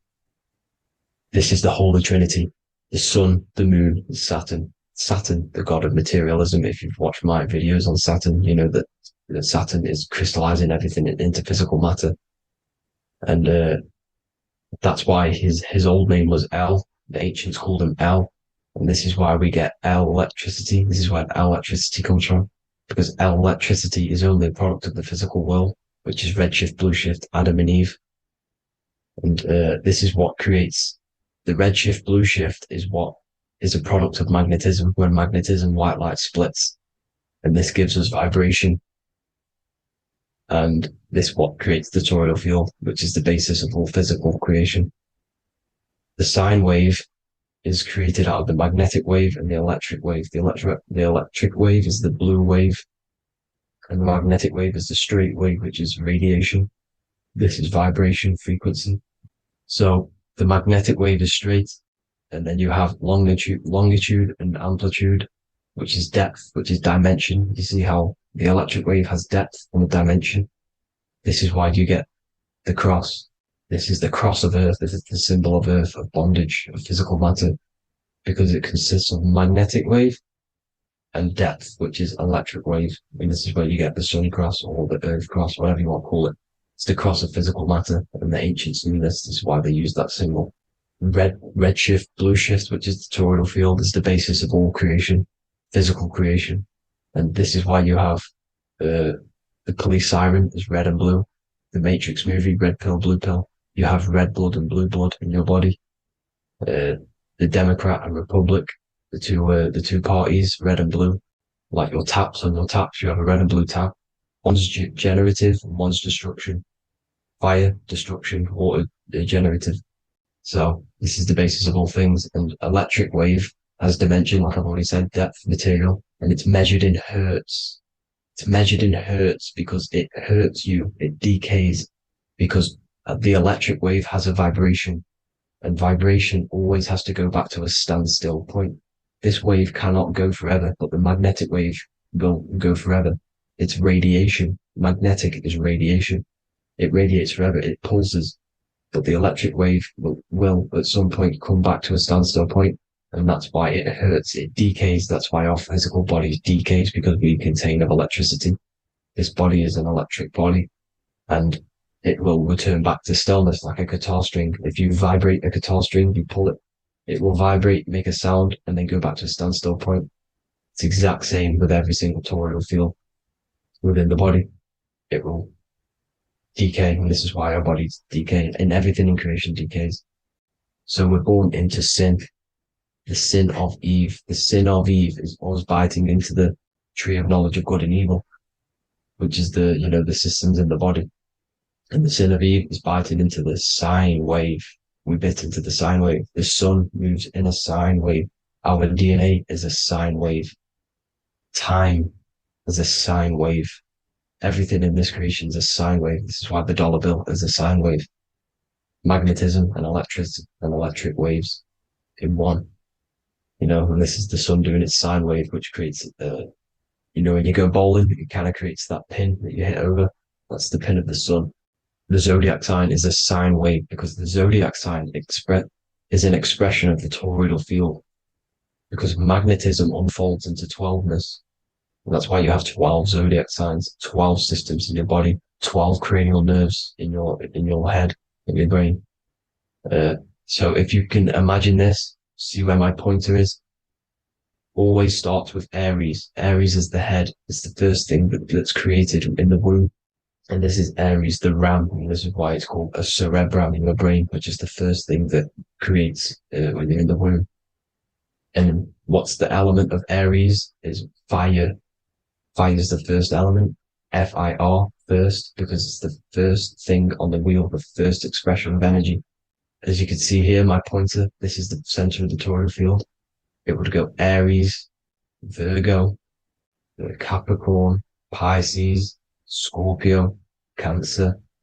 Then we go back to Libra. Libra would be center.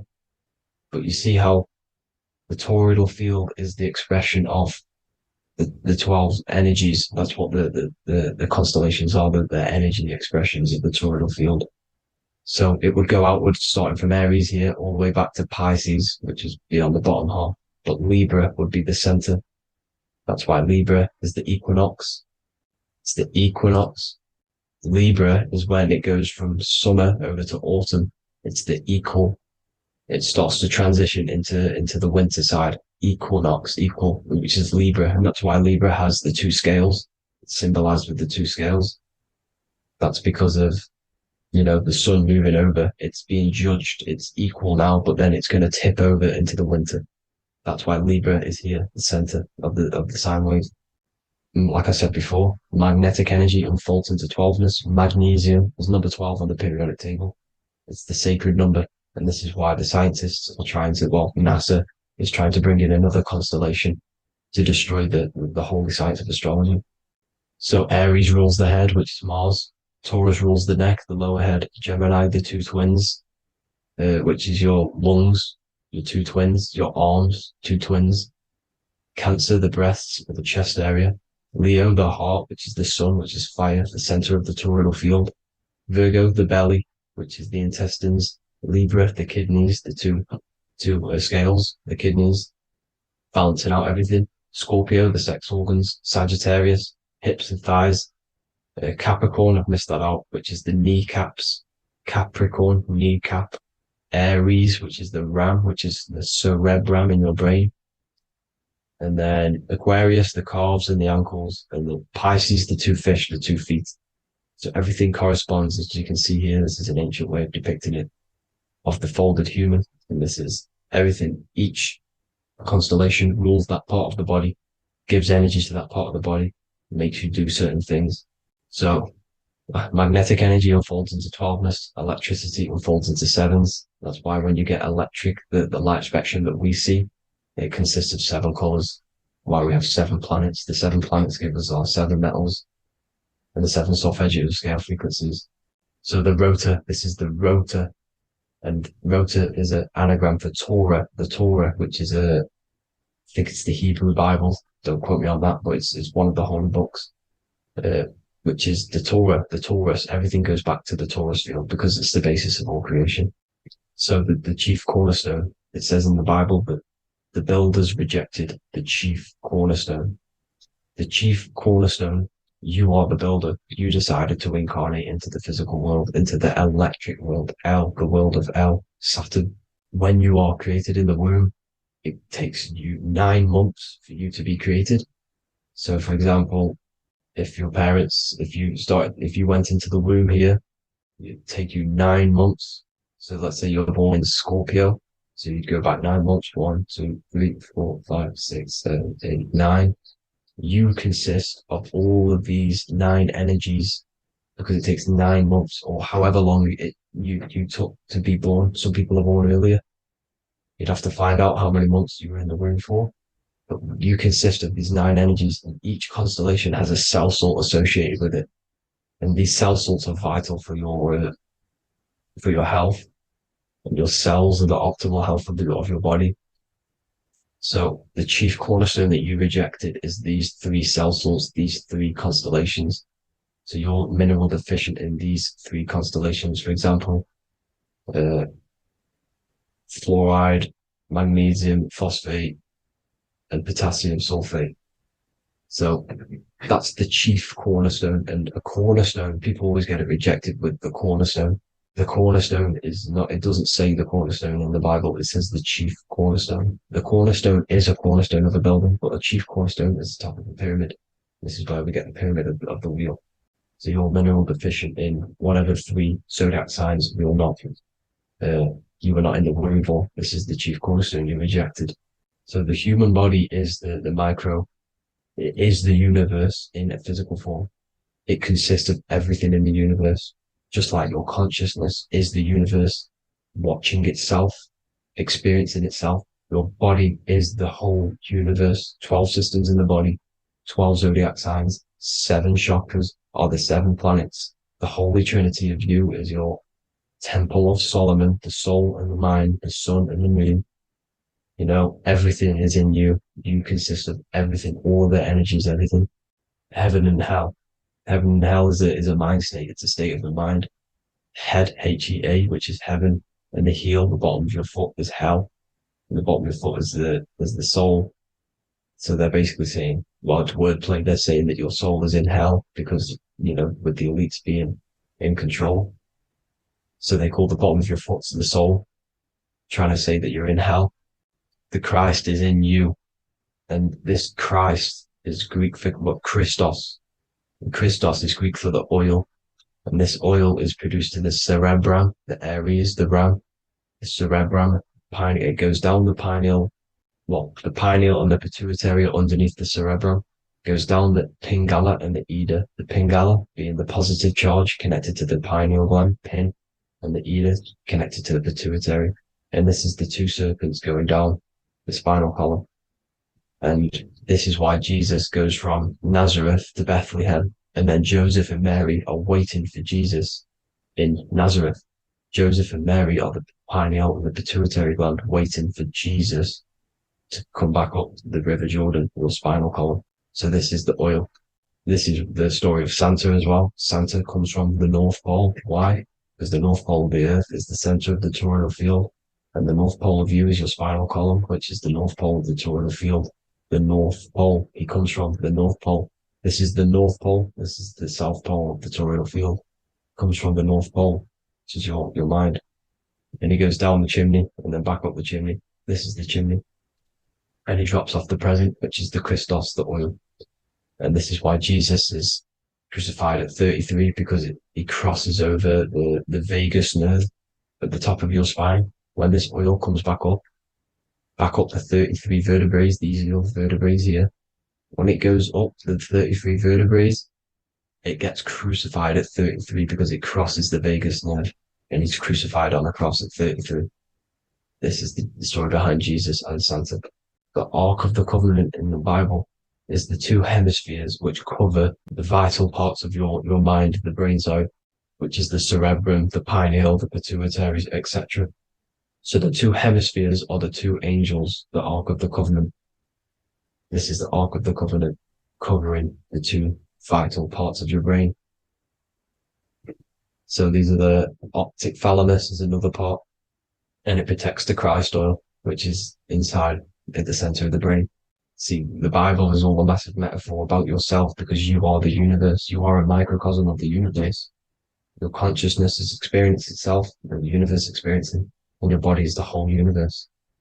Your head's heaven. So Moses crosses the Red Sea. These are the 2 hemispheres of your brain. This is the corpus callosum, the Red Sea. So he's pretty much saying that he's uniting the 2 hemispheres of your brain, because most people in this generation are stuck in the left brain, which is just logic, reasoning, science and maths, writing. You know, this is what school teaches you to do. It keeps you stuck in your left brain. And you want to cross over to you want to cross the Red Sea, which is the corpus callosum, to the right brain, which is awareness, art awareness, creativity, imagination, intuition, insight, you know, using the higher mind, creativity, imagination. If you don't have intuition, then you can't read energy, you can't pick up on bad things. This is what Moses is symbolizing by crossing the Red Sea. And it's also the upper room where Jesus met the 12 disciples. 12 disciples are the 12 cranial nerves in your brain. It doesn't just represent the 12 zodiac signs, the 12 disciples. It symbolizes many different things. It's like I said, energy the universe consists of 12ness. So you have 12 cranial nerves in your brain. And that's the 12 disciples as well. And they want you stuck in your left brain, which is the five senses materialism. So they say in the Bible that Satan blinds the mind. Satan is Saturn. If you've watched my videos, Satan is Saturn. And you consist of the Holy Trinity, which is the sun, moon, and earth. The soul, moon, the soul being your sun, the solar, the moon being your mind, the earth, your physical body. And Satan blinds the mind. Why? Because we enter a soul system. This is a soul system, not a solar system. And Saturn is the Lord of the Rings, which is the outer ring. When your soul enters the soul system, your soul starts to materialize. It hits Saturn. Why? Because Saturn starts to materialize you. You take on the 7 virtues, which are the 7 planets, which are your 7 chakras. And to get out of this soul system, you must get out of your lower nature, your animal nature, which is lust, desire, greed. You know, the number of the beast 666, which is Saturn, Satan. So you enter the soul system, you take on the 7 energies, which you turn into physical matter. And this is your descension from heaven to all who say hell. And then you must raise back up from matter to spirit. They say Satan blinds the mind. Why? Because your mind gets materialized. Your soul and mind get materialized.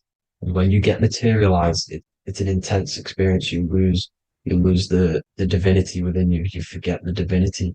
So Satan, which is the first planet, the first energy you take on, the material body, he blinds the mind. He makes you forget everything, your divinity.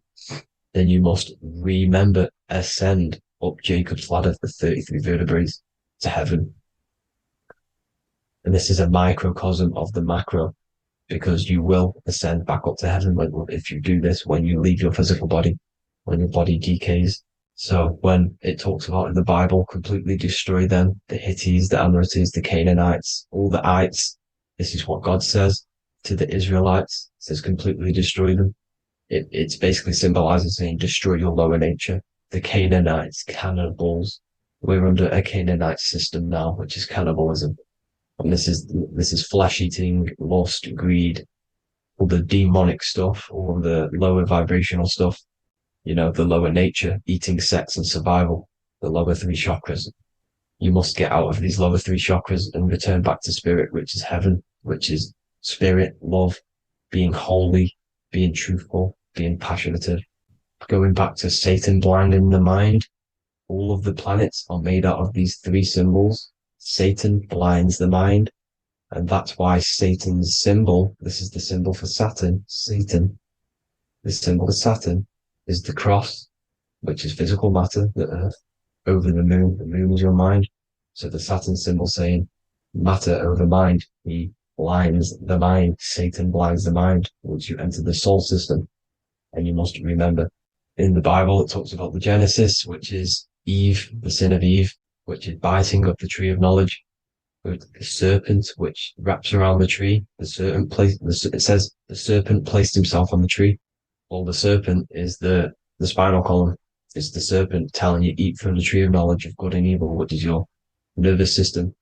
And eating from the tree of knowledge of good and evil is doing bad things. For example, over-sexualized, overeating, eating the wrong food. That's eating from your nervous system. It's decaying you, and it's preventing you from achieving the God self, the God consciousness. This is the symbolism of, you know, the tree on the serpent, telling you to eat from the left brain, with the left brain being the sinister. Sinister is Latin for left. That's sin. Sin is left. And left is lefty Lucy, Lucifer, right, righteousness, right, God, godly. The tree of knowledge of good and evil, which is your nervous system, because it determines good or bad. That's the only thing you experience in this world is your nervous system. And then the tree of life is the cardiovascular system, and the Garden of Eden is your body. So that's it for this video, people. I hope you've got a greater understanding of how you are the universe and everything is inside of you. Just keep in mind you are the universe experience in itself, and your body is a reflection of everything. The 12 constellations, the 7 planets, everything's inside of you. This world is an expression from the inside outwards. You can't affect the outside world to manipulate reality. Everything's inside of you. I hope you got a greater understanding of this. God bless.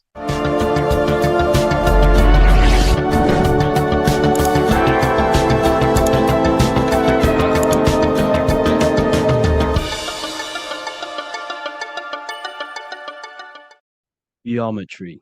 This is the study of nature, of the codes, the mathematical codes behind physical reality.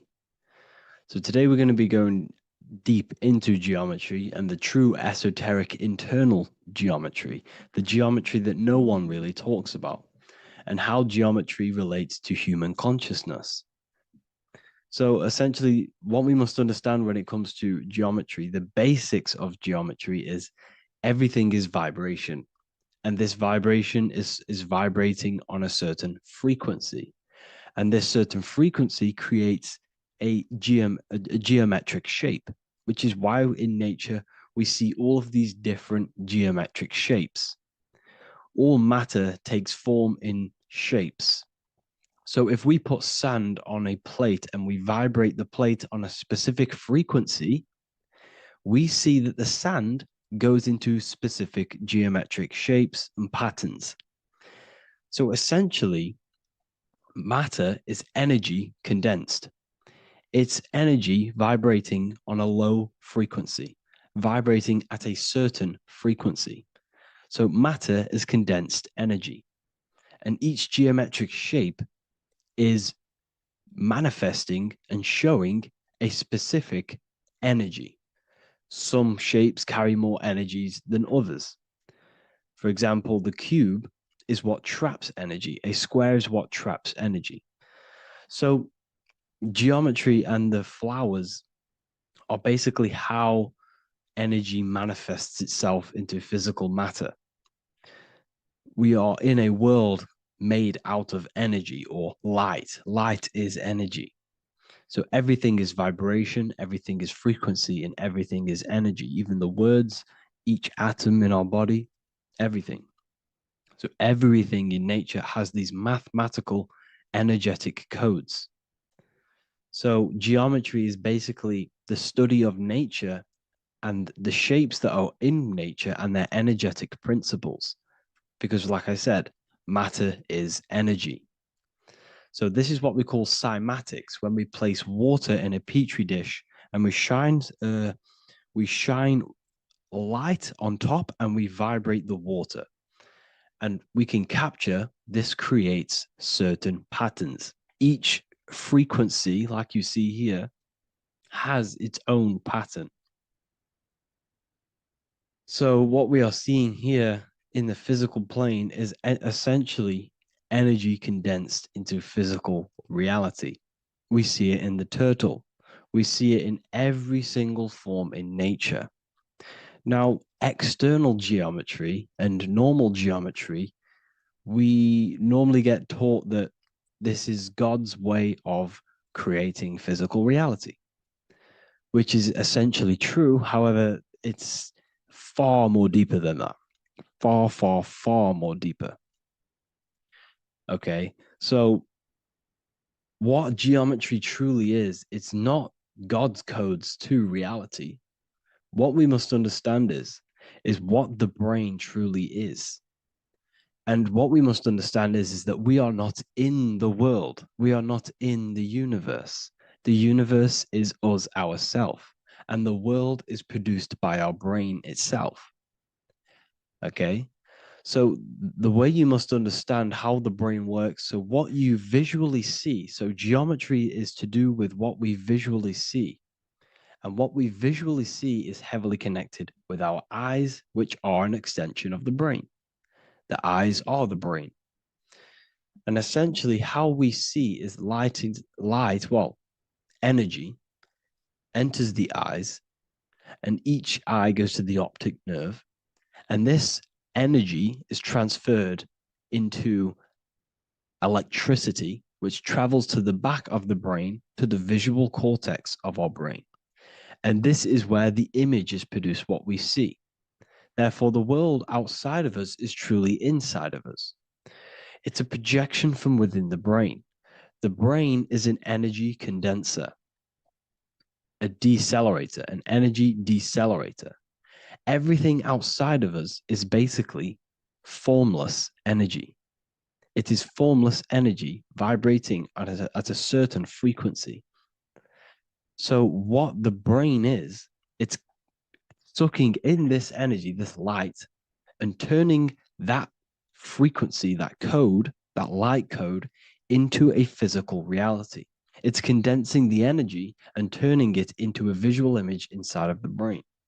Therefore, everything outside of you is not what it looks like. Everything outside of you is basically energy, infinite energy. And our brain is condensing this into a physical reality and projecting it outwardly, which you experience your visual field. Okay?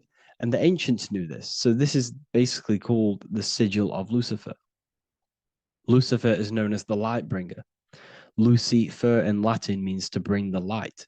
This is the sigil of Lucifer, which shows the visual field and the brain. We also see this in the Google Play symbol. It's a powerful symbol showing you the visual field, which is basically a symbol that tells you that reality is inside of the brain. The brain is what produces reality, but consciousness is not produced in the brain. The brain is essentially a consciousness downloader. It's a computer, and it's a reality simulator. The body is a simulation of physical reality. You are inside of the body experiencing the body simulation. The body produces this reality. It's a piece of technology.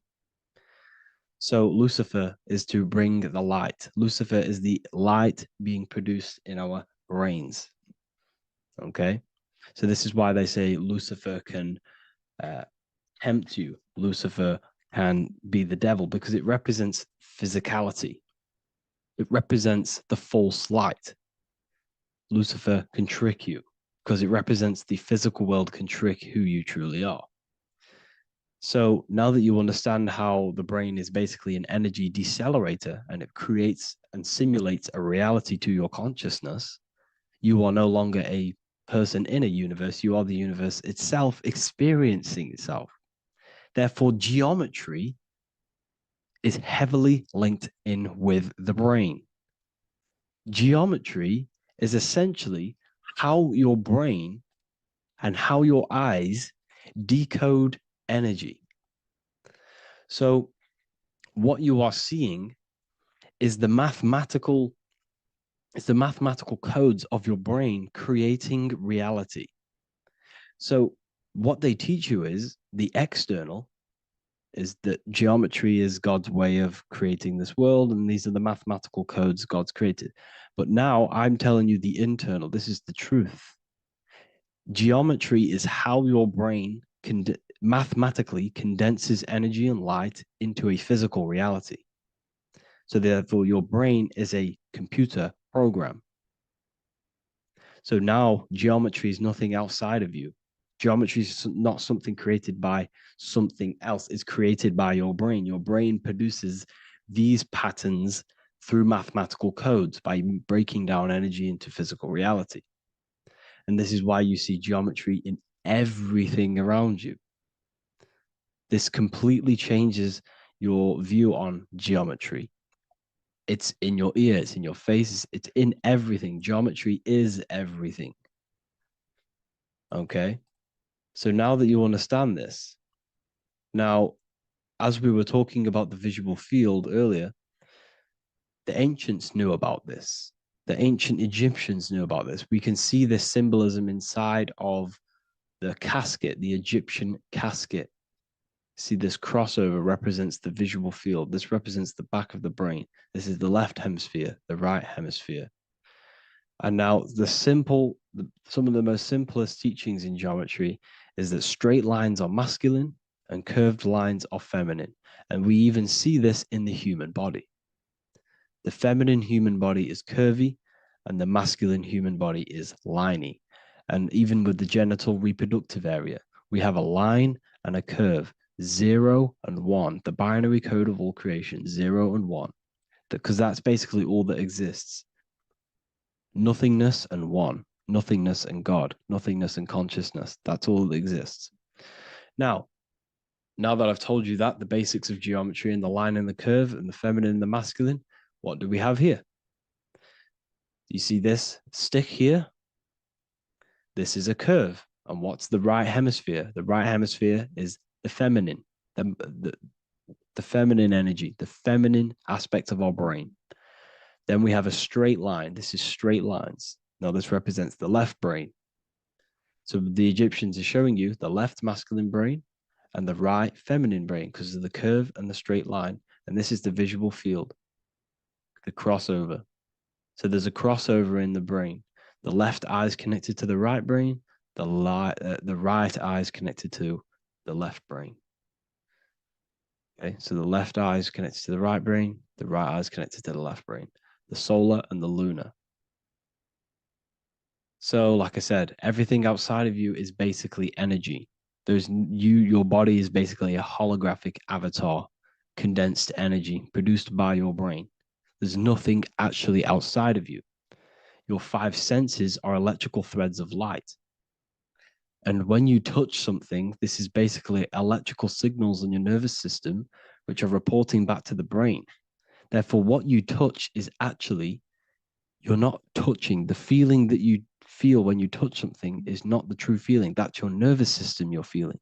You're feeling your nervous system in the brain. It's electrical signals to your brain. So the 5 senses do not decode, well, what you're experiencing as the 5 senses is not outside of you. This is your brain interpreting electrical signals. You don't experience the world, you experience your nervous system and your brain. The nervous system is an extension of the brain. So this is the truth. This is not woo-woo spirituality. This is true consciousness science that I'm teaching you here. Okay? So nothing is truly outside of you. It is a universe. You yourself are the universe, the fabric of the universe itself. The only thing that exists outside of you is essentially energy. That is it. And your body and your brain condenses this energy into reality. So when we look into architecture, why is architecture, the ancient architecture, so important? Because what did I tell you at the beginning? Shapes and physical matter is condensed energy. Each shape holds specific energy. Some shapes hold more energy, emit more energy. Some shapes condense energy. Some shapes transfer energy. Each shape, each geometric shape has an energetic principle because matter is essentially energy. So when we look into cathedrals and the ancient buildings, they were filled with geometric patterns, geometric shapes, because they understood the energy principle. Architecture is basically solid energy. It's physical energy. If we create this pattern here is an energy code. And if you stand next to it, you're going to gain that energy. It's going to be imprinted on your body. So essentially, they filled their buildings with high energy geometric shapes. Points, triangles, pyramids are very, very energetic. This is why you have crystal pyramids made, organite pyramids. They're always in pyramid shapes. That's why the Egyptians built in pyramids, because pyramids hold high energy. They emit high energy. So this is why you see all these different geometric patterns. Okay. So in the real reality, in the energetic plane, this building would basically look like this: lines and grids of energy.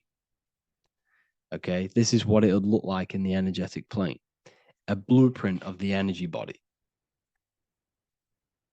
So as you see here, these are the different frequencies in a petri dish of water in a petri dish. And you can see they are specifically aligned up with these specific patterns. You can see geometry even within geometry. It's fractal. So essentially, when you would stand inside of these buildings, they would imprint the energy of the building in your body, because your body is healed through energy. You have an electromagnetic field around your body. So by creating buildings with geometric patterns, we are essentially increasing the energy of the building, because the building itself is energy. Okay. So when we fill it with geometric patterns, we're increasing the energy. We're giving it a certain energetic imprint. So when you stand inside of that building, you're being imprinted with that energy. Okay. So especially with these windows, these stained glass windows. Well, why are they stained glass? Well, color is frequency. So when you have all of these different colors, and not only were they just painted, some of these colors are specific gemstones, crystals, natural stones, which all hold energetic principles. Each crystal is vibrating on a certain frequency. Wood has its own frequency. Metal has its own frequency. What you must understand is that everything in nature is not just a piece of matter. It's vibrating. The atoms of wood are vibrating on a certain level, which give it a certain energetic principle. Each crystal is vibrating. The atoms of the crystal are vibrating on a certain frequency, which give it a certain energetic principle, quality. So each thing, this is why the ancients were obsessed with natural stones, natural things, crystals, natural metals, and they wore different metals, different things like copper on their bodies, because they understood the atoms of these natural things are vibrating, which give certain qualities to you if you wear them. So you're not wearing it, you're basically putting that frequency onto your body, because they understood this is energy. If I put copper on my body, I'm not putting copper on the body. I'm putting the frequency and the energy of the atoms onto my skin. And that frequency of them atoms are going to vibrate my skin, that frequency, and heal my body. So this is why this is so important. So each building is an energetic code. Okay. So when you stand in these buildings, it can heal your body. This is why when people walk into these ancient churches, they feel like they've met God. They feel a certain way. They feel so amazing when they enter these churches. They feel holy, for example. It's not because God's there. It's not because these man in the sky dwells in these holy places. It's because the energy of these buildings affect our consciousness. They increase your energy. They raise your vibration. They heal your body. They heal your cells. They imprint the water in your body, especially with these stained glass windows. Like I went a bit on a tangent there, but these stained glass windows were encoded. Well, they use different gemstones, different lights, different colors. And when the sun would shine through this window, well, what's the sun? The sun is light. Light is energy. The sun's light would go through this filter of the window of the crystals and the different gemstones and the different colors, and the sun's light would be encoded, imprinted with these crystals, with these colors and these natural glasses, which have healing energetic principles. And when you are inside that building, the sun's encoded energy of the window would be imprinted into your body, into your energy field, and it will heal your energy field, and it would heal your body, your cells on a cellular level. Because your body is what? 60 to 70 to 80, some people say 80% water. And water is encoded with vibration. If you say certain things into water, it gives it a specific geometric pattern, like I broke down in the beginning. If you say love to a water and then freeze it, it will go to this. If you say hate, it will go to a distorted pattern. So when you are in these buildings, you're being imprinted by the energetic codes of these buildings, the energetic principles of the windows, of the structure itself. The ancients never used to build in squares. Their buildings, their insides were never square rooms because they understood squares trap energy. They always had pointed roofs so energy can escape. So there's many little things that we need to look into geometry. For example, when you see magicians, when you look at ancient magic, why do they stand in circles with different geometric patterns? They use different geometric shapes. Why? Because shapes are energy. They hold specific energy. So when the magician stands in a circle with a pentacle, they're working with the energy of that pentacle. You can work with different energies based upon the different geometric shapes that you draw. And you can use this in your structure, in your architecture, in your work, and it can influence everything. So this is the true geometry. I hope you gained a deeper understanding on geometry and how it relates with you and your consciousness. Like I said earlier, your brain produces geometry. It's basically how your brain decodes energy. It's not God, how God creates this reality. And no, you're in this reality. You are the reality itself. Your body produces the reality. Therefore, geometry is one with you. So therefore, if I play with the geometry of the buildings, for example, like the government have, everything's in squares. If you look outside, everything's a square, everything's a rectangle. You go to a city, every window is a rectangle, every building is a rectangle. You live in a box room, everything is boxed and squared off in this reality, in this modern society. Why? Because they're trapping energy. The cube is the most simple geometric shape, which basically condenses energy and it traps energy. And if you subconsciously see squares all the time, your phone's a square, your TV screen, everything's a square, your keyboard, your desk. Go and look at the ancients. They never used to build in squares and cubes. And if you go into nature, you'll never see squares and cubes. Nature doesn't create squares and cubes. Everything in the modern society is squares and cubes to simple your consciousness down, to dumb your brain down. So the ancients built very, very complex structures. Why? Because they understood what we see affects our brains, because our brains decodes reality and creates reality. If you see a sophisticated building, this is going to give you a sophisticated mind and raise your IQ levels over time, subconsciously. I'm not saying if you look at this building, you're going to become smart. I'm saying if every single building in your environment, ment is mind, mental, every single building in your environment was this complex and complicated, it would increase your IQ on a subconscious level. It'd make you more complex, make you more intelligent. So they've dumbed everything down. They've dulled everything down. Look at everything. Everything is being dulled down. So anyways, I hope you all gained a better understanding on this. If you want to gain more occult knowledge and esoteric knowledge, make sure to read the Book of Wisdom, Volume 2. If you're inside the university, you can get this book for free. Go to the general chat area and follow the instructions and you can order yours for free. Truly life-changing stuff. Because the issue is with the world is that no one really understands who they are, what they are, and why we are here. That is the issue for people's depression, for people's wrongdoings. They don't understand who they are, what their emotions are, what their mind is, what their body is, what reality is. This book gives you that. This book gives you the sense of understanding, the sense of well-being that will give you a better life because you understand life and what life is. And if you truly want to take your studies to the next level, we have the Ethereal University. This is the place for truth seekers where you can connect with like-minded people so you don't have to feel insane, because not many people think this way. I've been there when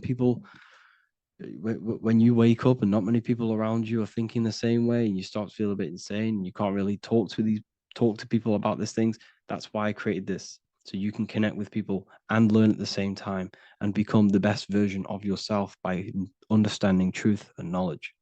If you join, you'll gain access to free live calls every single week, every single Saturday morning. We do live calls. You can ask me questions and all sorts. So make sure to leave a like and a comment And thank you all for tapping in.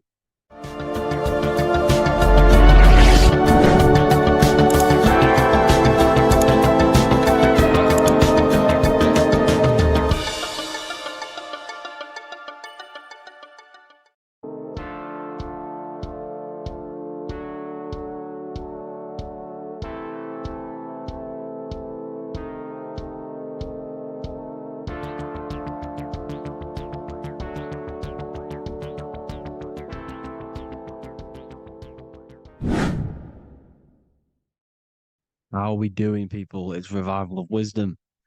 We're back today talking about sun worship. Okay? And please enjoy, sit back and enjoy the video. First thing we need to understand is that the sun is the risen savior. It's the light of the world. Without the sun, we have nothing. Now, the sun is the Son of God. We didn't make the sun. No one owns the sun. But who created the sun? Obviously, the Creator created the sun. Therefore, it is the Son of God. And that is what Jesus is symbolizing in the Bible. The Bible is a metaphorical story. That's why it's called the greatest story ever told, because it is a story about the sun, the zodiac. It's about you, the systems in the body. It's about everything that is sacred in this creation. Now you can see the suns behind Jesus' head in all of the ancient portraits, even the ones that are more modern. You still see a sun on the back of his head because he is the sun. He's the light of the world, our risen savior. And this is what Christians are lost because they don't realize it's a symbolic story and they think Jesus was a historical person. He's not a historical person. Okay, this is what we need to get out of our mind. This wasn't a historical person. It's the Son, our risen Savior. The Son is the soul. It's the soul of this creation. Because what is a soul? A soul is pure life force, pure energy. Whatever a soul inhabits, it gives life to. Like our soul feeds our body. The sun feeds the earth because the sun is a soul, and that's why the ancients called it Sol. Because it's the soul and it's in you and it's the light of the world. It's the light of everything. It gives life to all things. Here's Jesus and his 12 disciples. The 12 disciples symbolize the 12 zodiac signs. Aries, it rules the head region because the 12 zodiac constellations rule specific regions of your body. Aries, the ram, you have a cerebram in your head. This is Aries on the head of the table. His Gemini rules the arms and the lungs. The two twins, Gemini. He's holding up two hands for the two hands and arms. The twins. Cancer has a knife in his hand. It's not so clear, but he has a knife in his hand. Cancer is the crab. Crabs have claws. And he's pointing at Virgo's Adam's apple, saying there's no Adam's apple there. It's a woman. Who's the sixth sign? The sixth sign is Virgo, the Virgin, the only woman in the painting.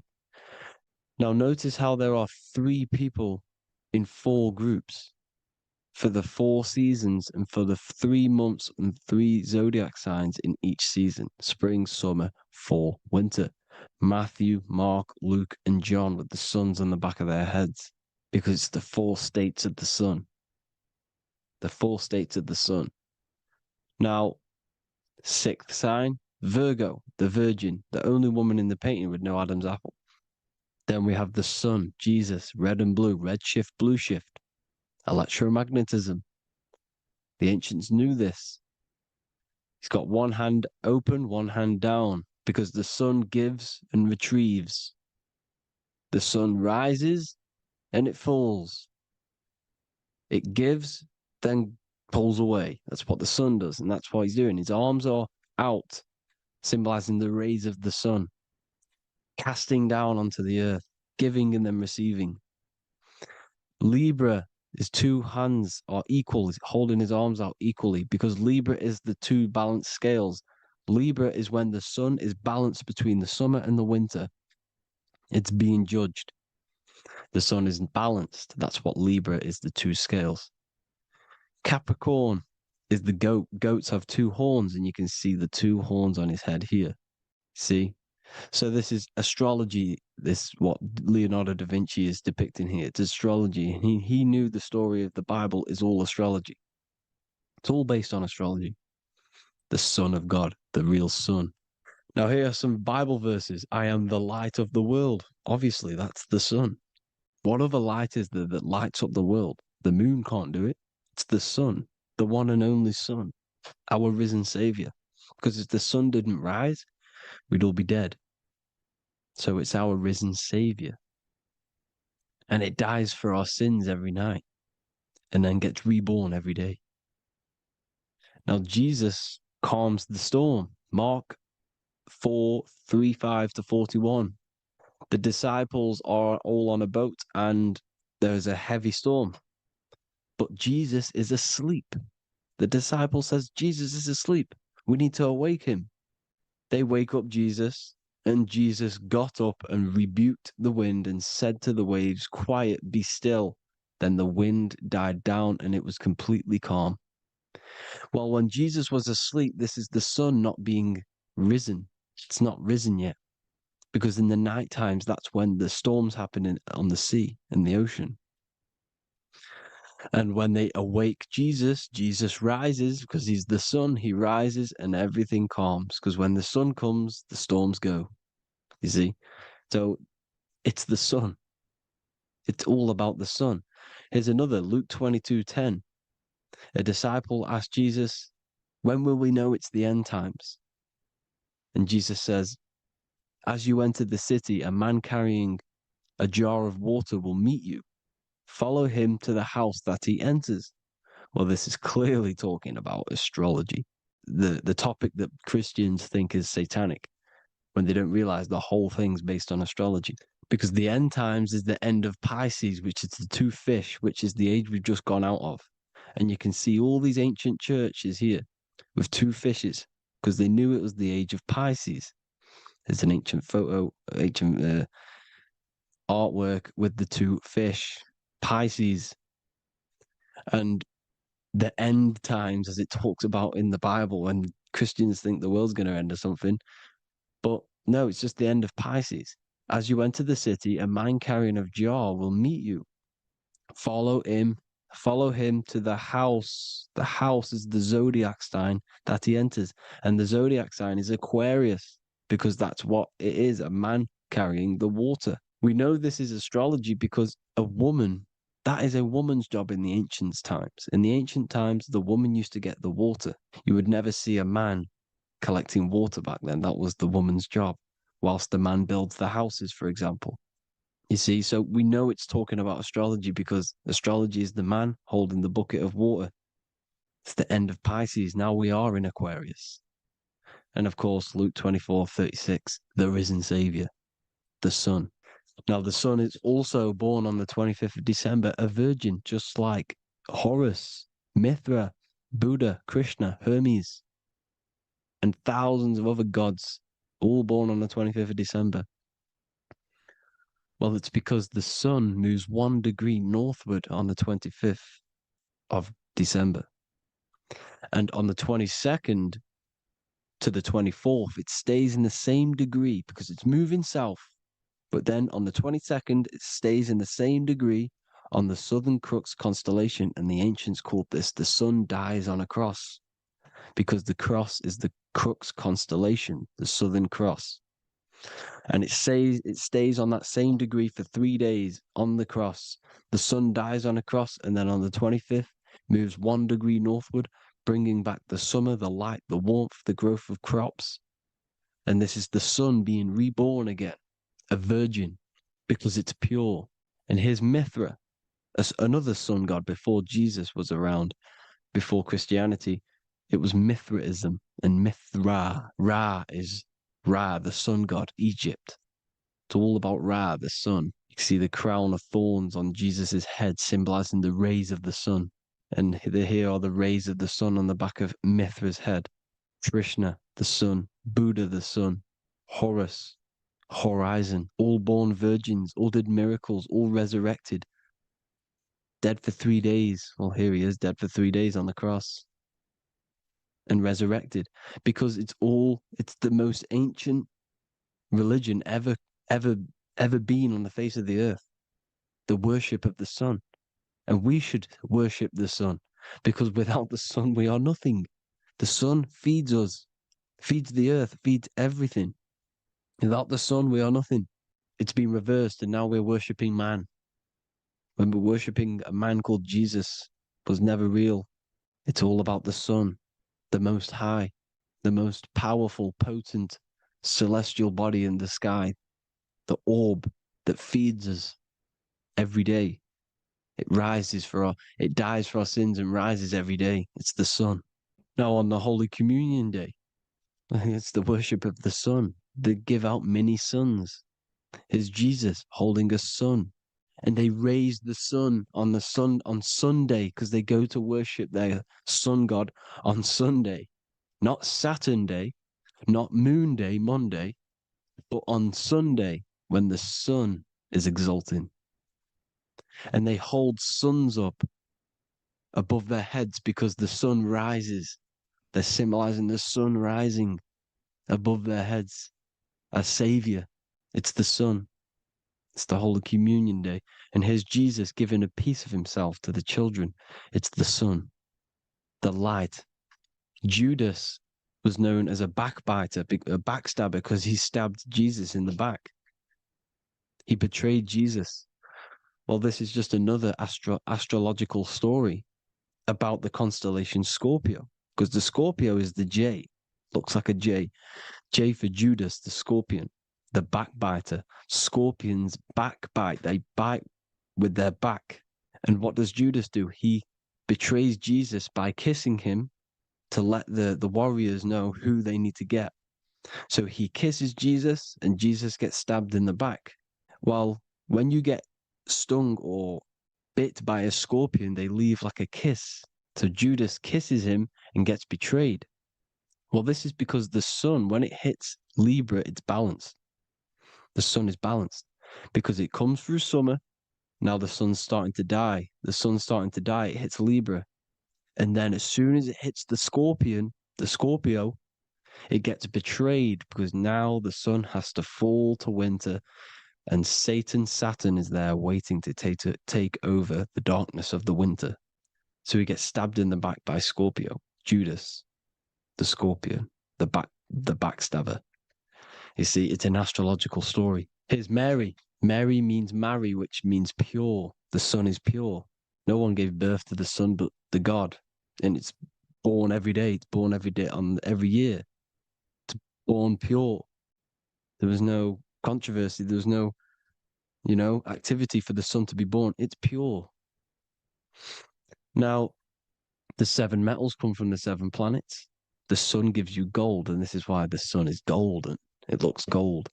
And this is why the banks are backed by gold, because gold is the most valuable metal, because it's the sun, the most valuable celestial orb in the sky, in the heavens.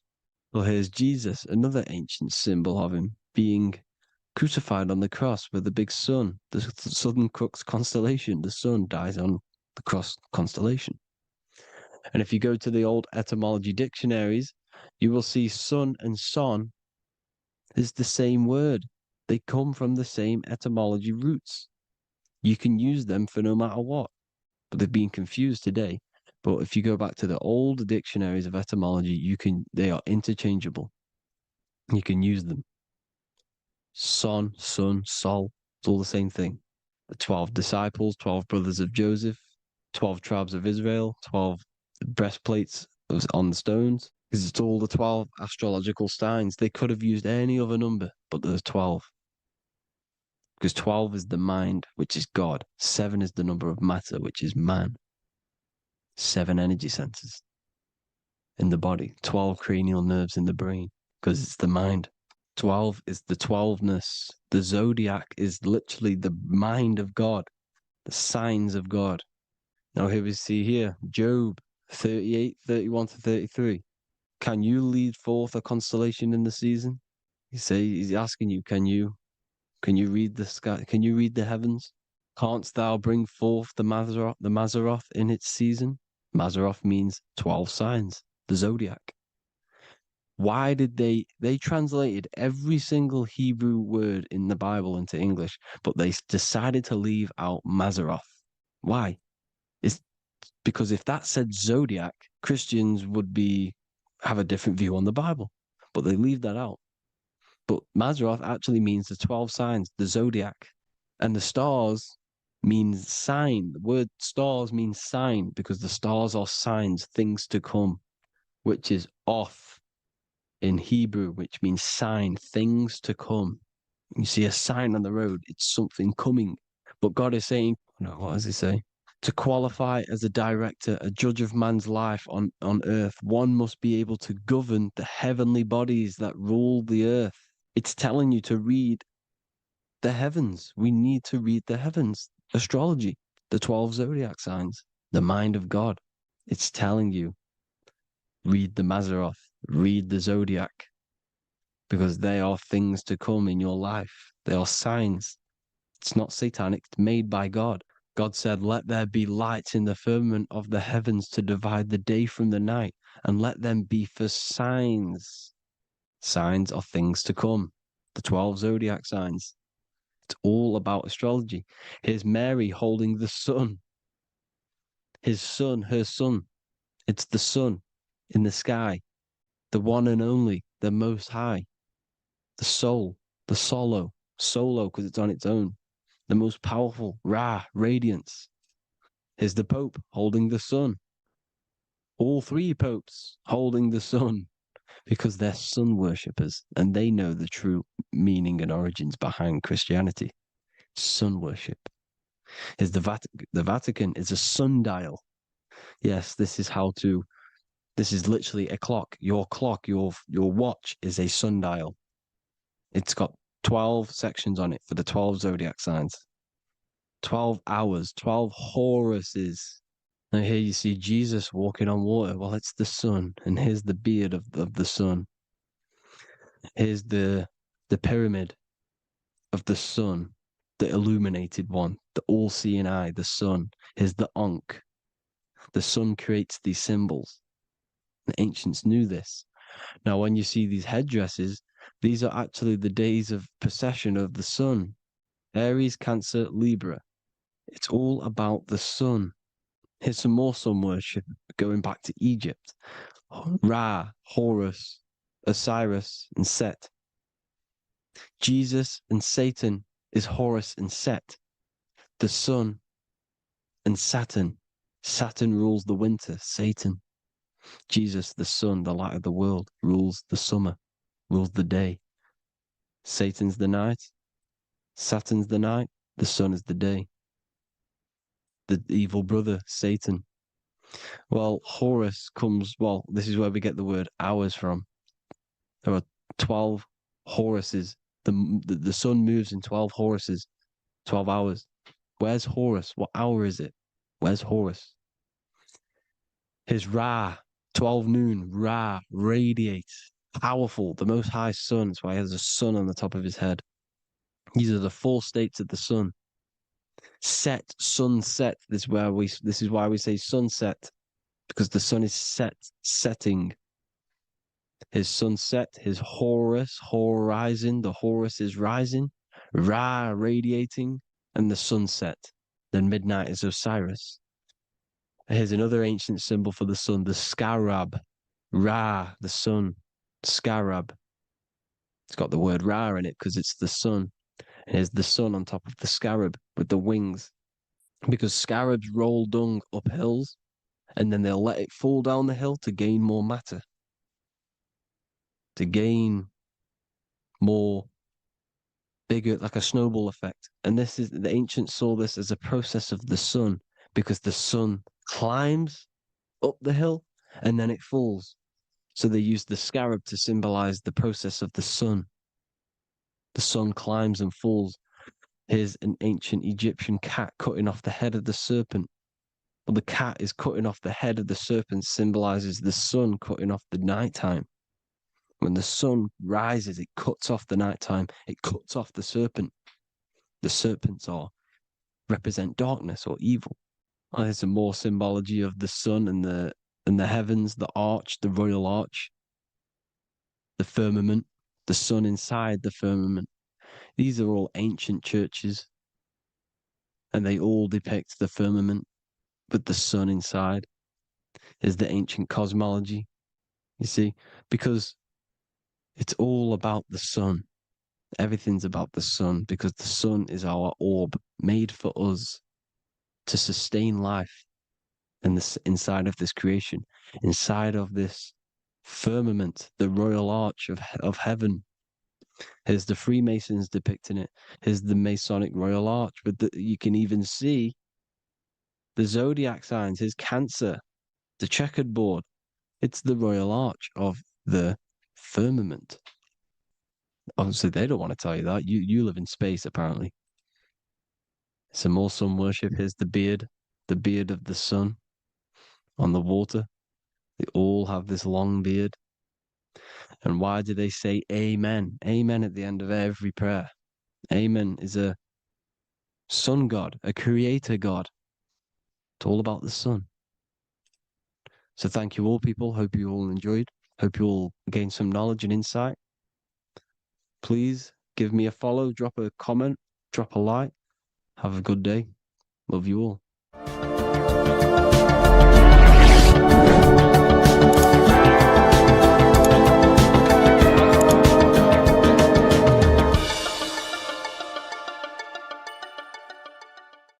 What if the word Yahweh is proof that God is embedded in our very own being? Stay with me, because what I'm about to show you might change the way you see yourself forever.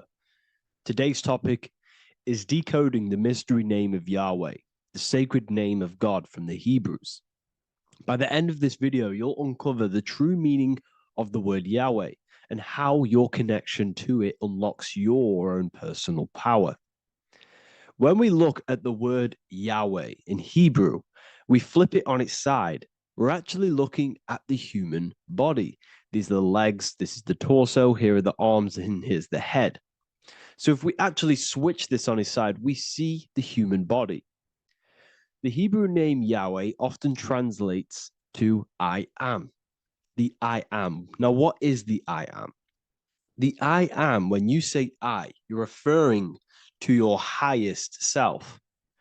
Everything with the letter I in the beginning, most of them words are referring to our inner self, inside, intelligence, internal, in. The I represents the inside self, the invisible self. You cannot see the I am, because this is the spirit, this is our consciousness. It's the intelligence controlling the human body. When you say I, you're not referring to your name, your job, your reputation, your ego, or your thoughts. You're referring to the observer who is beyond the thoughts, the one who's observing the thoughts. That's the soul. Look at the word Yahweh, Yahweh, the sacred name of God. Yahweh can be observed in the natural rhythm of the human breath. When inhaling, we subtly hear Yah. When exhaling, we hear Way. Do this yourself. Breathe in through your nose, you'll hear Yah. Breathe out, you'll hear Way. And in fact, the letter H, H, when it's pronounced, it carries the soft sound of wind or breath, a gentle exhale that mirrors the very essence of life, giving air. Breath is the spirit of life. It's what connects us with consciousness. If we stop breathing, we lose consciousness. The body shuts down. We're breathing the spirit of breath. We're breathing in the spirit of life. It's the very essence that gives us physical existence, and we're constantly staying connected to this breath at all times. Now let's look at Yahweh. 1, 2, 3, 4. There are 4 letters. The tetragrammaton is the 4-letter Hebrew name for God. Okay? Tetra, meaning 4. We have 4 gospels of Jesus. Jesus is depicted with a cross with 4 sections. Jesus has the 4 sacred animals around the side of him, always depicted with these 4. A bull, ox, a bull or an ox, an eagle, a man, and a lion. These are the 4 fixed signs of the zodiac. Aquarius, the man, Scorpio, the eagle, Leo, the lion, Taurus, the bull or the ox, which are related to the elements. Leo is a fire sign, Aquarius is an air sign, Taurus is an earth sign, Scorpio is a water sign. These are the 4 elements. And the 4 elements correspond to the 4 bodies of consciousness, as we see here. This is fire, this is air, this is water, this is earth. So we are made out of the 4 elements, which represent the 4 bodies of consciousness: mind, emotion, spirit, and body. The soul is incarnated into 4 sections. Hence why Jesus has 4 gospels. Hence why Yahweh is a four-named word, because we are tetraform. We have 4 bodies of consciousness. There are 4 pillars to reality: the mind, emotion, spirit, and the body. So what we're actually looking at here is the name of the very essence of the self. Yahweh represents the universal consciousness that we're all tapped into, because the body is like a radio. The body is basically a radio antenna, which is picking up the stream of consciousness, and we're all the same consciousness, just experiencing it in a different body. And Yahweh is the name for this intelligence that we're all acting out, that we're all manifestations of. So now let's look at the word Yahweh, where we read it this way in Hebrew, which is 10565. 10565 in the Hebrew letters and the numerical values. And the DNA is made up of 4 bases. These 4 things which create the DNA. This basis is the genetic code for all living things. Each DNA strand is held together by sulfur bridges that appear in a repeating pattern of 10565. This pattern matches the numerical value of the Hebrew letters of Yahweh, Yod, He, Vah, He, which are 10565. This means the structure of DNA, the code of life, follows the same number sequence as the sacred name of God, Yahweh. This is a factual observation.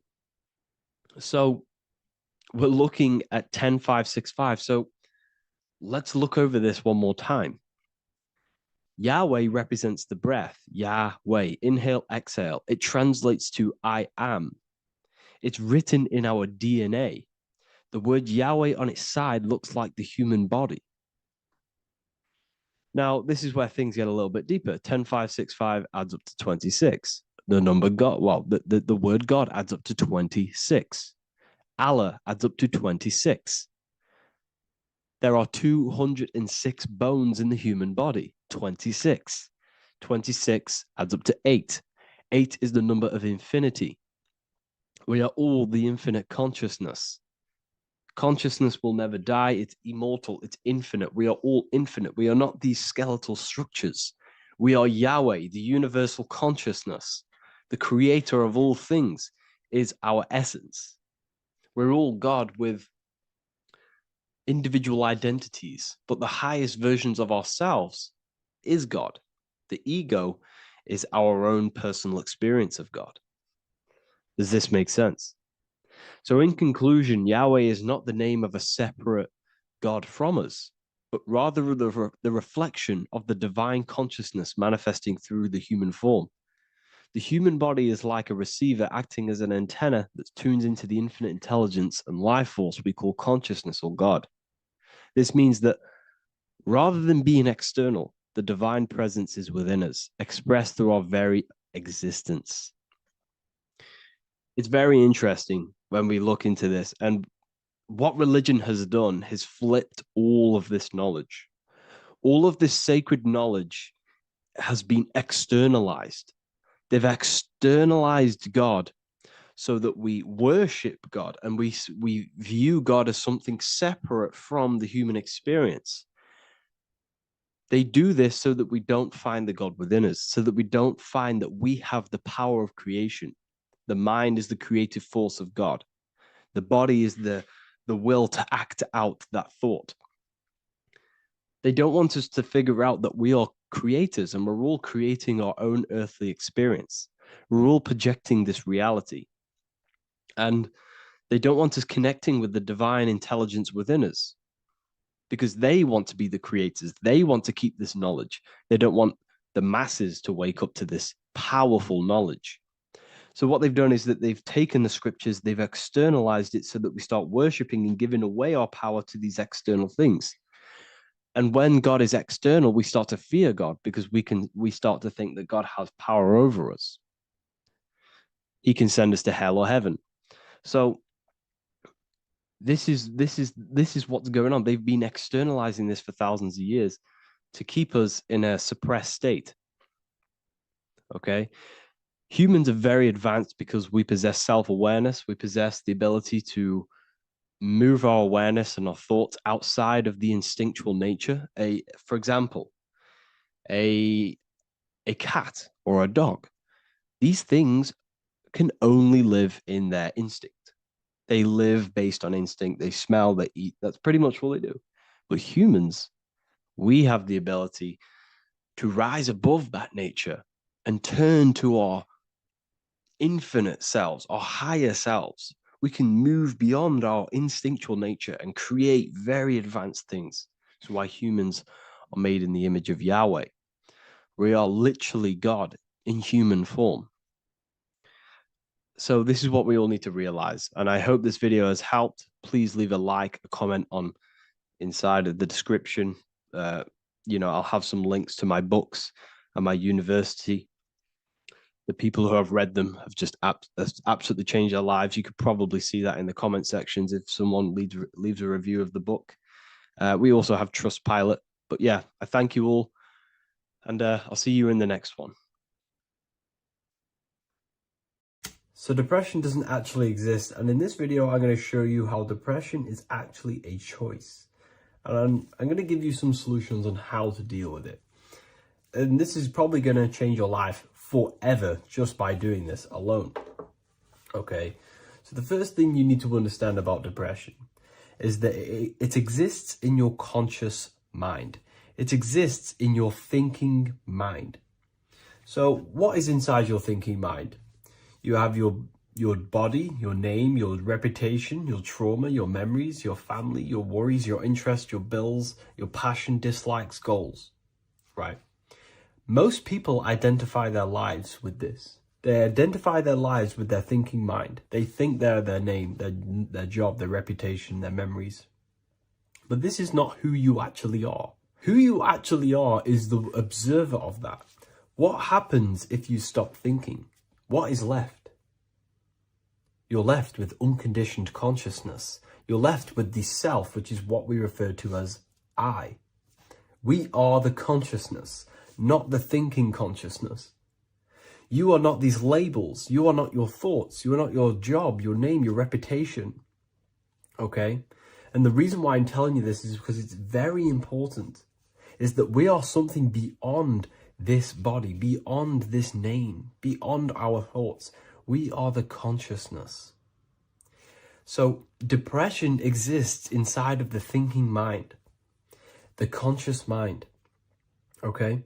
So if you want to get rid of depression, you must learn how to escape the thinking mind. And not only just escape, but that's step one. In meditation, you do meditations, right? We sit still and we have to learn how to control the mind and turn off the thoughts.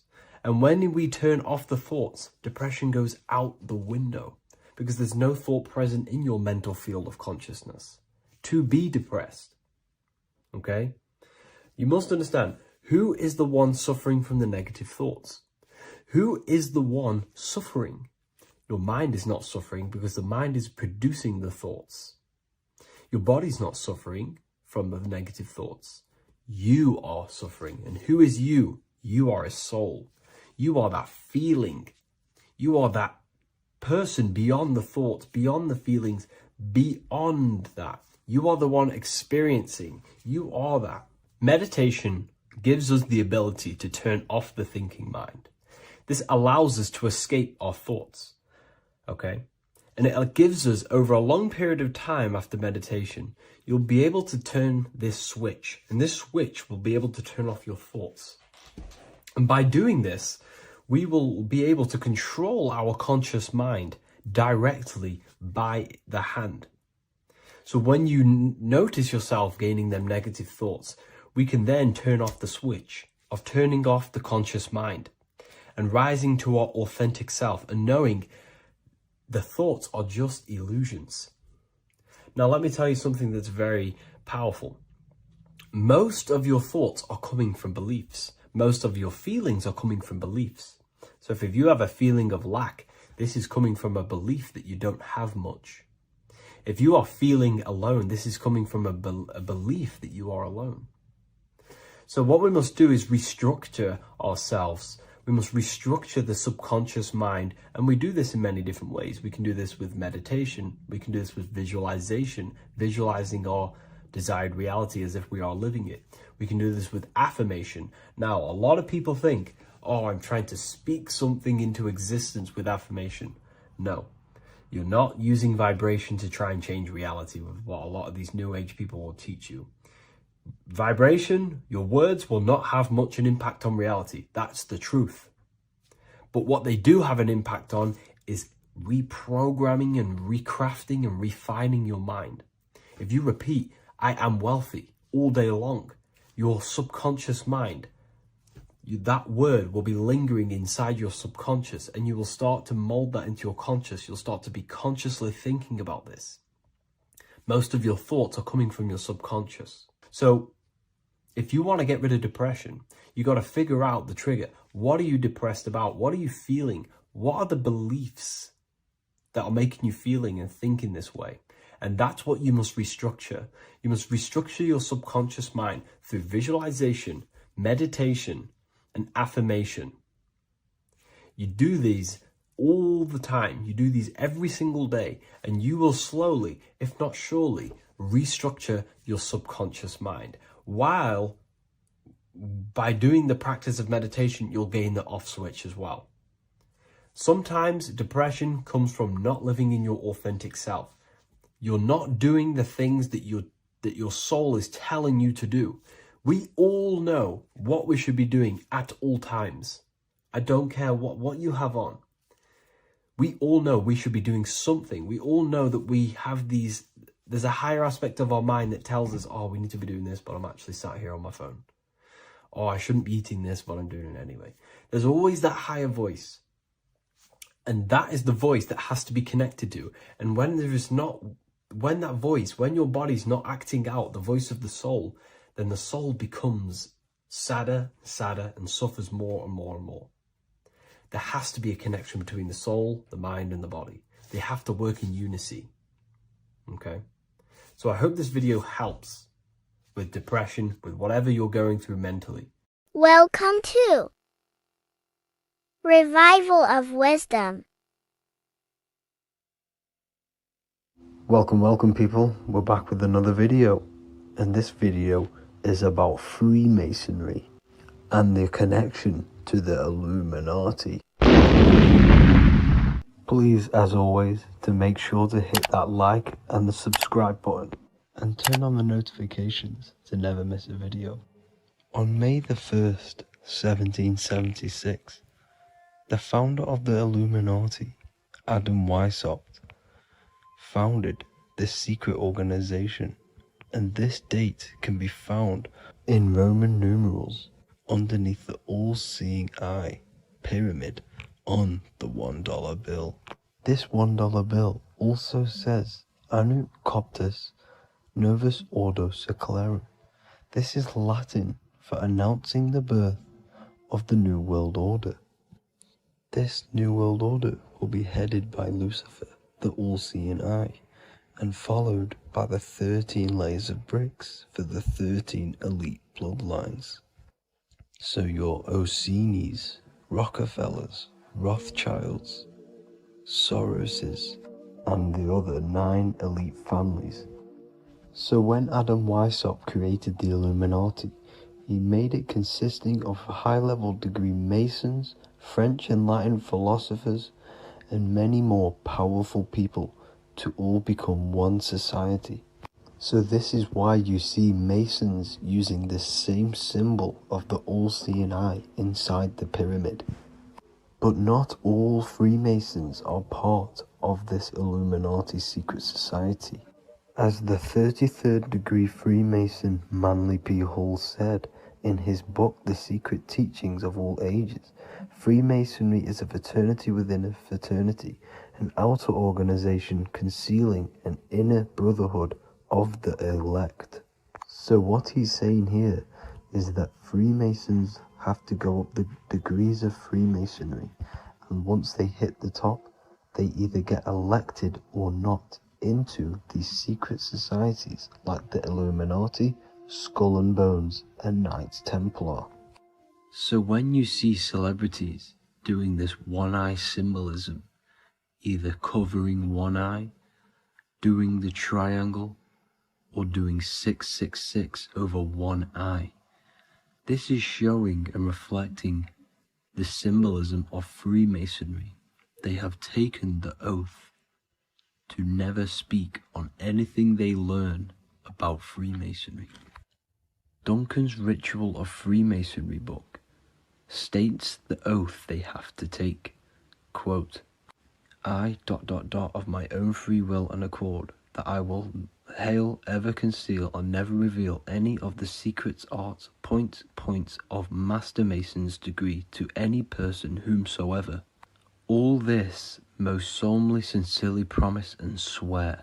Now, this is what happens when they break the oath, stated in this book, quote, myself severed in two, my bowels taken from thence, and burnt to ashes.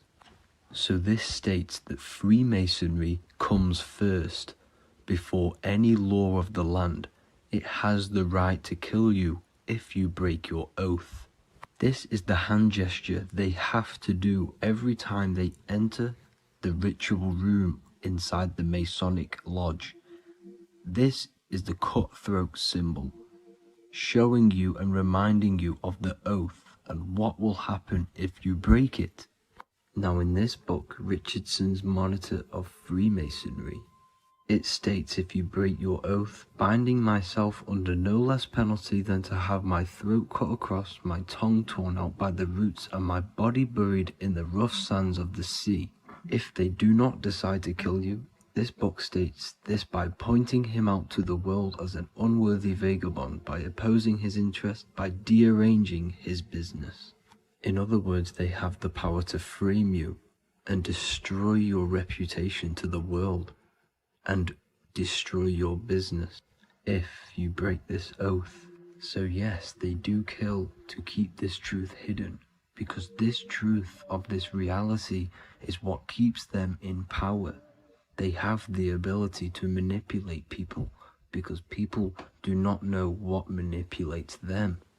This is why they call themselves the government. They govern the ment, which is the mentality, because the mind is the root cause of reality.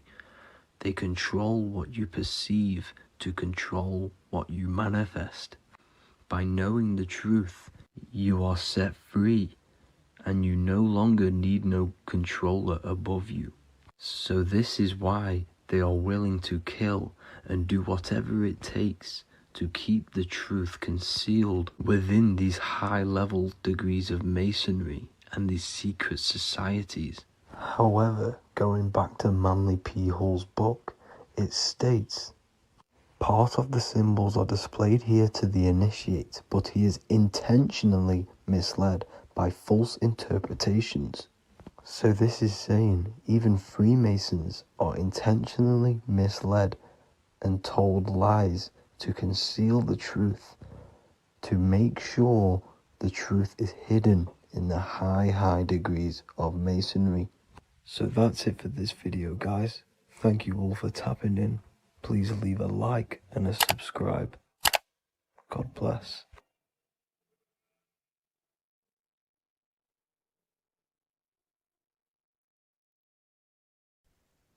As above, so below. This is one of the most crucial teachings within esotericism, occultism, or what we like to call it today, spirituality.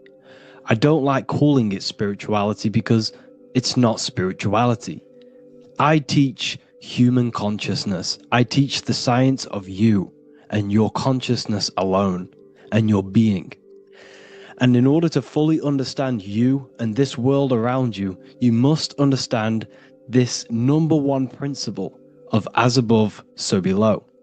There is many misconceptions of this, and there is many simple teachings of this, but I'm going to break it down today from the most simplest to the most complex, and you will see the connections between all things.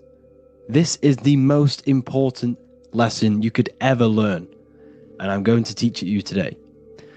So what you must understand is with the term as above, so below, it applies with everything you see in this world and about yourself. We have something called the macro, which means the bigger scale. On the bigger scale, we have the whole earth. If we look down from the sky on top of rivers, this is what we see. We see this tree pattern. Then on a smaller scale, we see trees have the same pattern. Then we look even closer. We're going smaller and smaller into the leaves of the tree. We see the same pattern. Then we go even more micro into the human brain and look at the human brain cells, and we see the same pattern. This is proof this is a fractal universe, and everything is in the micro is reflected in the macro. As above, so below. As within, so without. On the macro is a reflection of the micro. So now that you understand this, we can go a bit further. A yearly cycle of spring, summer, fall, winter is a macro. A micro is a daily cycle. So a day is a mini year. The summer is the midday. Autumn is the evening. Night is the winter. And spring is the morning. This is a macro, a reflection. We have a miniature cycle of the Zodiac every single day. And this cycle is also reflecting the cycle of life and death. We live, we are born, which is the spring. We live, which is the summer. We then age, which is the autumn. And then we die, which is the winter. And then we are reborn again. This is the cycle of life and death. And you do this every single day. You see, death is a macrocosm of sleep. This is why we say sleep is the cousin of death. Because you die every single night. You do this process of life and death every single day. As above, so below. What's in the micro is in the macro. So when you go to sleep, you are essentially dying. And then in the morning when you wake up, you are then born again. This is a fractal cycle that we live in. Everything in this whole world is fractal. Everything applies to as above, so below. We have the sun, we have the moon, we have the day, we have the night. We have the life, we have the death. We have the conscious, we have sleep. As above, so below. We have the conscious mind, because now we're diving into as within, so without. As above, so below more refers to the external world. As within, so without is referring to your inner world and the outer world.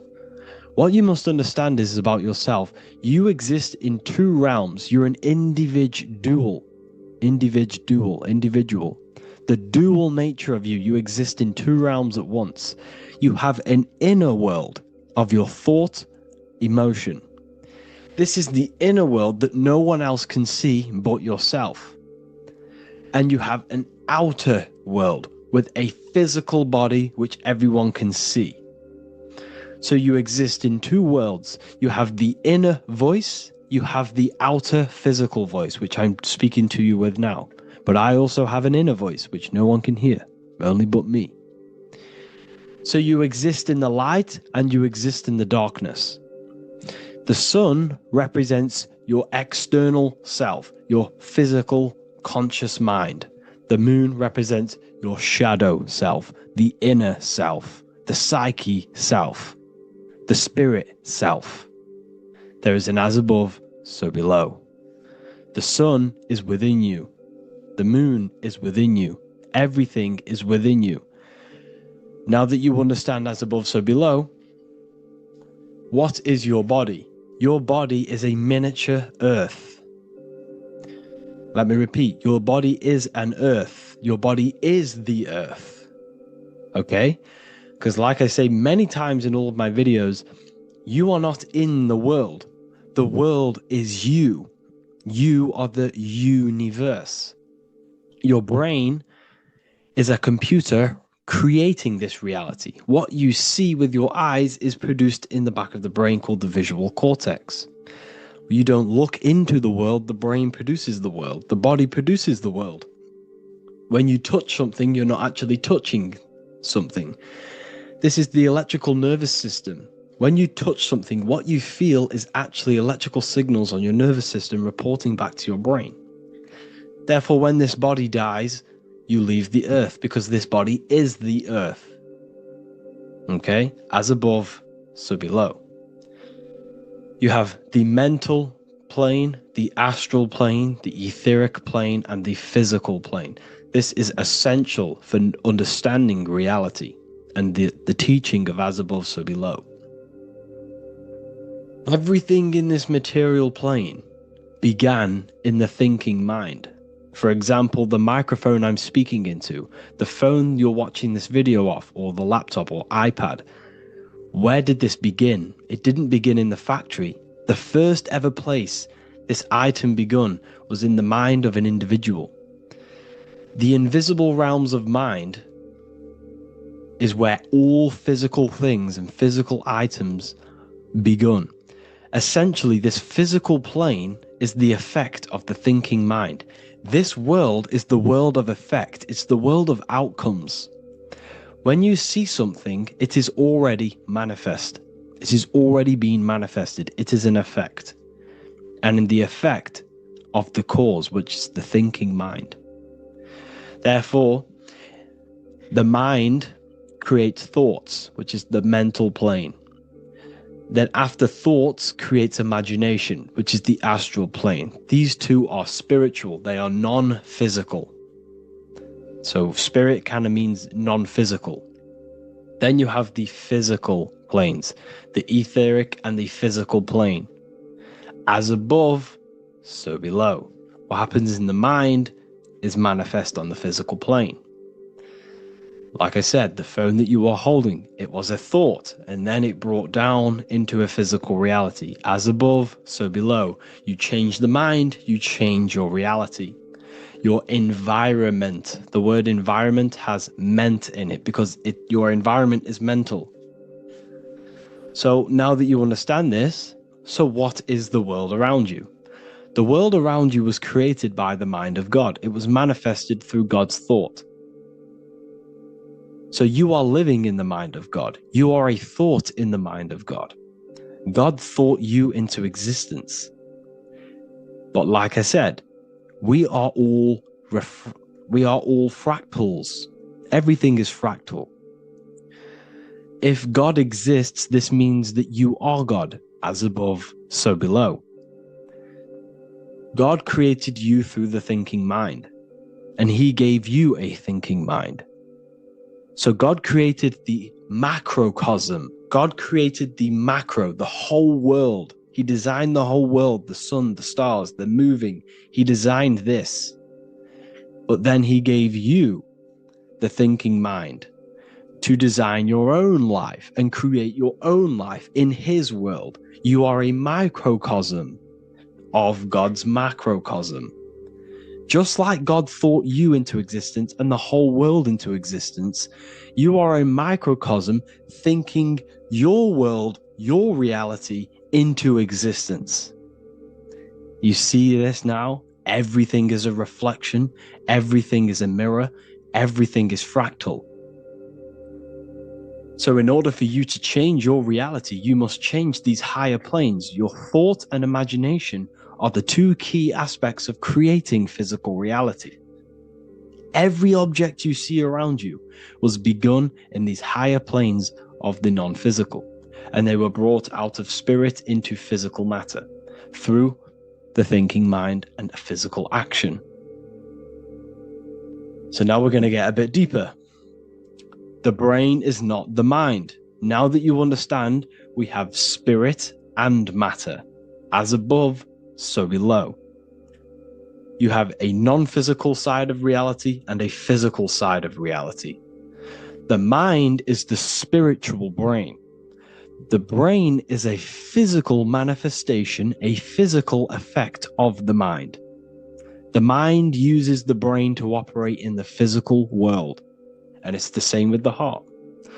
The soul manifests itself physically through the heart. The heart is a physical manifestation of the soul, of the emotion, thought and emotion, the mind and the soul, the brain and the heart, heaven and earth.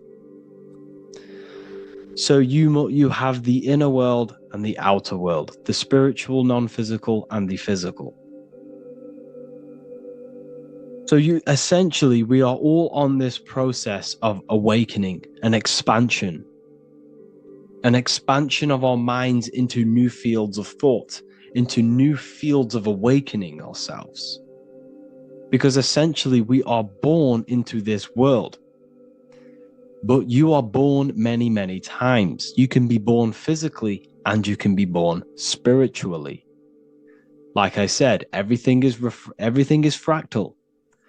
So just like when the baby finds out that there is a world outside of its mother, what does the baby do? The baby seeks a way out of its mother, and then the baby is now born into a new world, a world outside of its mother's womb. It's the same with you and your spiritual process. As your mind becomes aware that there are other realities beyond your physical body, it then seeks a way out. And this is why you are probably watching my YouTube, because you are now on the path. Something within you has guided you to this path of knowledge, truth, enlightenment, and expanding your consciousness. And it is your soul who brought you here. Your soul speaks through emotion, like guidance. Emotion is the language of the soul. When you feel very bad, this is your soul telling you you're not in the right place. You're doing the wrong things. Because the soul is always unfolding its purpose, which is expansion and learning. That is it. The mastery of the self and the learning of the mind is the only thing that counts in the end after this life. So you are on a journey of expansion, of learning, creating, and spiritual rebirth. As above, so below. What does this body tell you? When I see someone overweight, I don't see the overweight. I don't see the body. I see the mind. I see an undisciplined mind. I see a mind that lacks self-control. I see a mind that seeks external validation. That's what I see when I see an overweight person. I don't see his body. I see the result of his mind. Because what does the Bible tell you? You shall know them by their fruits. It's the same saying as above, so below. You shall know them by their fruit. The fruit is their manifestation. Your body is a direct correlation and manifestation of your mind. Your inner world projects your outer world. As within, so without. As above, so below. Now, what do you see when you see this man's body? I see discipline. I see strength. Mental strength, not physical strength. I see mental resilience of pain. Because all of this man's mental energy has been manifested physically within his muscle. This body is a direct manifestation of this man's mind's pain and suffering. And it shows discipline. This is why people instantly respect you if you are in shape. You walk into a room and you are in shape, people will instantly give you respect because they know that you are mentally disciplined. The body is a reflection of your inner world, and it's the same with your friends, your family, your connections with people. If you think about yourself very negatively all the time, and you don't have a good connection with yourself, you don't have a connection with your true self, this will manifest into every single relationship you have in your life. If you don't have a good relationship with your inner self, you don't have a good relationship with the people and the friends around you. Because as within, so without. If you think negative about yourself, you will only pick up the negative in other people. If I think very highly of myself and I think very happy and good things about myself, I will then see the good things in other people. Because it's as above, so below. As the inner world is, so is the outer world. It's the same with your life circumstances. Your life is a direct correlation of every thought you thought in the past. If you possess millions of pounds, millions of dollars, this is because you have thought this into physical reality. You live the life you are deserved. You live the life that you manifest through your thought. If you live a very poor life, this is a reflection of your mind. This is a reflection of what you have thought into physical existence. Because like I said, everything begins in the mind. As above, so below. And this is even present within the body. So where is the head? The head is at the very top of the body. And where does all manifestation begin? In the mind. That's where the mind is, in the head. And then the thoughts we think travel down the body into the heart, which is the emotion. Every thought we think is in the emotion. Every thought we think creates an emotion. This emotion then drives the action. Where does the action come from? The feet, because the feet move our body. We move with our feet to take action. Our hands. You see, so the body is even a reflection. I can't even say it. Reflection of the order of manifestation. This blew my mind when I figured this out. You see, the head, the thoughts begin here. This is the beginning of all manifestation. Then it comes down to the heart. This is the emotion. Then you take the action. The thought and emotion then sparks the action, which is taken with the hands and the feet. And where's the lowest point on the body? The feet, and that's touching the physical earth. So the head is where the thought is, the non-physical, and the lowest point on the body, which is touching the physical earth. So the head represents spirit, the feet represent matter, spirit and matter. Your room, if I walk into your room and I see a messy room, I don't see the room, I see a messy mind. The room is a reflection of the mind. If you have a messy room, this is your mind. It's an externalization of your unsorted mind, undisciplined mind. So like I said, we are all God, and we must find the God self within us. And I teach all of this inside the Book of Wisdom, Volume 2. This is not just a book, this is a revolution. This is the beginning of a new age with this book. If you have read it, I congratulate you. You should feel very proud of yourself if you have an open mind. You should feel proud of yourself for watching these videos, because not many people have an open mind. Remember this, people. You are special if you're watching these videos. You have the mind. You have the ability to see through the illusion. And I take my hat off to you. You want to take this to the next step? Read the book.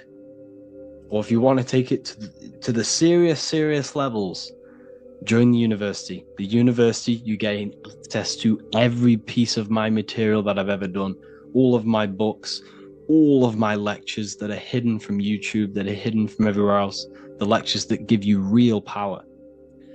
And if you feel alone on this journey, we have a conscious community where you can connect with like-minded individuals, because I've been there. I've been there when you feel lonely, because you feel like no one else is thinking the way you are feeling. You can't talk to people about these things because people just think you're crazy. That's why I put together this, so we can connect, so we can unite, so you can connect with people, so you don't feel crazy about thinking about this stuff, learning about this stuff. And if you truly, truly want to level up your life, people, and take your studies serious, this is for you. We do live calls, we do lectures. There's a whole library filled with books you can read. It's the perfect place for the truth seeker. I thank you all for joining. Please leave a like, a comment, a subscribe. Let me know any future videos you want me to make in the comments. Thank you all. Have an amazing day.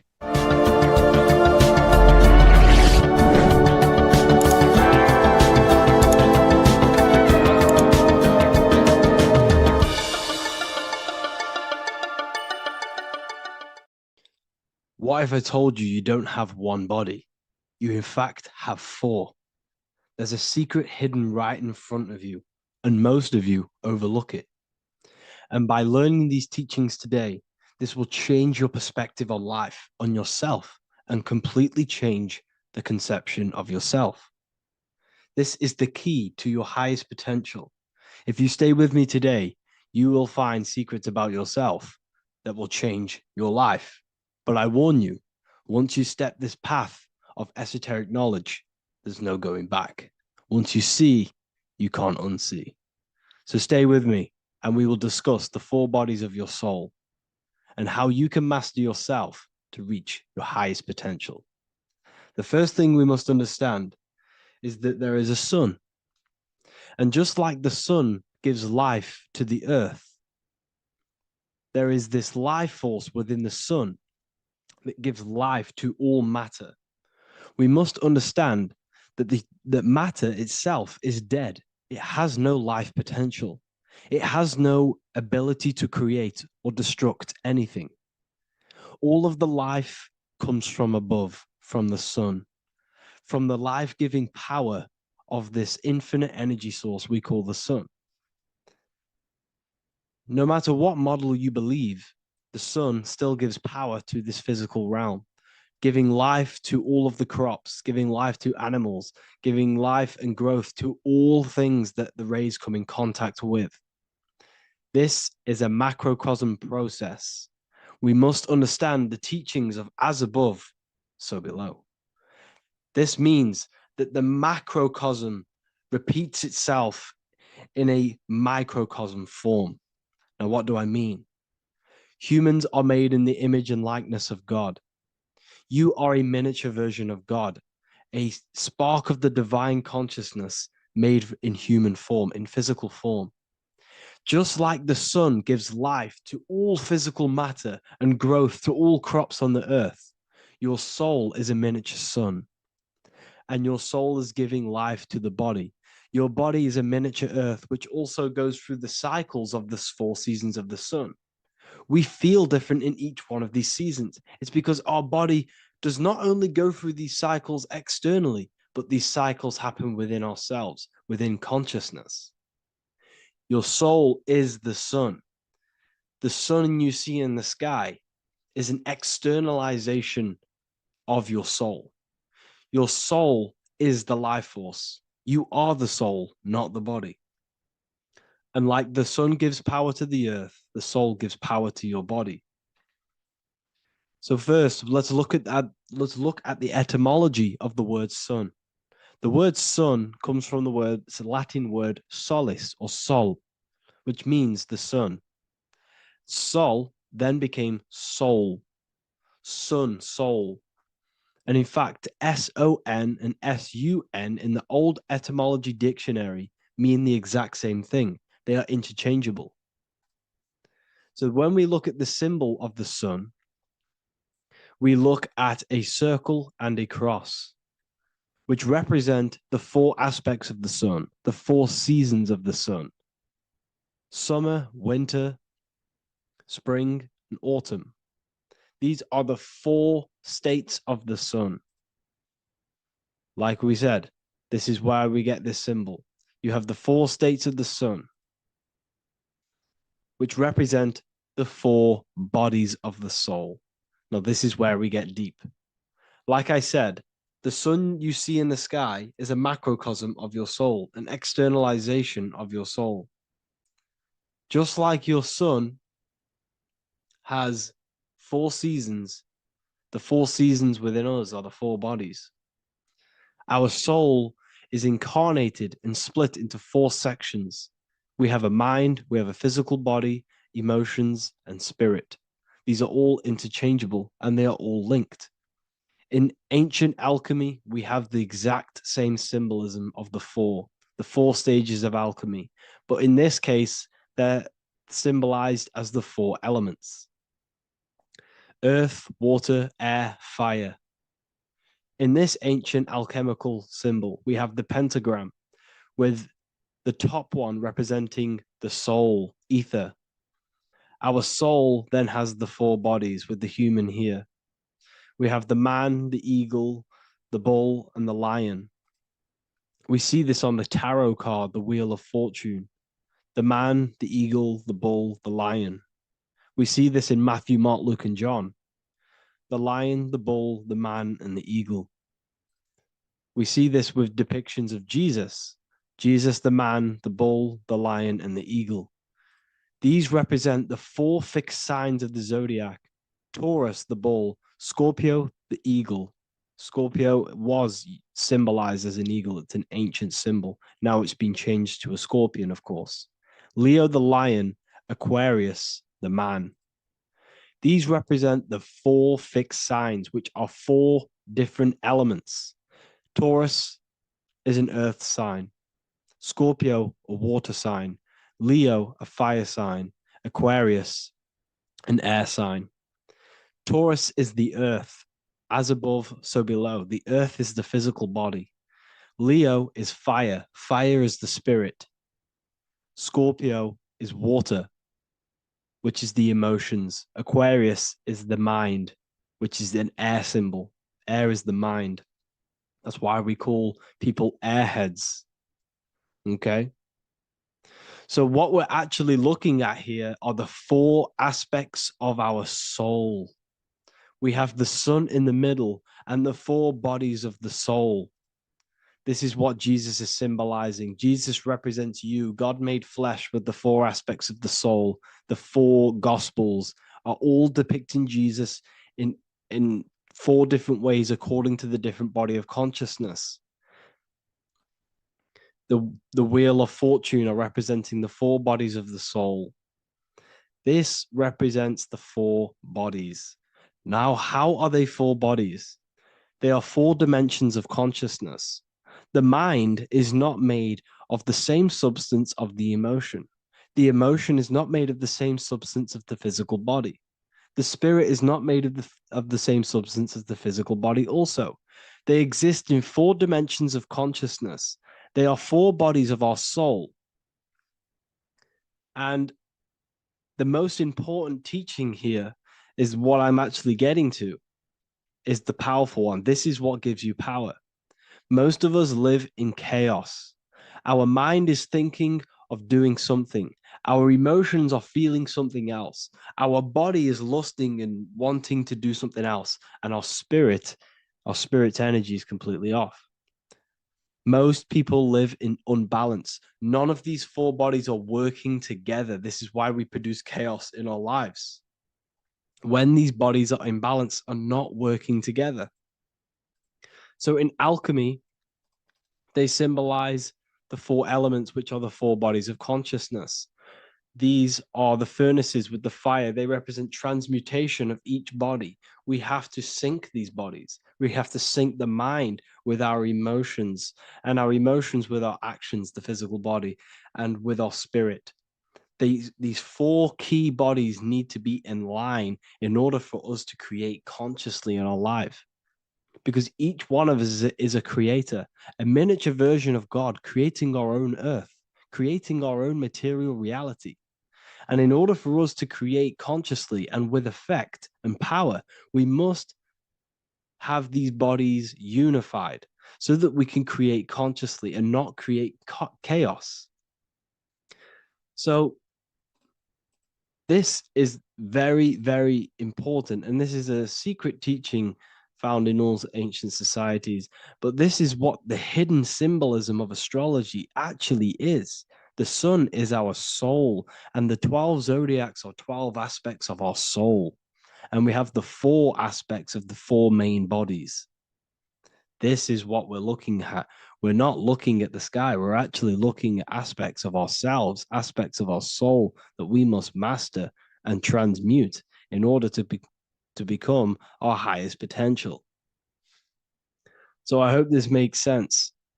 And it may take a while for you to fully understand this, but the key knowledge in order for you to understand any of these teachings that I've gone through today is the major teaching of as above, so below. What is above is below. What is within is without. Your inner reality projects the outer reality. What is inside of you is outside of you in some form or way. Whatever trees, whatever roots that go down will always shoot up. When you throw a bouncing ball, you shoot it down, it will go up. As above, so below. As within, so without. God did not make a creation separate from himself. We are all extensions of the divine made in physical form. And we are incarnated into 4 sections. Our soul is separated into 4 sections. These are the 4 corners of reality.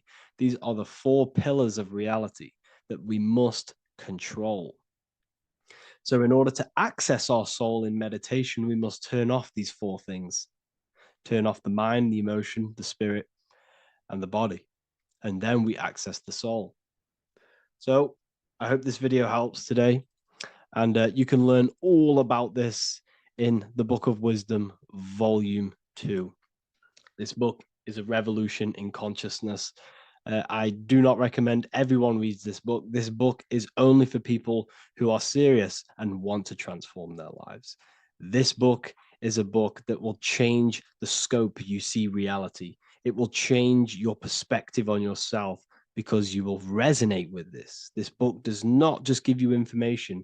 It gives you a sense of well-being. It gives you truth, and you will find your power from this information.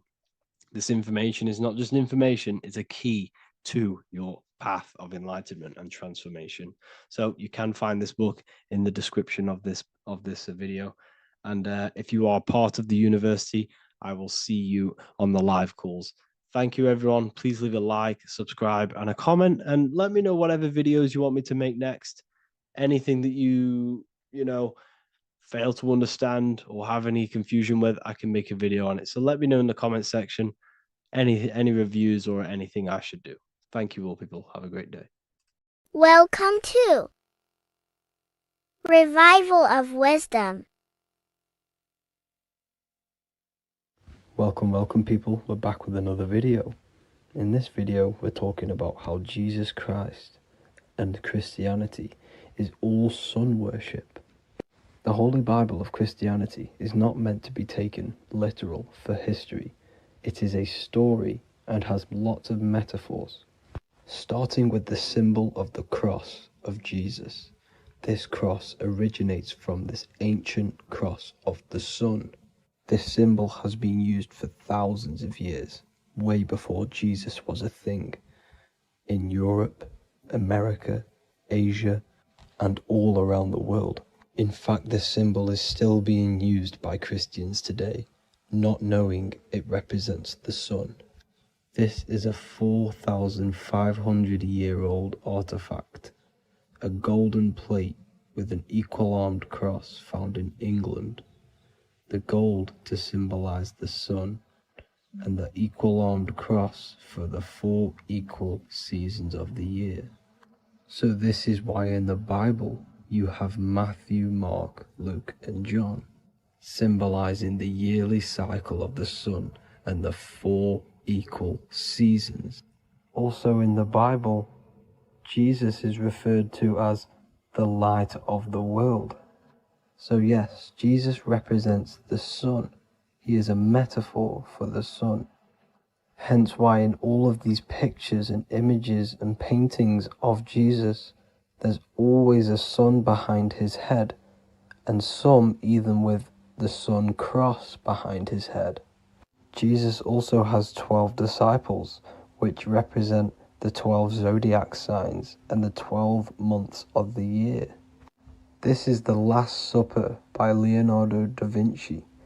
As you can see, the sun, being Jesus, is in the center, because the sun is in the center of the zodiac signs.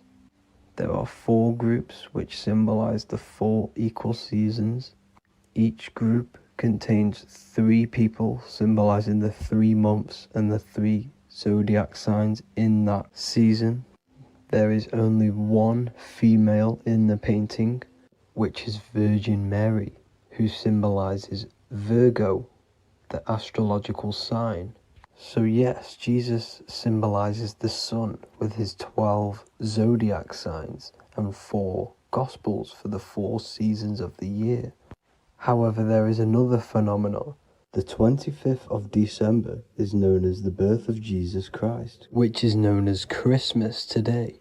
Jesus symbolizing the sun and is born on December 25th.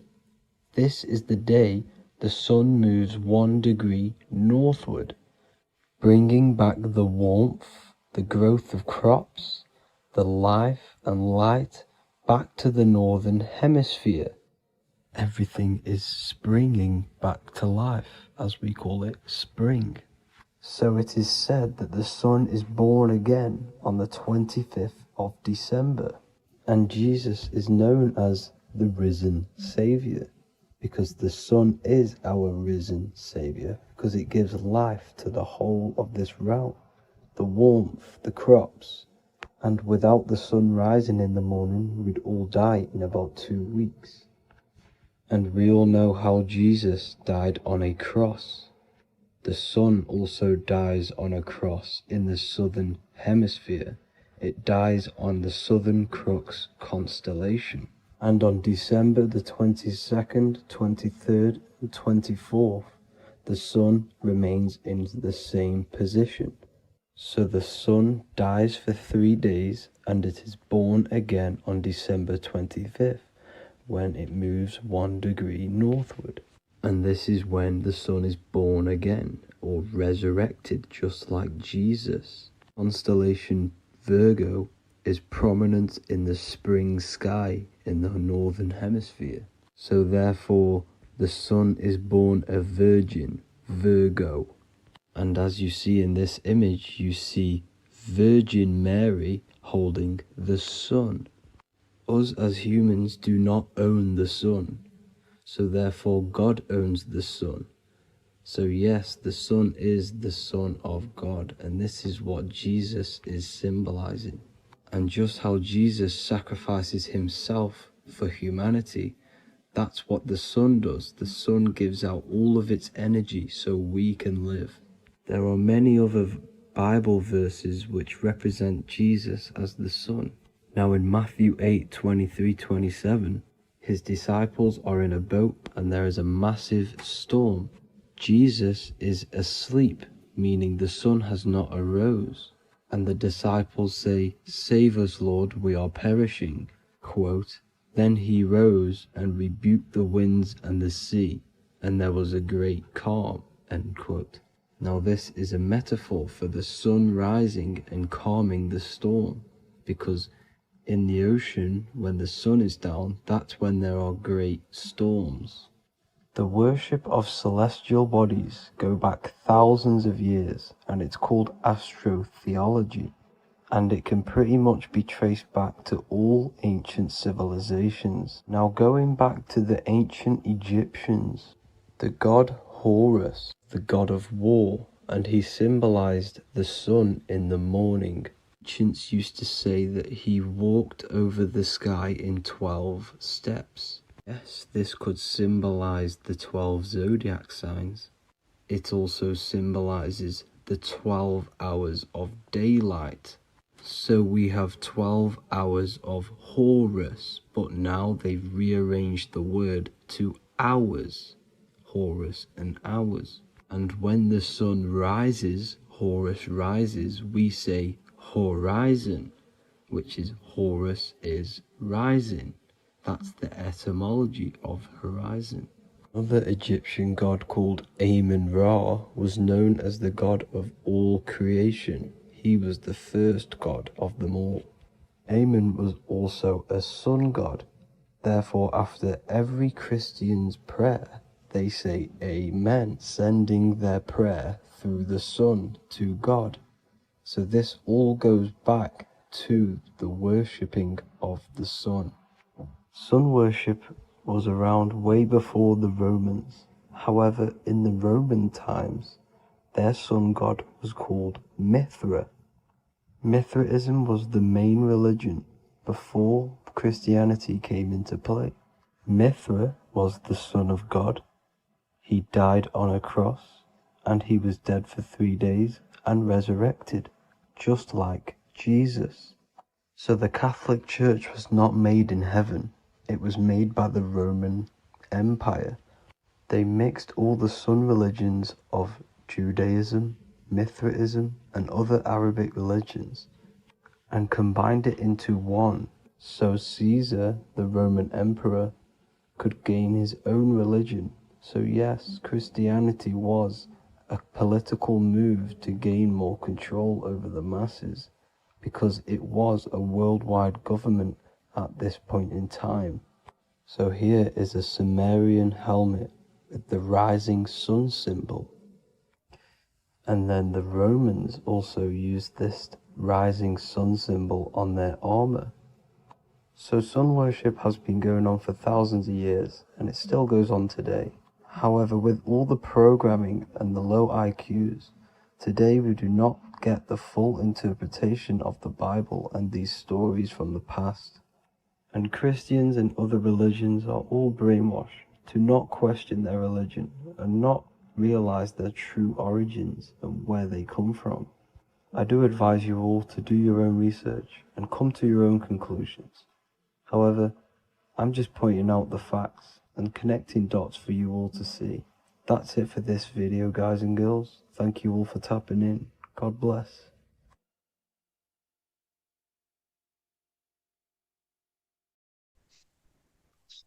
Matthew 21:1, Jesus went into the temple of God.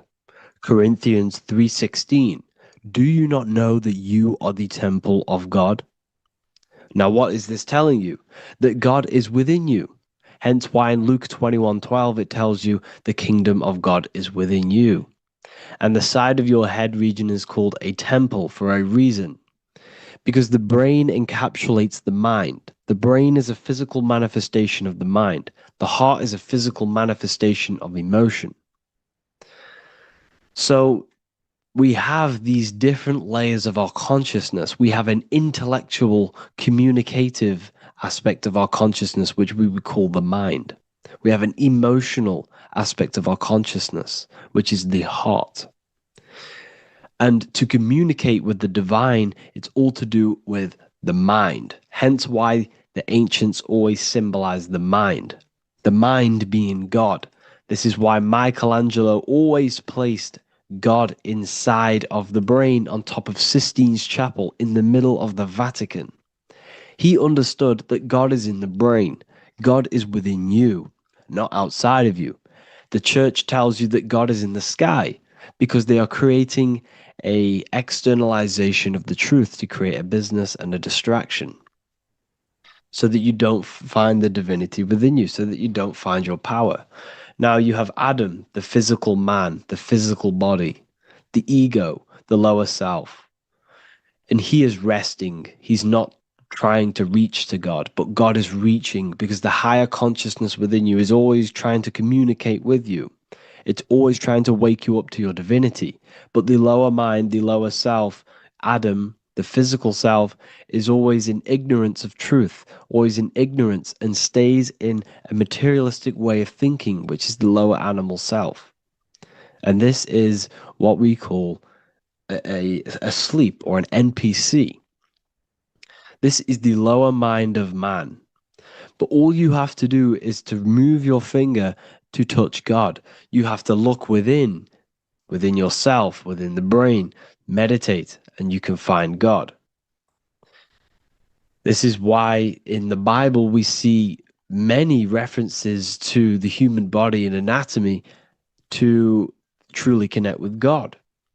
Kings 6:8, the door to the middle chamber was in the right side of the house, which is the right hemisphere of the brain. The middle chamber is the pineal gland, where the seat of your consciousness is, where the seat of your higher consciousness is, the mind. And they went up the winding stairs, which is your spinal column, into the middle chamber, and out of the middle chamber into the third. So they went up the winding stairs. This represents raising your consciousness up the winding stairs. Your spinal column acts as a stairway of consciousness. Depending on what sort of consciousness you are operating in, depends on what part of the spinal column you are using. Because the spinal column ascends and descends consciousness. What do I mean? If you are in a reproductive way of thinking and you're always thinking about sex, you're jerking off all the time and you're always eating, all of your brain's power and your mind's power is being descended into the lower aspects of the spinal column, which represents hell, the physical state of man, Adam, the ignorant state.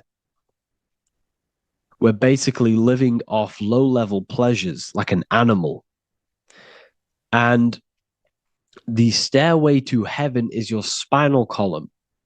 They went up the winding stairs into the middle chamber, which is your mind, your pineal gland, and out of the middle into the third stage of consciousness, physical, etheric, astral.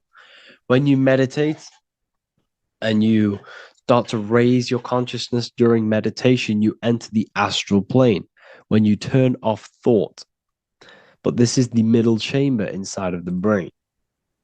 Here we see another painting inside of Sistine's chapel of God inside of the brain. This is the brainstem. This is the brain. This is the frontal lobe. This is the back lobe. This is the back lobe. This is the cerebellum. Here's the reptilian brainstem. Here's the claustrum. This is what we are seeing here. Anatomy. Here is another one in Sistine's chapel in the middle of the Vatican. This is depicting the brainstem. God's neck looks exactly like the brainstem. Here we see a real brain compared to God's neck, because the neck is just below the brainstem. And this is what they are symbolizing, because they knew that God is within you. God is a part of the human body. God is inside of the body, because the body is a vessel for consciousness, for universal consciousness. Inside of you, inside of me is the same spark of consciousness. And this same consciousness is spread out into every living essence, because everything comes from the one source, the one God, the one consciousness. Matthew 6:22-23. The light of the body is the eye. If therefore thine eye be single, thy whole body shall be full of light. Practicing the single eye. What is this? This is meditation. This is entering within yourself. So the Bible's telling you to practice the single eye. But if thine eye be evil, thy whole body shall be full of darkness. What does this mean? If your consciousness is in an evil way of thinking, if your mind is filled with an evil, negative mind space, then your body shall be filled with darkness, with evil, with negativity. Because negative thoughts destruct the body. Positive thoughts heal and regenerate the body. So he tells you to be, the light of the body is the eye, your consciousness, the inner eye of consciousness, the eye that lets you see. And what do I mean? You look with your two physical eyes, but you see with the inner eye. What you see is perception. You look with the two eyes, and what you see is perception. You are seeing, you are understanding, and that's what consciousness, the mind, gives you.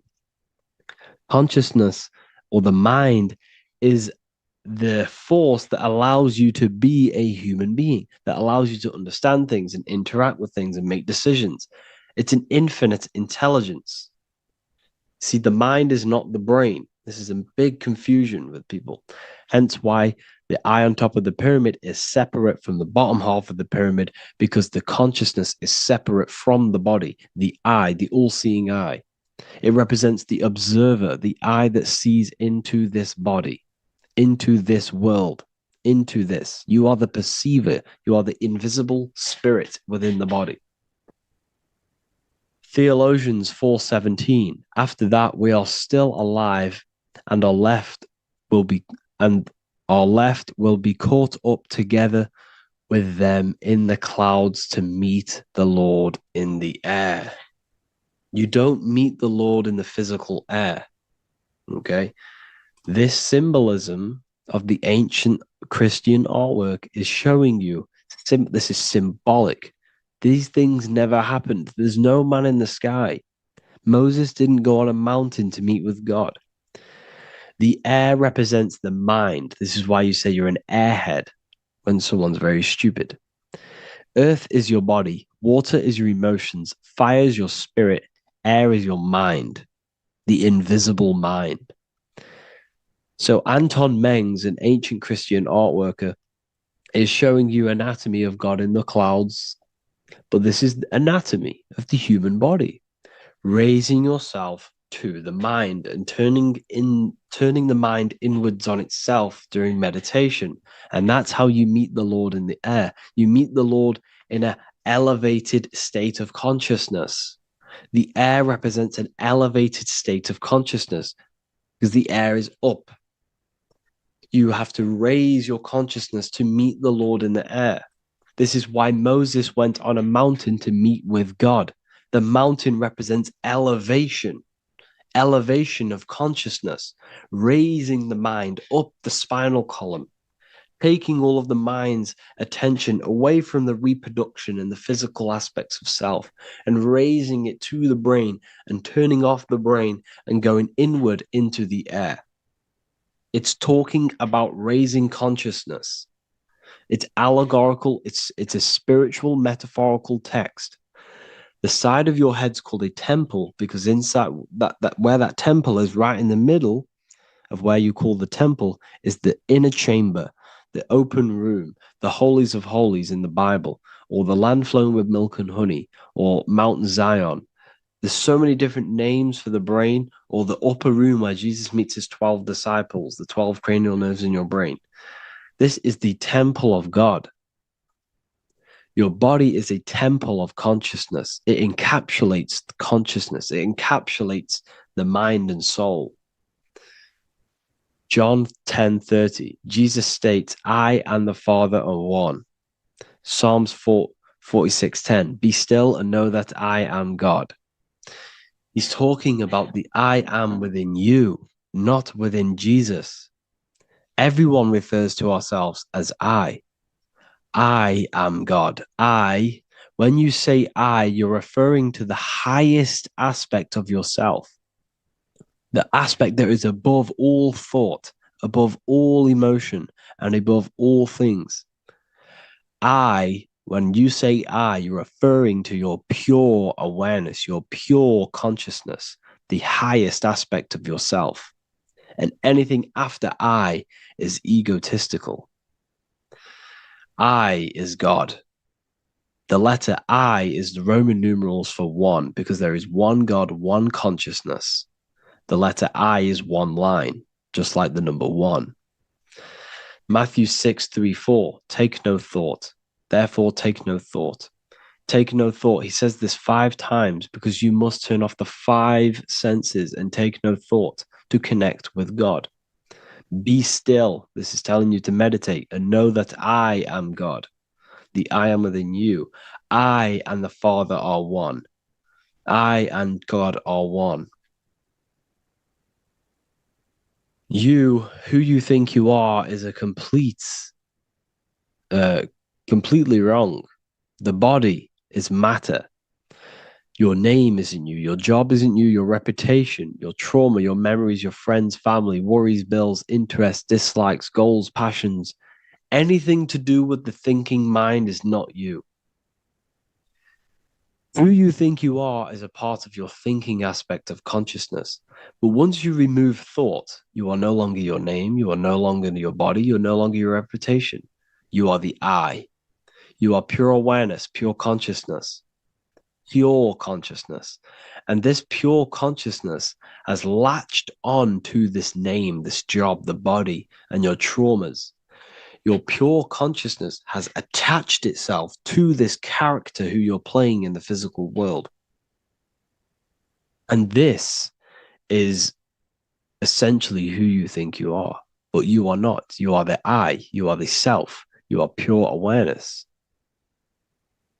So, in order for you to detach from these things, you must learn how to detach from your name, your job, your reputation. And you do this through meditation by turning off the thinking mind.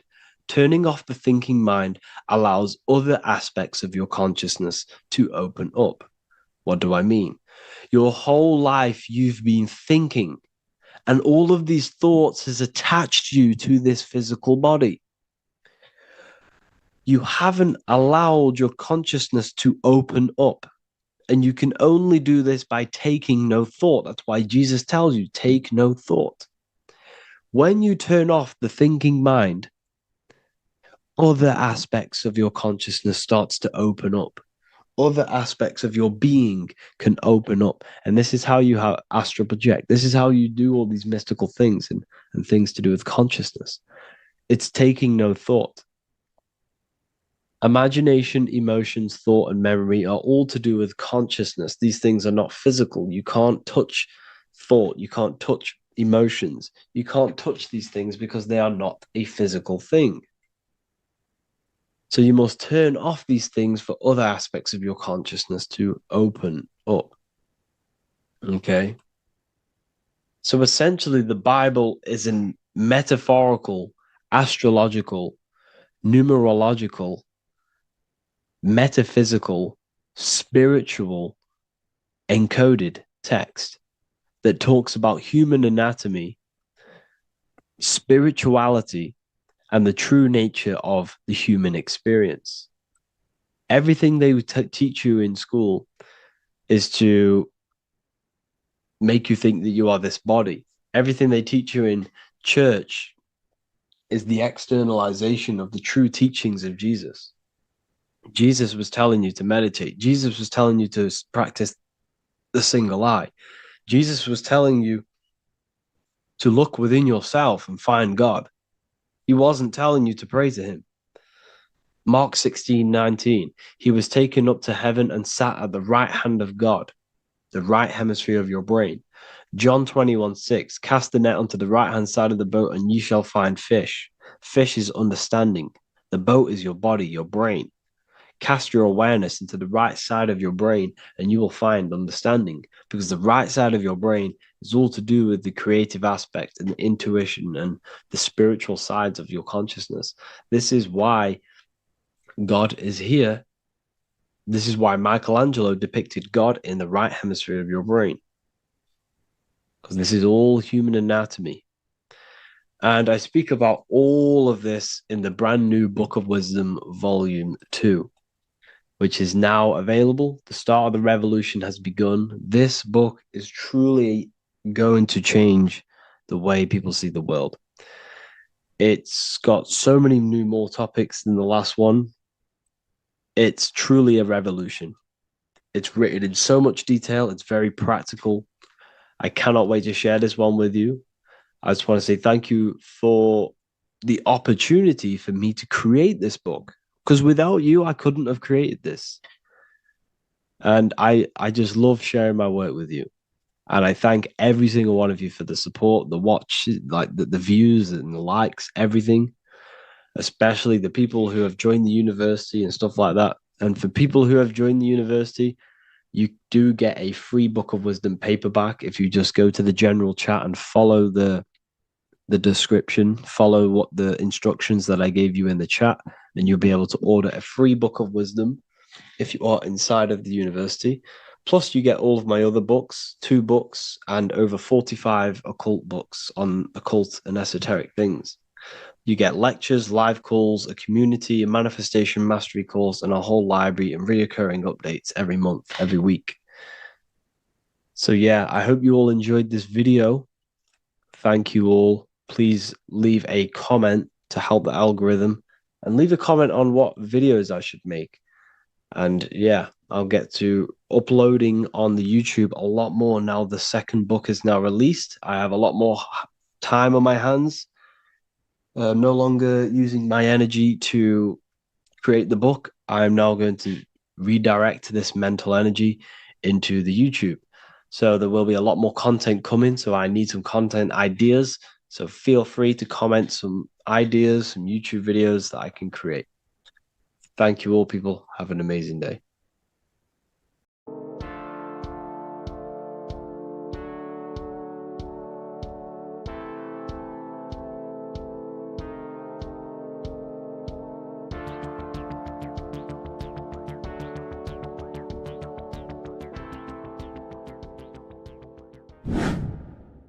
Hello and welcome to another video, people.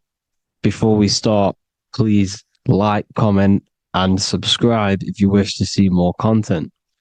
Today we're going to be talking about the mental universe and how everything is mental. This is the number one law on the Kabbalion. If you've never read that book, it's called The Kabbalion.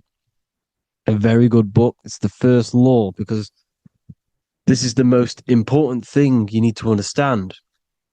Is how everything exists within the mind.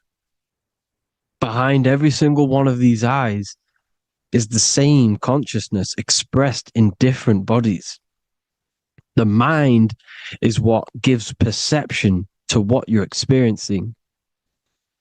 Behind every single one of these eyes is the exact same consciousness, but the brain that they inhabit is giving them a different perception, a different being, a different body. Now, this is the difference between humans and animals. Humans possess a advanced consciousness, an advanced mind that gives us the ability to be aware of ourselves mentally, physically, and spiritually. We can reflect on ourselves. When a dog looks in the mirror or an animal looks in the mirror, it doesn't know what it's looking at. It doesn't realize it has a consciousness. It can't reflect on itself. It can't say, I want to improve in this area. It doesn't have that consciousness. We have a divine consciousness. Take away the N for divine, and you get with a D, put it with a D, you get divide, because we have a divided two-way consciousness. An animal only has one.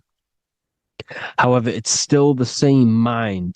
We're all mind. We're all mental. We all exist within the mental plane. Look at this person walking. The body, the brain is sending electrical signals through the 12 cranial nerves, which the 12 disciples that spread the gospel of Jesus, right? You have 12 cranial nerves in your brain. There are 12 disciples which spread the gospel of Jesus. Jesus represents the mind, the intelligence, the invisible intelligence that we all are, the same intelligence, the same exact consciousness, which then sends a command into the brain. Then the brain sends these 12 electrical signals through the 12 cranial nerves to control the rest of the body through the nervous system. This person walking is not, the body is not walking. The mind is telling it to walk. And the brain is it's a supercomputer which is decoding these demands given to it by the mind. Because the pineal gland will have something to do with the ether, because the ether is physical and non-physical. The mind is sending the commands through the ether to the pineal gland which is then getting broken down into electrical codes within the brain and sent throughout the nervous system to control the body. And this is why in the Sims simulation, because the body's the simulation, it's a false reality. It's the fake reality. It's not the real you. You are formless. There is no form. But the third dimension is a dimension within your mind. Matter, mind, light is all a product of your mind. It's all in the mind. Now, this is why the Sims has this green little diamond on top of the head. Because this is you. This is your invisible intelligence controlling the character. Okay? It's controlling the character. And this character is in the world.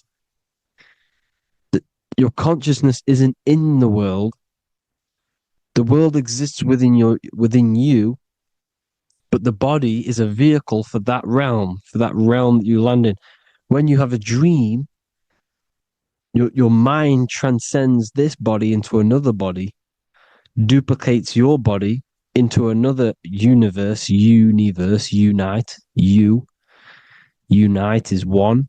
We're all one. It's all one universe, expressed in many different ways, infinitely. And the vehicle that you land in is the body to operate in that realm. This is the all-seeing eye, as you see here. The eye, this is all the intelligence. This is the ball of consciousness, God, expressed in different bodies. We're all this same one in different bodies, as you can see here. And this intelligence is expressing infinitely throughout the universe, an infinite universe. There's no beginning, no end. There was no beginning of the universe. There is no end. It's infinite, always has and always will. But the mind is what gives you the ability to explore the universe, to make perception of it. We are God in disguise. We are God in disguise. We are God in flesh. But the body can become attached to the mind, can become attached to the body if the mind is not aware of itself. When the mind is that blinded by matter, and we lack knowledge and understanding of what we truly are, a formless, infinite being, a traveler. This is why Freemasons are called Freemasons. Mason means traveler. Free. You're a free traveler because your consciousness is a traveler of the universe. When we lack understanding, our mind bounds to the body because we don't separate the body with our different layers of consciousness. When we separate them and identify that we are mind, body, emotion, you then can apply this knowledge to when you want to astral travel and explore the different realms of your mind, because the mind is the universe. People, this is what we need to understand.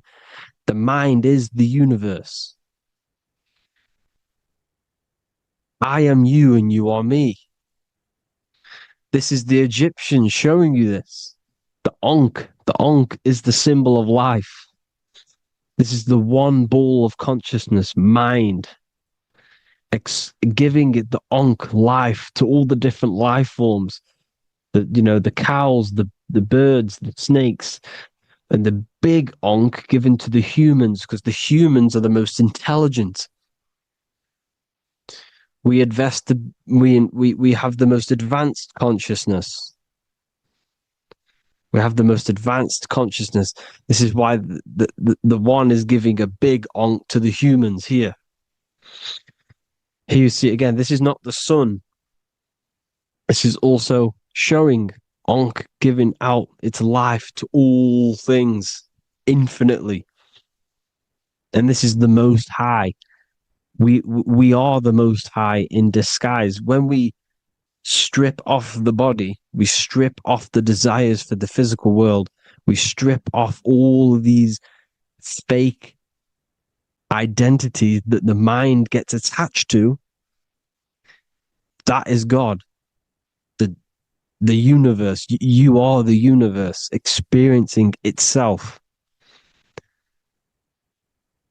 I and I.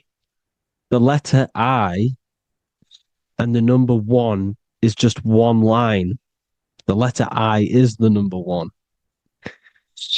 Because your I am, when you refer to yourself as I, every single one of you who's watching this video refers to yourself as I, which is the one. We are all the one. We are all intelligence.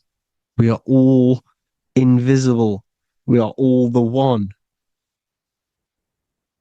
1 is the only number. 1, 2, 3. Everything goes up in ones because there is only one. Doesn't matter how far you go down the line with numbers, all of their numbers are created by 1 because there is only one. It's me and you are the exact same consciousness expressed in different bodies. Mind. Cause. There is only one cause. There is only one mind. There is only one being. But because we lack understanding of this, we think we are the bodies. And this causes division because the physical world is the most illusionary world. It's an illusion. It's all an illusion. Now you see with the two, you look with the 2 eyes, but you see with the inner eye, the mind. Okay, the mind is the mental plane is a shared plane, and it gives perception to what you're looking at. The mind. I'm affecting you when I speak because the mental plane is shared. We all share mind. We all express mind. When I'm speaking to you, I'm affecting you because we are mind. So the words that I'm saying, which are being manifested from my mind, are being manifested through my body into vibration, is affecting you. I'm affecting you with what I'm saying. And these words are having an effect on your mind because we're all mind. This is why you need to be careful what you're listening to, music and all sorts. Because music can also create thought loops within your mind. Because the chorus, we shouldn't be listening to choruses. Choruses are loops. And what they're saying in the chorus is being looped. And this can create thought loops within your mind. Go and listen to an old song that you used to listen to about 5 years ago, 10 years ago, 20 years ago. Go and listen to an old song, and you guess what? You will get nostalgia. Why will you get nostalgia? Because that song will trigger the thoughts that you were thinking in that time of listening to that song. So songs with choruses create thought loops, and they reprogram your subconscious mind. It's important why music is very powerful. Mine and mind, same word. See, language is the truth, people. This is why I use language in all of my presentations, especially the English language. It's riddled with occult truth. I is my me. I, you, and me, or I, one. We are not the name. We are I. Every single one of you is I because we are all the one, all mind. Now, the only thing that is truly mine is my mind. When you say something is mine, it's an illusion. It's not yours. The only thing that is mine is mind, my mind. Okay? It's my mind. It's the only thing. It's the same word, mind and mind. Like I said before, everything's one. Hot and cold is different degrees of the same thing, of the one substance, of degrees. The 7 colors are different frequencies of the one white light. Everything is one. There is only one. We are all one. Everything is one. Hot, cold, day, night. It's the same degree of one, which is mind. The mind's perception is what's giving it, labeling it hot or cold. The mind's perception of colors is what is giving it red or purple, hot or cold. There is only mind. The mind gives things perception. There is only one, that is mind. The conscious and the subconscious mind. The male and the female, these are married. The subconscious mind is your hidden part of the mind. Okay, it's hidden. You can access it through different meditations and Reiki teachings, and dreams or manifestations of your subconscious. This is how you know mind and matter are one, because your mind creates matter in dreams. Your subconscious manifests everything in a dream, in the astral realms. The conscious is what you're conscious of, what you're consciously thinking of. So me, I am conscious that I am speaking into this mic and creating this video. My subconscious mind is the hidden part of the mind, which is speaking to my heart, telling it to beat. It's telling my food to digest. It's regulating all my blood. It's doing everything in my body without me being conscious of it. Without me being conscious. The subconscious is the feminine. The conscious is the male. The Bible, of course. Proverbs 12:4.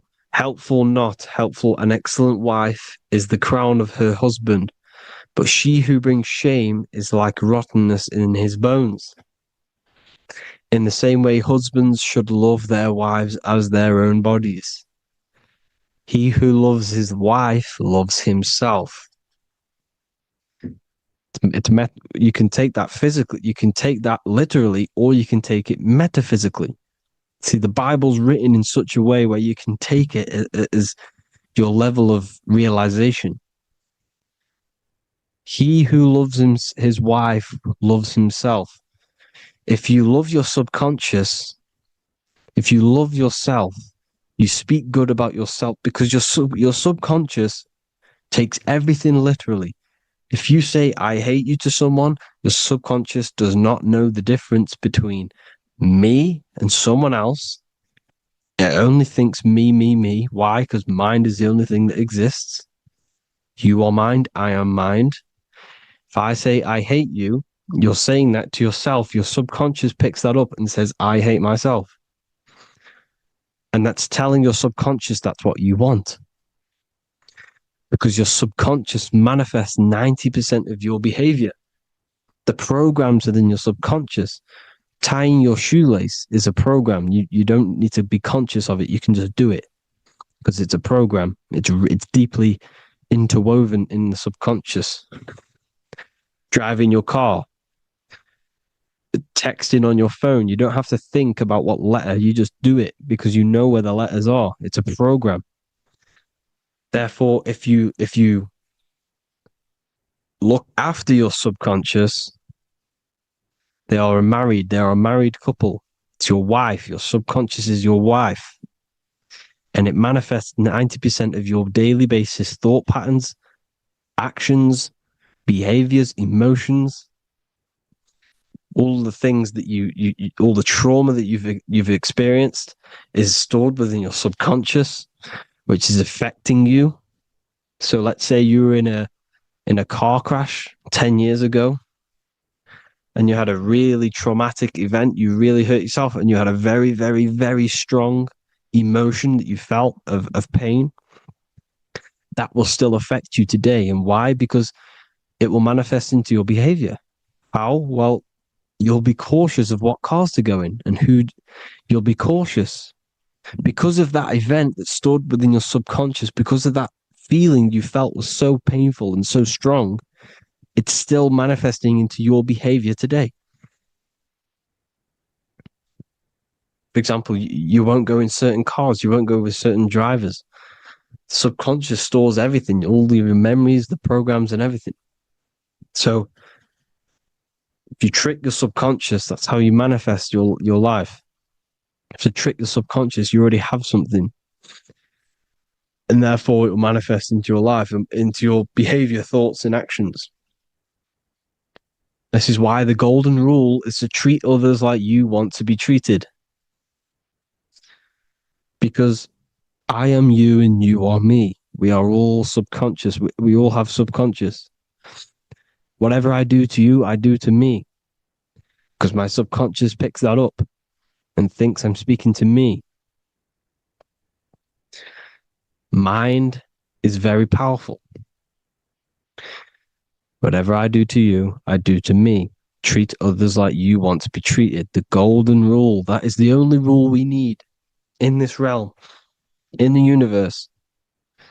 If everyone understood this rule and how the subconscious works and how karma works, we'd live in heaven on earth, the Garden of Eden, the golden age. As a man thinketh in his heart, so is he. Proverbs 23:7. Where your heart is, there will be your treasure.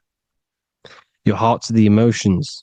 This is the storehouse of emotions. This is where you feel emotions. You have to let your emotions move through you, not become you. You can't let your emotions become you. But except be like the sky and let them pass through you. Be like the clouds and the stars passing over. Let them pass through you. Do not let them become you.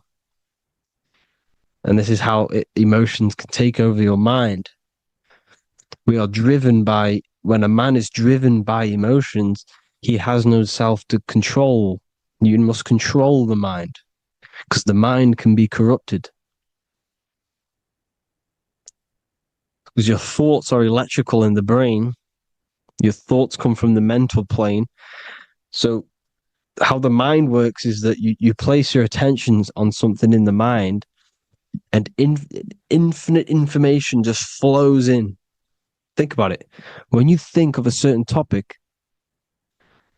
as soon as you think of that topic, information comes flying into your mind. Different ideas, ping, ping, ping. It's all connected. It's why we call it a mindset, because your mind sets itself to frequencies. And when we think of something, we tap into that frequency, and just the universe, the mind, the mental plane just flows in information based on that frequency and that thought. The universe is just information. All of the information out there, nothing is new. It's all there. You just have to tap into it. You can tap into these different thoughts, and it's all there. Everything already exists within the mental plane. You don't think anything. You receive thoughts. We all share the mental plane. We affect each other. I'm affecting you. Listening to me is affecting your mental plane, your mind. The physical plane is the lowest plane. It's the world of effect. Everything you see in the physical plane is the effect of mind. Like I said, the person walking is the effect of their mind telling the body to walk. The physical plane is the lowest dimension of your mind.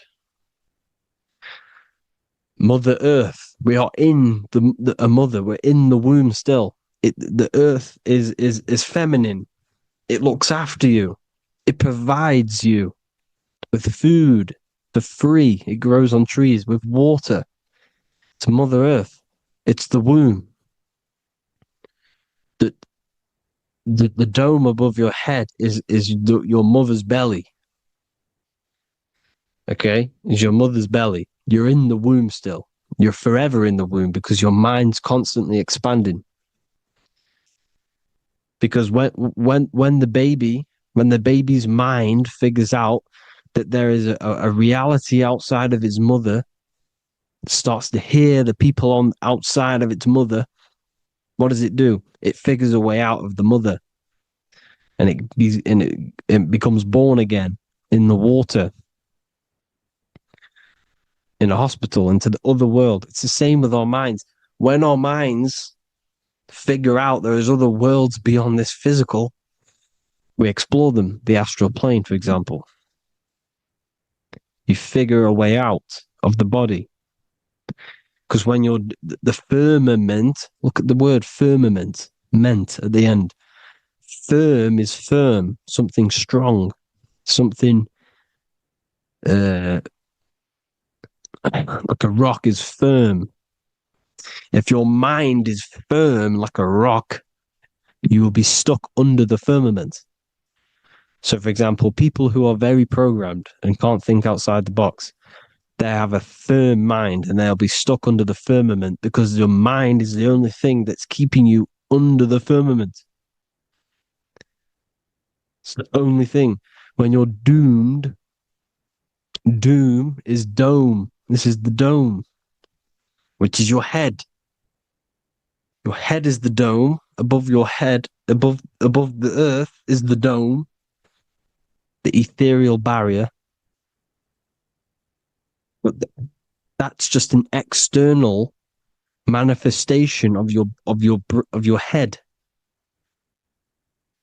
You don't leave the earth, you leave your body to leave the earth. Because your body is the earth. It's a dimension within your mind. So when you're doomed, you're domed. Your reality is your level of realization.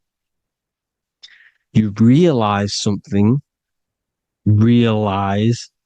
or when you have an idea, the mind, and the EYE or I, same thing, mind, it's all mind. Reality is your level of realization. You realize there's other worlds, that's your reality. Your perception's your reality. Mind in Latin is mens. Jesus was known as the fisher of men, which is the fisher of minds. He was fishing minds worthy of knowing the higher truth, the deeper occult knowledge. Jesus figured out that we are all God.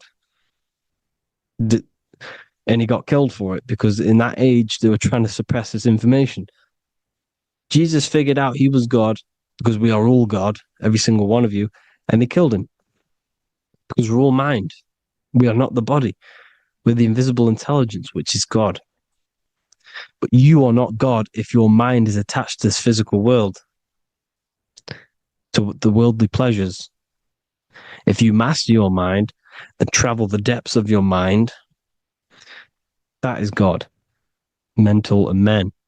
Look at the word mental. It has men in it. Men in the Bible means mind. Here you see Masonic. The Masonic symbol with the eye, the mind. Looking over everything is the one. Everything comes from the one. All the lines coming off it. Giving its life to all of the life forms. Down here on the bottom, you have duality, black and white. Up here, you have singularity. One and the two. Unification and division. The lower self is divided into the left and the right. So the Bible even says, I forgot what verse it is, but it says, it's better to go through life with one eye than to have two and be cast into the fiery abyss of hell. I'm not sure what verse it is, but you can research it yourself. It's better to go through life with one eye, to be unified. unified consciousness, dimension. No brainer. No brainer. The language tells you the truth, people. Dimension. The dimensions are in your mind.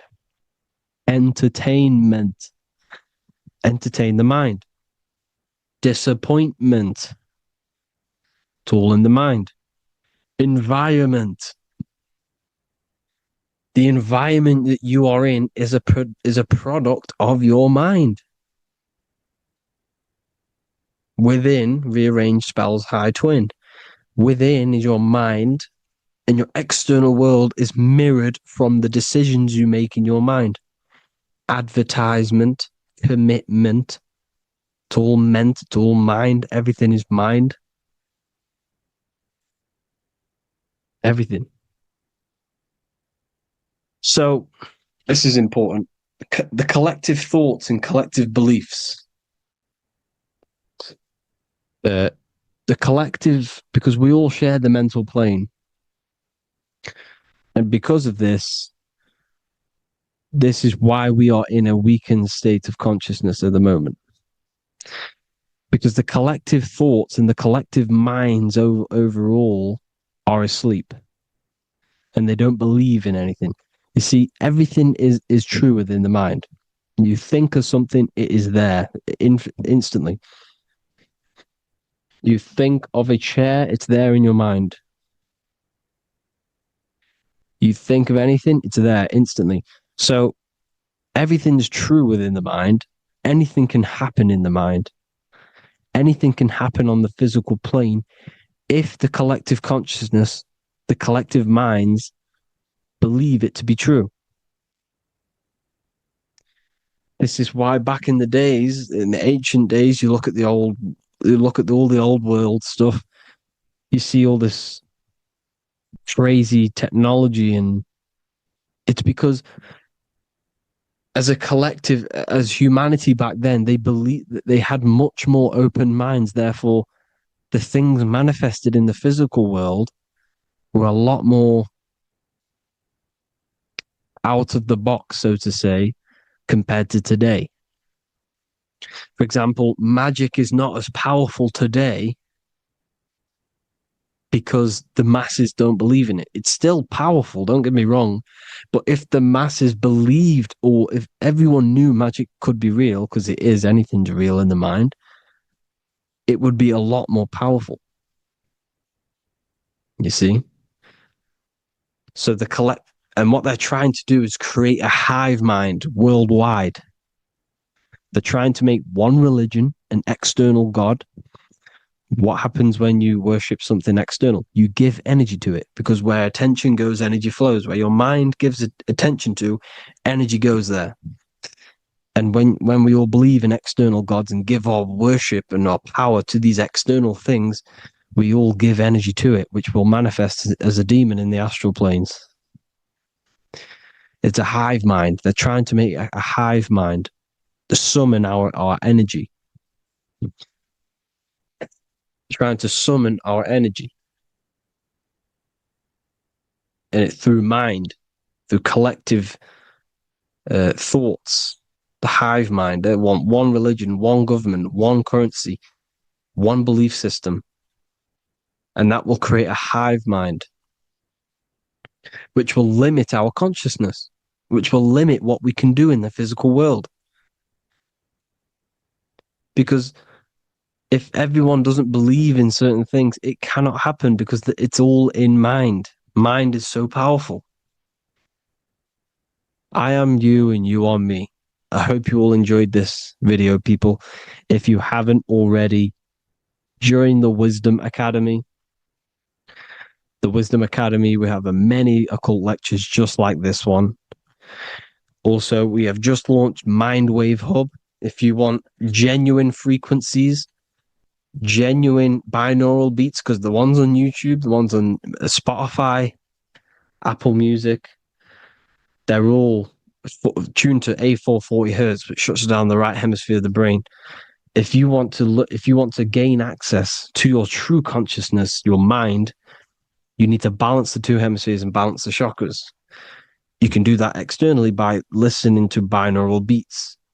If you want true frequencies, true binaural beats to hemisync the chakras, hemisync the brain, to gain access to the different dimensions of your mind, well, you can gain access anyway, but it's going to help you if you're trying to learn this. Join Mindwave Hub. The link will be in the description. Listen to the binaural beats, meditate to them, listen to when you go to sleep. They'll massively benefit you. Thank you all, people. Hope you had an amazing, lesson. Hope you learned a lot. And please subscribe. God bless you all.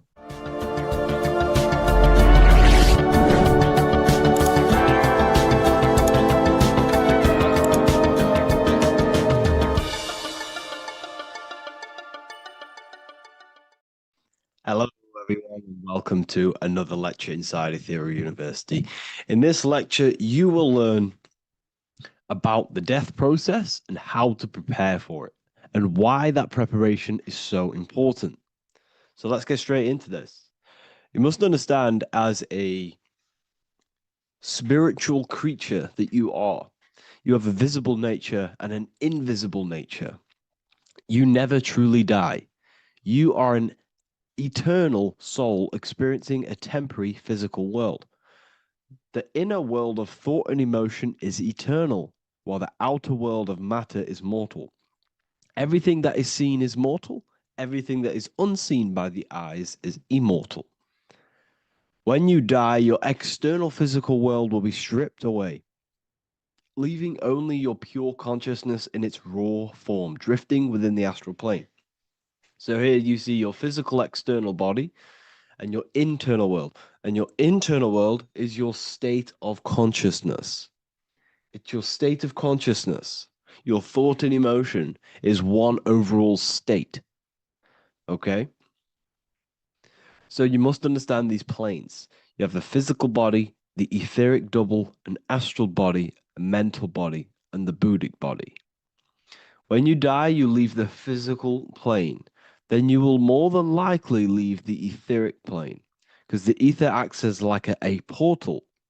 Everything comes out of the ether and returns back to the ether. I can break that down in another video in electromagnetism.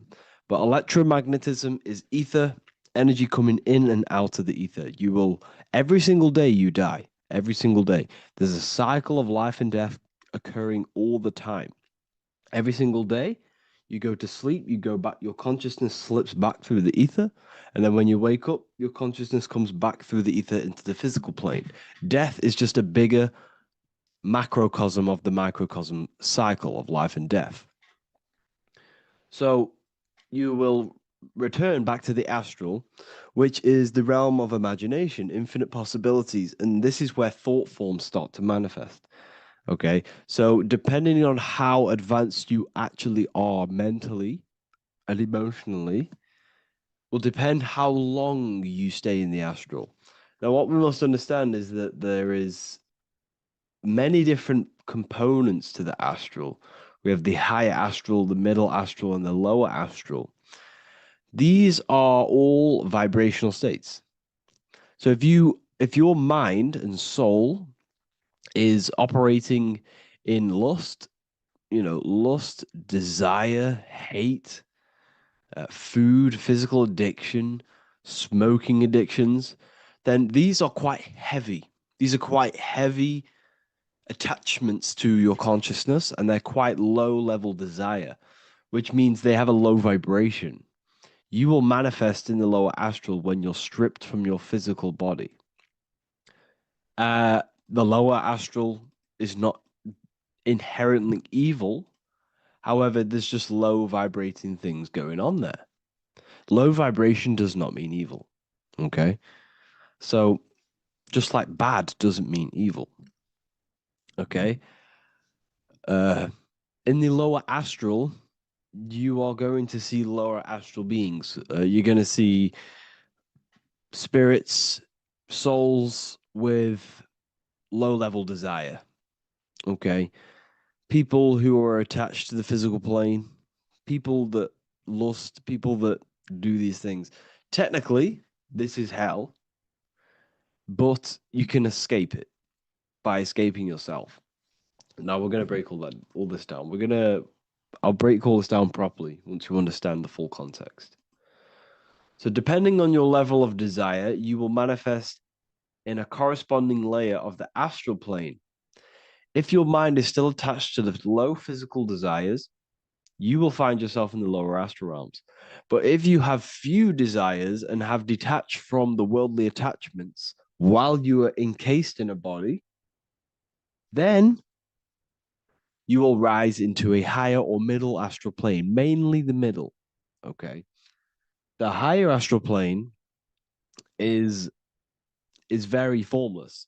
So as I broke down here, this is, well, the physical plane is the lowest dimension. This is the most form, the most matter. It's quite heavy.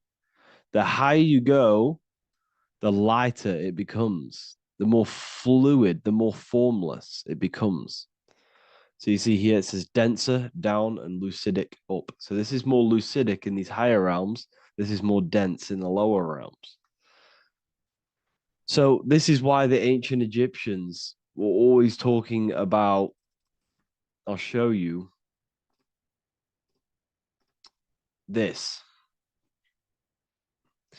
This is showing you death. So first of all, we have Anubis, which represents death. Here you have the heart, which represents the soul. And here you have a feather. And this is a scale. You see how this is a balanced scale? So what this is symbolizing, this represents death. This represents your heart, and this is a feather. So when you die, your heart must be as light as a feather, which means your emotions, your soul, should have no attachments to the world. It should be light. It should be detached. This is why the word light and light are the same. Light is in heavy and light is in very bright. Because when you're less attached to the things, your soul shines. You're authentic. You're light. You're very bright soul. And you have no attachments. Your light is in not heavy. So you must detach from the worldly desires. We have to detach from the smoking, the food. This is why we should fast. Smoking, this is why we should detox. We should also meditate. We should also be able to sit with ourselves for long periods of times. Okay, I'm going to break all this down properly. But that's why the Egyptians show you the symbolism here. Okay. So you're stripped of your material body. So that state of consciousness you're in right now, your inside world, if you shut your eyes, that state you're in, that is what you're going to experience when you die. Okay. And you're going to be manifested into the astral. In the physical plane, you can mask or hide almost anything. But in the spiritual realm, you cannot. The astral body, your thoughts and emotions directly shape your spiritual body, your astral body, revealing your true inner state. So your desires that you can hide in the physical plane, your emotions, your thoughts, you can't hide any of that in the spiritual plane, in the astral plane. That will directly shape who you are, your color of your astral body, and your astral body as a whole. So here we have Kim Kardashian. If you could see this lady's astral body, you would run so far that you would be horrified for the rest of your life. If you could see their spirit, their astral form, it would be horrific, because their mind is so attached to, physical things, so attached to desire, money, fame, worship, power. These people do not want to die. These billionaires and millionaires will never want to die. They will do whatever they can to stay alive, because they understand what when they die, they have to face themselves. They have to face their inner world. And their astral body, their true authentic self on the inside, is horrible and horrific and so low vibration. So this is where it comes in. You must be as light as a feather. This is what the Egyptians are showing you in their artwork. Your soul must be as light as a feather. In order for the soul to ascend to a higher plane, and not look at that physical plane and say, I want to go back or I want to desire things down there. You must detach now and prepare for death. Hell is not a place, it's your own personal suffering born from within. If your mind and soul are deeply attached to mental fixations, emotional wounds, and physical addictions tied to the material world, that pain will follow you into the astral. This is your true judgment day. You judge yourself when you die. You see your authentic self. There's no hiding. Right.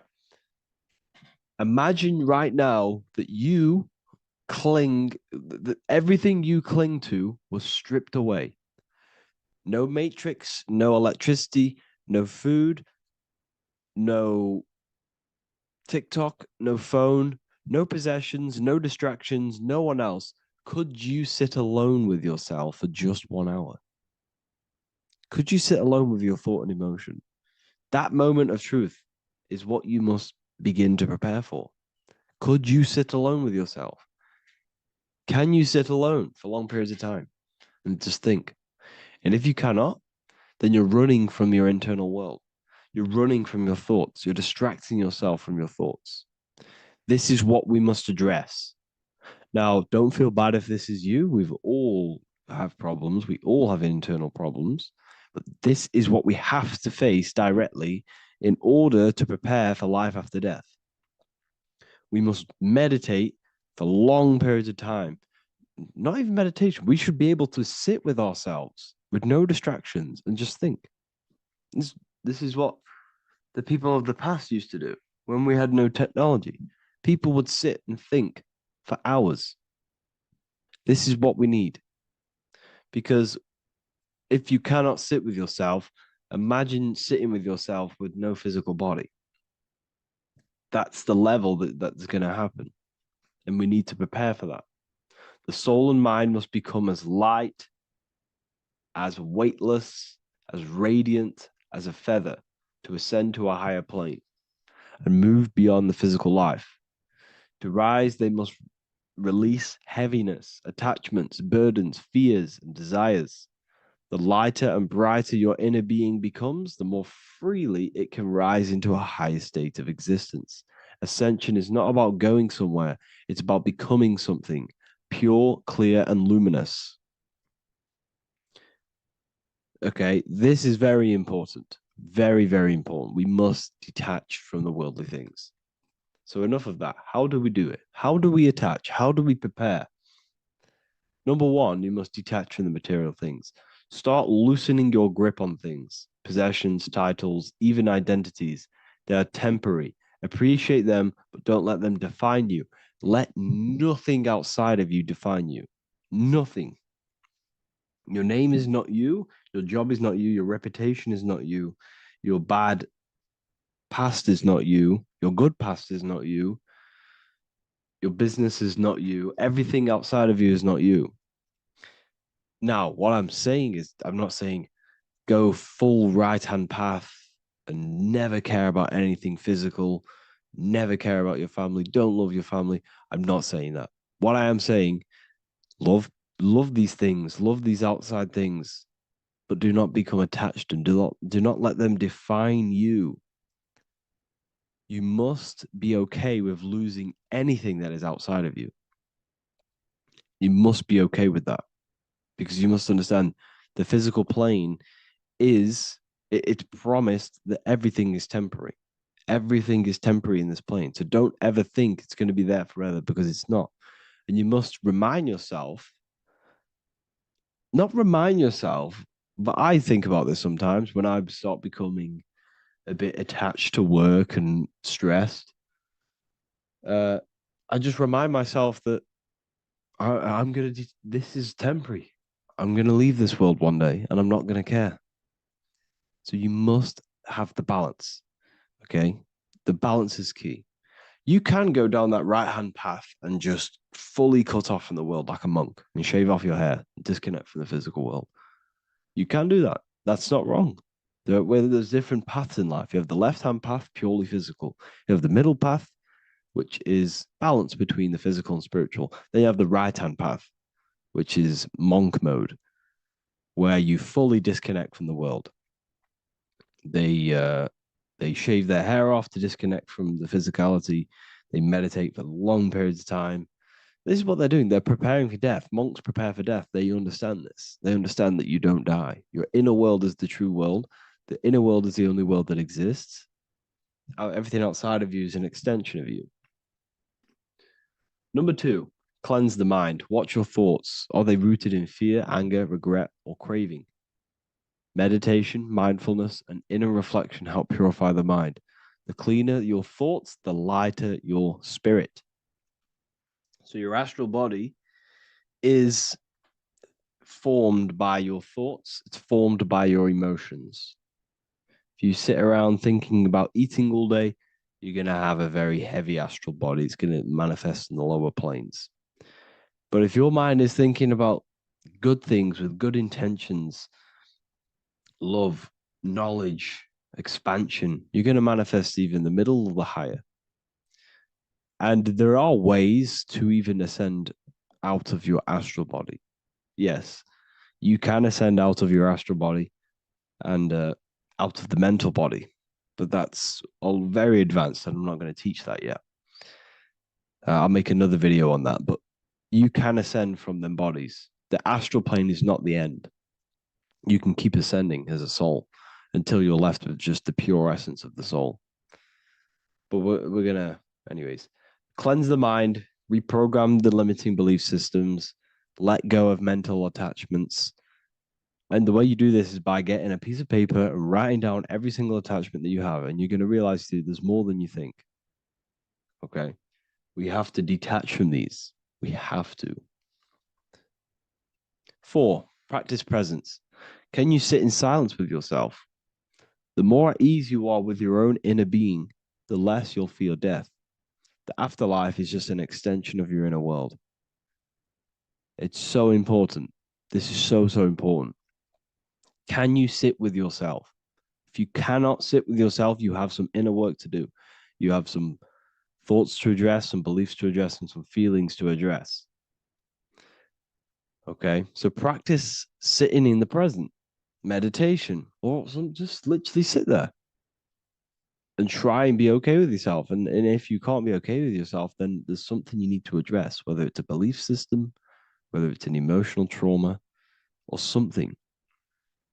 This is what we must reshape, refine, and let go of.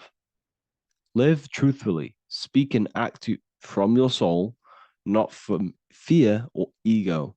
The more authentic you are, the more aligned you become with your true self, which carries beyond this life. The ego is your mind's perception of itself while being incarnated in this world. It's been shaped by your experiences, your thoughts, your beliefs, and your emotions. So your ego is basically this false thought form that you've created. It's a false layer of yourself that sits on top of your true authentic self. It's basically your physical character. When you were young, you had no ego. You were pure. You had a pure consciousness. But then as you grew older, your ego started to grow, and it still is growing because it was shaped by experiences, things you've gone through, things you said, things you believe, things you think. It's created by you, by your mind. And the ego is close to the word echo. The ego is the echo. It's an echo. It's a layer. It's a false identity. It's a false layer that sits on top of your soul. And if you don't get rid of that ego, if you don't know how, well, not get rid of it, but balance it. If you don't know how to rise above that ego and you die, it's that ego that's going to be pulling down when you die. It's that ego that's going to be your suffering. Okay. 7, connect with the divine, whether through prayer, meditation, tune into something greater than yourself. The connection is the soul's compass beyond this world. If you can meditate and rise above them clouds of thought, that's the soul, that's the observer. We must connect with that. Okay, this will definitely help with just allowing yourself to connect with your true self. Meditation's great because you can just fully detach from the world. And the more you meditate, the more you can prepare for death. A powerful way to cultivate detachment is through daily detachment meditation, done either at night or in the morning or the first breath upon waking. Or do this as many times as possible per day. Start by physically grounding yourself in the present moment. Say out loud, I am here right now, nothing else matters. Let that phrase draw your awareness into the now. Just keep saying it until you're present. Then begin to slowly list everything you identify yourself with, one by one. I am not your body. I am not my body. I am not my name. I am not my possessions. I am not my house. I'm not my children. I'm not my everything. I am not my thoughts. Release each layer gently. Imagine, if you want to, if you have a good imagination, imagine placing these things into a big box.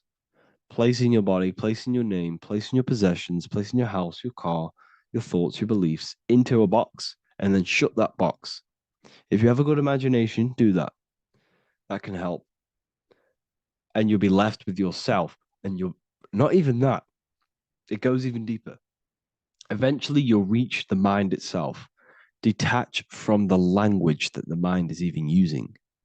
Now, that's very difficult. And not many people have ever thought about that, and they've ever even been there. Detach from the language that the mind is using. Think about that for a second. Your mind is not what you actually think. It goes very deeper. Your mind is not that little voice. It's that voice that the language is using. So even the language is a spell on your mind. Okay, it's an attachment. Eventually, you'll reach the mind itself, detached from the language it uses, the voice in your head, the need to define. What remains is something beyond thought and beyond words. I can't even describe what's left, because words, once the language is gone, it's purely metaphysical. All I can say it is pure awareness, and it's symbolized. This is why symbols are so amazing, because they can symbolize things that are beyond words. A flame, it's just a flame. And you won't be able to understand that until you've been there. It's just a flame. It's pure cause. Words can't describe it. You'd have to experience it. Connect with this essence daily. This is truly who you are. So this is a great way to detach. We can do these detachments every single day during meditation. This will definitely help over long periods of time. Of course, you're not going to be ready tomorrow for death, but just try and prepare for these things. This is the whole reason people used to meditate.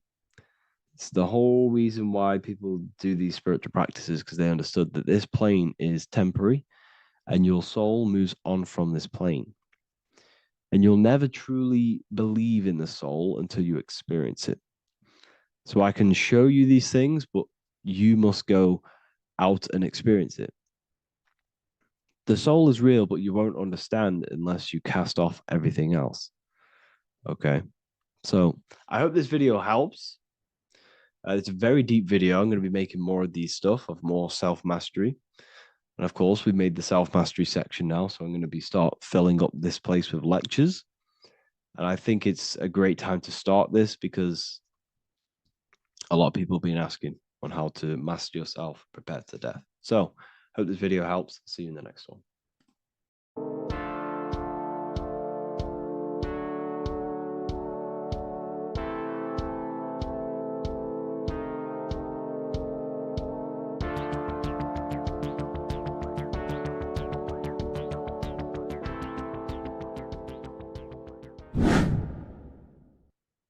Left and right hemisphere, and what are they doing? How does it contribute towards your perception in this world? And this is what we're going to be talking about in today's video. We're going to be breaking down the two hemispheres of the brain and how they function in your life. So first, we have the left hemisphere. This is the logical hemisphere. This is the analytical, divided, scientific, or verbal hemisphere. The right hemisphere is creative, wholeness, artistic, symbolic, and metaphorical. The right hemisphere does with non-verbal